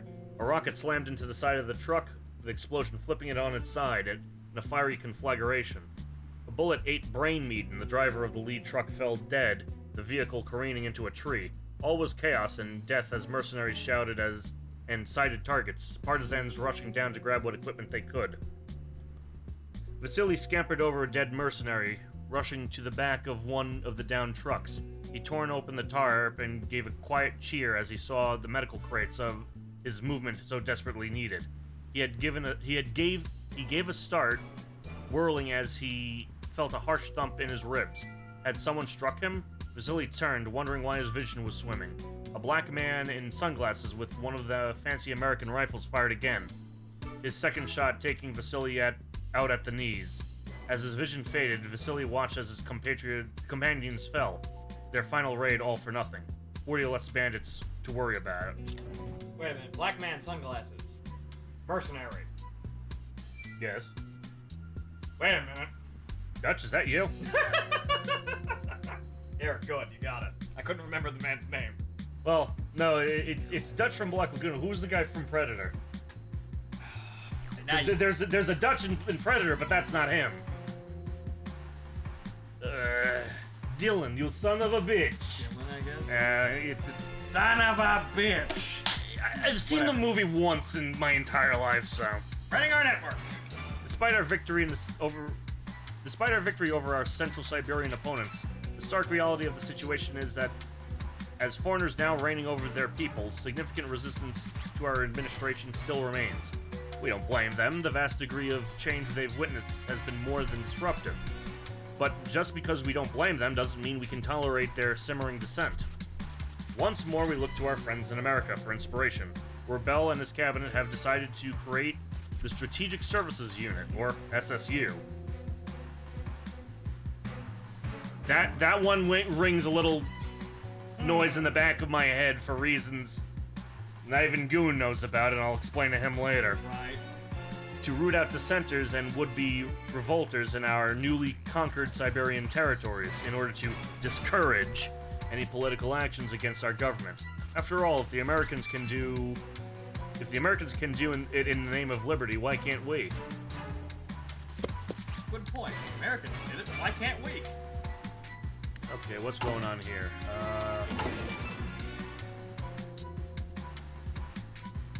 Yeah, like I said, the randomizer's kind of shit today. Okay, so Improve American relations. why not? We have 600 go all the way down to we can't really do it. Yeah, no, just grab that, I guess. Grab everything, I suppose, because we have 600 goddamn fucking political power. So, the Egyptian civil war is still going on, apparently. Oh no. Fucking, what are we gonna do about it, really? Absolutely nothing. We helped. Alright, so... I mean, okay. Also, we get Finland. I'm not going to say you don't have some merit in terms of what if we just take Kazakhstan? It would be a great place for the Hinds! It'd be a great field run! Well, I'm not talking about that. I'm just talking about that's a nice fucking underbelly. I mean, yes, however, more resources, manpower, and factories. This is also true. Yeah, we're kind of at a problem here, whereas we could field more units, however, we need... Resources. Oh, yeah, chromium. Some oil. And it'll be a quick war, I swear. The Hinds will just run right over them. Oh, that's 124 chromium. Yeah. Oh, fuck. It's led by a bunch of bandits! What do we need that actually... Well, actually, we have plenty of chromium. What's needed by production line? Oh, we're not even using tanks. Yeah. Which, well, it'd still be shit. There's even more rivers in West Siberia. Wow, that's... Yeah, we can get them over there and providing air support. Is there any airfields in? No. No, there's no airfields there, but get them moving on. So how long until we have until we're actually able to? They'll give it. We'll get an event called Cold Days. Ooh. It might be a little. It's late. close, but we'll give it a shot. The major problem in my mind is now having a even larger border to contend with. All right. Let me have the wheel. Fine, I gotta take a piss anyway. Right. Let me have the wheel here and make some decisions here. Spend most of PP to buy tanks and planes. Why not invest in economy? I mean, I suppose we were trying to. Well, we can't. There's no ability to right now. Actually, no. There's doing that for. Actually, well, we could do that right now because we have we have plenty of money there. We could do that, but in terms of the rest of the political power, we can't really do anything. I mean, we're kind of out of options here. This is where things start to kind of break. So, But okay. So let's have a look-see here. How are my helicopters doing? We can probably, depending on how many helicopters we have, probably increase the size of that air unit. 600. Where are those helicopter units? That's the air cav. They're almost ready to go. So we're gonna sit on our asses and wait until the air cav gets in here. So there's that.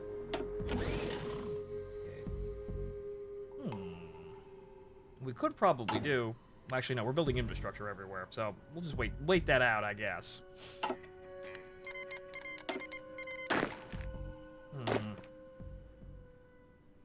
Alright. So what we're going to do is we're going to sit here and we're going to wait for the air cab to actually be ready to go. It's going to take a while. March 1970... Oh, good lord, that's next year. Well, we'll know if something bad... Well, we know if we can use them or not, I suppose. Oh, we don't even know if the air cav's gonna get there in time? Well, we could send them in green. I mean, okay, well, Nick, their entire purpose is to just rush in and encircle, not directly fight. This is true. Chancy, but it'll work. Spreading our network.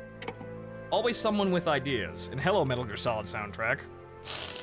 Or Metal Gear Solid 2 soundtrack. The entire thing's been Metal Gear Solid soundtracks, but always someone with ideas.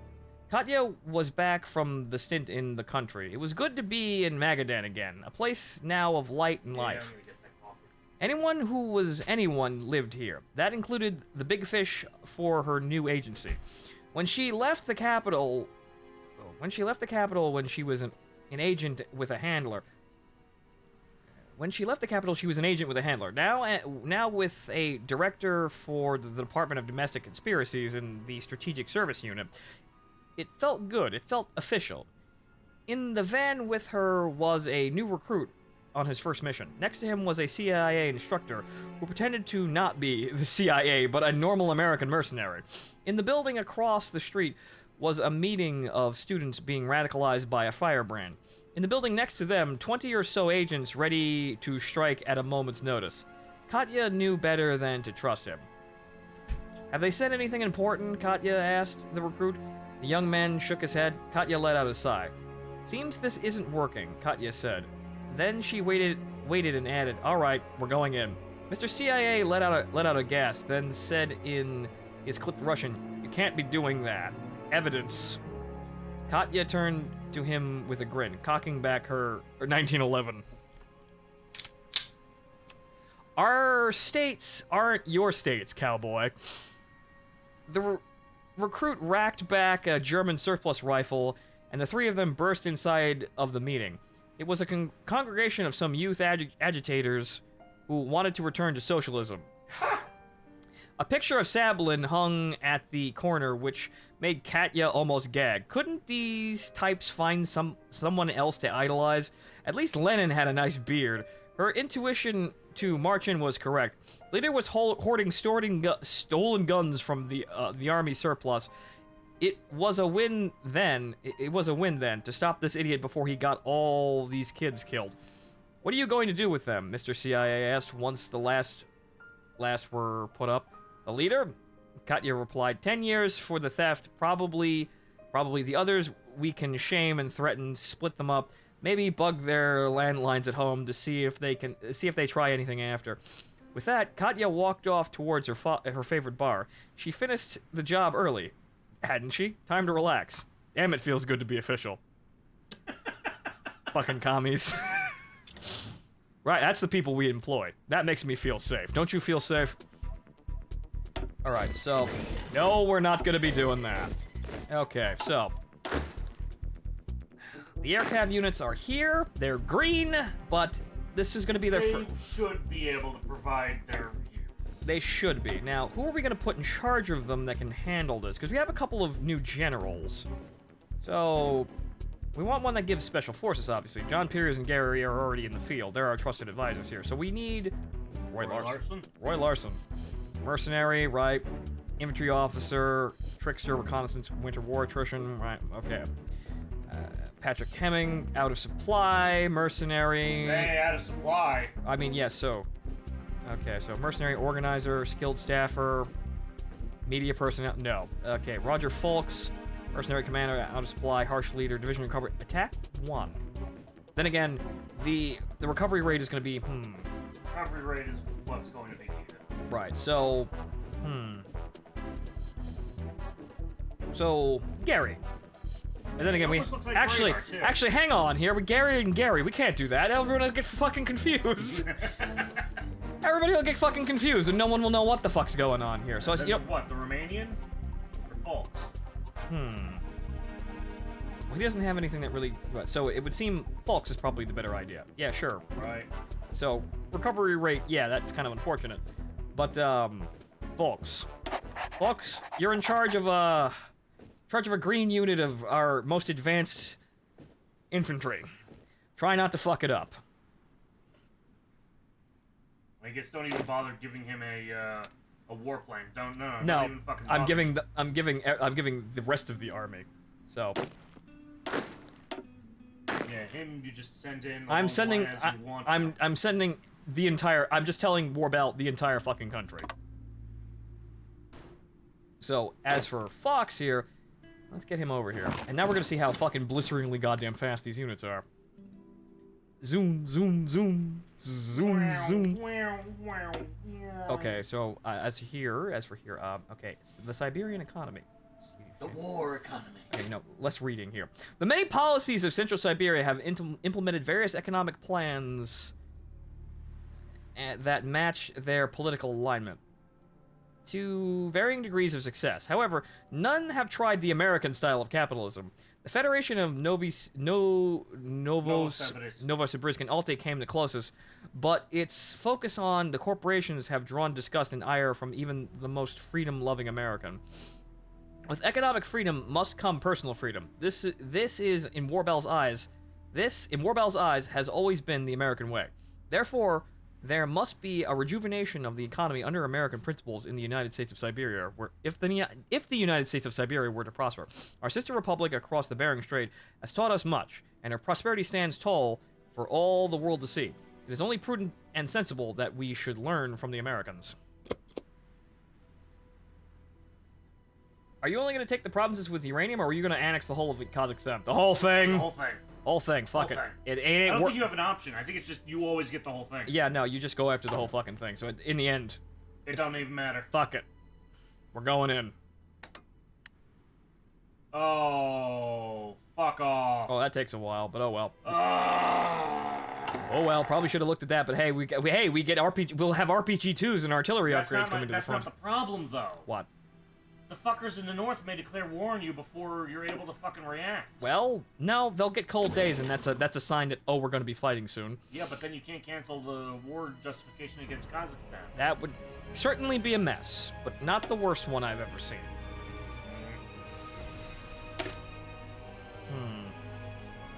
I'd like to add more to this air wing, but holy shit, 700. No, not the whole fucking thing. No, not... Actually, with 700... Well, it's not like you have the range for this. Yeah, I know, but... Now, I have an idea. What? When the war does come, if you are a bit thin when it comes to, the units around the provinces on the border, you could just try fight defensively and then roll right over him when he gets weak enough. That does work, and we could use the transport helicopters and the tents to actually help us out there. We don't have enough for transport helicopters right now, but, well, 24 attack helicopters a unit. How does this work out? How bad is this? Nope! We're good! Okay, we just gave the entire assault force Heinz. This is the Ride of the Valkyrie, actually, well, Convoy, I suppose, would play right about now. That's pretty accurate for the situation, but now we're going in, and we're going in with Heinz. Every division now has Heinz attached to it. Or rather, aside from the Marines, which we'll see to them afterwards. Right, life, liberty, and the pursuit of happiness. Right, every recruit gets a uniform, a gun, and a helicopter gunship support. These three are inalienable rights of every human being, as stated by the American Constitution, inscribed on the founding document of the United States of America. It has become the adage of almost every American. These three rights have seen America through to becoming the greatest world power, far above Germany and Japan, the sole shining light of liberty that burns brightly in a world consumed by darkness. The Siberian Constitution should contain the same principles. First, life. Everyone has a right to live. That much is clear. Second, liberty. Through freedom of enterprise, we seek to give personal freedom to every Siberian that participates within the market. Third, the pursuit of happiness. We shall give protections to private property and deregulate some of the laws to accommodate those who rush headlong into pursuing happiness. With these three, we can ensure that the United States of Siberia shall become a worthy sister to its sibling across the Bering Strait. Okay, so with that out of the way, I don't think we need to send in more actual attack helicopter wings. But they're gonna help. They're probably gonna help with the initial run-in. I think, the initial breaking over the border. I frankly don't think there's gonna be much of a problem. Kazakhstan actually winds up having a fairly large military in terms of raw divisions. Yeah, but we're talking about the Khans. The Khanate. The fucking Khan. They're roving bandits. I mean, yes, true. So far there's only one division that seems to think that this is a concern. It wouldn't surprise me if that's their entire army. Right. So basically what we're doing, I suppose what we're going to call this is, most people will probably have a name for this, but I suppose we're going to call this heat doctrine. I'm going to call this a pro-gamer move. Yes, a pro-gamer move, I suppose. But what we're going to do is we're going to rush our helicopters through. Once they're through the front line, behind the immediate enemy lines, they're going to spread out in all fucking directions and go for key targets and cut off supply lines. Right. Yeah, okay, yeah, no. Yeah. I forgot about that. Towards a sovereign state. It's an open secret that our state relies heavily on American aid. Not just weapons and assorted military supplies, but economic aid as well. Relief funds, industrial subsidies, hell, even staple goods like toilet paper have been making their way to the port of Magadan. But Mitchell Bell III is no American puppet. He shouldn't act like one. Eventually, the aid will dry up. We'll be on our own. And when that time comes, we need to be ready. We need to be ready. The administration has already begun unofficial plans for economic and industrial self-sufficiency. It is time to solidify their plans and put them into action. Come on, Phil. You've got to admit, it's dangerous being so reliant on this sort of stuff. Some of the Spanish soldiers are even talking among themselves that we are working for a CIA front. We've got the resources. We've got the ability. It's time for us to go out on our own. Gets event so long, and thanks for all the cash. So long, so long, so long, so long, so long. So long, so long, so long, so long, so long, so long, and thanks for all the cash.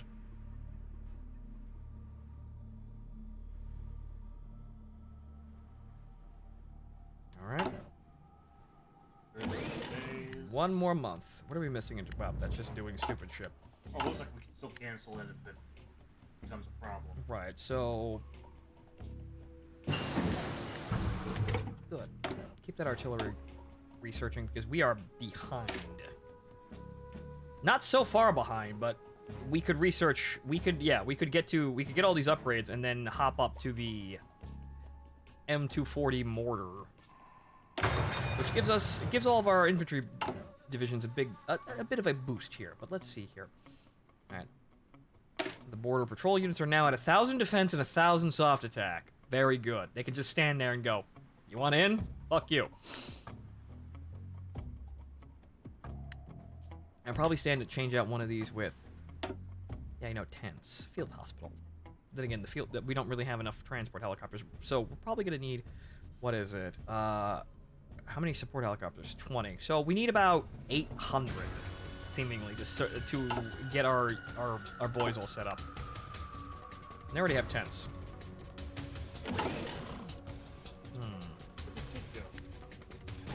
Why does that keep popping up? That's fucking weird. There you go. Also, we have 54,000 AKs. Good. Yeah, we're gonna down tier that a little bit. Because we have enough AKs, thank you. And we're gonna amp that into anti-tank because we're gonna get those RPG-2s any day now. We're gonna need to basically refit our entire force for the most part. Anyway, towards a sovereign state. A line of well-dressed Americans was being escorted straight out of Magadan. By now, the people of the city were sick of the image of the well-dressed, well-fed foreign capitalists. It didn't matter that the people leading them out were American too. It was thought tactful to use men born from the same nation to handle this difficult transition period. A man stopped in front of the captain leading them out. "You can't do this," he shouted. Then stabbed his finger into the camo jacket. "We bet everything on supporting this. I don't even know if you can call this place a country." The captain calmly let the man's complaint roll off him, like water off a rock. His grin was plastered from ear to ear on his face. It was a rictus grin, not a friendly one. The captain's teeth were grinding together. A vein on his forehead bulged. When the captain's hand drifted towards his pistol, the mouthy executive shut up. "What we have here is a failure to communicate." Yeah. "You've been well compensated for your investments, but we have no more need of any of you. Your citizenship has been revoked.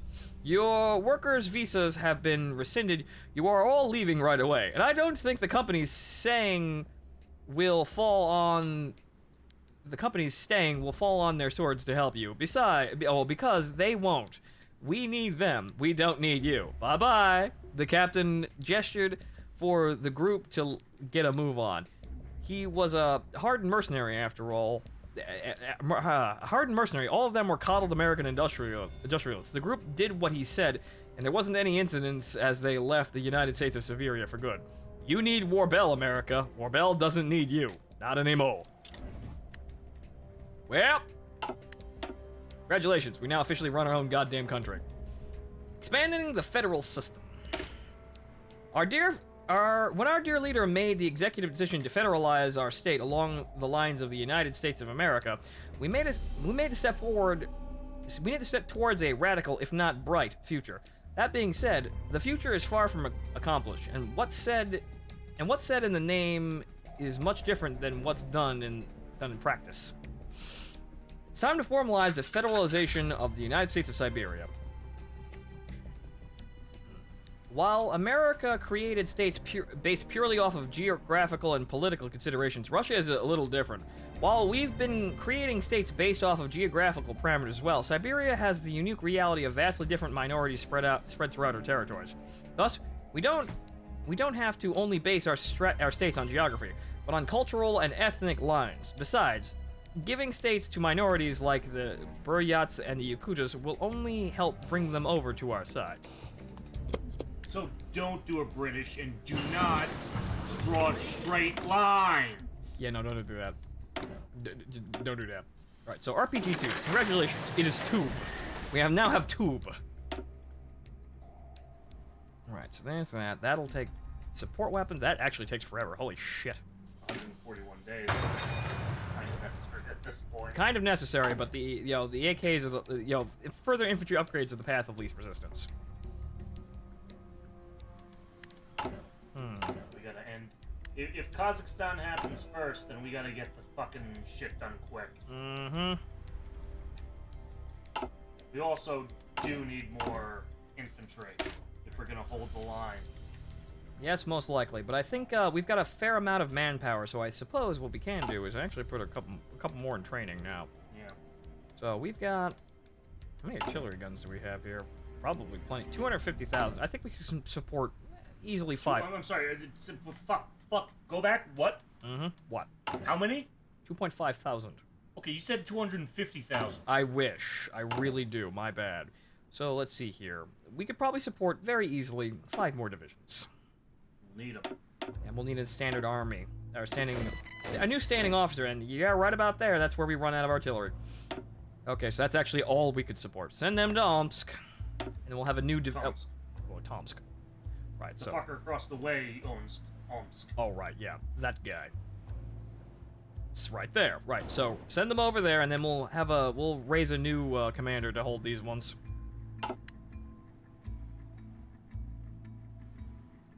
Okay. So, as soon as we can get on with that invasion plan, 11 days.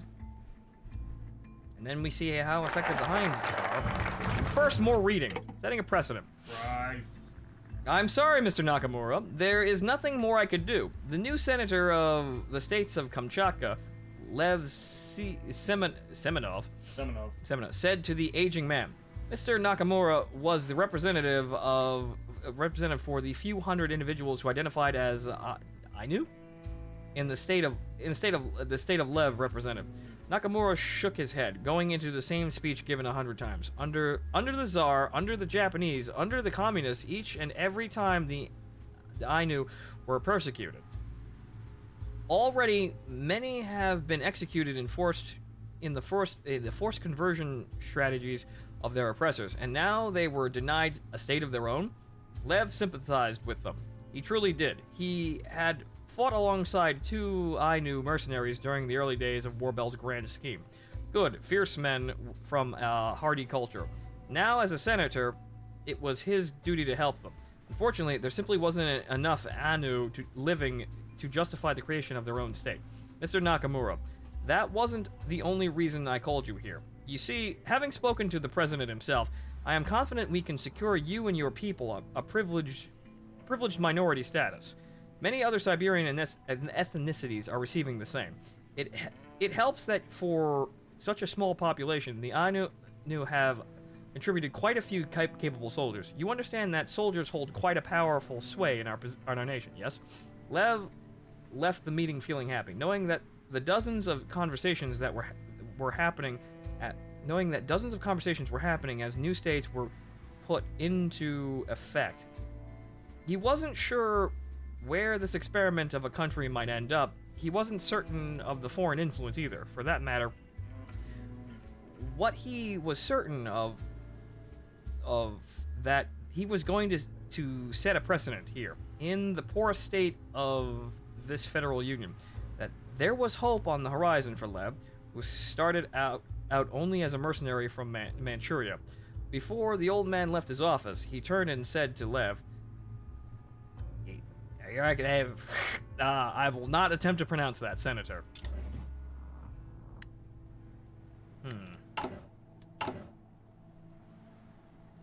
Okay, so there's really nothing...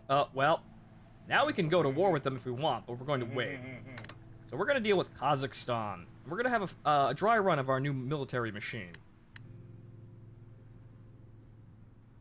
Again, it's not like Kazakhstan appears to be ready. They are apparently not. Alright, new focus. A rejuvenated civil service. Foreigners, aliens... Come on, don't blue ball me like this. You had 2 days! 2 days until the war! Okay, you know what, fine, fuck it. We're ceasing to read. We're writing our own stories now. We're done. Alright, let's fucking do it. Zoom in, get those fucking choppers going. Okay, so let's actually have the front line advance, and then we'll have the helicopters form in as soon as the enemy appears. They're not... We don't really have to worry about them. They're going. So we're gonna wait here until some resistance pops up. Fuck. I don't want to throw my men into a situation where we don't really know what's going on, but we don't have scout helicopters. Probably would have helped, as with spy planes. Moving. The reading has ceased. Oh, we'll do a light skim. Kind of wanted to read whatever that one was. Right. So, call to Uncle Sam. Carnes in Washington, Carnes in Langley. Our comrades on the West Coast in charge of shipping aid to eastern ports. Let the aid flow. All aid to Magadan, he says. Despite us kicking out the Americans. Right, yes. Blows to the assholes. Nobody like them. All right, so it seems like, yeah, no, it would seem as though the cons... Send the choppers after the cities and call this a day. Yeah, it would send that, yeah, no, it would seem as though that the enemy has really nothing really to go for. So we're breaking, actually, no, not there. We're going through to the other side. We're breaking in. Proposes joint exercises. They actually want to fucking align with us. What? Sure. Okay. They don't want to attack us. They look at our military and go, we're not gonna fuck with those guys. We'll see about that. So sure, joint exercises as we invade Kazakhstan. Okay, so, all right, we're in.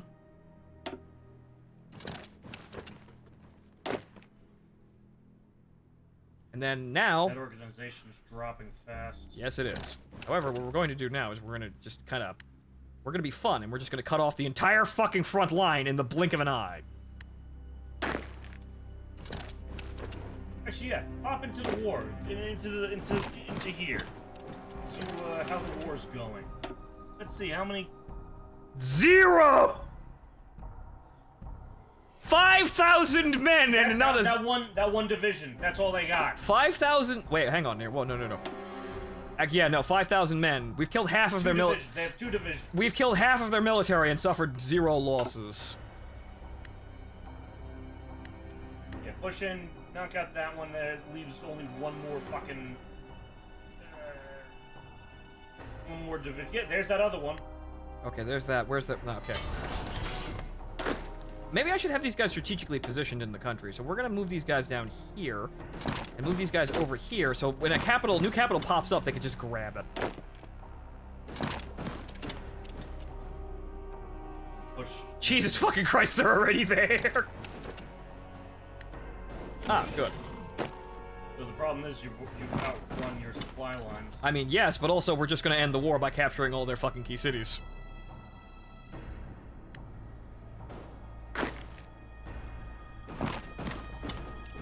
And we've trapped their military in this really weird fucking situation that they can't break out of. This is a pacification action.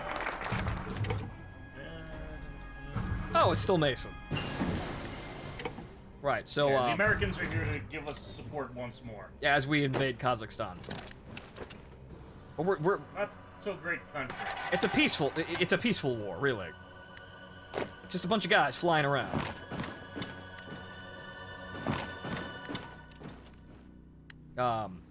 So where the fuck is this country? Where? There's nothing left. That's the problem. You have to no, there it is. Okay, how are we doing in war here? Yeah, no. Okay, one more capture. We should be good. Okay, also research slots. We lost nobody. Okay, helicopters. Yes, we don't have any strategic bombing. So yes, overwhelming support. Also, how are them helicopters? They're out there, right? They're doing their job. What's the air war look like in this? Okay, so what have we done? No, they probably did something. Yes! Bomb .1. They strafed some villagers! Yeah! They strafed a horse and buggy. Yeah! Oh, that was totally worth all that setup, I swear. Hands, are we the baddies? No, we're just good at our jobs. Yeah, and that should be it.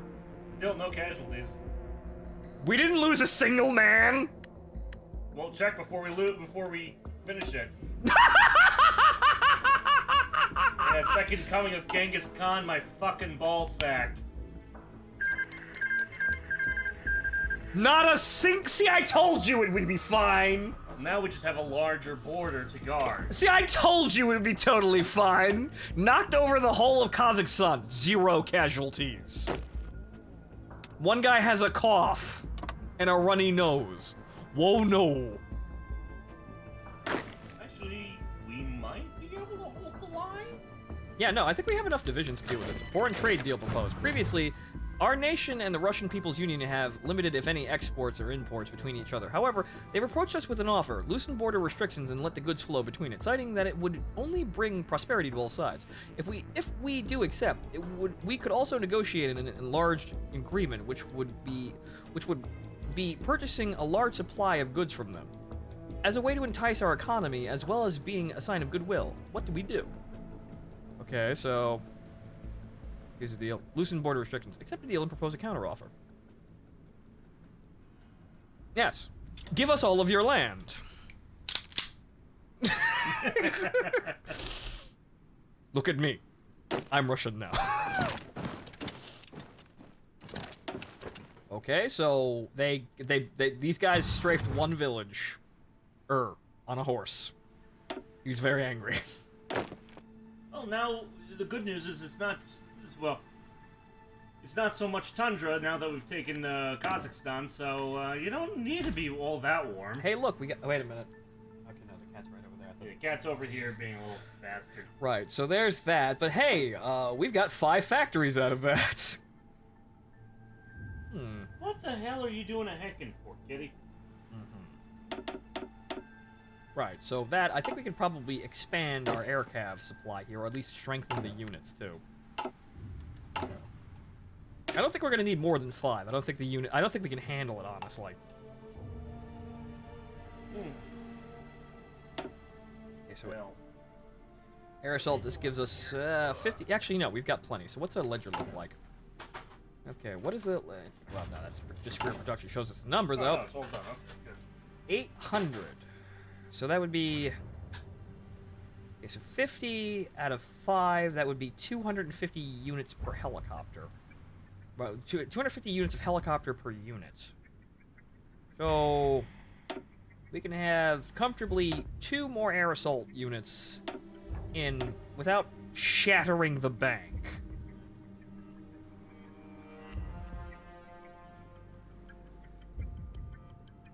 So with this expansion, of course, we kind of needed to also expand the attack helicopter area, because holy shit, the amount of Hinds. Christ. However, the fuel is becoming kind of a problem. I think we can handle probably 1 more for the entire air assault.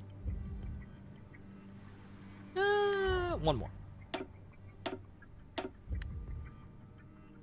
Yeah, good. Okay, so that's don't forget to integrate. Ah, right. Yes, integration. Because I just noticed that some of your manpower is being bled because of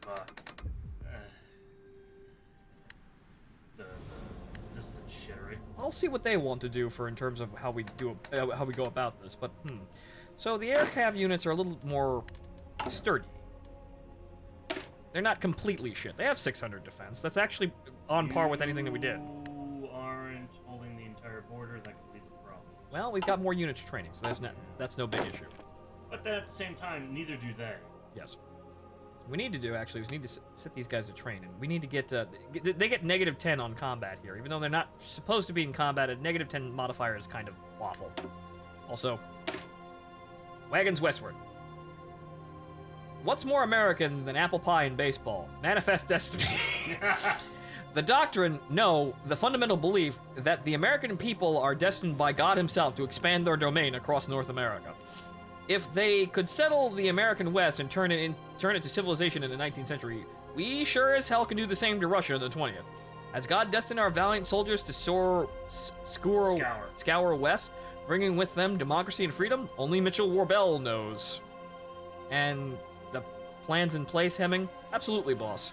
We're ready to move west on your orders. All right, Gary, go bring liberty back to life in this dark land. Yes, sir. Okay, so we don't actually. Yeah, no. It ain't. What are you doing? It ain't exactly amazing, but at the end of the day, that's still most of the border covered. Yeah. It's more of a problem for him than it is for us. Yeah, and there's still a chance of. Well, I mean, if things really go awry, we could just send the air cav to go blast their asses. Right. Right, we send in all of the Hinds, which we have a surplus here, so we can probably move on with, yeah, nah, we can just kinda... We can kinda just move several hundred, actually, we can only, that's, okay, so we can move 100, 500, and 560. 560, and then the entire airbase is just Hinds.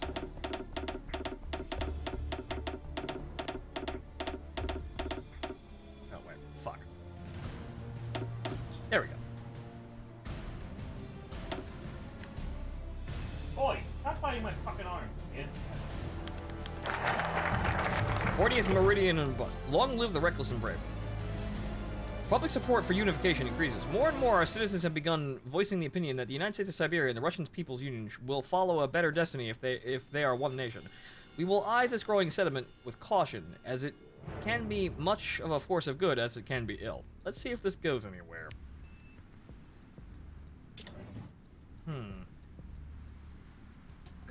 Would attaching your choppers to an army make them more useful as a war labor? I don't. No, oh, you know, they do have that. Good. Yeah, actually, no. They do have that. So what we could do is we actually split these divisions. So you know what? Split that. Well, The cat is biting my feet. Stop that.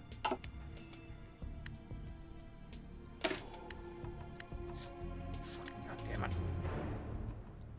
Okay, so you know what? Okay, what I want to do is... I forgot. This fucking interface is really annoying. You can click on the names and get them, but you click anywhere else, and all of a sudden you're clicking on something completely fucking different.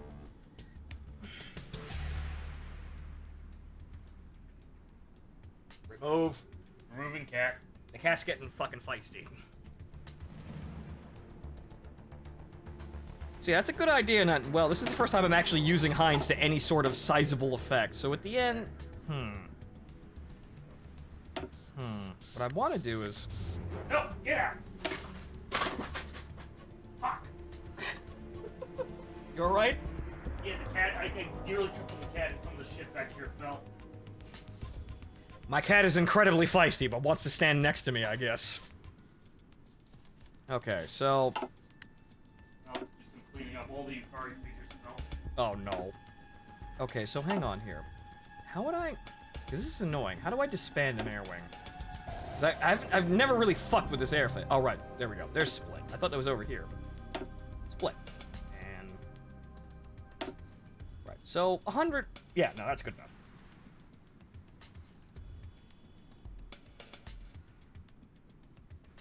So... One... Wait, no, well, not that. Not 500 of them, you fuck. How do I... Now how do I deselect that? Ah, Christ. Yeah, settle this later. No. Oh, right, I can just do that. Okay. These guys are going to be out of range, so at the end of the day, I don't think we're going to need to do... I don't think they're going to need all this support, but yeah, no, this is the largest part of the army. So is he staying in here? Well, if he goddamn behaves... Right, so, whatchamacallit, now we got... I need to get rid of one of these. How do I get rid of one?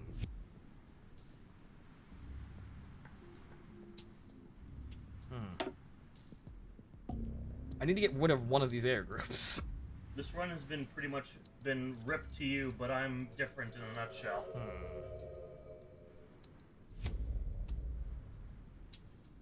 Explon. Actually, what I probably can do is just kind of move them. Yes, get rid of them. Clear up some space on the airbase. Alright, that's 200. That was more than I wanted to move. Okay, so that's Jerry's fighters. Oh, or Jerry's, Choppers. yeah. They're all on goddamn chaos. Everyone else, well, these units can still, well, there's probably going to be some shooting over here. Okay, so 40th Meridian or bust. Destiny awaits, read the recruitment poster. It's artwork depicting several arrows punching into Western Russia.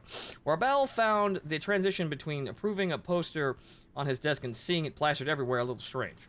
But such was life. God, for how far had they come? He'd gone from a mercenary working for a fascist to the president of half the former Soviet Union. No matter what happened now, he'd made his mark. Yet that wasn't enough. If he just wanted to be remembered, he'd have gone out in an amphetamine rush in some battlefield long ago. He was after something more. Guns, booze, and glory. Oh, wine, women, and song. Oh, how the old days called back to him sometimes. But no. That's not that either. Warbel had invested in Russia now. He wanted to leave. If he wanted to leave, he could have left with a fortune by 64. He sat at his desk every day because he believed in this project, however insane it is. Warbel glanced at the map on his desk, looking over the lines and arrows that made up his plan to invade West Russia.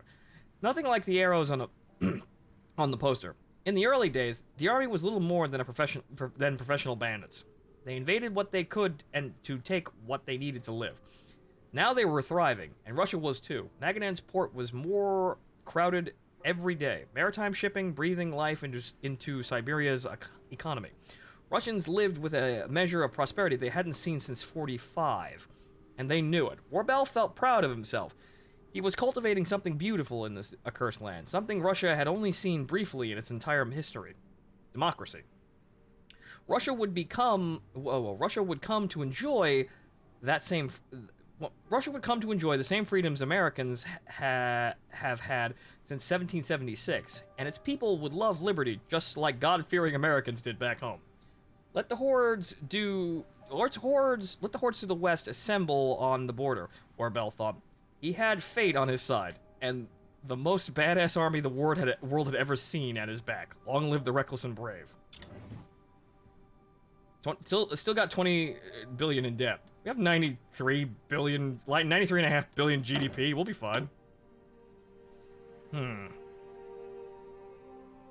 right. Well, that would take fucking forever. Not that you really need Strela. Not that we really need Strelas.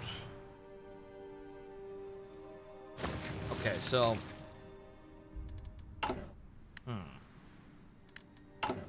We could do... We could wait for diplomatic talks to happen, but then, well...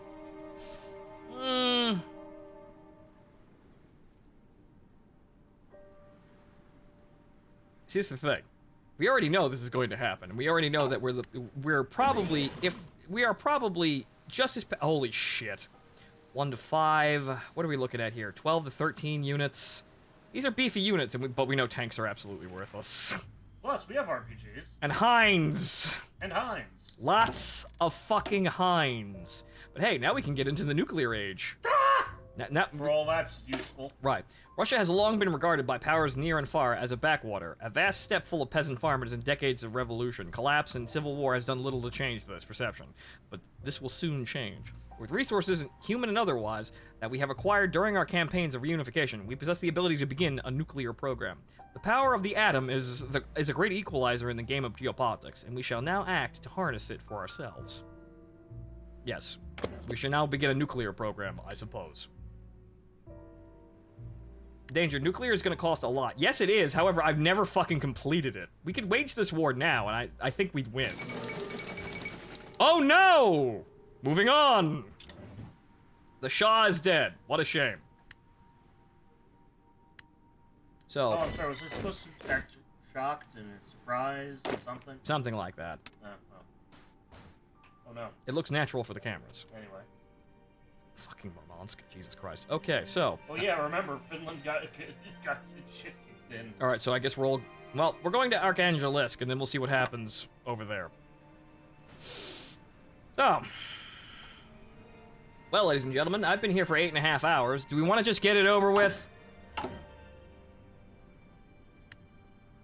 I think we've got the supplies to do it. I've seen this 1,000 times. Rather, not necessarily 1,000 times, but a handful of times. Half a dozen or more.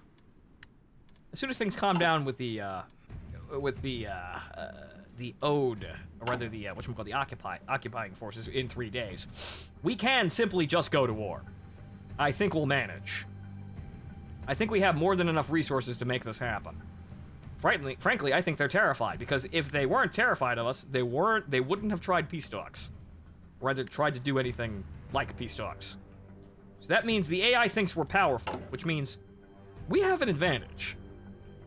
Well, I guess I suppose prepare for war. We received the... sir. We received a message from the Russian People's Union. They're asking to begin joint programs that shall bind our nations closer, showing signs of friendship, cooperation between our governments, and so on. Depending on where this goes, this may lead into further, more detailed agreements. Shall we accept this? No. No. No, we will not. Do you know why? Because I believe in the me that believes in me. I believe in the me that believes in the MIL. Yes. Anyway, well, we have 97 fact. You know, just fucking amp it up. Amp. We have fucking 78,000 AKs. Yes, we'll sort. Well, yeah, we'll have a treaty for you. It'll be your unconditional surrender inside of now. Right. So this is going to be a knockdown drag-out fight. There's going to be some issues. However, I want to get my aircraft units actually trained here because I want them to not have that -10 bonus. We should all have Kalashnikovs. Iran explodes. Oh no. Into the atomic age. Right. So this is just gonna be, yeah, we're researching nukes. It's amazing. Japan somehow managed to avoid Order 44. Yeah, that's kind of shocking. They didn't immediately descend into fucking chaos. I don't know what the fuck they're doing. What are they doing? What are they doing? They appear to have thwarted. Well, actually, no, not really. But where are they now? I don't know. Education in the sphere? Yes, education. The education of the sphere. Well, that's us. Ah, never mind. We'll see it afterwards. I mean, I suppose this is... This is it. Well, what I was gonna say was, I suppose this is the... I guess the best run, because Goring hasn't done anything. Yeah, I don't know what Goring's doing. I don't think Goring is even researching anything. Goring... Oh! Well, never mind. All right, Goring's dead somehow. What did he do? How did he die? I think he just fucking croaked. He just dropped dead. He just fucking, like, a jelly donut got launched in his fucking esophagus and he just dropped dead. I think he just fucking croaked. Well, fuck. That's no World War III. Nothing to see here. God fucking damn it, Goring. Live to do something interesting for once. We didn't even hear any events for that. What happened? He just fucking dropped dead. He just dropped dead. Christ. His weight caused him to sink into the ground and become one of the Earth's core. China syndrome, but it's We Goring. didn't even get the sun gun, goddammit. We don't see. I've never seen any of that wacky shit in game.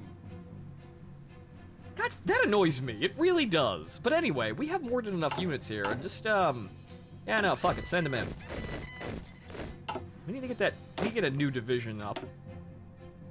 So who do we have here that can? I mean, why not just fold them into the divisions that already exist? I mean, yes, but they're special forces. We want somebody that can river, fort, planning speed.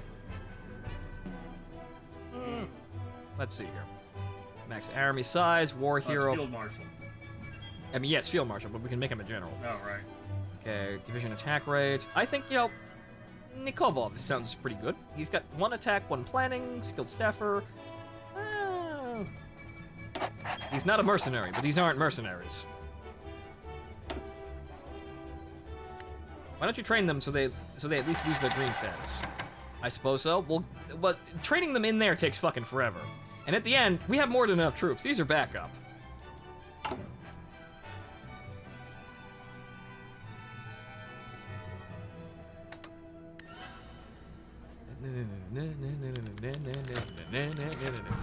A grand showdown. The United States of Siberia has overcome its obstacles and conquered all the nations in its way, either through peaceful unification or forceful war. Now it stands at a precipice. The vast territories of Russia are expansive, and while the United States of Siberia controls a significant portion of it, there is still much more to conquer. We must begin preparing for a war that will challenge our military, unlike all the other wars that have come before us. The Russian People's Union shall fall. The final conflict. Yes, because fuck you. We're done. Cold days. This is what we would have gotten if they declared war on us. If they thought we were weak. We are not weak. Unfortunately, going by their recent actions, it seemed all hopes of peace with the Russian People's Union have been dashed. I don't know. What if maybe it was me cocking my gun menacingly in their direction. Okay, in an announcement from Sverdlovsk, the Russian state has claimed that we are an illegitimate state that stands in the way of their path to reunify all Russia. They would have tried a coup. Following this declaration of hostility, they have expelled all of our citizens from within their borders. As their military starts to mobilize, clouds circle on the horizon. It seems that our conflict of interest shall be settled on the battlefield rather than at the negotiating table. Worrying? Not really. No, go back. What? Use command power to, oh, right, repair. yes. So, clicky, clacky. Yep. Yeah, more factories. Also, raise emergency reverse. 1,500 manpower, because why not? So, what's the ledger look like for artillery? 800. We can have a couple more reserve divisions in there. And that's about it.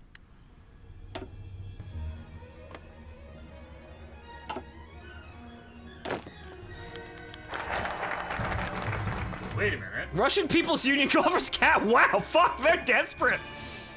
If we can't beat them.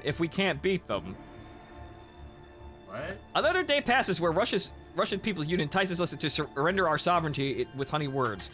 This time, however, their offer seems almost gregarious. Their trusted word that Mitchell Warbell III and his close associates will acquire high positions in Russian people's government through their diplomats' platitudes of unconditional generosity. Unconditional generosity and are as plain as ever. Perhaps there is merit in heeding their words just this once.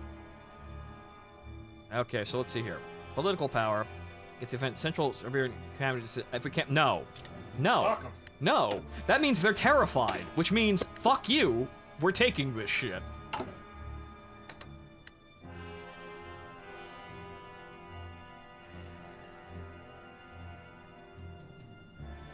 Also, what happened to my air forces? What do you mean? I can't. What happened to my planes?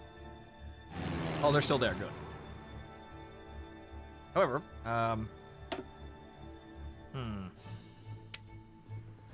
So let's see here. We have a bigger brick of units. Okay, there's that. Okay, so these guys.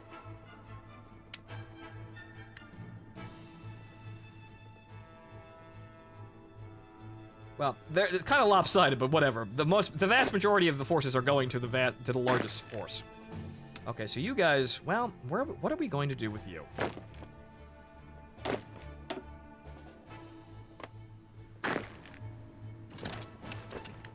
What are we going to do with you, I wonder? We need to see exactly what we can do. It looks like the north is... Looks like the north is easily accessible. That might be the best way to break through. Yep. Check the decision screen. Up. That's nukes.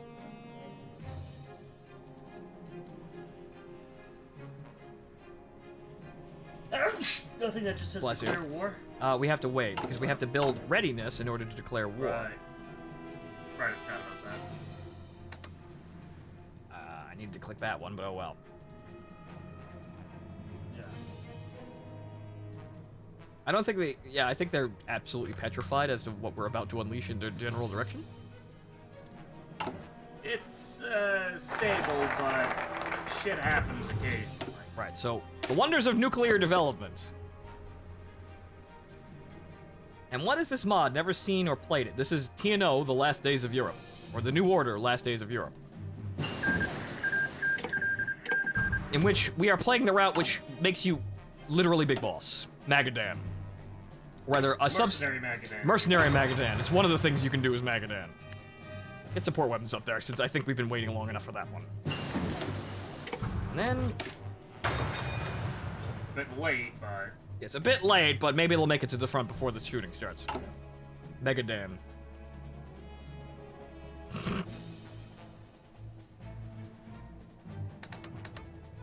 Fuck it, why do I care? I have a surplus of political power. Factory, Jesus Christ. Okay, so yeah, so some more hips.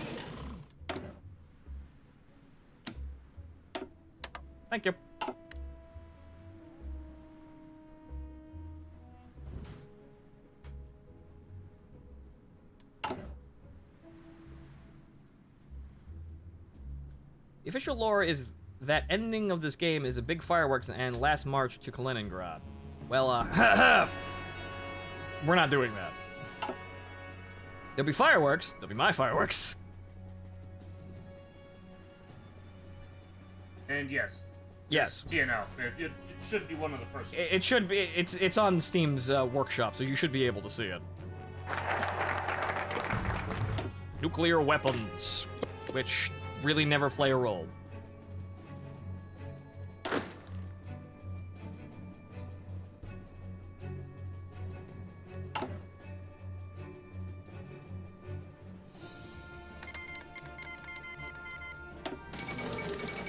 And the Iranians declare a war on themselves after deposing the Shah. Fill stock is almost filled. Good, we'll need it for all the hinds. But sometimes, ladies and gentlemen, when you know you got it, just push your luck for the sake of it. Sometimes we all need a win. Sometimes we all need to throw our weight around. Especially if you're Warbell, because he's a big guy. Yeah. My point is, sometimes we need to throw our weight around just so we can remember we can do that sometimes. Sometimes we can walk up to a problem and punch it directly in the face.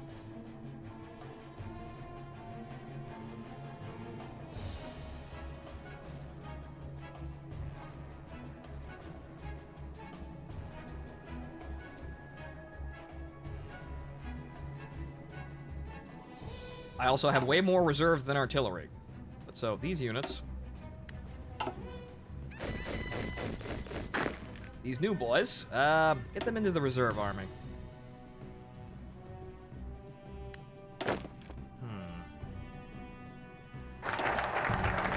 I'm not sure if these guys are actually in on this fucking plan here, so what's here? 31 divisions, Army Group 1.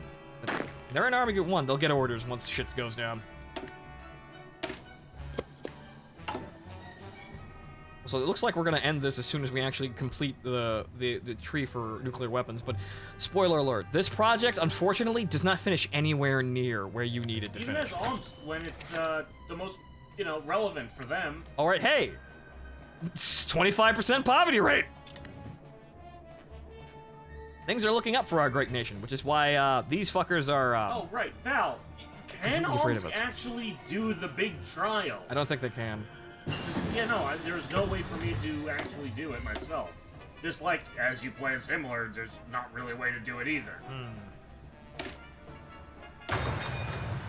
Gunship support. Because yes. Fuck everyone, I united Russia as Omsk. I want my great trial.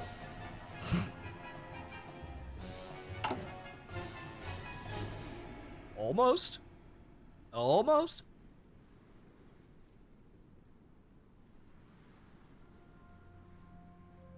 Not unless Goring comes and knock. Yeah, fucking sounds about right. Yeah, because but unfortunately, Goring's AI gets him. I think they should just remove Goring's death conditions. They should just make Goring. They honestly, from how they should. At this rate, I'll never see Fall Rockwell. They should unless you play him yourself. But really, they should really just get rid of Goring's death why conditions. Why are we doing TNO too? Why aren't we just? What do I know? What do I know? Well, ladies and gentlemen, now we begin the final war, or at least the final war of this playthrough, most likely, because Goring's fucking dead and nothing's going to happen, unfortunately. Yeah, and us trying to blitz over Moscowine can happen, however... You will start nuclear war. No, Moscowine, there's no problem. It's the problem of... then the resistance shit really comes into play and starts bleeding your manpower dry. Right. Like, when I was playing as Omsk, I cheated and said, okay, I'll declare war on Moscowine. Went in, took them over, and my 1.2 million reserves went to 0 within half a year. What? Now, ladies and gentlemen, we chase the sun.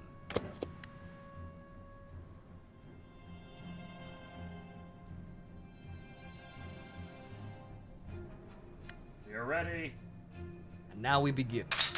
Over the top. In a month. Fuck. The last lore. We can only... Okay. We have been preparing for this, but it seems like the Russian People's Union has been too. In fact, their forces have been concentrating heavily on our borders for the past few days, and everyone can see the writing on the walls. Only 2 forces remain in Russia. The war that is to come shall be long and bloody, but the triumphant one will be the force to unify our people once and for all. Also, we even get Murmansk, which is kind of funny. We can only hope that it's us. And also, Italy acquires nuclear weapons.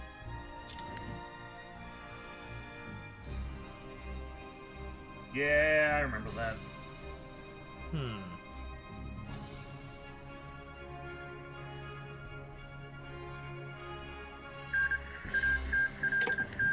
Well, I guess for a month we sit and wait.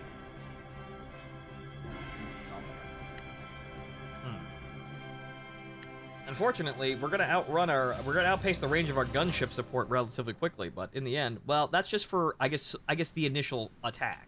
Okay, Val, I can see OFN intervening on Germany's behalf only, and absolutely only, if Speer is the winner of the German Battle Royale. Because Speer's the only one that the United States wants to actually work with. But I think it's, what, Bormann is the canonical? Because he always fucking wins? Bormann and his 7 wives? Well, at this point... Actually, that's right, we... One thing we haven't actually dispersed is helicopters. Or rather... Antichrist, oh god! Antichrist LP, Jesus Christ. Okay, I've only got them to show up once, and that was during my Omsk playthrough. Okay, so Special Activities Unit. Attack helicopter. We can get rid of... Well, they actually have tanks, which is funny, so we probably don't want to get rid of that. Let's see here. What's the ledger look like? We have enough. Alright, so transport helicopters to transport you... Actually, they don't have tents. Fuck. Who? Who don't? The standard infantry on the line. Fuck them. Fuck. Why don't they? That's a good question. I had to get rid of the engineer company and whatchamacallit, the recon, but factually speaking, I think they'll like Cassavac and MASH units. I think they'll probably like that.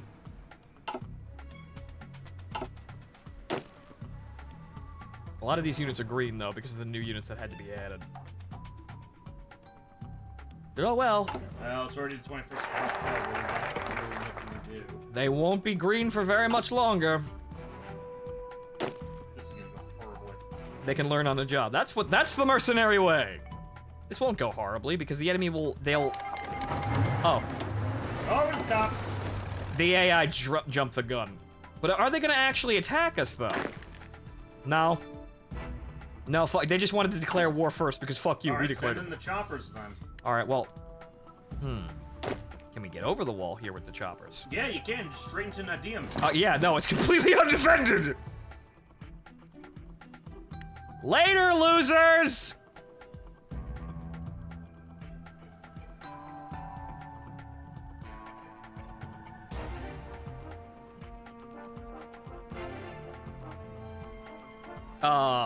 So yeah, guys, about that entire rear part of the country that you no longer have, that's the fuel shortage, because now we're kind of surrounded here, but... Alright then, heat doctrine a go. Angelisk, Murmansk, all the major cities here, and then... Vitka.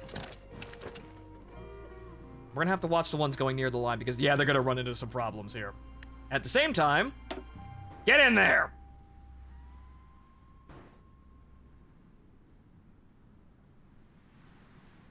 Oh boy, oh boy! Yeah, this might be... But keep... Tactical withdrawal for the guy in the east. Fall back. Oh, well, shit. Yeah, fall back. Okay, so what we're going to do is, Just right fucking... we're just going to go through, and then we're just going to go... Yoop! These boys, however... Alright, can we... Actually, we could...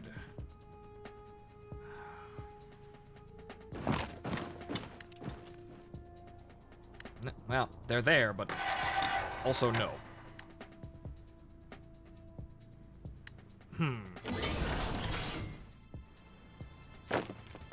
Actually, they took out the tank units? What are those? The Heinz just roving over the hills, Paranoia by Black Sabbath is playing. Watch the others. Alright, so there's that. These guys, actually, yeah, sure. We've sent them into complete disarray, sir. What I want to do is, yeah, okay, good. Good, there's a hole. Time to cut them off.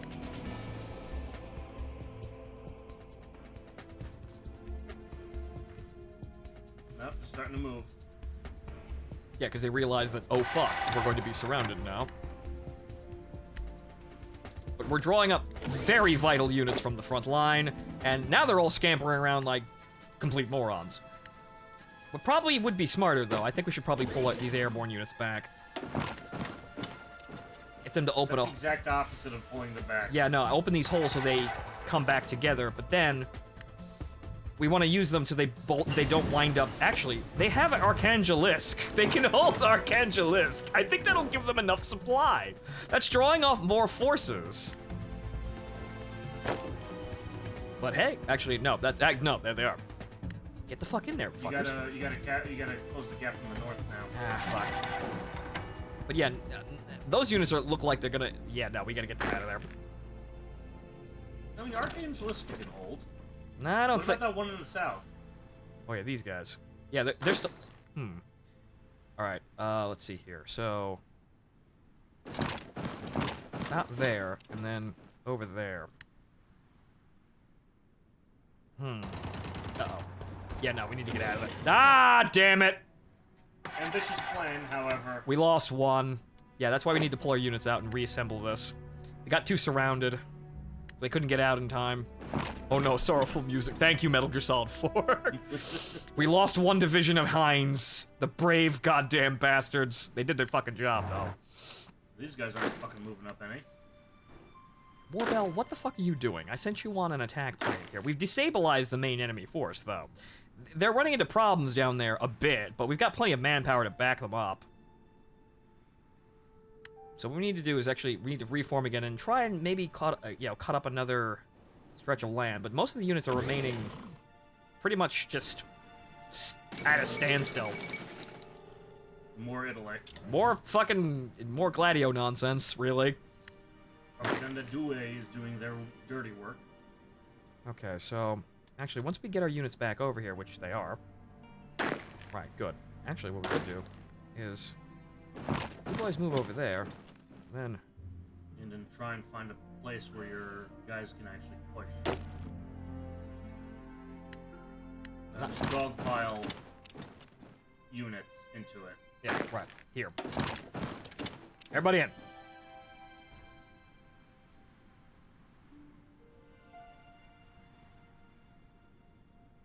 Well, the southern front is blunting, unfortunately, but we're getting somewhere. What are we at shortage for? Artillery? Well, that's the upgrade, so yes. Low organization is causing some of our units to not move, unfortunately. This is where radios probably would have come in handy, but the units are so brutishly strong that they're fine. No, not those guys that you sent on the offensive. Nope. Pull out of there.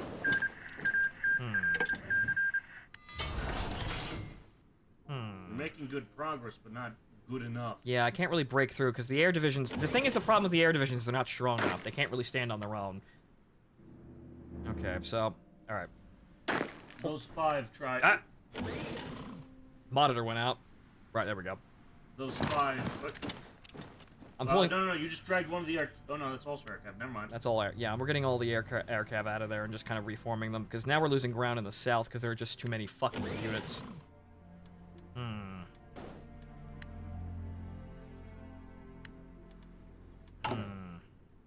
Marines.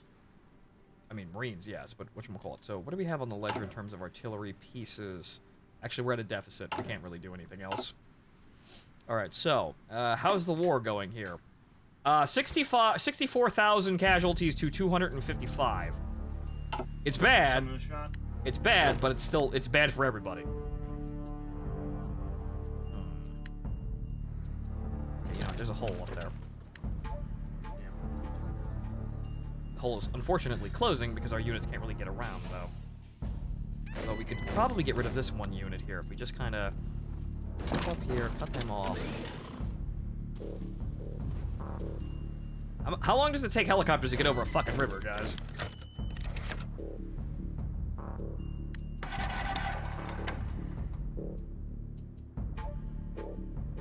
Okay, get in there. Right, yeah, get in there. That's at least one division encircled and destroyed over here. Some fucking progress. Further north.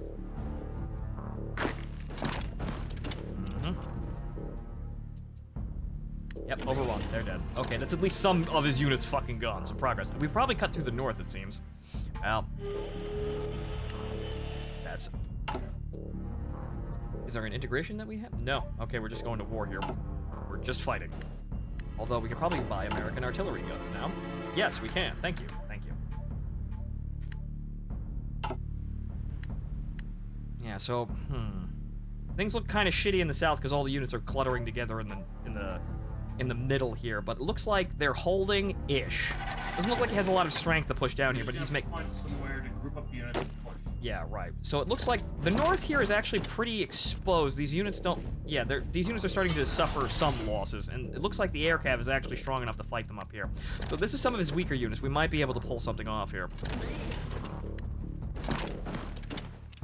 Like these.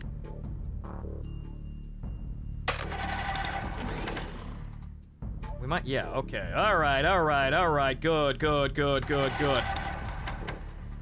That's some fucking progress.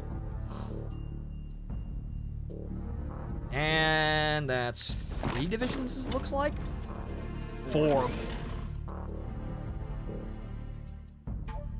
They're fucking really goddamn... I think they have... No, okay, these guys are good. But really goddamn stubborn, but that's it. Oh, right, the concentration camp. Gee willikers, I wonder why they have such inexperienced men guarding this. Gosh. Right. Send in your artillery. Son of a bitch. That's light infantry, Where the though. hell are your Marines? They're somewhere in the center. Ah, fuck. Ah, but wait. Actually, no, we have to wait until the organization pops up. Fuck, they managed to break out of the encircle. Though, that's fucking annoying. Ah, god damn it. Fuck you, though. Fuck you, I'll just do it again. Light infantry. You're gonna find yourself in your own pocket soon. Yeah, no. We got one unit of somewhat stiff artillery here. They can keep them back. They're sending reinforcements up here because they know they're weak. But they haven't really pushed too far into Kazakhstan here, even though they've got a lot of divisions sitting here. They don't really want to move. So it's a war for the middle right now, and... There's a bunch of units behind the lines. They're all walking around, though. I don't understand what the fuck the AI manages. Because they're trying to stabilize how many units are on the front, but it's retarded how they do it. Well, one of these fights we're winning. Stop the attack first. Focus on... Let them defend. Now they're retreating. Well... Okay, so this is a fine mess, and we're just kind of throwing shit in. We've got 3,000 Hinds. I wish they had more range. Golly fucking gee, I wish they had more range. Actually, no, it's the artillery now. Back to good old spam artillery. See, this is one of the reasons why... Yeah, it feels like Hind assaults are Warbell's meme, but the thing is, Helicopters are generally useless, and you're trying to go against the meta, as you've done in... Yes, the meta that is clearly established, which is just spam fucking artillery and Marines. But I kind of wanted to do this just for the sake of doing it, because I know we can get away with it. I know you can get away with it, it's just not well, and it can work against you, especially when certain events unfold poorly, like us being unable to declare war on the center for the longest time. We'll win that. These units have to retreat, though.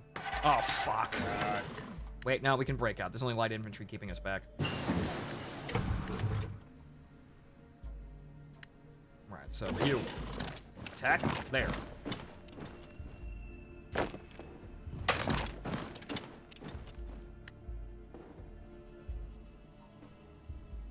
What are you doing over there?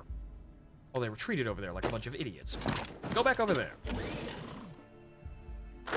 These units are, yeah, we're good. We've got a couple units trapped up here in a pocket, too. So that was a bit fucking loopy, but we're through. Get the fuck out of that fight. So, this will reopen the corridor here, and we'll be alright. Then, fucking get in there.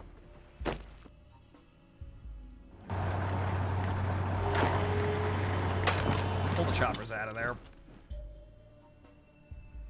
It's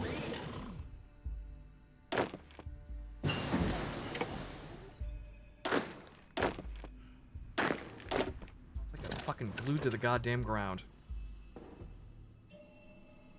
They are. They don't have the resources to get them in the air. We have fuel, though. Yes, but you don't have fuel getting to them in time. Son of a bitch. Now we have this shit again. The problem is your supply lines aren't great. Pull back. Get out of there. The helicopters have run out of fuel, and now they're abandoning the helicopters and running across the fucking fields of Siberia. This is a fine mess, but we've got it. The AI, even though I told him to be really aggressive, really isn't being aggressive. So now we're doing attrition warfare. Which we got plenty. We don't... The problem is we just don't have... Wait, why am I even... Well, we need to get down here to get to pop-up attack, but Jesus Christ. Helicopters are seemingly aiming. So let's see here. Is there anything we can really... No. Tanks, why not? We're gonna be here. I mean, radios would probably help too, but we've already kind of signed up with what units we have in our divisions. But okay, so yeah, get those... Wait, how did... Oh, Jesus Christ. What? John lost 2 divisions. John, what the fuck did you do? Where is he? Fucking down south. John, what are you fucking doing and how did you lose to... Oh, yeah, I know what he did. He lost one. He's throwing his units at the fucking wall. Yeah, because the order you gave him. What a No, he's on standard orders. Oh. He isn't doing jack shit. Well, no, not all of them are on standard orders, but you gave it all to Warbel. No, but that's the thing. They'd all follow what the field offered, and John lost his army. What do you mean you lost everyone? You fucking idiot, John. That was 4 Marine divisions. God damn it. Fucking, I swear to God, the AI is incredibly unreliable sometimes, but it looks like we knocked out one division. It's always unreliable. Actually, no. Fucker. Oh, he went over there. Son of a bitch. Get over there. Fucking take that island.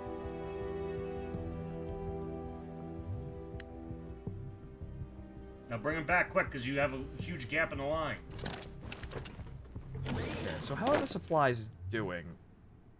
Most of the units are actually getting supplies. The Marines are getting fucked because you kind of just ignored them. Well, yeah, I told them to just kind of hold the line, and the whatchamacallit. But no, you didn't tell them to hold the line. I told them like I told the AI to attack, but they're just kind of bouncing around. The regular divisions are doing perfectly fine. They're throwing the Marines into the fucking meat grinder, though. Yeah, because they're still part of Warbel's grand strategy. Okay, that's not the one I wanted, but right, so. Okay, so you know what? Even though we're still winning here, frankly, we need to hold the line here. So reconsolidate, my man. We've made a massive dent in terms of casualties, though. Kazakhstan is a fucking mess of little tiny provinces, though, so they're kind of just in a web of death. Most of their units are actually, yeah, we've really beat the shit out of them in terms of Jesus fucking Christ. Yeah, no, that was messy, but yeah, he's fucking dead. That is a... Again, just because it's working doesn't mean it's ideal. Yeah, that doesn't... Just because it's working doesn't mean it's smart. So, yeah, no, we just kinda... Yeah, he's fucked. So, we basically just... What are those units back there doing? Which one? The 5 fucking divisions! Yeah, what the... Oh, I put him under Warbel, you fucking idiots. Alright, you know what? I'm remaking the whole fucking thing. I put him under Warbel for a fucking reason. I figured the AI would automatically, oh, I have this new unit under command. I should move him to the front line. No. But this is what happens when I expect the AI to do anything fucking intelligent. Again, you're working with an AI that's developed to still have the player in command. Yes, but I want to actually micromanage while controlling the front, which we have done very slowly, but yeah, no. This is a mess, but... So, insofar, we've killed almost 1 million men. For the loss of 100,000, which is awful, but at the end, we have way better medical facilities than they do. Most of those guys got Casavax. Okay, so in terms of what's going on now, we should... Yeah, okay, so they're still trying to attack, but we could slide in and just hold. The southern part of the country is completely fucked in terms of, like, most things, honestly. But... Yeah, because it's all the tiny provinces. Yeah, so there's all these tiny provinces, and he's thrown so many men in to defend them. It's kind of like a trap for the AI. Okay, so... Might as well try and get a encirclement going up here. Okay, so what do we... I can't really see what's going on there, but in terms of... These units... Ooh. Ooh, that's a weak point. I could probably go... Because these units are... Focus on smaller ones right now. No, I think we could do it. Remember, the towns that are in these big provinces are still supplying them, so it wouldn't mean as much. There aren't any towns in this. Yes, there are. There's one. Yes, but I cut all these units off from this. These units have... Well, they're waning on manpower, but these units are completely gutted. This is a point where we can exploit. Alright, well...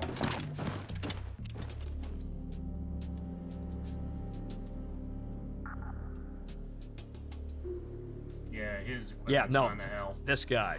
Yep. And... Hi, kids! Fellas. Hey, guys. Looks like you kind of fucked up there. Good, that's what I wanted. So, you know what? Just fucking... just drive around. There we go. That's a hell of a lot of casualties. How many? So what? We're at... Yeah, it's probably like 50,000 casualties all told. Okay, good. That's good. All right, Warbell, get your ass in there. Stabilize that front line. Also, the cat is hopped behind me and now sitting on my chair. Ooh. Where? Right down there. Yeah, that's a big hole. We just took out a lot of divisions, and now he doesn't have too many pieces on the chessboard. Oh, yeah, no, these units are absolutely fucked. So, well, as soon as we can ward off that division... No, go down. Down? Right here-ish. Probably, yeah. So look how fucking big that would be.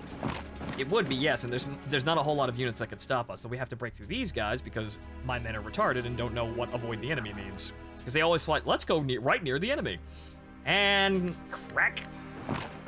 Get your artillery units in.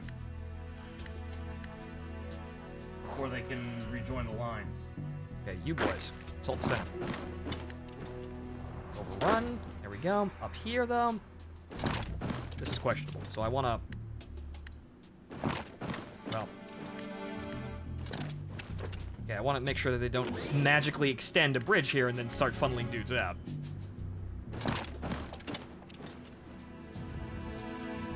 Oh, look, they have air support. How nice. Oh, no, anyway.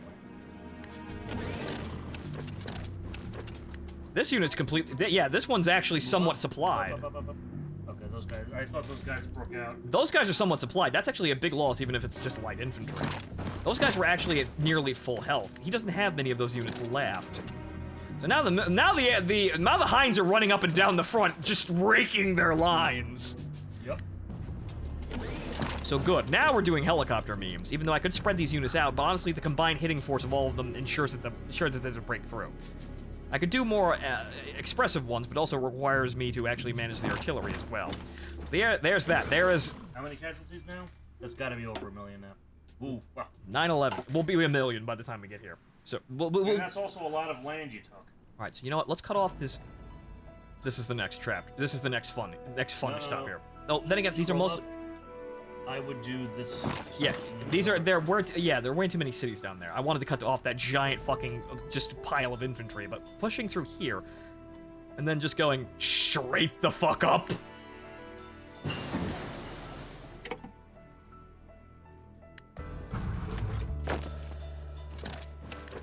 My cat is adorable, but Jesus Christ.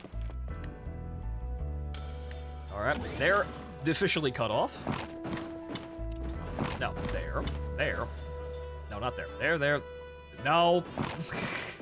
Fine, they're over there. Could you move the cat? Because Jesus Christ. But then again, I'm not exactly playing a fucking Twitch shooter here with Hearts of Iron.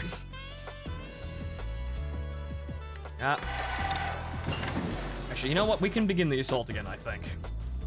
Just keep operating.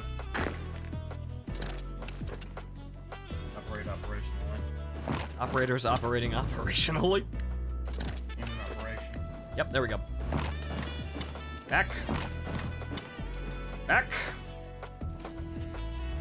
You're not closing that gap.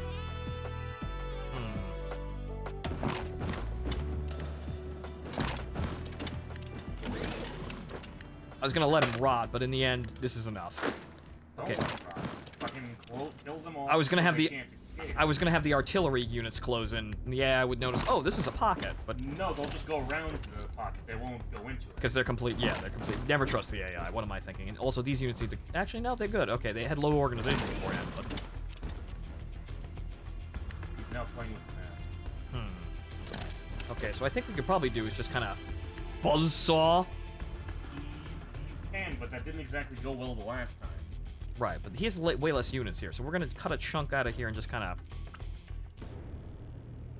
You can do that, but that will only strain your own supply line. This is true. Again, just focus on smaller and circles. Just knock down his forces. Yeah, and he's already holding this area, I suppose. You know what we're gonna do is we're gonna go over here and take out these guys.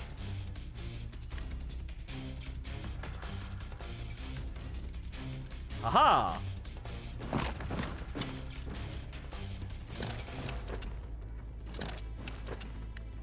Suppose they went up over there. No, overrun.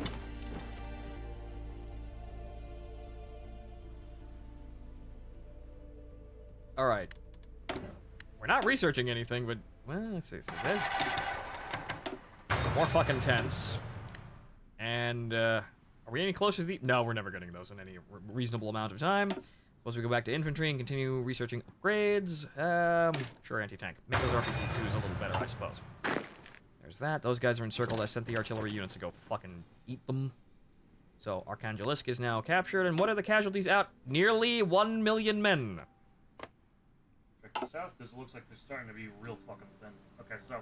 These are... Still in the south is where they decided to die on that hill. Yeah, no, they're sitting there. They're not actually attacking.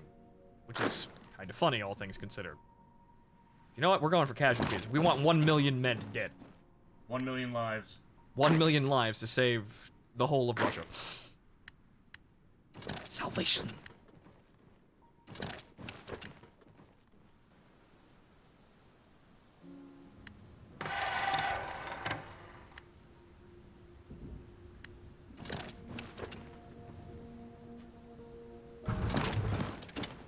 Oh, we have the stick of our arsenal now.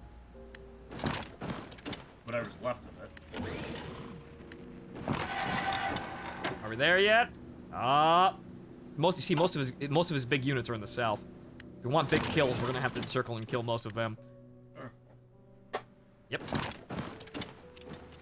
Actually, no, that's a nearly full strength division. So, there, and there. Oh no, I was gonna say just bridge the gap between all 4 of those divisions. That works too. That works. Yeah. Dead, and... Oh, come on! We can do it. We can get to 1 million deaths! Bell's KD is insane, yo. Swarbell's hind KD. Yeah, now, yeah, he doesn't have an army anymore. He does, just in the south. I'm just gonna kind of stop the advance here because you know what? At this point, you know what? We're going. We will win, but I want to win my way. And he's sending. I don't know what the fuck he's sending up here, but they're not full strength divisions. Oh Jesus Christ! It's like one dude in a fucking truck. So this is what this is how you know the air cav can be really fucking good. But at the end of the day, it takes a lot to get these guys to work. 983. Get the fuck back here, truck man. Fuck you. We could just kill you in the field. I think you just did. Where's he going? Over there. Yeah, you just killed him. Fucking just blew up that poor Ural. Ah.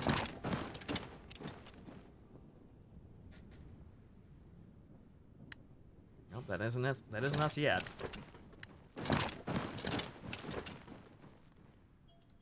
No.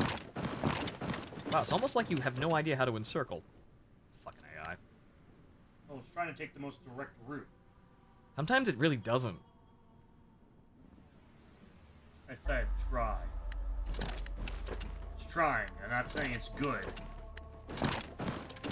Pew pew pew, bang bang, bang bang bang, bang bang bang, bang. 997.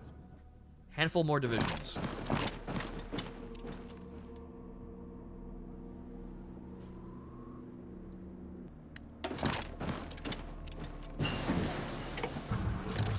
Hey, this is it.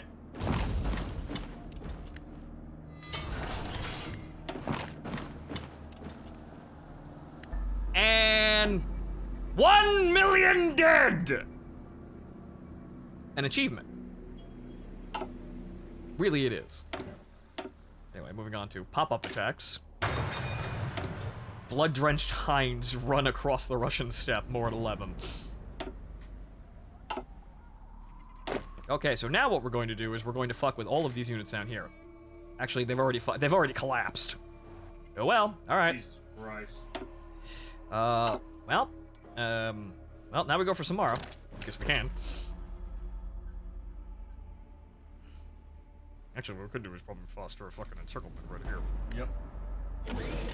Rather than split up the forces, what we're gonna do is that way, that way, that way, and then real fucking quickly.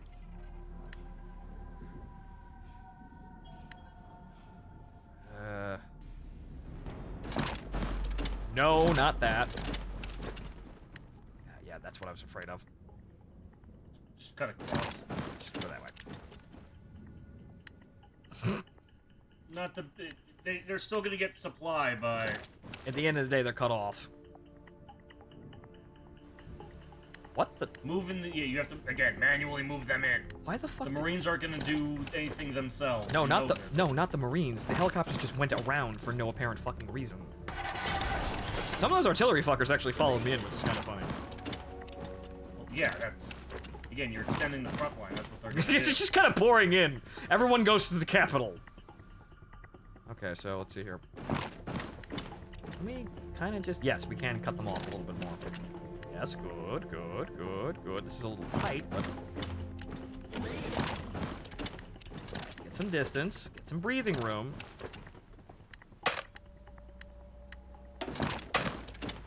Good. You have a Marine division just sitting doing nothing. Yeah, I just kind of... Well... I just kind of told them to stop and stabilize the line, but you know, I wanted them to not actually accidentally walk over capitals before I got 1 million men, but 1.4 million deaths. So we have a 10-to-1 kill rate in this war.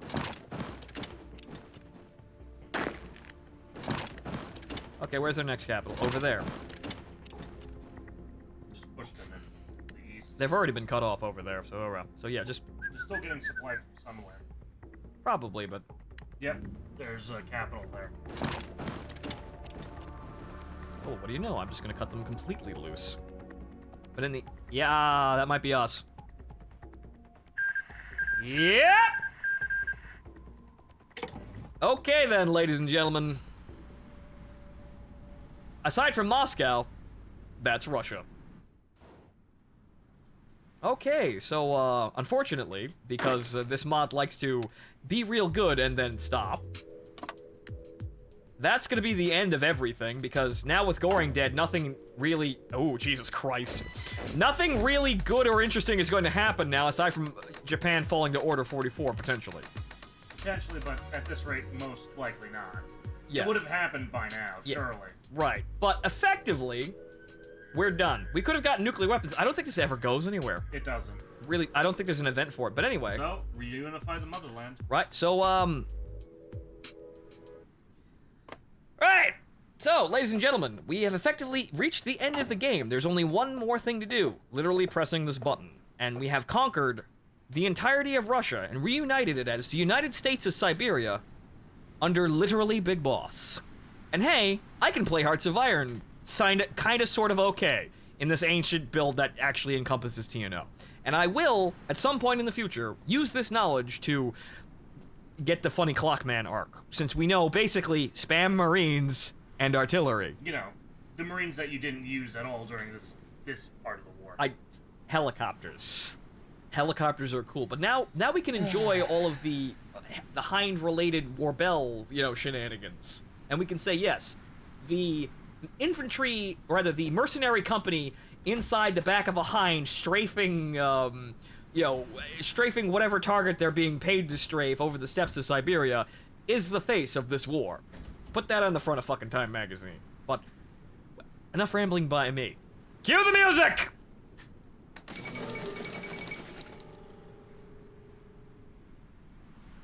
Well, actually, no. We have to press that first. But a mercenary Russia? In what international news outlets in the United States are calling a shocking turn of events, and in what German state-run media is claiming as an American plot? Kind not wrong, but also not really.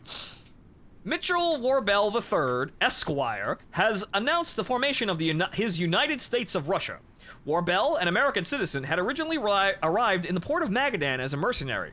In what he only describes as a wild ride, Warbell ended up sweeping westwards and unifying what pieces of Russia remained free from the German jackboot. Warbell has had bands of mercenaries flock to his cause, and in return, he has harnessed this power as an economic force, exporting soldiers to the highest bidder in conflict zones throughout the world. The international community waits on bated breath to see how this mercenary will wield the reins of state. Time to get rich!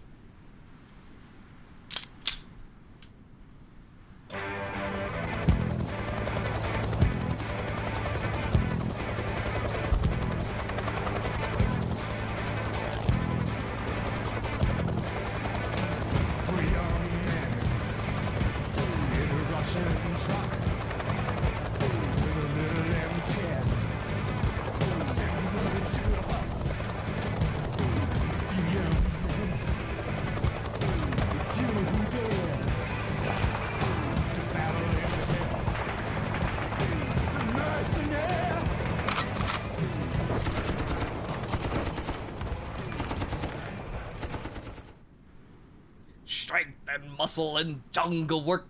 Strength and ad song's over. But if one holds his state based on mercenaries, he will not be secure or peaceful, for they are divided, ambitious, and without discipline. They fear neither God nor are loyal to fellow men. Machiavelli. An ode to fortune and glory.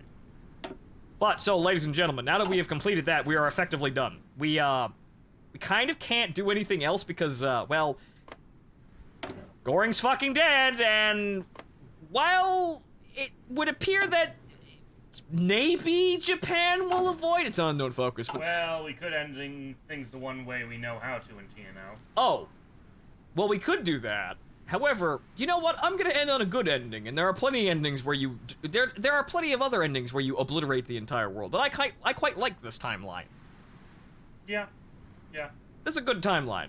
Everything, all the other nations have fallen flat on their faces, and things are actually kind of looking up, aside from the oil crisis. But...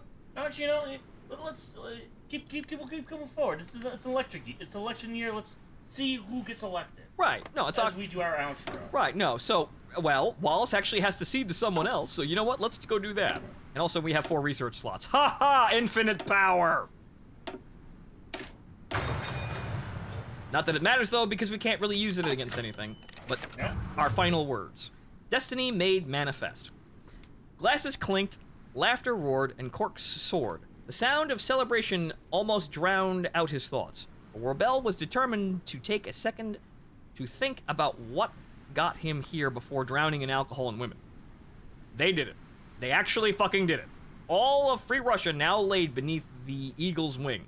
The light of American-style democracy banishing the darkness of anarchy. Since the declaration of unification, foreign investments increased tenfold. Any corporation worth a damn in the free world has opened its first establishments on Russian soil, bringing half the planet's products to a people who have never even seen a modern radio. The demand for foreign goods was never satiated, and back home, business was booming. Speaking of business, the United States of Russia was now firmly established as the preeminent exporter of mercenaries worldwide, changing the tide of many civil wars in the name of gold and glory.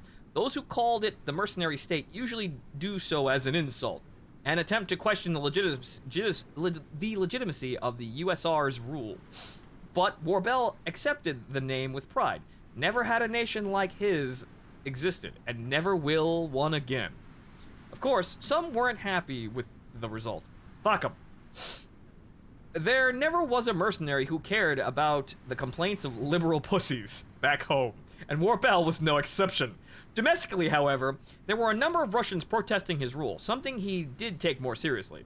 Warbel wasn't too worried about it, though he could only imagine the culture shock they were experiencing. In only 10 years, Russians had gone from taking pot shots at each other with Moisen Nagants to driving American cars and enjoying American freedom. They'd get used to it, he knew. He'd make Texans of them yet. Grand plans. As his train of thought concluded, something caught his eye. Two somethings, to be exact. And some of the biggest ones he'd ever seen. Warbel still didn't speak much Russian, but a wink was worth 1,000 words. And she approached him with an experienced stride. The old mercenary indulged in one final thought. Goddamn, it's good to be king. And so, dusk approaches the new order. This is the, you've reached the end of the focus tree, thanks for playing. And you know what? I may complain about the dumb shit in this game, but this is still a very, very, very good work of fiction, and an entertaining ride. And it's giving us memes like Warbel. And there are fucking, at least, 30 other nations you can play with varying levels of complete stories? Yeah. There's a lot in this mod. It took 5 years to put together, which is why I'm kind of disappointed with, them deciding, okay, this is done, and then moving on to TNO 2, which is, no, it's not done. No, come back here and add more good shit to this. Finish this, because there are problems still. Right, so, to the devs' credit, well, I'll say, if you like Hearts of Iron 4, consider picking up the New Order Last Days of Europe, because lots of other horrifying things can happen here. Keep in mind, though, that this is not Hearts of Iron 4 as Hearts of Iron 4. Yeah, no, it's definitely got its own way of handling things that's going to take some getting used to, but hey, if you want to get used to how things work, play a Russian anarchy state, and play Magadan, and learn the ways of spamming Marines and artillery. I picked it up. There are like 5 major updates still scheduled. Oh, well, good. I haven't heard anything out of their development, but good. They're still working on it. Fantastic. Everyone was talking about TNO too, and whenever a developer announces, a sequel to anything, independent or not, it's kind of like, we're just gonna move. We're just gonna go on to other things. We're done. But good to see. I would like to hear things that progress here. So, I want more things here. They're nice. This is a fun ride. And honestly, Warbel's little adventure here is really just fun even in itself. This would be fine as a prepackaged story, in its own right. But there's a lot of other interesting things going on here. Like, what's that man in Burgundy doing? Oh god, he's still researching things. Oh god, the cockroach. He's still researching. What's going on? And, what is he doing? I'm not quite sure, but I'm pretty sure it's absolutely fucking Strengaheim. So, Then, of course, there's... Oh, wait, no, sorry, Goring's dead, right. Right, yeah, Goring's fucking dead, so, What are the Japs doing? What are the Japanese doing? Something. Presumably. Unknown focus. They're doing something. They may still get Order 44. Order 44 may happen yet.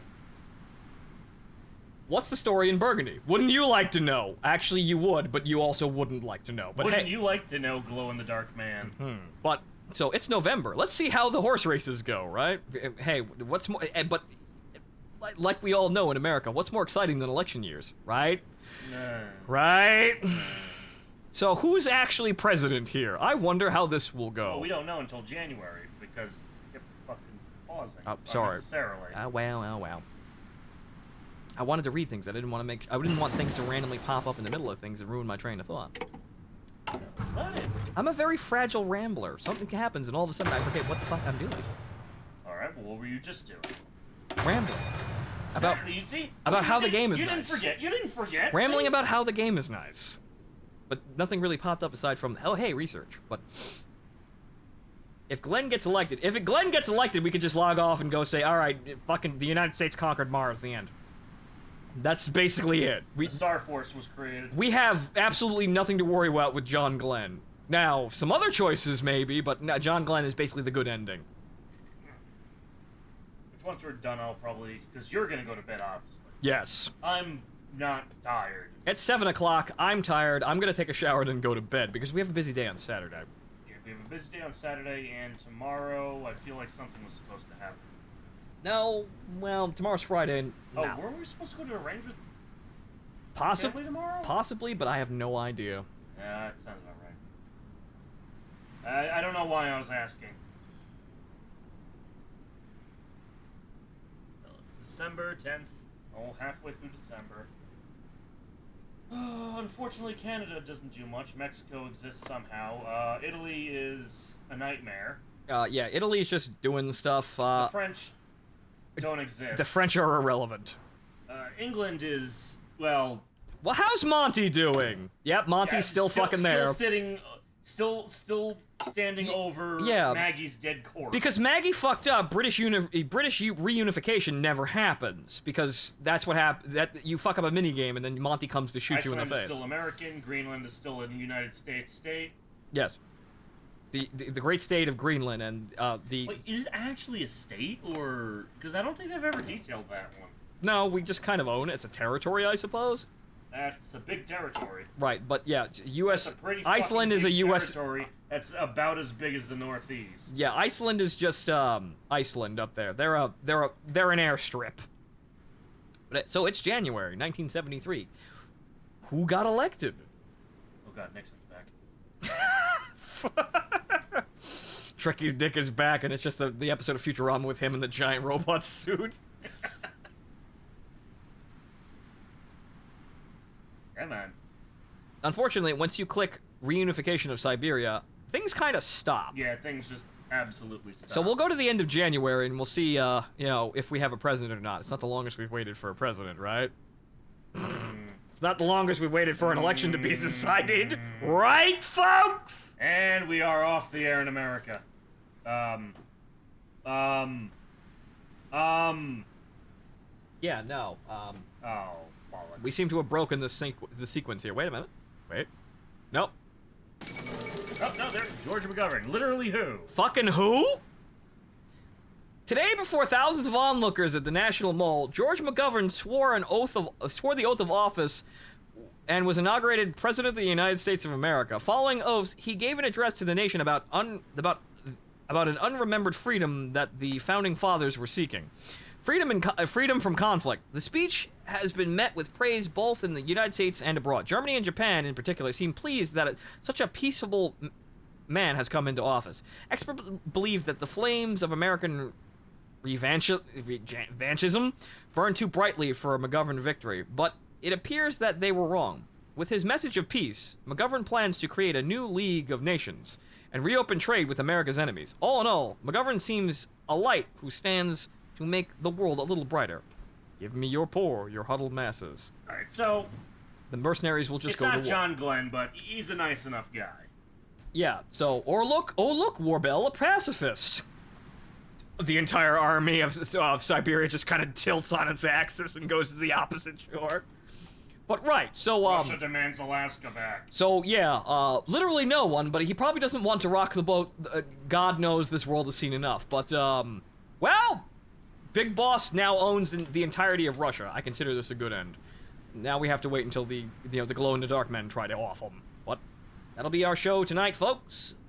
I have been your host, Phontomen, and I've been assisted by my absolutely wonderful moderator. But not my cat, who is trying to consume my toes. Right. Martin, play us out. Yeah, come on, get out of here, you fucking bastard. Come on. Ow! Come on, pick up. You got it. I can't reach down there. You're gonna have to pick them up yourself. Yeah, but that's the thing.